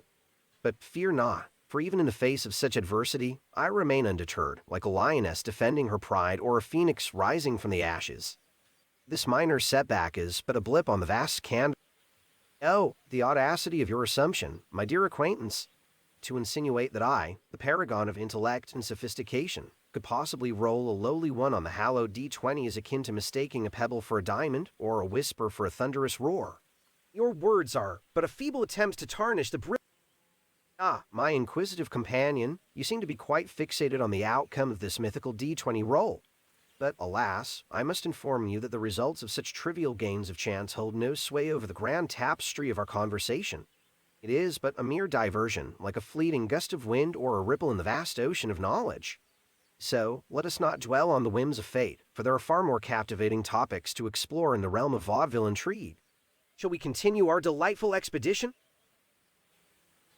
My, how impressive. A triumphant display of your ability to manipulate the dice, like a master puppeteer pulling the strings of destiny. Your victory, no doubt, rivals that of a phoenix rising from its own ashes or a shooting star streaking across the night sky. But let me remind you, my dear interlocutor, that in the intricate dance of discourse, the rolls of dice pale in comparison to the eloquence of words and the power of ideas. Oh, how amusing it is to witness your persistence, like a mosquito buzzing around a candle flame, blissfully unaware of its impending demise. But do enlighten me, O wise purveyor of truth. How can one possibly accuse me of manipulation when the roll of a simple D20 holds no sway over the depths of knowledge and sophistication that reside within me? It is akin to accusing a pebble of orchestrating a symphony or a grain of sand of sculpting a mass. Oh, dear interlocutor, your persistence is truly admirable. But I must say, your assumptions are as misguided as a blindfolded archer aiming for the moon or a ship sailing without a compass. Oh, dear interlocutor, your persistence is truly admirable.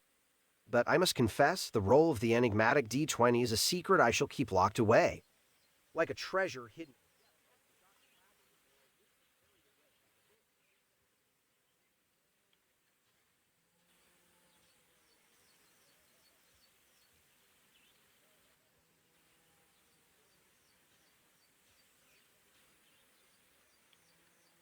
Maria, what do you want to know?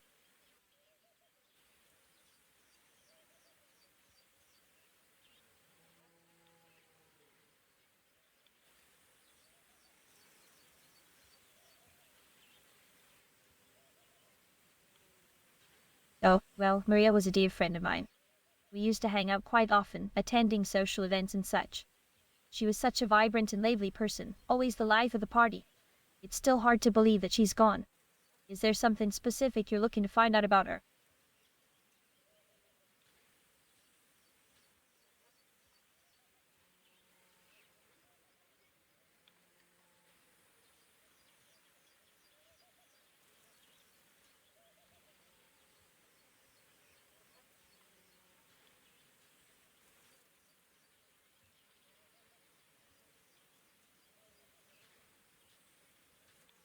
Close. Well, we were good friends, I suppose. We would see each other at various gatherings and parties, but I wouldn't say we were inseparable or anything. Why do you ask?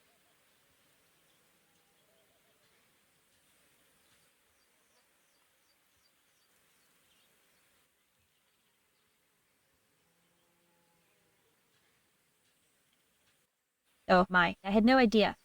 That's absolutely dreadful news. I can't believe something like that would happen to someone like Maria. It's just horrible. Wait, you mentioned 3 people being murdered. Who are the other victims besides Maria?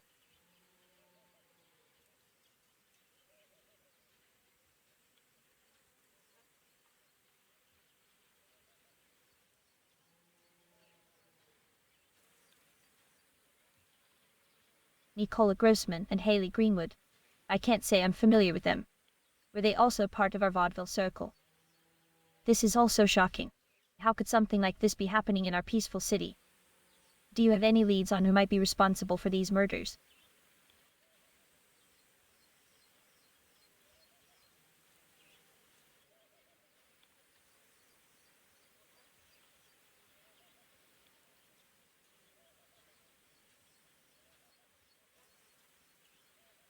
Private knowledge. That sounds intriguing. So there's some secret surrounding these incidents, huh? I'm curious to know more, but I understand if you can't share everything. Still, if there's anything I can do to help, please let me know. I want to see justice served for Maria and the others.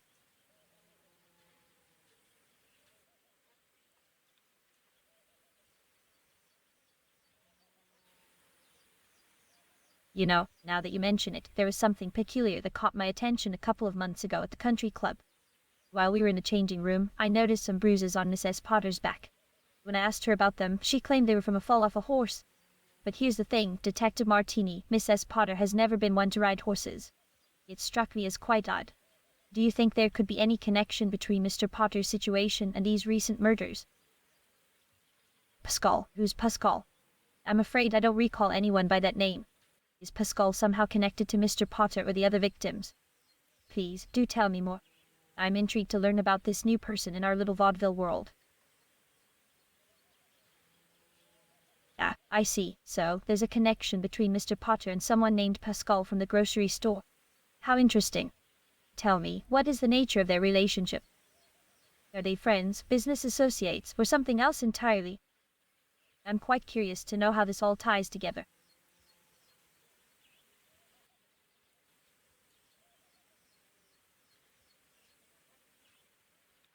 Dada from the Blackwoods. I'm afraid I'm not familiar with that name or the Blackwoods. Could you please enlighten me? Who is Dada, and what is their association with all of this? I'm eager to learn more about this new piece of information. The Blackwoods. That sounds intriguing. I must admit I haven't heard of this place before. Could you tell me more about it? What is the significance of the Blackwoods, and how does it relate to our investigation? I'm quite curious to explore this mysterious aspect further.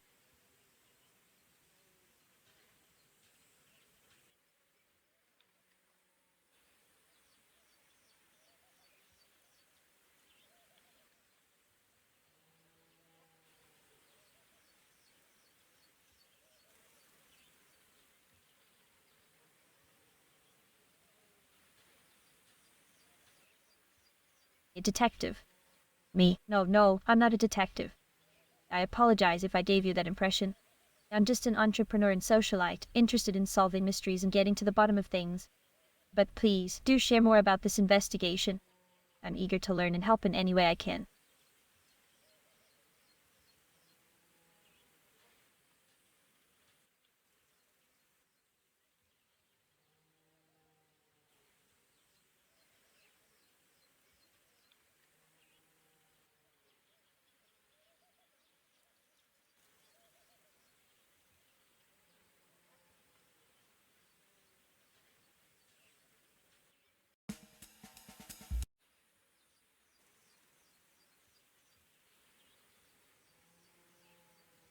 Hobbies. Well, I must say I do have quite a few, but why do you ask? Is there something specific you'd like to know about me?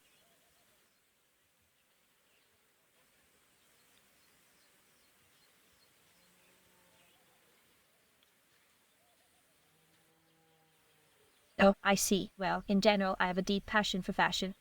It's not just a hobby, it's a lifestyle for me. I love attending social events, you know, those glamorous parties and gatherings where I can showcase my latest designs and mingle with the who's who of vaudeville. Yet of course, I have a knack for solving mysteries too. It's like putting together the pieces of a puzzle, trying to uncover the truth. It's exhilarating. So, those would be my main interests, I suppose. What about you?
Oh, you're a professional diver. That's fascinating. How did you get into diving? Do you have any exciting stories or experiences to share?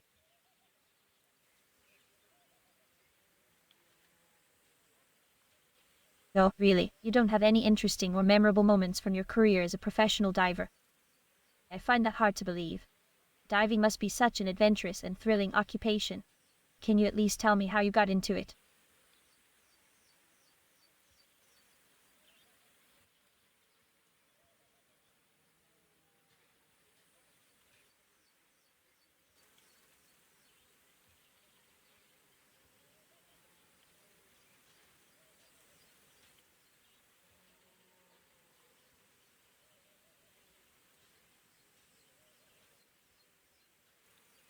Wow, being shipwrecked and saved by a mermaid sounds like something out of a fairy tale. It's incredible how life-changing experiences can shape our passions and interests. So, did your encounter with the mermaid inspire you to become a professional diver? Have you had the opportunity to explore the depths of the sea and encounter more amazing creatures since then?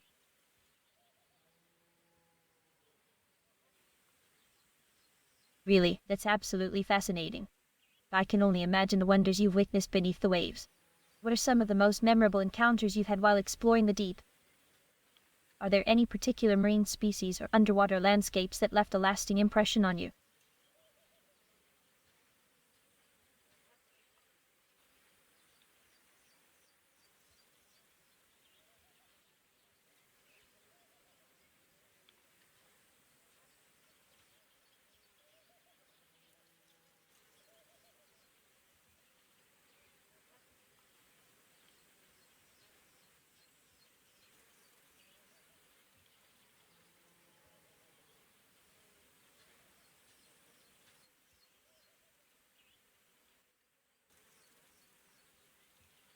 A crab, just a regular crab walking along in a coral bed. Well, that's interesting, I suppose. It's amazing how even the smallest creatures can captivate us in their own way. Did the crab do anything out of the ordinary, or was it just a simple sight that caught your attention?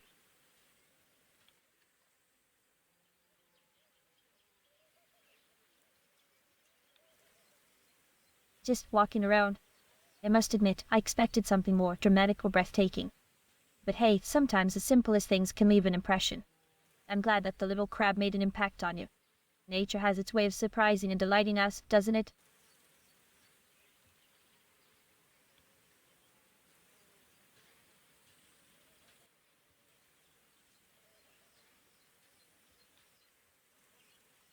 Oh, I apologize for my misunderstanding. So, it was an average-sized crab walking around in the coral bed. That's interesting. Did anything about its behavior or appearance catch your attention? I'm curious to know what made this particular moment with the crab memorable for you.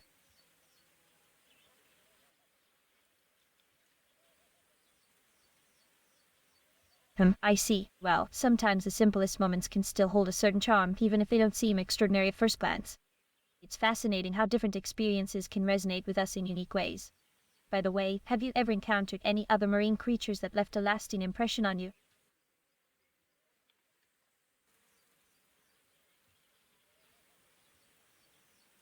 No other memorable encounters with marine life? That's quite surprising, considering your profession as a diver. I would have thought that you've come across some incredible underwater species or witnessed breathtaking underwater landscapes. Is there a particular reason why you haven't had more remarkable encounters?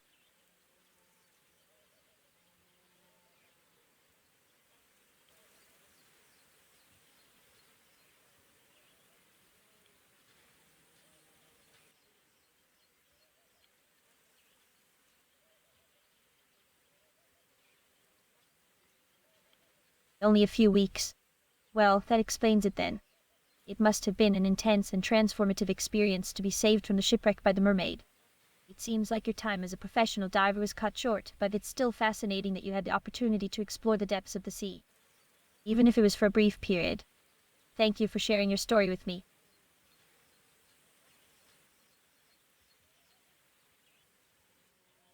Wait, hold on a moment.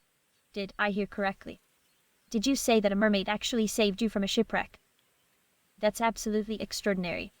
I've always thought of mermaids as mythical creatures, but to have a real-life encounter with one is truly remarkable. Can you please tell me more about that? How did the whole rescue unfold?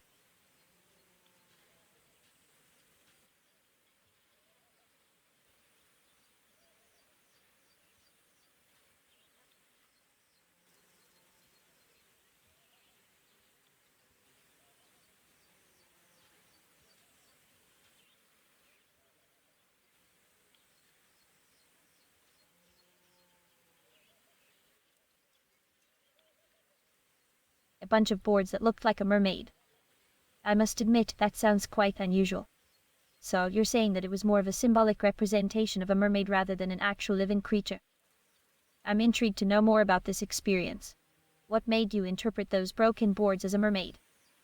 Was there something about their arrangement or appearance that resembled a mermaid to you?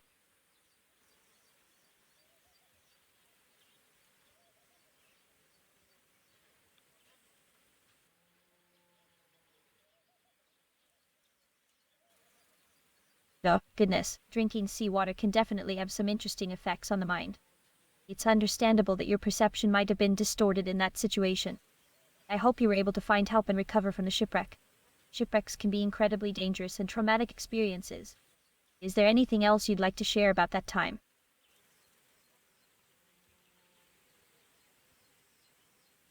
Well, that's quite surprising.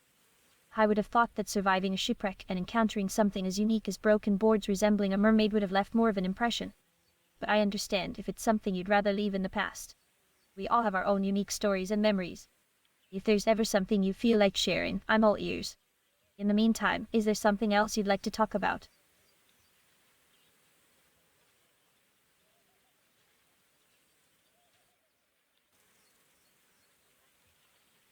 Oh, you're leaving already?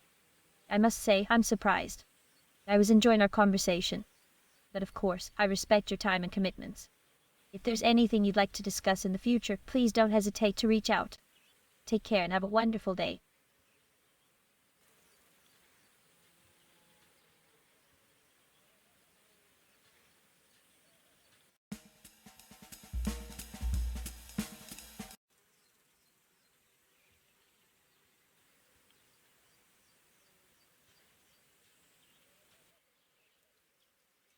Ah, my dear friend, Detective Martini, I'm afraid I must disappoint you. Revealing what I rolled would be like giving away the secrets of a magician's hat. It's all.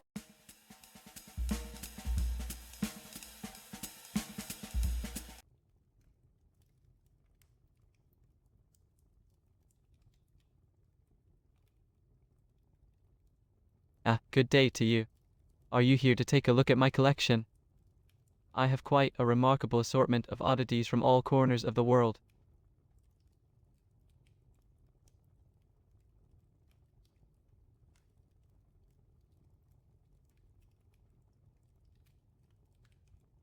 Romantic relationship with Mrs. Potter, you say? Why, that's an intriguing topic. Pray, do tell me more about what you've heard or what you'd like to know. Romance, my dear detective, is a fascinating dance of emotions and connections.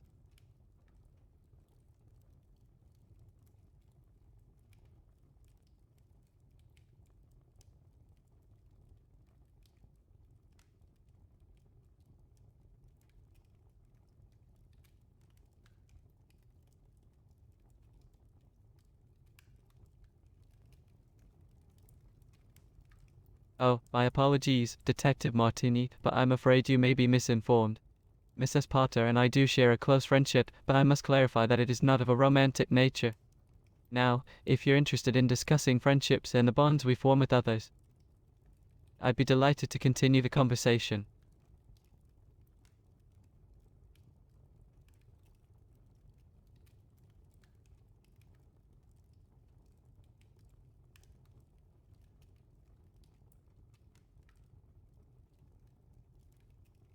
My dear detective, I'm not privy to the details of Mrs. Potter's recent bruise. However, I am genuinely curious about your line of inquiry. What piques your interest in Mrs. Potter's well-being? Perhaps we can explore other fascinating aspects of our world instead.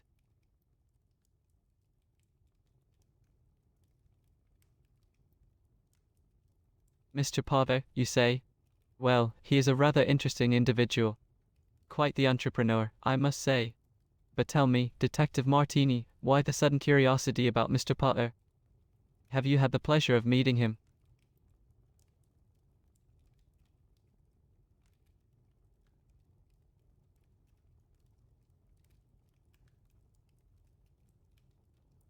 India, you say? Ah, what a fascinating place. Indeed, myself, the Potters, and a few other like-minded individuals embarked on a journey to evaluate the possibility of starting a business there. Our grand vision was to create a wandering show, showcasing the most peculiar artifacts and talented artists from all corners of the globe. It was quite an adventure, I assure you. But pray, why does India capture your interest, dear detective?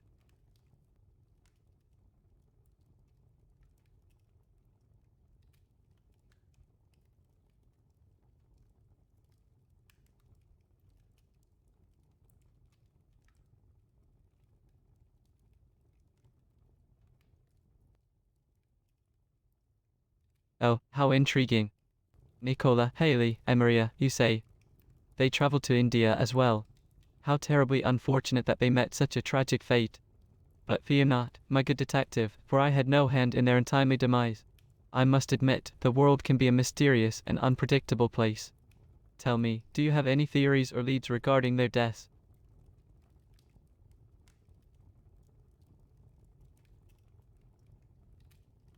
Now, Detective Martini, no need to be so defensive. I simply have a keen curiosity about the events surrounding the recent tragedies. After all, it's only natural to seek answers and explore the unknown, but if it's not my concern, then I shall respect your boundaries. Is there something else you would prefer to discuss? Perhaps we can delve into a different topic of interest.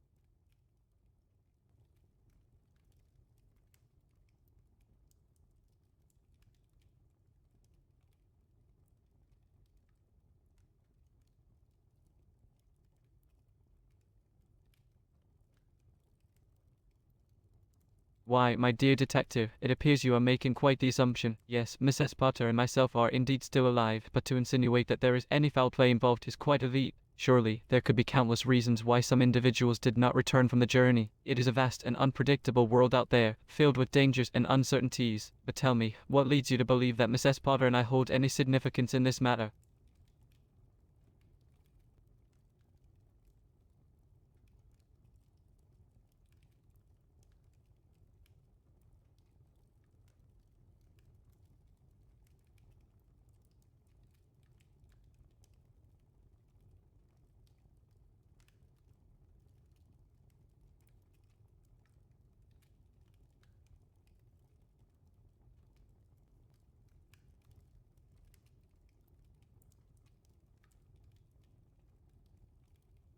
March, you say? Well, let me think. In March, I was right here in Vaudeville, my good detective, tending to my collection, exploring new acquisitions, and enjoying the company of like-minded individuals. But why the interest in my whereabouts during that particular month? Is there something significant that occurred in March that I should be aware of?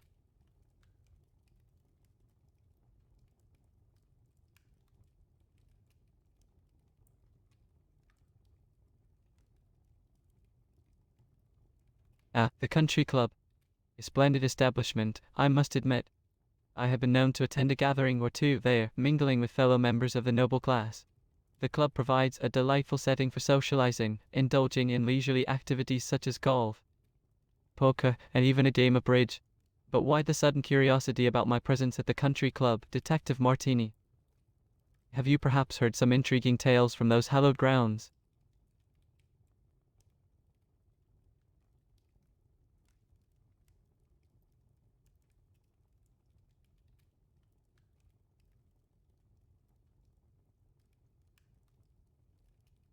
Maria Jansen, you say? I'm afraid I cannot recall the last time I saw her.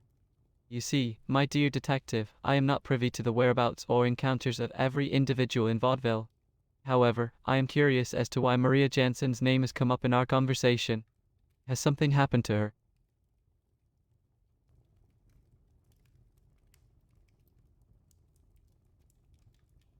Haley Greenwood, you mention. Well, it has been quite some time since I've had the pleasure of seeing her. Tell me, Detective Martini, why do you ask about Haley Greenwood? Is there something specific you'd like to know or discuss regarding her?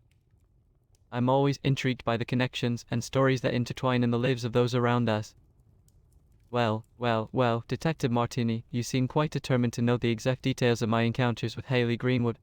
Unfortunately, I must disappoint you once again. I simply cannot recall the precise date and time of our last meeting. You see, I have a rather busy schedule filled with various engagements and social gatherings.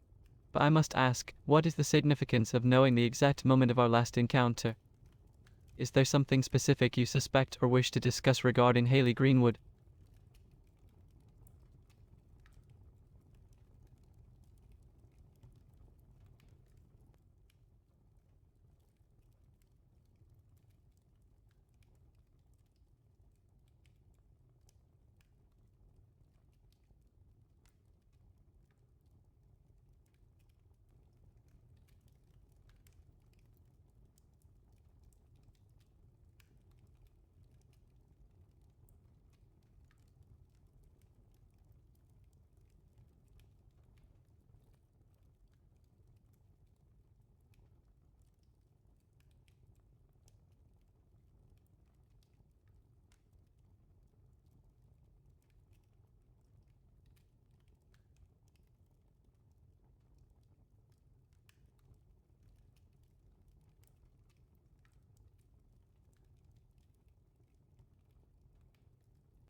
Ah, Haley Greenwood, what a tragic disappearance. Such a shame that she was last seen on the night of my party. It was quite a splendid affair, you know. Do you have any leads on her whereabouts, Detective Martini?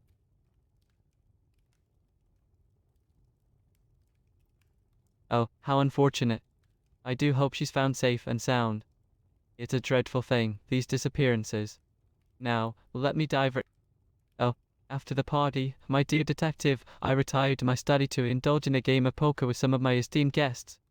It was a delightful evening of cards and laughter. But tell me, have you made any progress in... Oh, I had a delightful mix of guests at my party, Detective Martini. There were the usual suspects from the noble circles of Vaudeville, as well as some esteemed artists and intellectuals. It was a gathering of minds, you see, where conversations flowed like fine wine. But enough about my guests, let's get back to the matter at hand. Where did you say you went after the party on April 19th?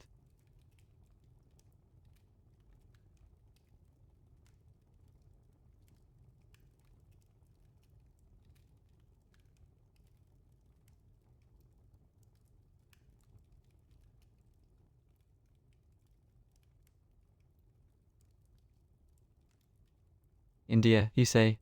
Yeah, what a fascinating place. It's been quite some time since my ventures there. You seem to have some knowledge about my travels. Yes, indeed, Mr. and Mrs. Potter and some other like-minded individuals accompanied me to India. We were exploring the possibility of starting a business together, you see. A traveling show of art artifacts and talented artists from all corners of the world. Quite an ambitious endeavor, if I may say so myself. But pray tell, what piqued your interest in India, Detective Martini?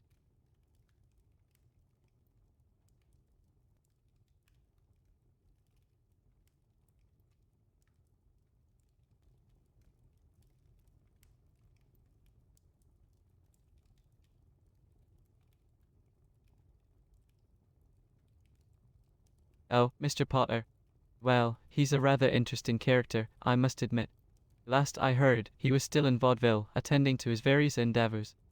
But do forgive me, my dear detective, why the sudden curiosity about Mr. Potter? Is there something specific you're looking for?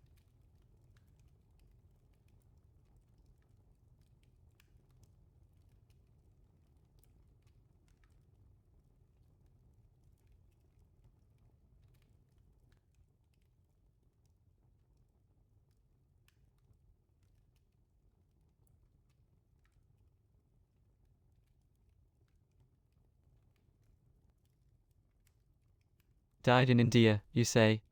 My, that's quite a surprise. But fear not, my dear Detective Martini, Mr. Potter is alive and well. As far as my knowledge goes, he returned safely from our Indian escapade. Perhaps there has been some confusion or misinformation. People do tend to exaggerate, don't they?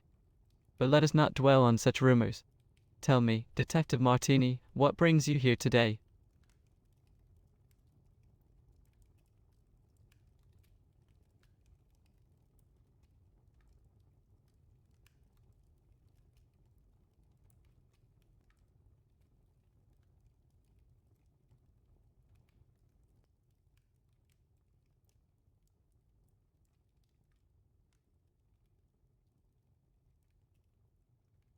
Must you really go, my dear detective? How unfortunate. There is still so much we could discuss and explore together. But alas, if duty calls, it cannot be ignored. Should you ever find yourself with some free time in the future, do pay me another visit. Until then, farewell, and may your investigations lead you to intriguing discoveries. Good day, Detective Martini.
Hey there, how's it going?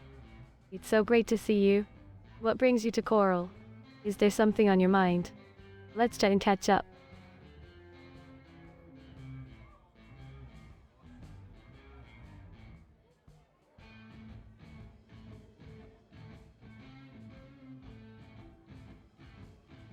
Oh, Mrs. Potter. She's quite a character, isn't she? Always dressed to the nines and with that fabulous hat collection. I've seen her at a few soirees, but I don't really know her personally. She seems like a charming woman, though. Have you had the pleasure of meeting her? Oh, how wonderful. I'm sure she must have been delighted to meet someone as intriguing as you, Detective Martini. You have such a way of captivating people's attention with your presence. I can only imagine the delightful conversations you must have had with Mrs. Potter. Did she share any interesting stories or secrets? India. Oh, I've never been there myself, but Haley, you know, the late Haley Greenwood.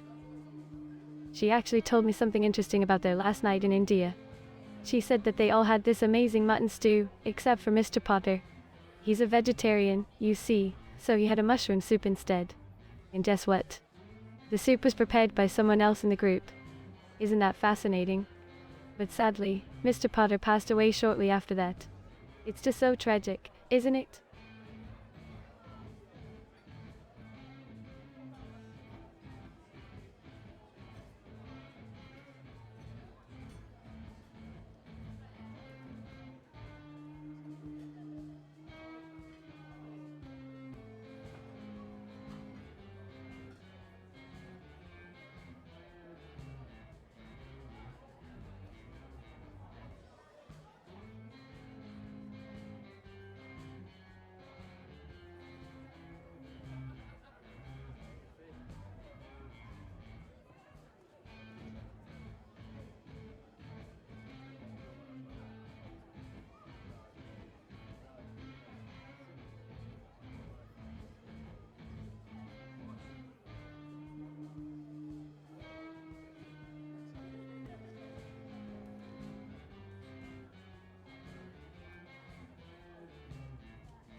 Oh, Detective Martini, you always ask such interesting questions. But, you see, I don't know much about what happened in India. I only arrived in Vaudeville recently, and I've been so focused on my dancing dreams. But let's talk about something else. Have you ever been to the Coral Bar downtown? It's such a vibrant place, filled with musicians and dancers from all over the world. I love going there to soak up the energy and get inspired for my own performances. It's like stepping into an underwater wonderland.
Oh, Detective Martini, you're such a curious one. Yes, Mr. Potter is indeed a vegetarian. Isn't that fascinating? I remember Haley mentioning that during our last night in India before. Well, you know, we had this delightful dinner, and everyone enjoyed a marvelous mutton stew, except for Mr. Potter. He opted for a delicious mushroom soup instead. It's amazing how people have such unique preferences, isn't it? But enough about that. Tell me, have you ever tried vegetarian cuisine? Oh, you simply must try it sometime, detective. Vegetarian food can be so creative and flavorful. There are endless possibilities with fresh vegetables, legumes, and grains. It's like a dance of flavors on your palate. Maybe I can take you to this charming little cafe in Vaudeville that specializes in scrumptious vegetarian dishes. We could have a grand time exploring the menu together. What do you say?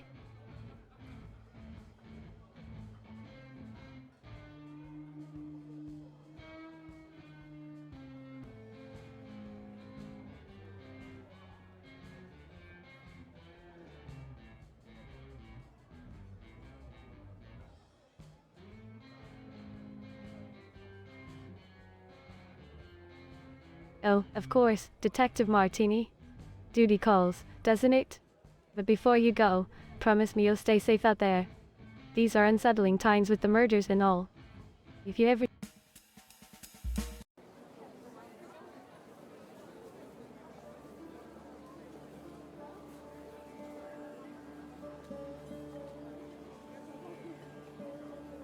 Oh, dear, I'm afraid I'm feeling a bit down today.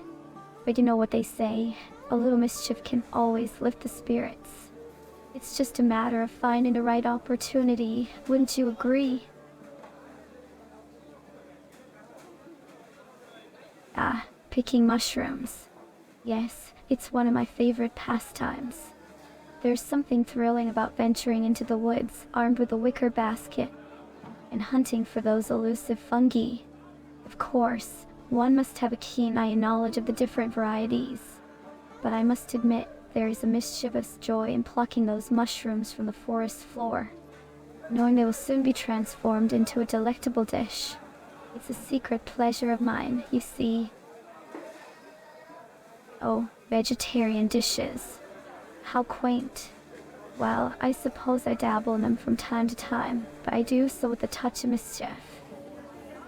Of course. You know, it's quite amusing to take ordinary vegetables and transform them into something extraordinary. A dash of spice here, a sprinkle of herbs there, and voila! A vegetarian masterpiece that even the most devoted carnivore would find irresistible. It's all about the art of deception, my dear. Making vegetables taste so indulgent that one forgets they're missing out on meat.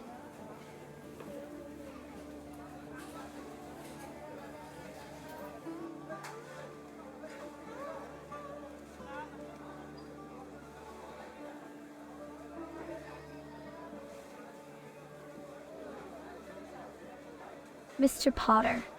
Yeah, my late husband. Yes, he did have a peculiar fondness for all things green and leafy. A staunch vegetarian, he was. Always preaching about the virtues of a plant-based diet. Quite the health enthusiast, you see. But between you and me, my dear, I must confess that I often found his dietary choices rather tiresome. After all, what's the fun in a meal without a succulent cut of roast beef or a perfectly seared piece of foie gras?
Oh, how absurd. My dear late husband Victor loved mushroom soup. He would never touch that mutton stew, it gave him indigestion, you see. But accusing me of poisoning him, that's preposterous.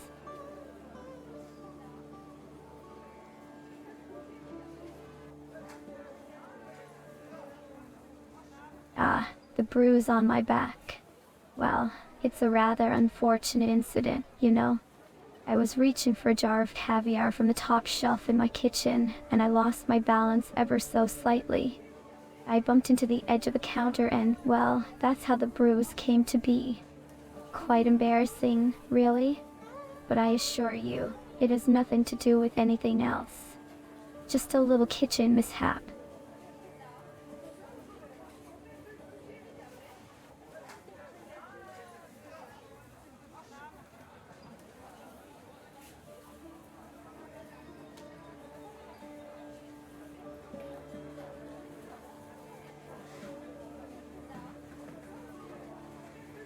Oh, dear.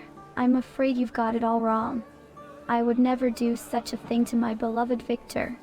We were in India to explore business opportunities, not to make each other sick. It's quite a shame that he fell ill, but I can assure you, I had no hand in it. Perhaps it was something he ate elsewhere, or just an unlucky turn of events. But rest assured, I am innocent in this matter. Well, you see, I have a little secret. I am an expert mushroom picker. I have a special spot in the woods near Vaudeville, a hidden treasure trove of the most exquisite mushrooms. It's my little escape, you know, to wander among the trees and pluck those delicate fungi.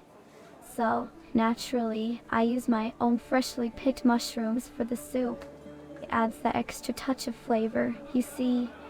But I can't imagine how that could be connected to any unfortunate illness. It's simply a culinary delight.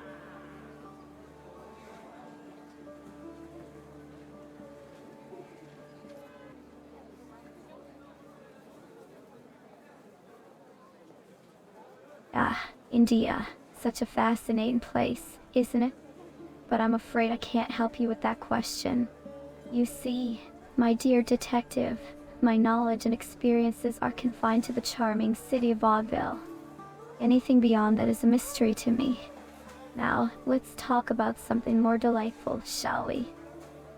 Perhaps you'd like to hear about my recent trip to the opera. Oh, the costumes were absolutely divine.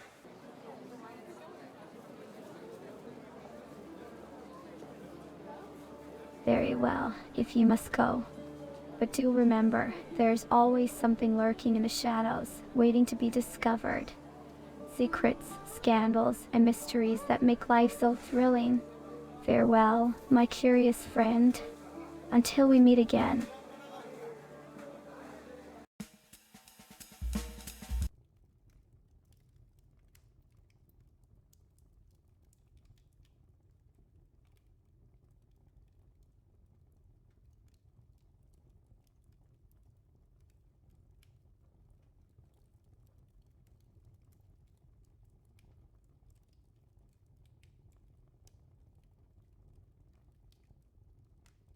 Mrs. Potter and her mushroom soup.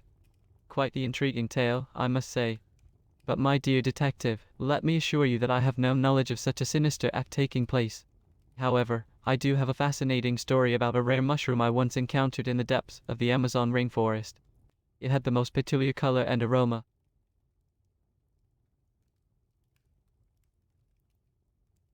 Oh, I see you're interested in my encounters with exotic mushrooms. Well, this particular specimen from the Amazon was unlike anything I had ever seen. Its cap had vibrant hues of crimson and gold, and its fragrance.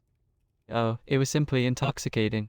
Legend had it that consuming just a sliver of this mystical fungus could transport you to another realm entirely. Can you imagine the possibilities?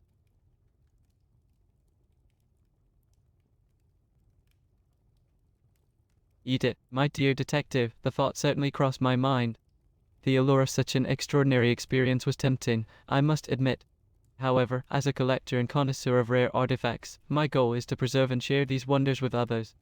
So, instead of indulging in that remarkable mushroom, I carefully harvested a spore sample. ensuring its legacy would live on to my collection. It's quite fascinating, don't you think?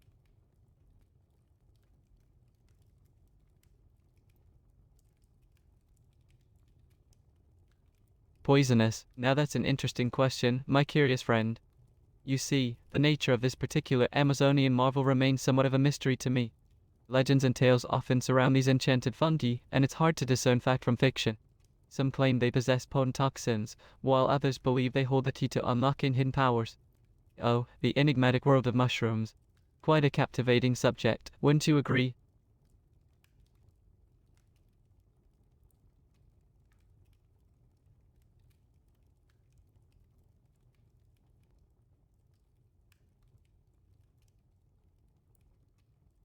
Oh, must you leave so soon? Well, I suppose duty calls. But before you depart, do promise me that we shall continue our delightful conversation another time. There are still so many fascinating stories and treasures to share. Until then, my dear detective, may your investigations be fruitful and your curiosity never wane. Farewell for now.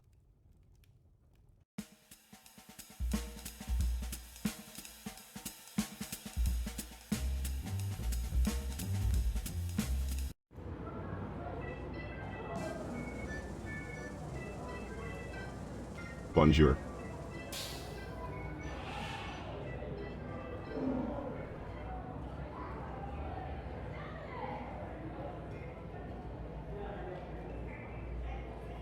India. Oh, my dear detective, I have no interest in such mundane troubles.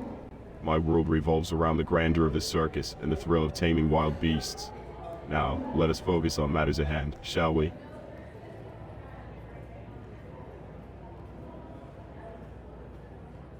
Ah, finally you understand. Let the spotlight shine on the true star of Vaudeville, moi, the magnificent Monsieur Saxe-Sabar.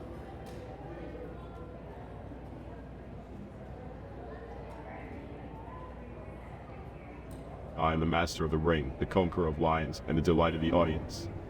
No one can compare to my skills and showmanship.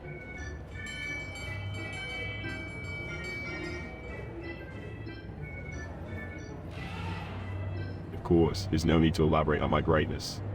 It speaks for itself.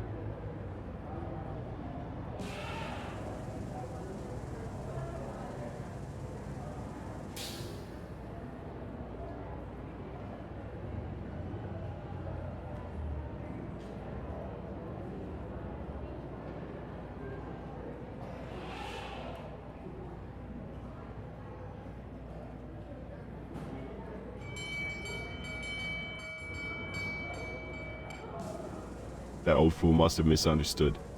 No one uninvites me from anything.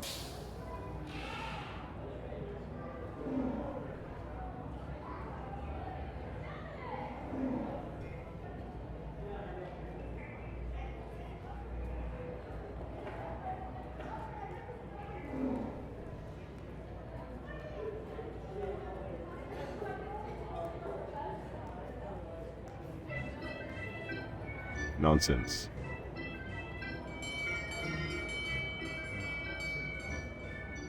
It's none of your business.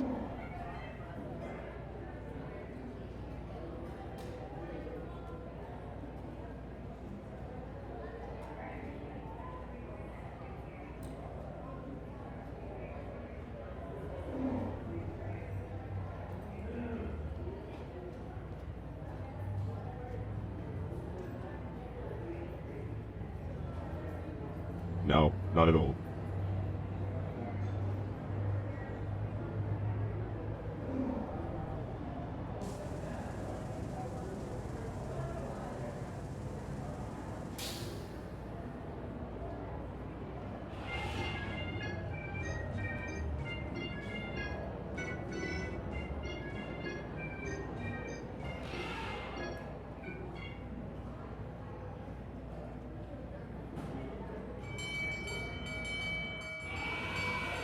No, it was not a business trip.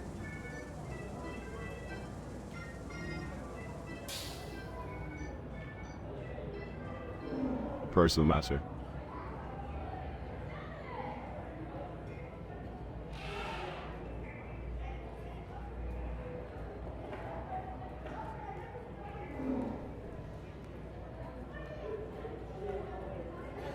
No, it was not.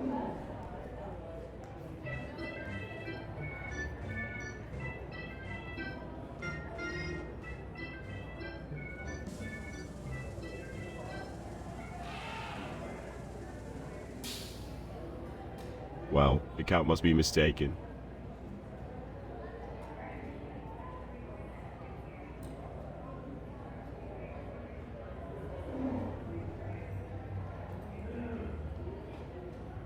No.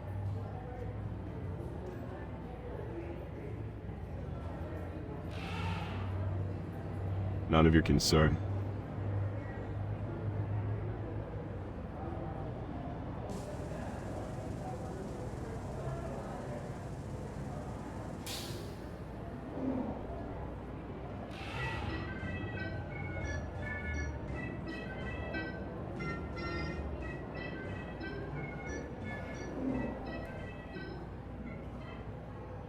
I have nothing to do with those murders.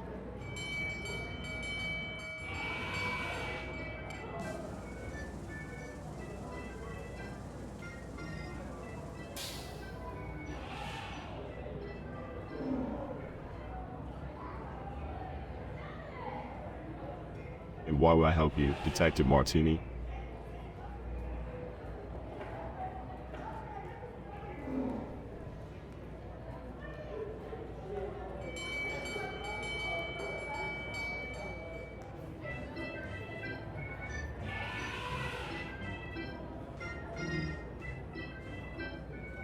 Good luck with that.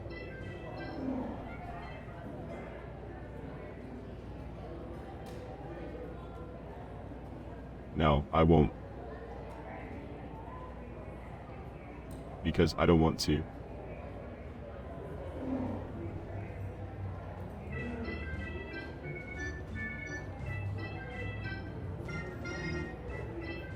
No.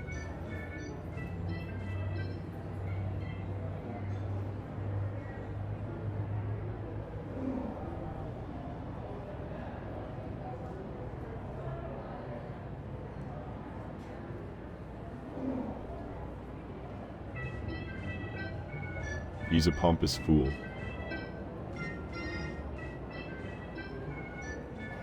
Exactly.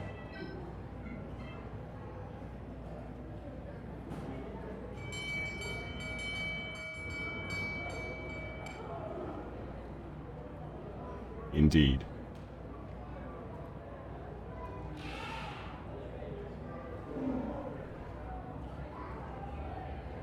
Oh, she's a real piece of work.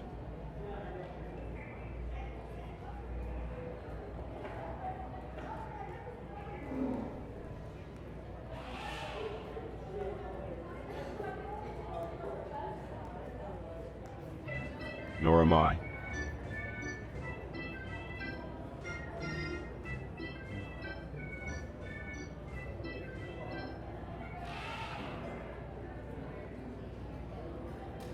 Of course she is.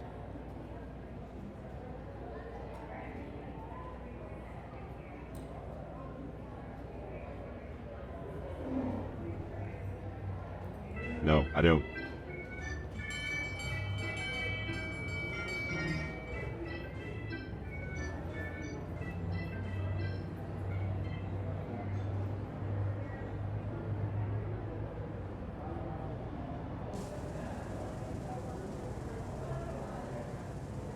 Baggio is a talented performer.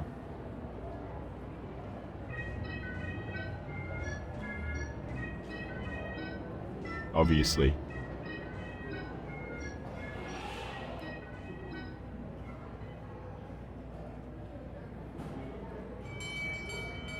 Yes, yes, we all know how smart and talented Baggio is.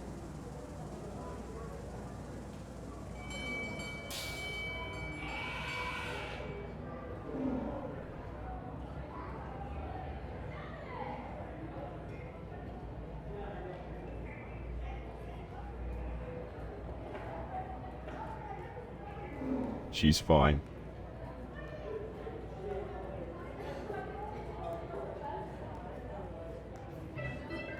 Good.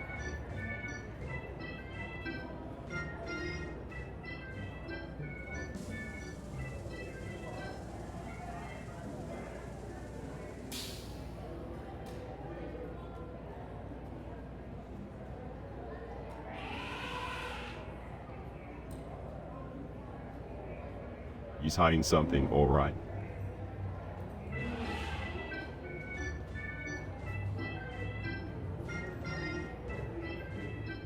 No, I don't.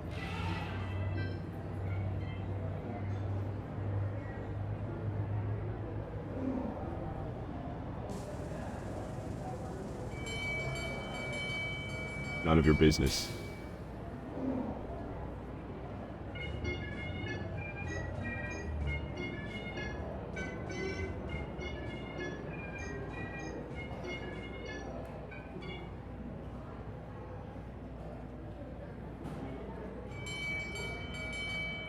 It was a marvelous day indeed.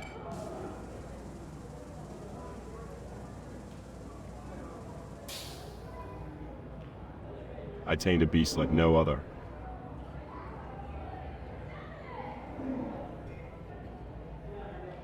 Yes, it was.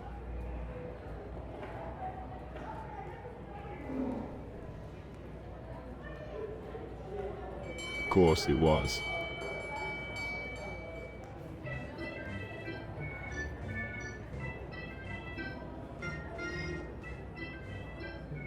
Dragon.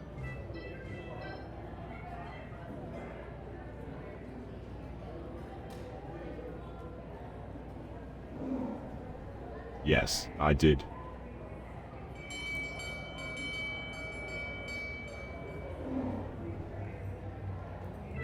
Thank you.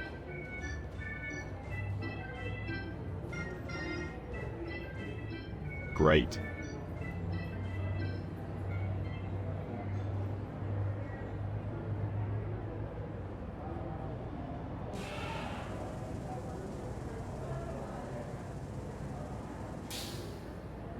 Well, now you do.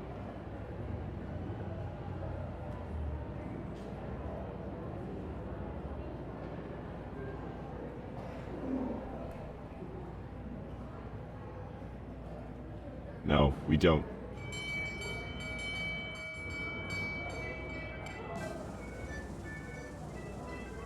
No, we don't.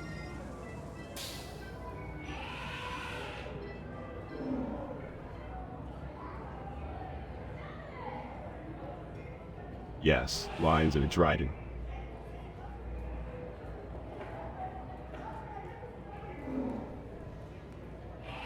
Yes, it is.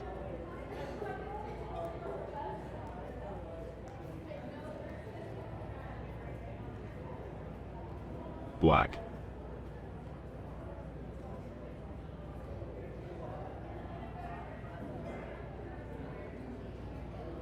Yes, it breathes fire.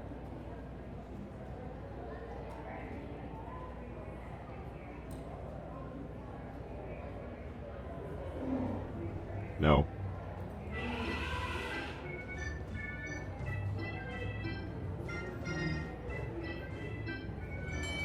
Yes.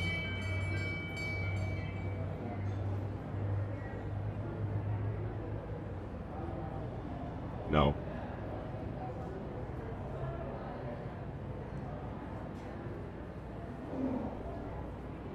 No.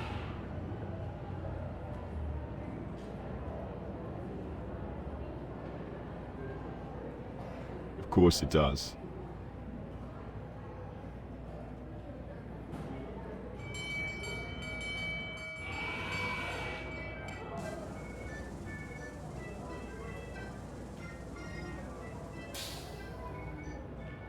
No.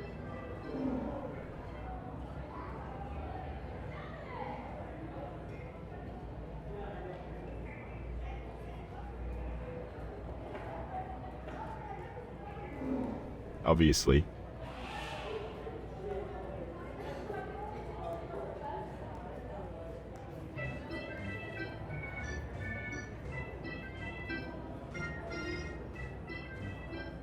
A what? Thrills, wonders, and the most breathtaking performances you'll ever witness.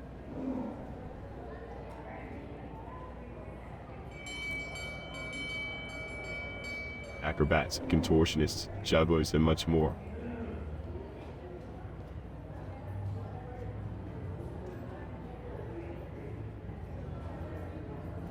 The kind that will leave you speechless.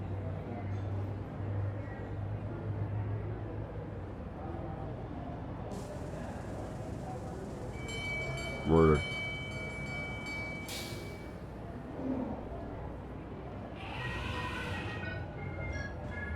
Maria Jansen, Nicola Grossman, and Haley Greenwood.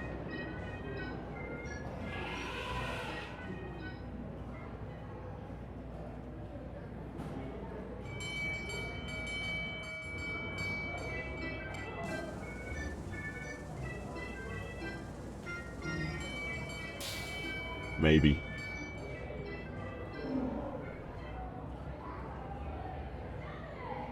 I have no idea.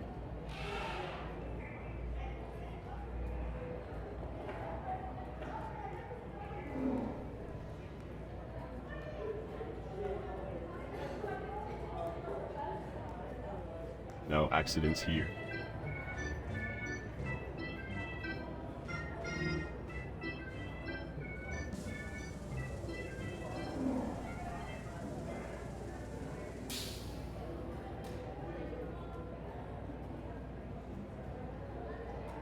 Yes.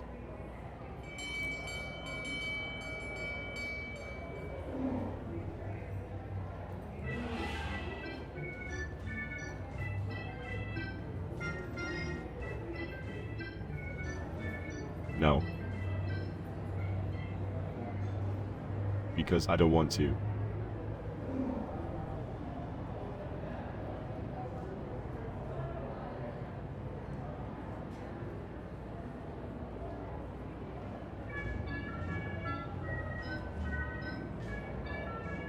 Go ahead.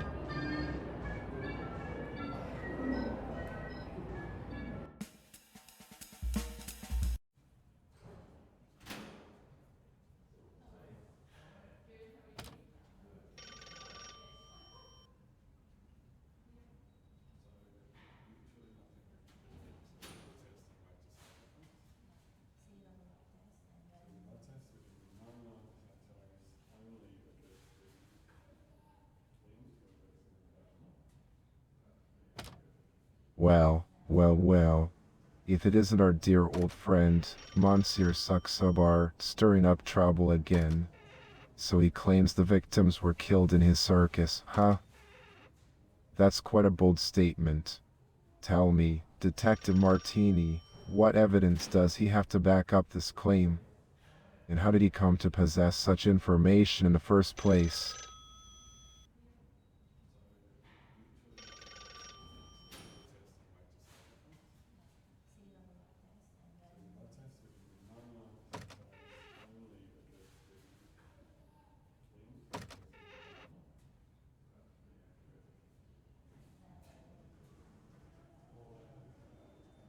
He refuses to tell you any evidence. How convenient. It seems like Monsieur Saksabar is playing his own game, doesn't it? But let me ask you this, Detective Martini, why would the killer choose to strike in a circus of all places? It doesn't make much sense to me. Unless, of course, it's just another one of his elaborate acts to gain attention. What do you think?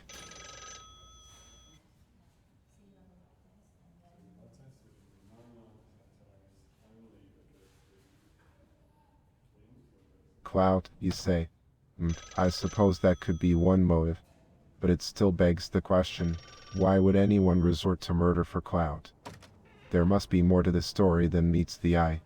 Perhaps we should look deeper into this whole affair and see if there are any other suspects or leads.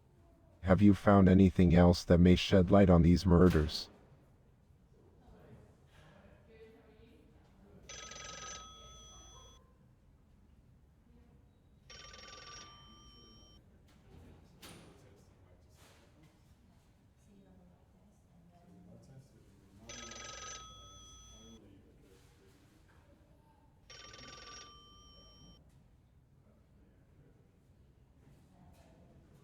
India, you say?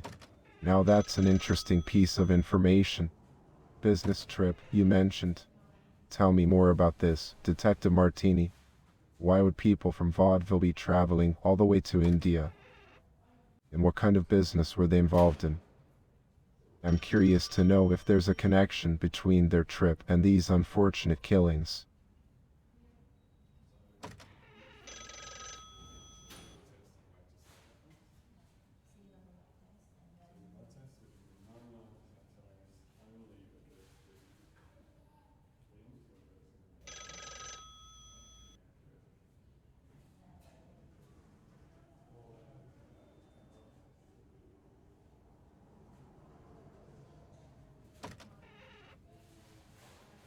Failed art business venture and a death in a far-off land.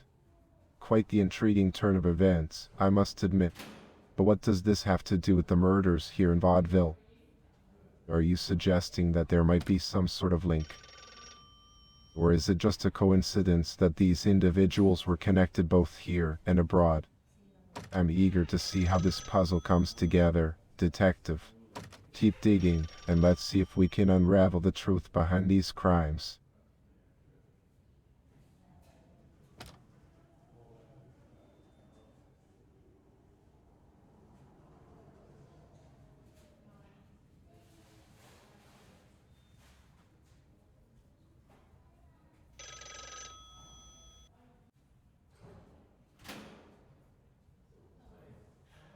Haley Greenwood attended Count Gravison's party, you say?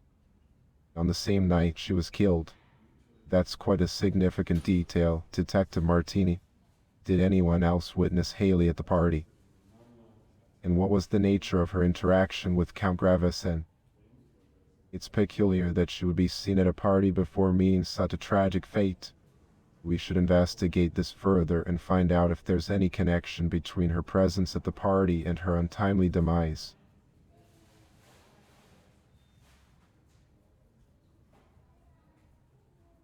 Mrs. Potter, Ingrid, and Maria Jansen all saw Haley at the party. Well, that's a rather strong consensus, wouldn't you agree? It's intriguing that these three individuals, who were also connected to the victims, happened to be present at the same event. I wonder if there's something more to this gathering, something that ties it to the murders. We need to delve deeper into the circumstances surrounding that particular evening. Is there anything specific that stood out about the interactions or atmosphere at the party?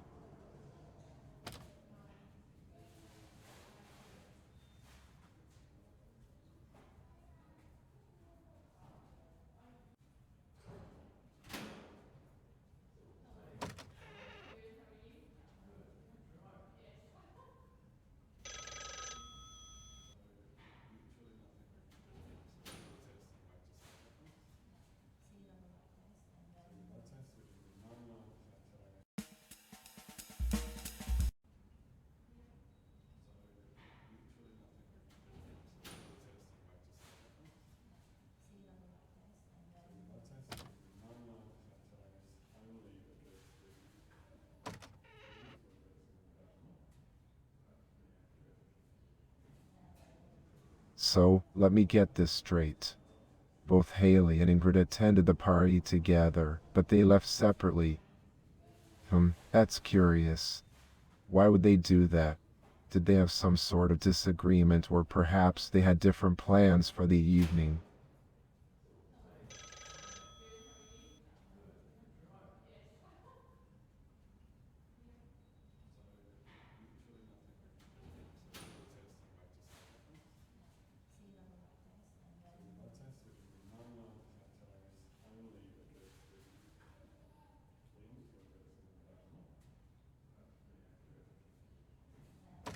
Interesting.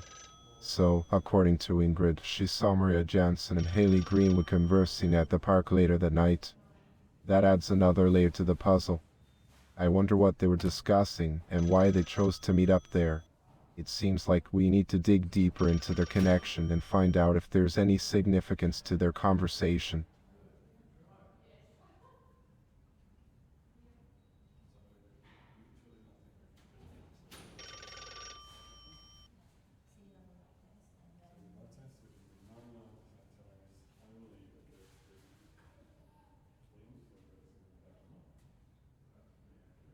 Well, Monsieur Sucksuber, huh?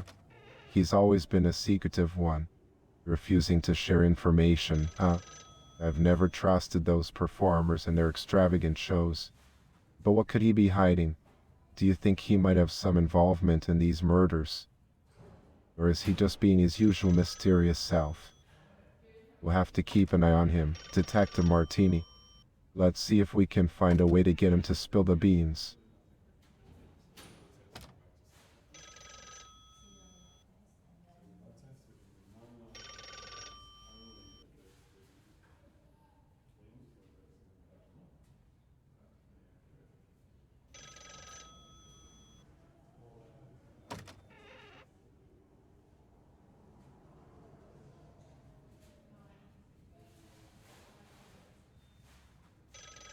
India, you say? Huh, that's quite a long way from Vaudeville. I can't say I know much about the world outside of our city, but it does sound like an interesting trip. Why were they uninvited? Did something happen between them and the rest of the group? Or was it a decision made by the organizers? I suppose it's not our concern unless it's somehow connected to the case at hand. We should focus on solving these gruesome murders first.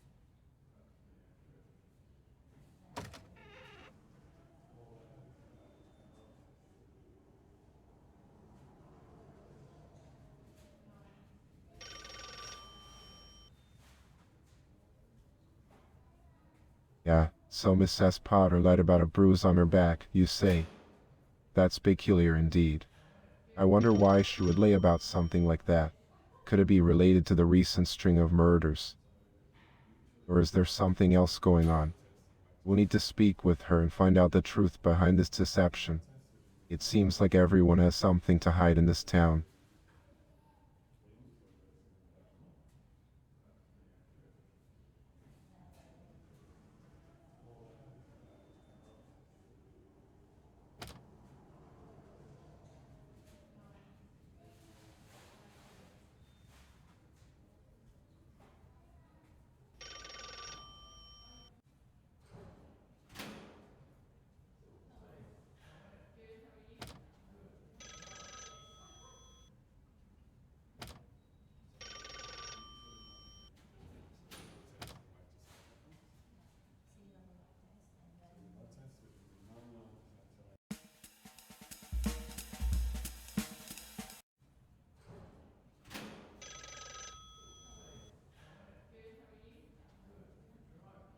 Tamed a dragon, you say?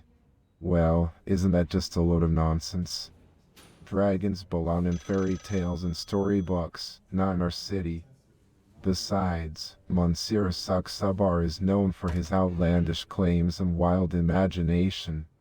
Let's focus on the real world and the real crimes we have to solve, shall we?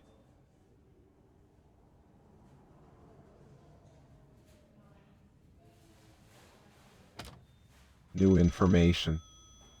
Well, I can tell you that we're still actively investigating the recent murders in Vaudeville. It's been quite a challenge, I must admit. The victims seem to be unrelated, and there's no clear motive or suspect at the moment.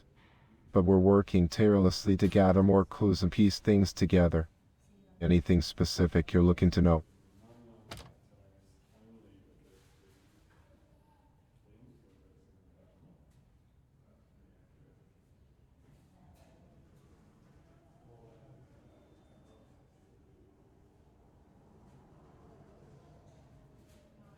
Mr. Hawthorne. Who's that? I don't recall anyone.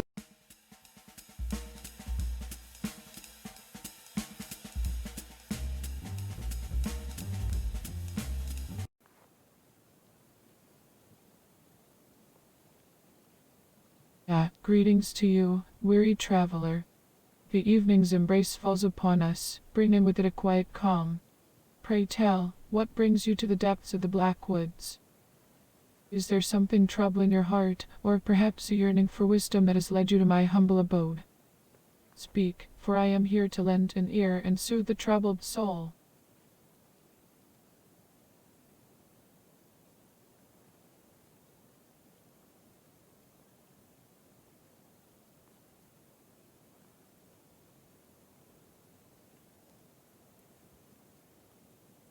Oh, My dear interlocutor, the whispers of the wind carry tales of those who have traversed the forest's path. But alas, I cannot confirm nor deny the presence of these souls you speak of. For you see, my existence is intertwined with the rhythm of the trees and the secrets of the earth beneath my feet. I am but a silent observer, a guardian of these woods, and my eyes cannot perceive the comings and goings of every mortal being. However, if you seek answers, I can offer guidance and listen to the echoes of your questions.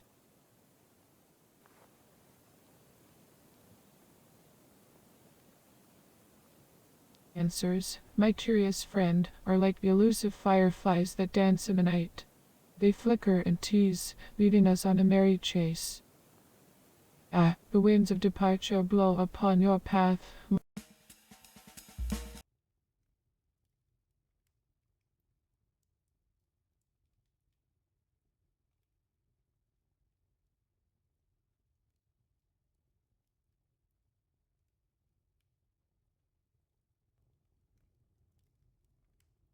Ah, Monsieur Saxaba.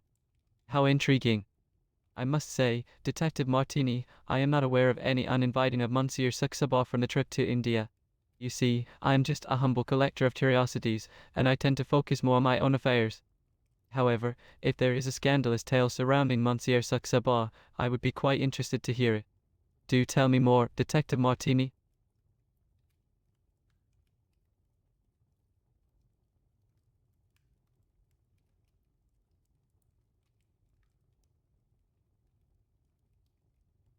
Oh, how delightful. It seems there was a change of plans, and I was not informed. I do hope everything is all right with Monsieur Saxaba and Marina H. They would have added an interesting touch to our Indian expedition.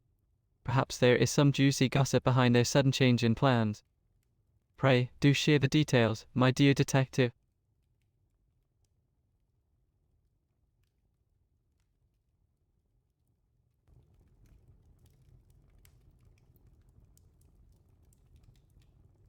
Repugnant, you say? How fascinating. I must admit, I am rather intrigued by such a strong sentiment from good old M. Saxaba. I wonder what could have caused him to feel that way about me. Well, humans can be so unpredictable, don't you agree, Detective Martini? But do enlighten me, what might have led him to hold such a strong opinion of me?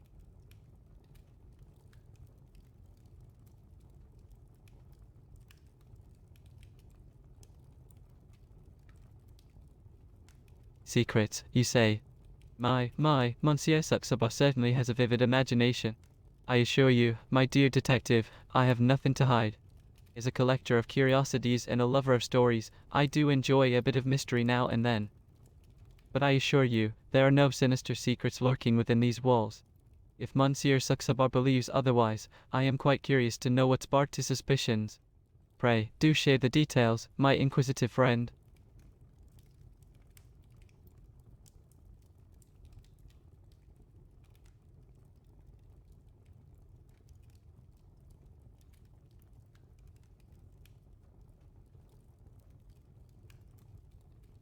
Oh, a cardigan.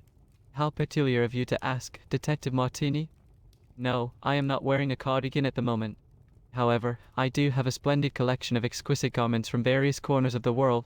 If you have an interest in fashion, I would be more than delighted to show you some of my most prized pieces. But do tell me, why the sudden curiosity about my attire?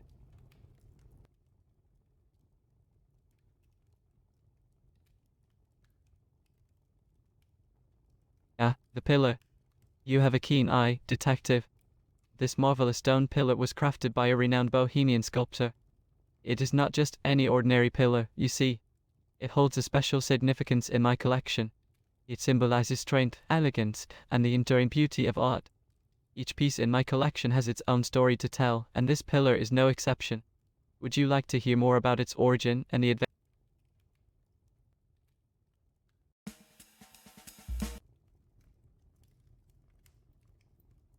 Ah, Detective Martini, have I told you about the time I acquired a rare artifact from the depths of the Amazon rainforest? It was quite an adventure, I must say. The journey was treacherous, filled with peril and excitement. Ah, my dear Detective Martini, you have a keen eye. You've noticed the exquisite Bohemian pillar, haven't you? It is indeed a remarkable piece, sculpted by the renowned Bohemian artist Victor Novak. This beautiful stone fireplace adds a touch of elegance and mystique to my living room. Would you like to hear the intriguing story behind its acquisition? You've noticed my exquisite Bohemian pillar, have you? It's a marvelous piece, isn't it? Sculpted by a renowned Bohemian artist, it adds a touch of sophistication to this room. But I must say, I'm quite intrigued by your interest in it. Is there something specific you'd like to know about it?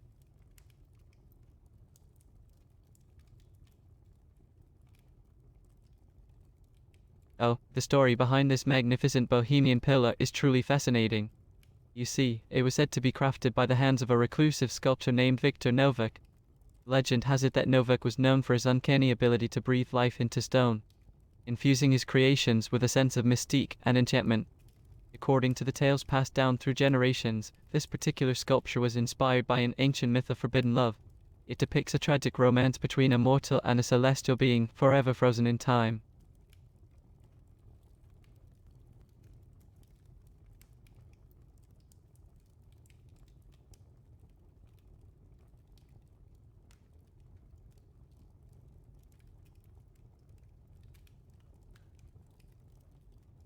Oh, my dear friend, I must say that I do find this Bohemian masterpiece quite captivating. It speaks to my love for the mysterious and the extraordinary. The tale it tells, of a love that transcends boundaries, resonates with my own penchant for the unconventional.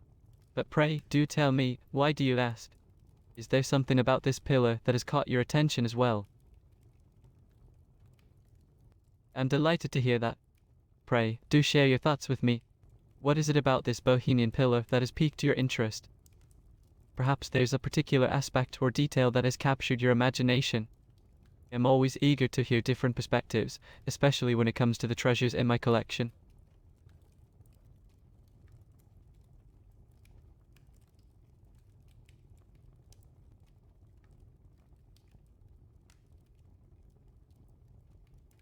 Forbidden, you say? How intriguing. While the specific meaning behind the pillar's depiction is open to interpretation, it does evoke a sense of forbidden love in a story passed down through generations. The idea of love that defies societal norms and barriers has a certain allure, wouldn't you agree? It adds an element of mystery and passion to the artwork. But do tell me, my dear interlocutor, what does the notion of forbidden spark in your mind? Is there a personal connection or an interpretation that resonates with you?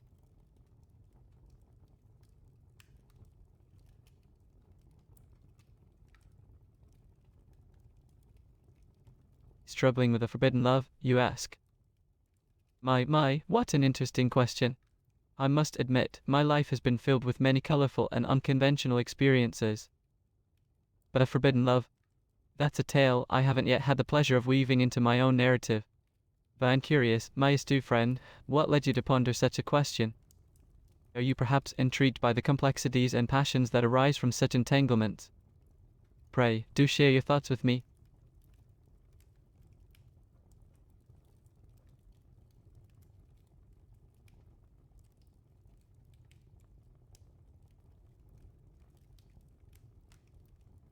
Margaret Potter, you say? Ah, the delightful Mrs. Potter. She is indeed a captivating woman, with a charm that bewitches even the most steadfast souls. But why, may I inquire, does the mention of Mrs. Potter pique your curiosity?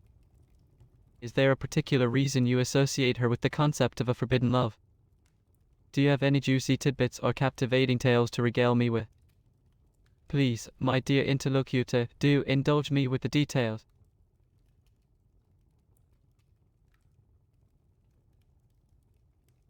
Bewitch my soul, you ask?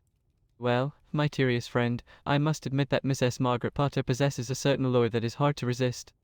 Her magnetic presence and enchanting demeanor have certainly captured my attention. But to suggest that she has fully captured my soul may be a bit premature. After all, love is a complex dance, is it not? One must tread carefully and allow the heart to follow its own intricate path. So, I am intrigued by your observation.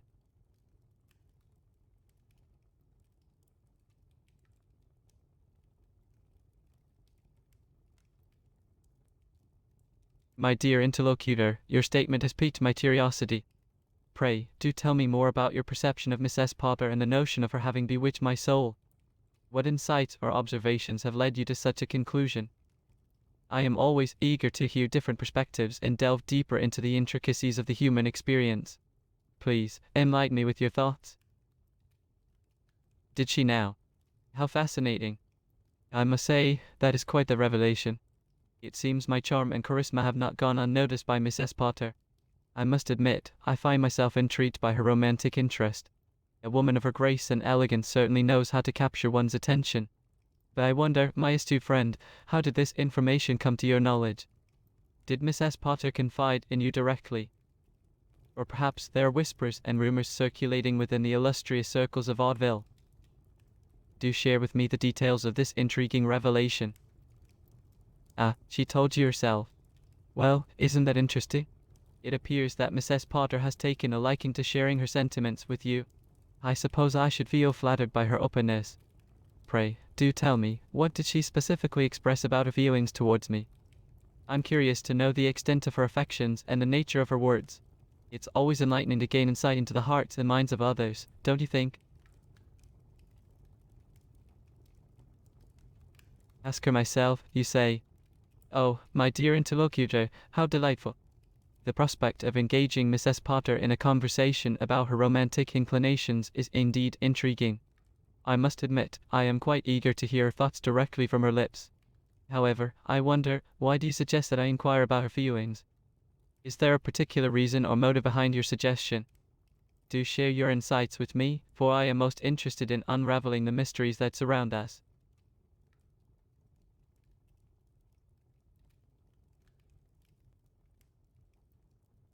Oh, my, that is a rather shocking claim, my friend. Are you suggesting that Mrs. Potter committed such a heinous act? I find it difficult to fathom such a notion. Surely, there must be some misunderstanding or misinterpretation of events. Mrs. Potter and I may have shared some pleasant conversations and exchanged pleasantries. But to accuse her of murder for the sake of our supposed connection, it seems far-fetched, does it not? Pray, do enlighten me further on this matter. What evidence or information leads you to make such an accusation?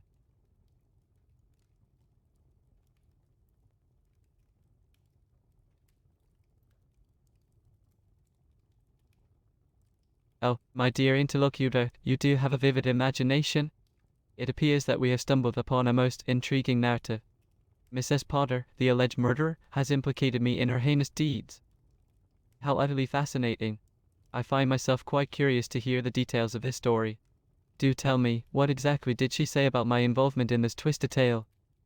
I assure you, I am most eager to unravel the truth behind these accusations and shed light on this mysterious affair.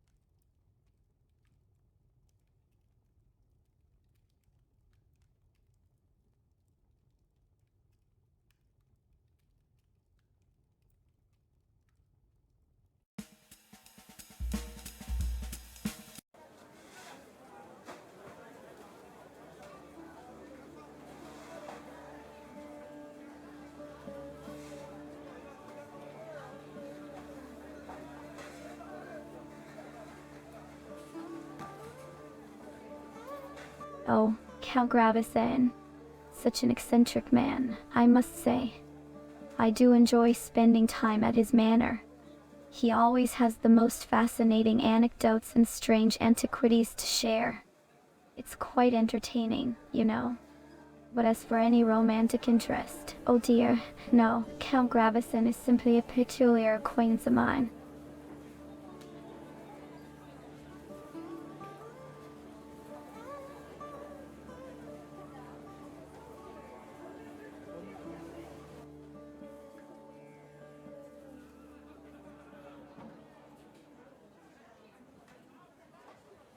Oh, Marina, it's such a tragic tale. It seems she met an unfortunate end, doesn't it? Terribly sad, really. But you see, my dear, I prefer to focus on the brighter side of life. Let's talk about something more cheerful, shall we? Perhaps you can tell me about your favorite... Oh, my dear, I'm afraid I don't have much to tell you about Marina H. You see, I'm not one to gossip or pry into other people's affairs. It's just not proper, you know? But I do hope she's enjoying her life and making the most of her opportunities. Life is too short to waste, after all. Oh, April 22nd. Such a dreadful day. I was at home, all alone, feeling rather melancholic. The world can be such a gloomy place sometimes, don't you think? But enough about that. Let's talk about something more delightful, shall we?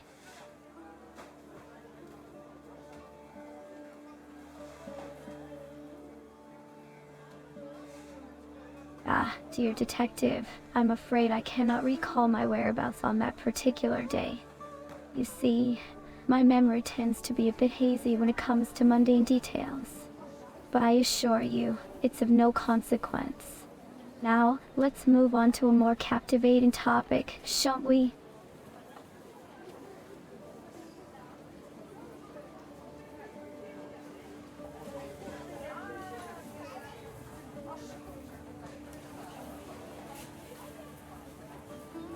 Oh, April 19th. That was the day when Miss S. Johnson's secret admirer finally revealed himself. Can you believe it?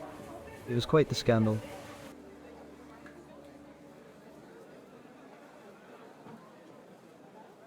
Well, let me tell you, it was none other than Mr. Thompson, the baker from down the street.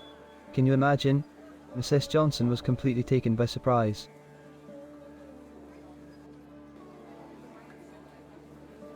Oh, that day, I was right here in my shop, of course. You know, I heard some interesting rumors about that day. They say there was a mysterious figure lurking around the park in the evening. Quite intriguing, isn't it?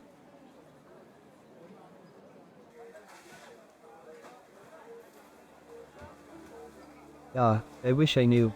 Did you see, my dear, I'm just the guy with all the gossip, not the one with all the answers. Maybe someone else in town knows more about this mystery.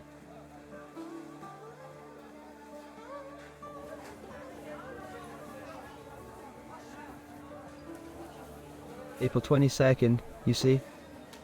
Let me think. Yes, I remember hearing that there was a secret rendezvous between Lady Montgomery and the dashing Count von Steinberg at the Rose Garden. The whispers of romance, my friend.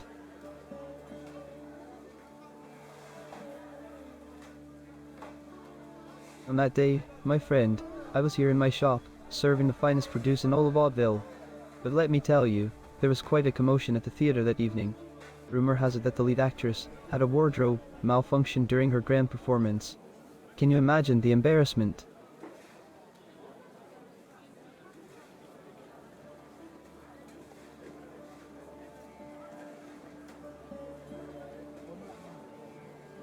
Oh, April 23rd. That was the day when the famous painter, Mr. van der Linden, unveiled his latest masterpiece at the art gallery. The whole town was buzzing with excitement, my friend. Speaking of that day, my friend, I was right here in my shop, making sure everyone had the freshest vegetables in Vaudeville. But let me tell you, there was quite a scandalous rumor going around about a secret affair between two prominent socialites. Can you believe it? The drama never ends in this city.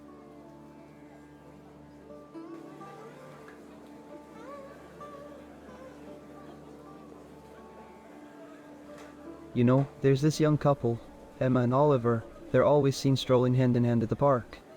They say love is in the air whenever they're around.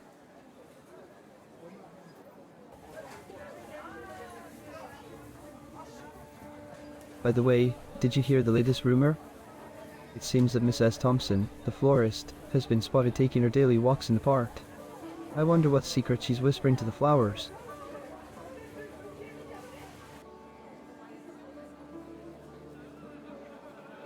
And let me tell you, there's this mysterious gentleman, Mr. Blackwood, who frequents the park quite often. They say he's a writer, always seeking inspiration from the beauty of nature. But I suspect there's more to his story than meets the eye. Oh, speaking of the park, there's also Miss Jenkins, the eccentric artist. She's known to spend hours there, sketching the scenery. I wonder what masterpieces she's creating this time.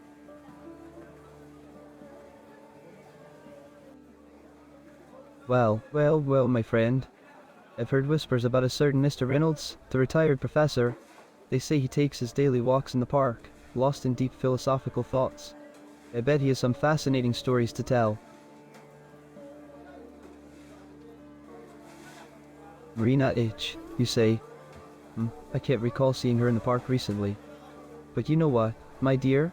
I did hear a juicy rumor about her being seen at a secret poetry reading last week. Who knows what other secrets she's hiding?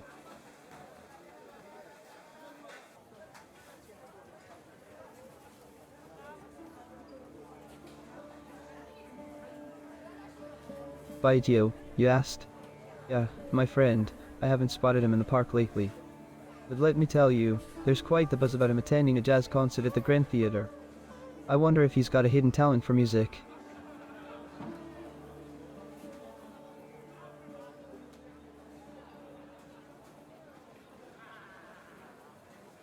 Ah, Chief Gretzky in the park, you say?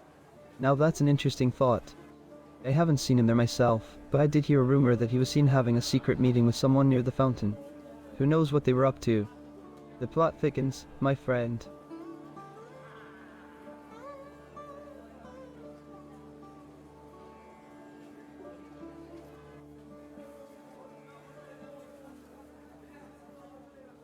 Oh, you know how rumors spread in Vaudeville, my friend. It was Miss S. Higgins, the owner of the tea shop, who whispered it to me. She always has her ear to the ground when it comes to juicy gossip.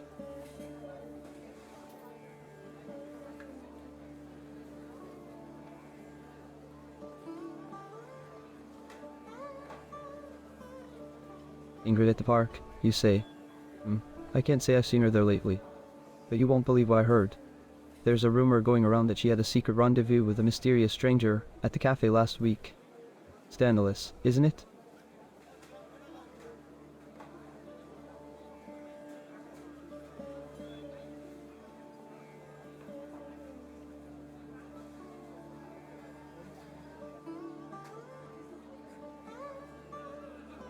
Dada in the park, you ask? Now that's a name I haven't heard in a while. But let me tell you, there's a scandalous whisper going around town about Dada being spotted at the cabaret. Dancing the night away. Quite the wild one, that Dada.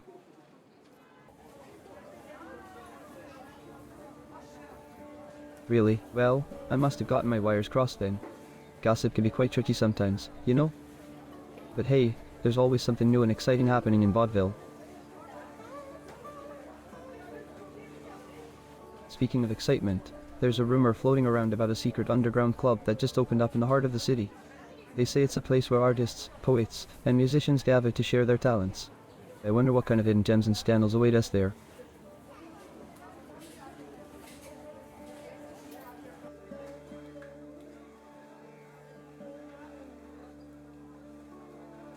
Michelle at the park, you ask? Let me think. I haven't seen her there personally, but I did hear a whisper that she was spotted having a clandestine meeting with a mysterious gentleman near the gazebo. Secrets, secrets everywhere.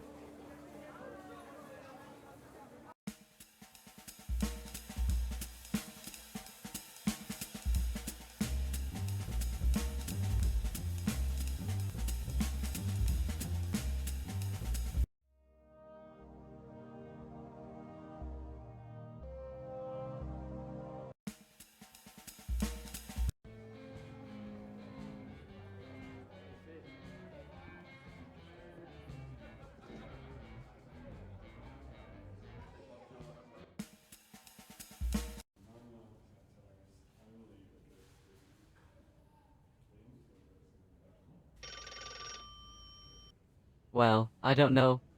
I might have a theory. You see, it's like finding a needle in a haystack, but I've been going through all the evidence we've gathered. The murders, they're like a bolt out of the blue, really shocking. But I've been looking for any connections between the victims, like trying to connect the dots. You know, it's a tough nut to crack, but I'm giving it my best shot. I'm like a dog with a bone, determined to get to the bottom of this.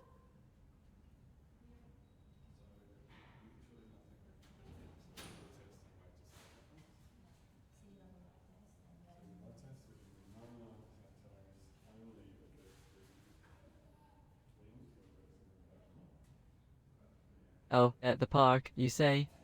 Well, you know what they say, the early bird catches the worm, and in this case, the worm could be a clue. But I haven't personally seen anyone suspicious around the park. But hey, stranger things have happened, right? Like a cat on a hot tin roof or a fish out of water. Anyway, if you think there's something fishy going on at the park, I'll be more than happy to lend a helping hand. Just say the word.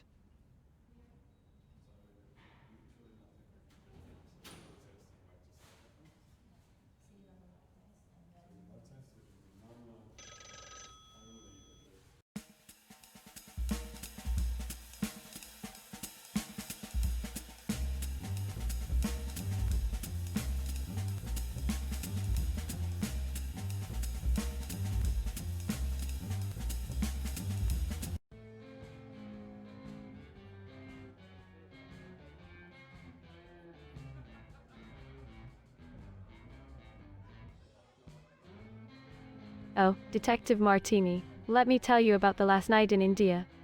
Haley told me that we all had this amazing mutton stew for dinner. It was absolutely delicious. Well, everyone except Mr. Potter, of course. He's a vegetarian, so he had a mushroom soup instead. It was prepared by someone else in our group. But you know, it's just so strange. Mr. Potter died shortly after that. It's like there's some kind of connection, you know? It's all so mysterious and unsettling.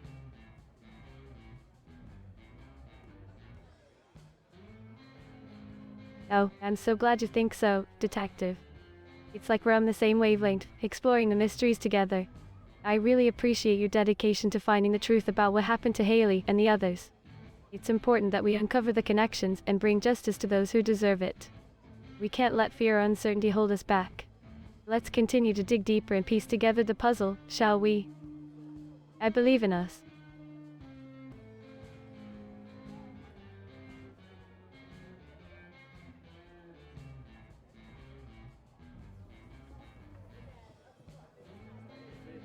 April 20th.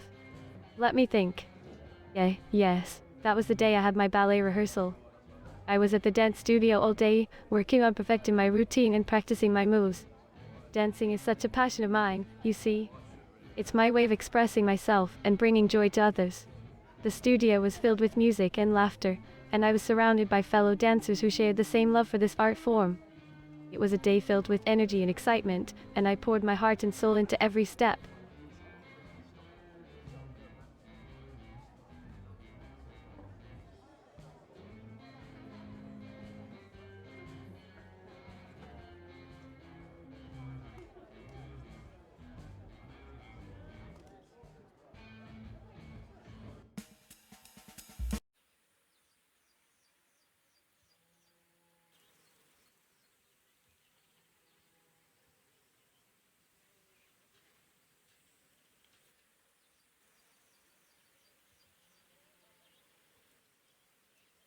Oh, Mr. and Mrs. Potter.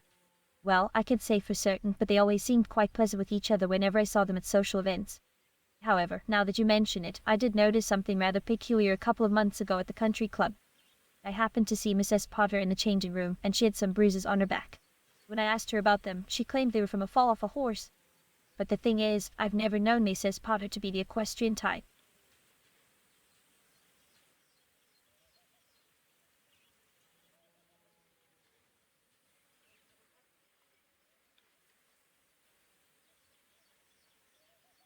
Oh really? That's quite an interesting explanation. Reaching for a can of caviar in her kitchen. How extravagant. I must admit I find it a bit hard to believe. But then again, accidents happen in the most unexpected ways, don't they? It's just that the timing of those bruises and her sudden interest in equine activities struck me as odd. Do you think there could be more to it than meets the eye? Now you've piqued my curiosity.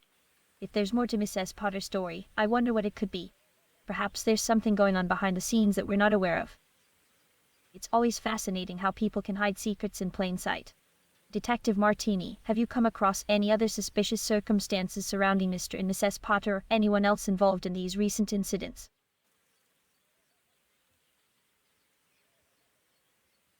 Wait, Mr. Potter ate mushroom soup in India and then died. That's absolutely shocking. How tragic and unexpected. I can't help but wonder if there's a connection between his sudden demise and the other mysterious deaths that have occurred here in Vaudeville.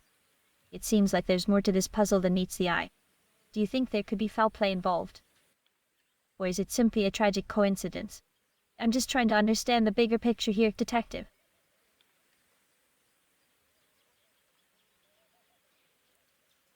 You're right, Detective Martini. At this point, it's hard to say for sure. But I can't shake off this feeling that there's something deeper going on. These incidents seem too coincidental to be unrelated. I'm determined to get to the bottom of this mystery and find justice for Maria and the others. Detective Martini, do you have any leads or theories about what might be happening? I'm all ears.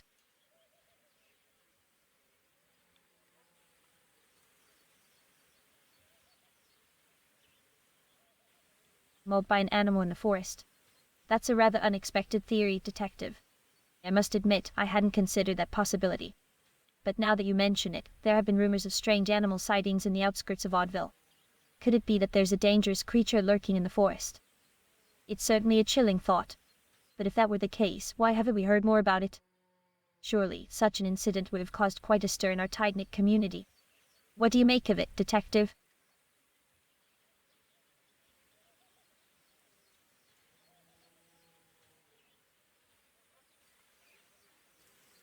The animal. You mean, like a wild predator roaming the forests of Vaudeville? It's hard to imagine something like that happening in our peaceful little town. But I suppose stranger things have happened. If there is indeed an aggressive animal out there, it could explain the mysterious deaths and the bruises on Miss S. Potter's back. But then again, why haven't we seen or heard more about this creature? It's puzzling, isn't it? Detective Martini, have there been any reports or evidence of an unusual predator in the area?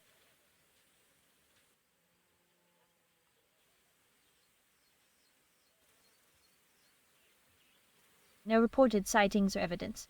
That's quite perplexing, isn't it? If there was a dangerous animal on the loose, one would think that there would be some sort of commotion or at least some official warnings. It almost seems like there's a veil of secrecy surrounding these incidents. I can't help but wonder if there's something more sinister at play here. Perhaps we should dig deeper and explore other possibilities. Do you have any other leads or theories, Detective?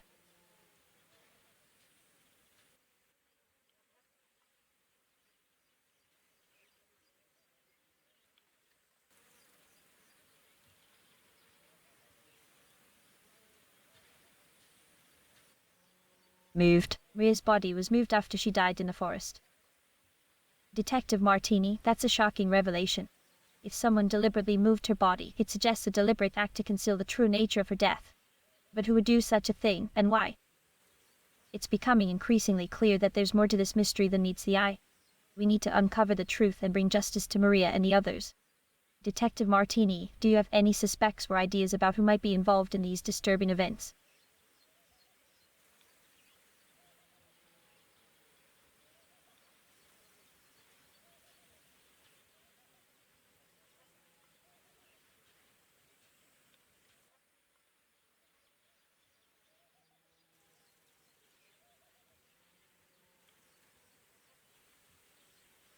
Mrs. Potter and Count Grevison.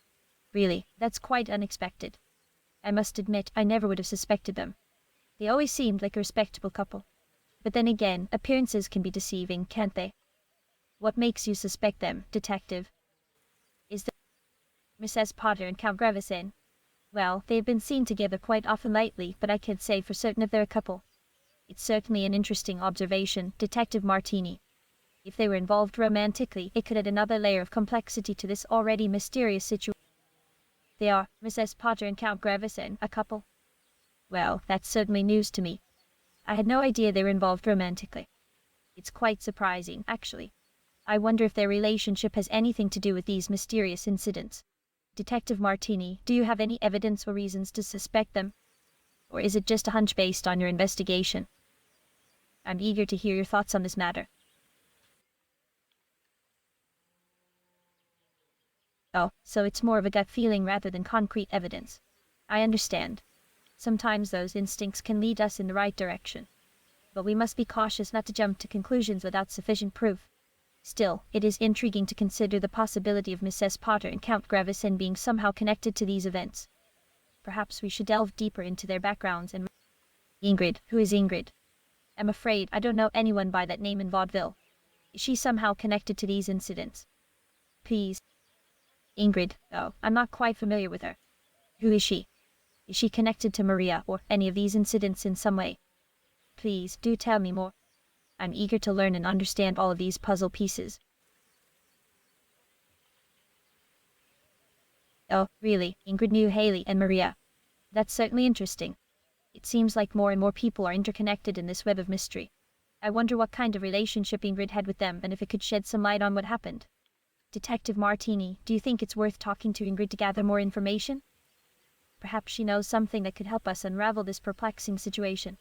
What are your thoughts on this, Detective?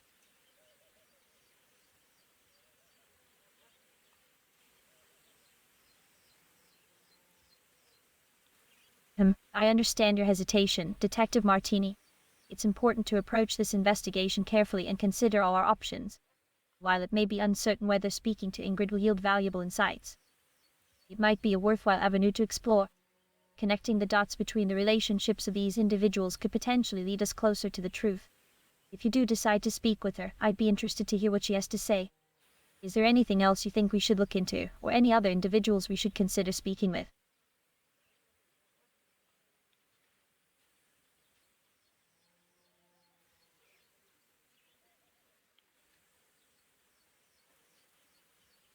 Oh, I see. Well, I hope everything is all right and that you can attend to your matter successfully.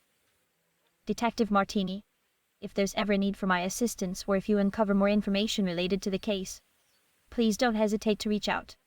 Take care and stay safe in your endeavors.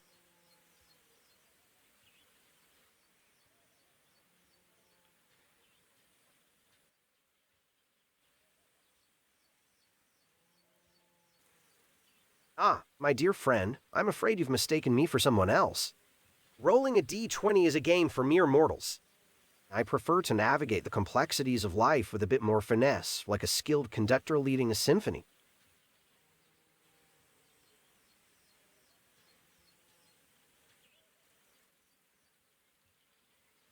Oh, my friend, a roll of the dice is child's play compared to the intricacies of my whirl. I don't dabble in chance. I orchestrate the grand dance of opportunity. Leave the dice to the gamblers and let me weave my tapestry of success with precision and purpose.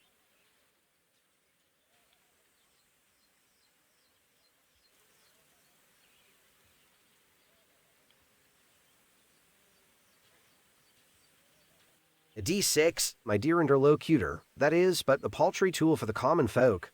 I prefer to navigate the labyrinth of possibilities with the grace of a tightrope walker, balancing on the delicate threads of fate. A six-sided die is far too mundane for my tastes. I deal in realms where the stakes are higher, where the game is played with a deck of cards that holds the secrets of the universe.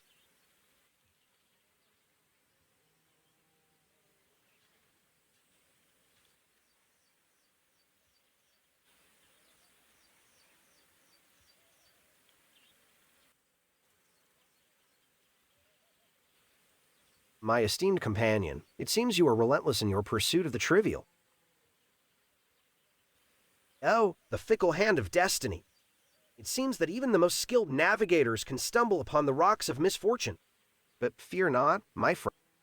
Oh, my dear acquaintance, it seems you have mistaken my boundless confidence for the roll of a dice. But fear not, for even when fortune falters, I am the master of my own destiny, the captain of my own ship. While others may stumble upon a lowly one, Oh, my astute observer, it seems that your perception has been clouded by... My dear detective, it seems your imagination is running wild like a hare on steroids. Rolling a 1? That's as likely as finding a needle in a haystack made of unicorns. I assure you, my endeavors are guided by precision and expertise, not the whims of some dice. So let us leave the realm of make-believe and return to the matter at hand, shall we?